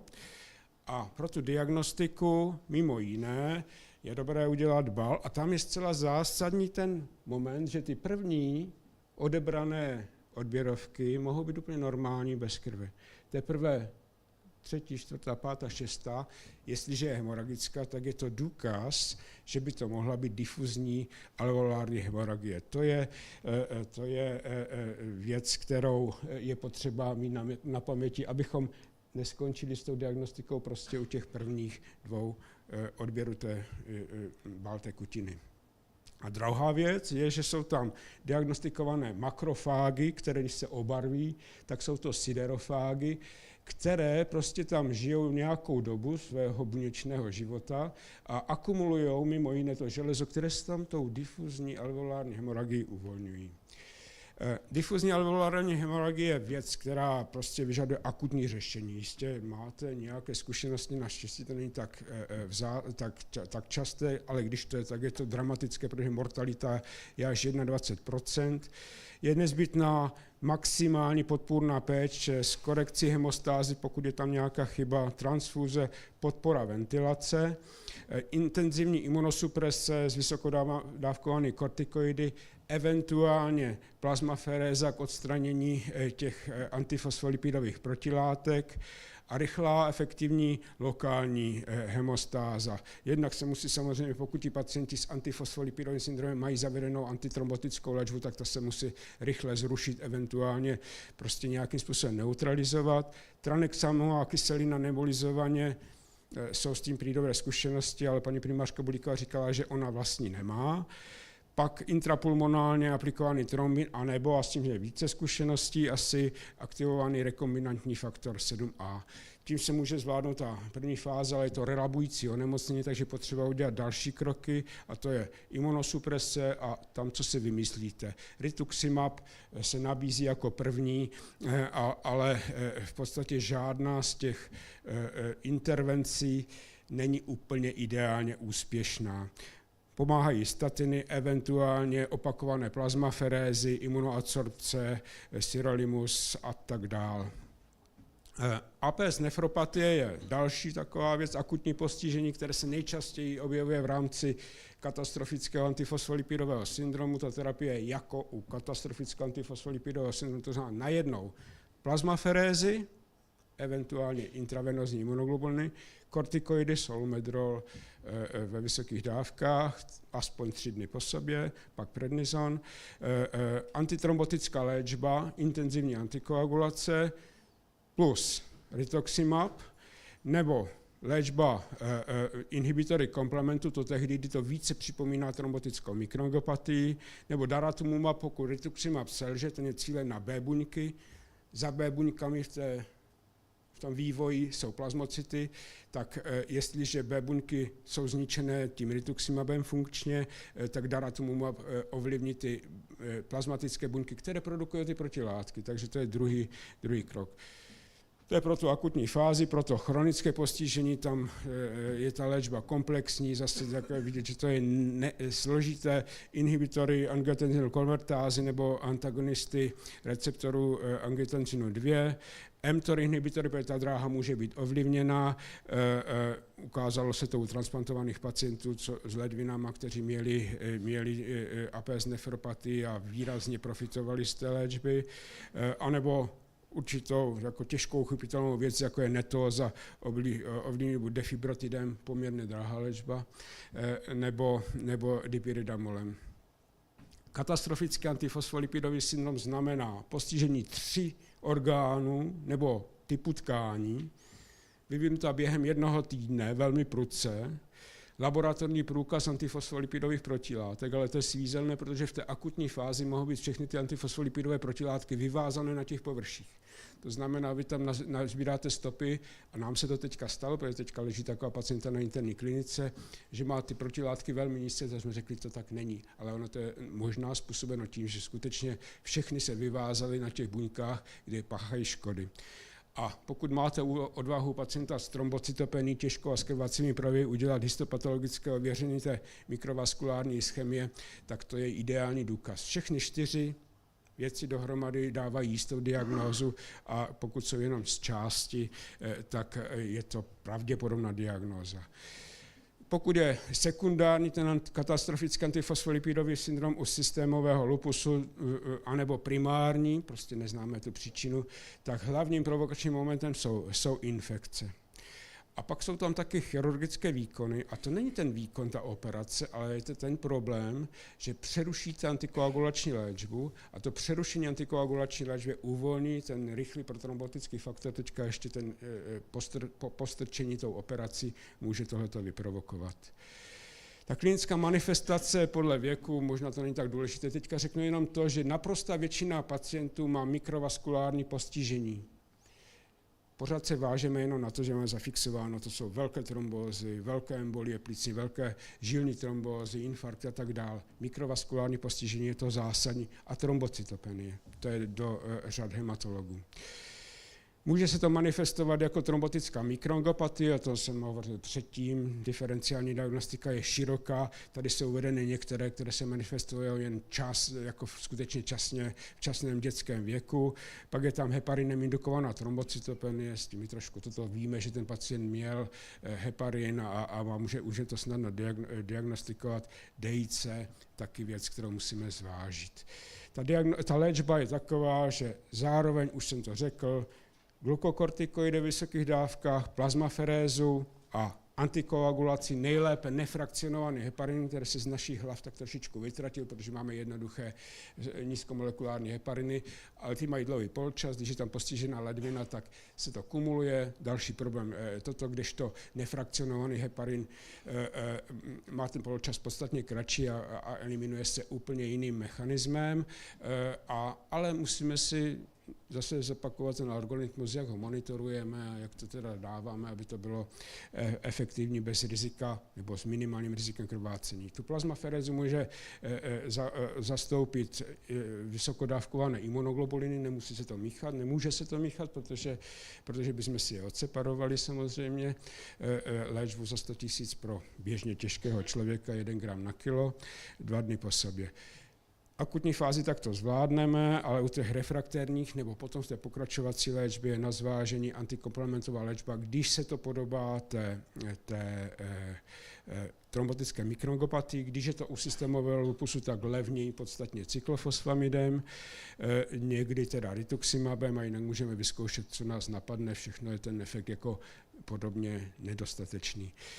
Takže pro závěr, difuzní alveolální hemorragie, skutečně a katastrofické antifosfolipidový syndrom jsou závažné stavy, postižení jsou sice vzácná, ale urputná a nepříjemná, s vysokou mortalitou a morbiditou a ta rychlá diagnostika je zcela zásadní.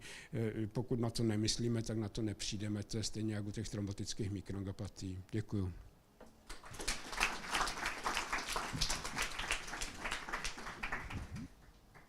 Otázky na paní primářku Bulíkovou.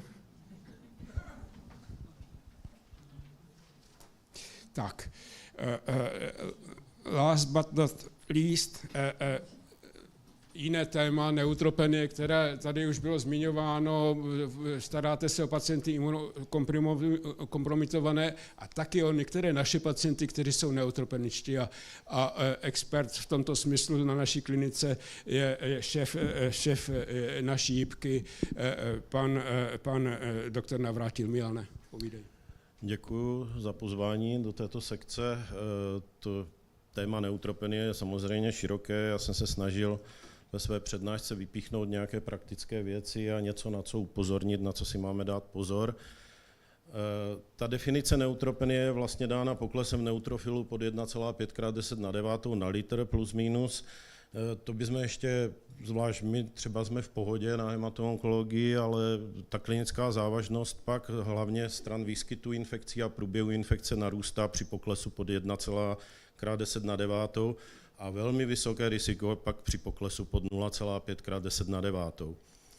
Neutropenii zjistíte jednoduše z diferenciálního rozpočtu, prostý krevní obraz vám ji neřekne, takže například, jak vidíte, tady ten extrémní případ prostého krevního obrazu u chronické lymfatické leukemie můžete mít normální trombocyty, hemoglobin, zvýšené leukocyty lehce a v diferenciálu vidíte, že ten člověk nemá žádný neutrofil a má 100% patologických lymfocytů. Většina analyzátorů vám zahlásí samozřejmě patologii, vyžaduje zásah lidského oka, ale někdy nás to právě takto může, zvlášť na službě, když naordinujeme prostý krevní obraz, zmást. A je tedy potřeba ten diferenciál indikovat minimálně u tady těchto buď podezření nebo už známých věcí v anamnéze pacienta, kdy má chorobu, malignitu infiltrující kostní dřeň, jako jsou právě ty naše hematologické věci, ale i solidní nádory, ale i autoimunní choroby mohou dělat pancytopenie nebo izolované neutropenie. Řada léků dělá neutropenie izolované. Já jsem tady vypíchl akorát dosti často používaný metamizol, nesteroidní antiflogistika i jiná, antibiotika typu cefalosporinu a řada psychoterapeutik to také dělá. Samozřejmě pacienti podstupující radioterapii nebo dostávající radioterapeutika, Neutropenie může vzniknout po prostých virózách, běžné chřipce, herpetické viry, to často dělají cytomegalovirus například u imunosuprimovaných pacientů, samozřejmě otravy olovem, arzénem, ředidly a máme neutropenie, kde na příčinu hned tak nepřijdeme, takže ho označíme jako idiopatické. Samozřejmě ten pacient, který je neutropenický, tak jeho hlavní problém je riziko infekce a infekčních komplikací. U pacientů, kteří jsou navíc onkologičtí nebo hematoonkologičtí, tak mají nejen snížený počet neutrofilů, ale mají třeba i sníženou produkci imunoglobulinu, což je typické právě pro B-lymfoproliferace, ale ta snížená produkce imunoglobulinu může být i poléková, například po některých imunosupresivech. Zároveň ti pacienti, když dostávají chemoterapii, jsou neutropeničtí, tak mají oslabenou slizniční bariéru, takzvanou mukozitidu, což dává další prostor pro vznik endogenních infekcí z gastrointestinálního traktu. A samozřejmě kromě běžných infekcí, které postihují běžnou populaci, tak se u těchto pacientů mohou objevovat i infekce oportunní. Tady je příklad vlastně časové osy u pacienta po alogenní transplantaci a možný výskyt nebo pravděpodobnost výskytu některých infekcí, kdy vidíte, že stačí 2 týdny neutropenie a už vám vzniká riziko vláknitých plísní, což je stále velký strašák, když máme účinnou léčbu. A samozřejmě tam celá řada různých reaktivací virů, jako je HHV6, EBV, varicela zoster a podobně. A samozřejmě i pneumocysta, která je typická například pro pacienty, nebo byla typická pro pacienty s AIDS, ale i u těch našich hematoonkologických pacientů se také může vyskytovat. Tenhle slide jsem dal z přednášky, kterou mám pro mediky a oni velmi rádi zaměňují pojem febrilní neutropenie s pojmem sepse, protože si myslí, že febrilní neutropenie rovná se sepse. Ono to tak není a myslím, že všem je to asi jasné. Jedná se o 2 různé pojmy, protože pacient s febrilní neutropenií nemusí být nutně sepsy a příčina nemusí být infekční. Ta definice febrilní neutropenie oficiální je taková, že se jedná o pokles počtu neutrofilních granulocytů pod 0,5 nebo očekávám ten počet pokles tady pod tuto hodnotu v následujících 2 dnech a ta teplota je nad 38, 5 jednorázově naměřená, anebo 2krát v průběhu jednoho dne, minimální odstup, ale mezi těmi měřeními musí být aspoň 1 hodina.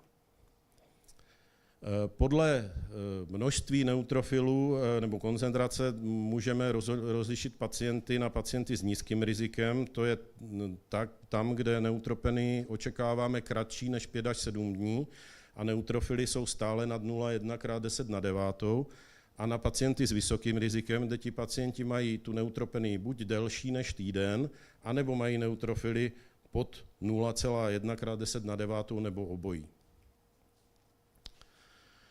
Existují guideliny, doporučené postupy na terapii febrilní neutropenie u pacientů s hemodynamicky stabilní, které mají nízké riziko,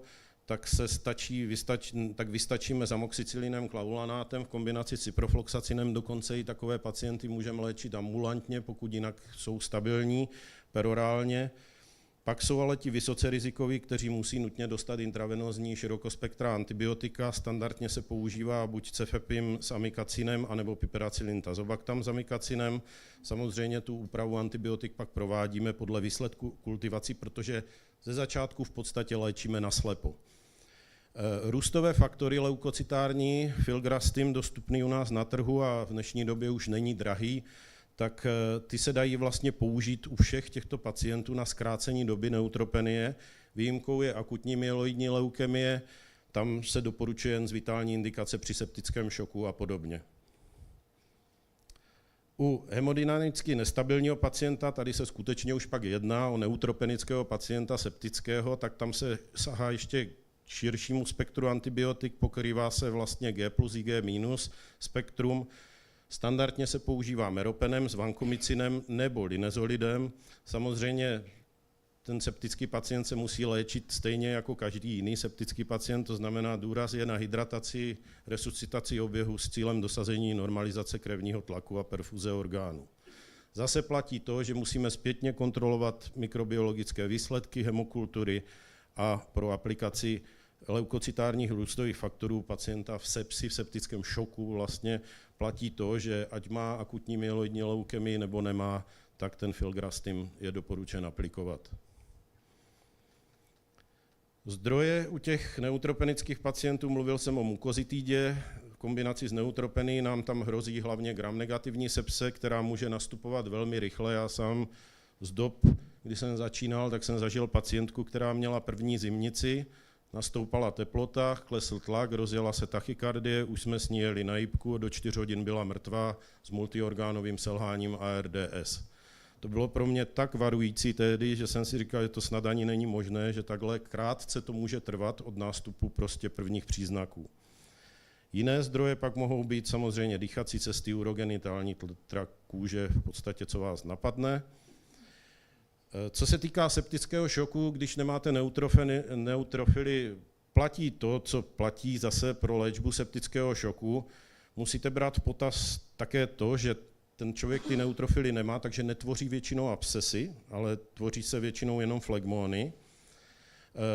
Platí to, co jsem říkal už předtím, to znamená pokrytí širokospektrými antibiotiky, změna dle výsledku kultivací. Ten poslední bod, dárcovské granulocity, to jsem tady zmínil, existuje to, že ten člověk může dostat dárcovské granulocity, ale jsou to ve specifických situacích a je potřeba to opravdu zvážit ve spolupráci s hematologem, protože ty dárcovské granulocity mohou také nadělat víc škody než užitku. Pacientům, ať už hematoonkologickým nebo onkologickým, mají svá specifika. Musím podotknout, že třeba řada pacientů například s mnohočetným myelomem bere analgetika, a to nesteroidní antiflogistika, nebo řada pacientů má kortikoidy dlouhodobě ve vyšší dávce a tyto vám mohou maskovat teplotu a nástup vlastně nějakého problému. Samozřejmě ne všechny elevace CRP jsou infekce. Pacienti s Hodgkinovou chorobou standardně mají stovkové hodnoty při diagnostice a i jiná aktivní hematoonkologická onemocnění, jako jsou akutní leukemie, mohou mít stovkové hodnoty CRP a nemusí mít infekci. A také ne všechny elevace i dalších markerů, jako je interleukin 6, prokalcitonin, musí být infekce, protože v současné době už máme moderní biologické léčby typu bispecifických protilátek a takzvanou CAR-T terapii, tedy buněčnou léčbu T lymfocyty s chimerickým antigenním receptorem.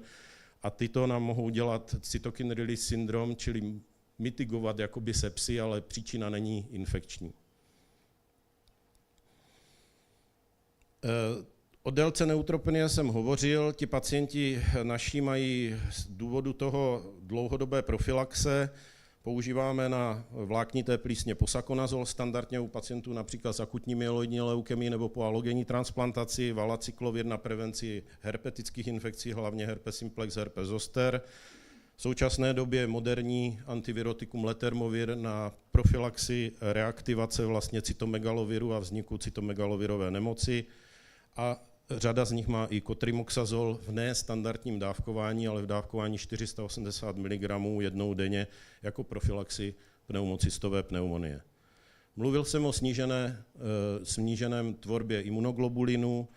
Pokud ti pacienti, hlavně s mnohočetným myelomem, s lymfomy, ale také pacienti po alogenní transplantaci mají nižší hladinu imunoglobulinu G pod 4 gramy na litr, tak jsou substituováni ať už IV preparáty nebo subkutánními preparáty. Na závěr bych rád řekl, že neutropenie doprovází řadu stavů a četnost těchto stavů bude pravděpodobně narůstat, protože řada těch pacientů déle přežívá, absolvuje více a více linií moderní léčby, ať už biologické nebo jiné. Tyto nové moderní terapeutické postupy v hematoonkologii, kde to snad jde asi nejvíc dopředu, ale i v solidní onkologii, tak začínají přecházet i do jiných oborů, jako je revmatologie, neurologie, gastroenterologie a pravděpodobně se tedy s neutropenickými pacienty budeme setkávat častěji. Samozřejmě to, co už tady bylo řečeno, vzájemná konzultace intenzivisty a hematologa je vždy žádoucí. Nikdo neví úplně vše a hlavně pak specifika jiného lékařského oboru a zvláštnosti specifické moderní léčby. Děkuji za pozornost.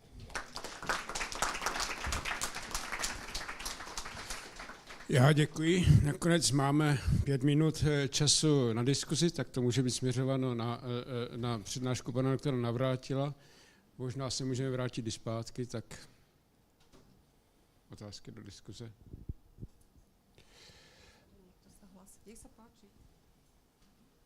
Dobrý večer, Puškášky.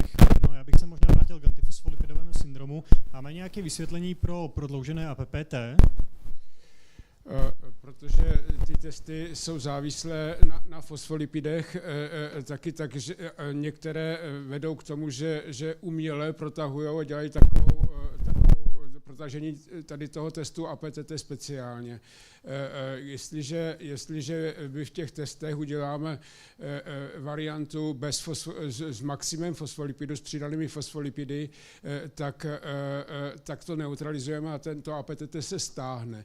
Standardní screeningové APTT má být citlivé jak k tomu lupusu, to znamená má se protahovat, tak nedostatku faktorů koagulačních, takže se protáhne, když nemáme von Willebrandův faktor nebo 8 nebo cokoliv, a taky k heparinu. Ten heparin dneska už není tak jako takovou podmínkou, takže zůstává takový jako skutečně, že má zachytit všechno, ale pak se používají ty varianty, které mají upřesnit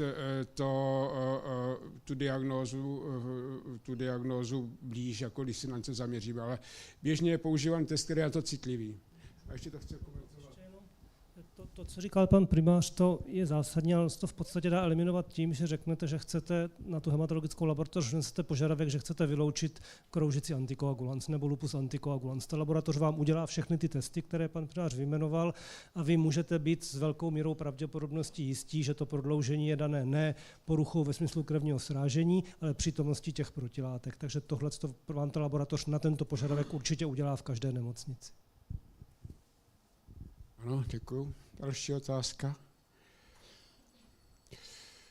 Pan doktor Navrátil hovořil o tom, že se dostává ta moderní léčba buněčná CAR-T léčba i do dalšího oboru, do té revmatologie, dejme tomu.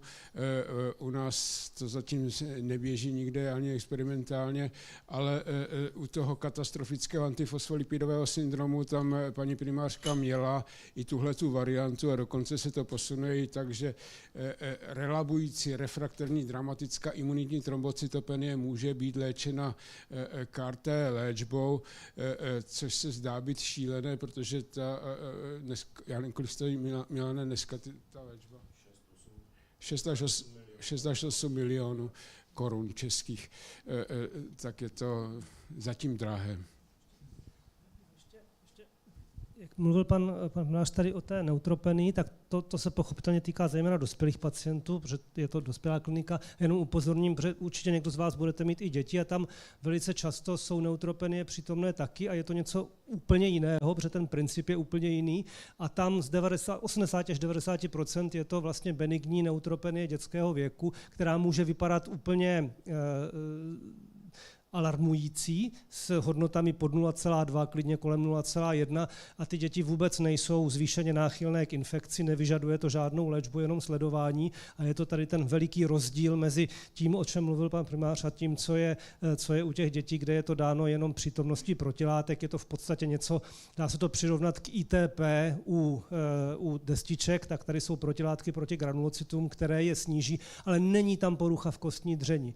To znamená, typické proto je, že při infektu se ten stav vlastně zlepší a po odeznění toho infektu zase spadne dolů a ty děti nejsou nemocné a výjimečně vyžadují nějakou tu léčbu a u těch dospělých tohle se v podstatě téměř nevyskytuje. Tak, jestli nejsou další otázky, tak já bych to uzavřel. Pro mě budeme doufat, že bude renesance Celoxu, nebo že bude zase, že včas budeme dávat rekombinantní Novo7 u pacientů s PPH. Za mne, že budeme dobře diagnostikovat trombotické mikroangiopatie, že včas přijdeme na splanchnické trombózy, že zvládneme difuzní alveolární hemoragii a že neutropenie febrilní nebude problém nikde. Mějte se krásně.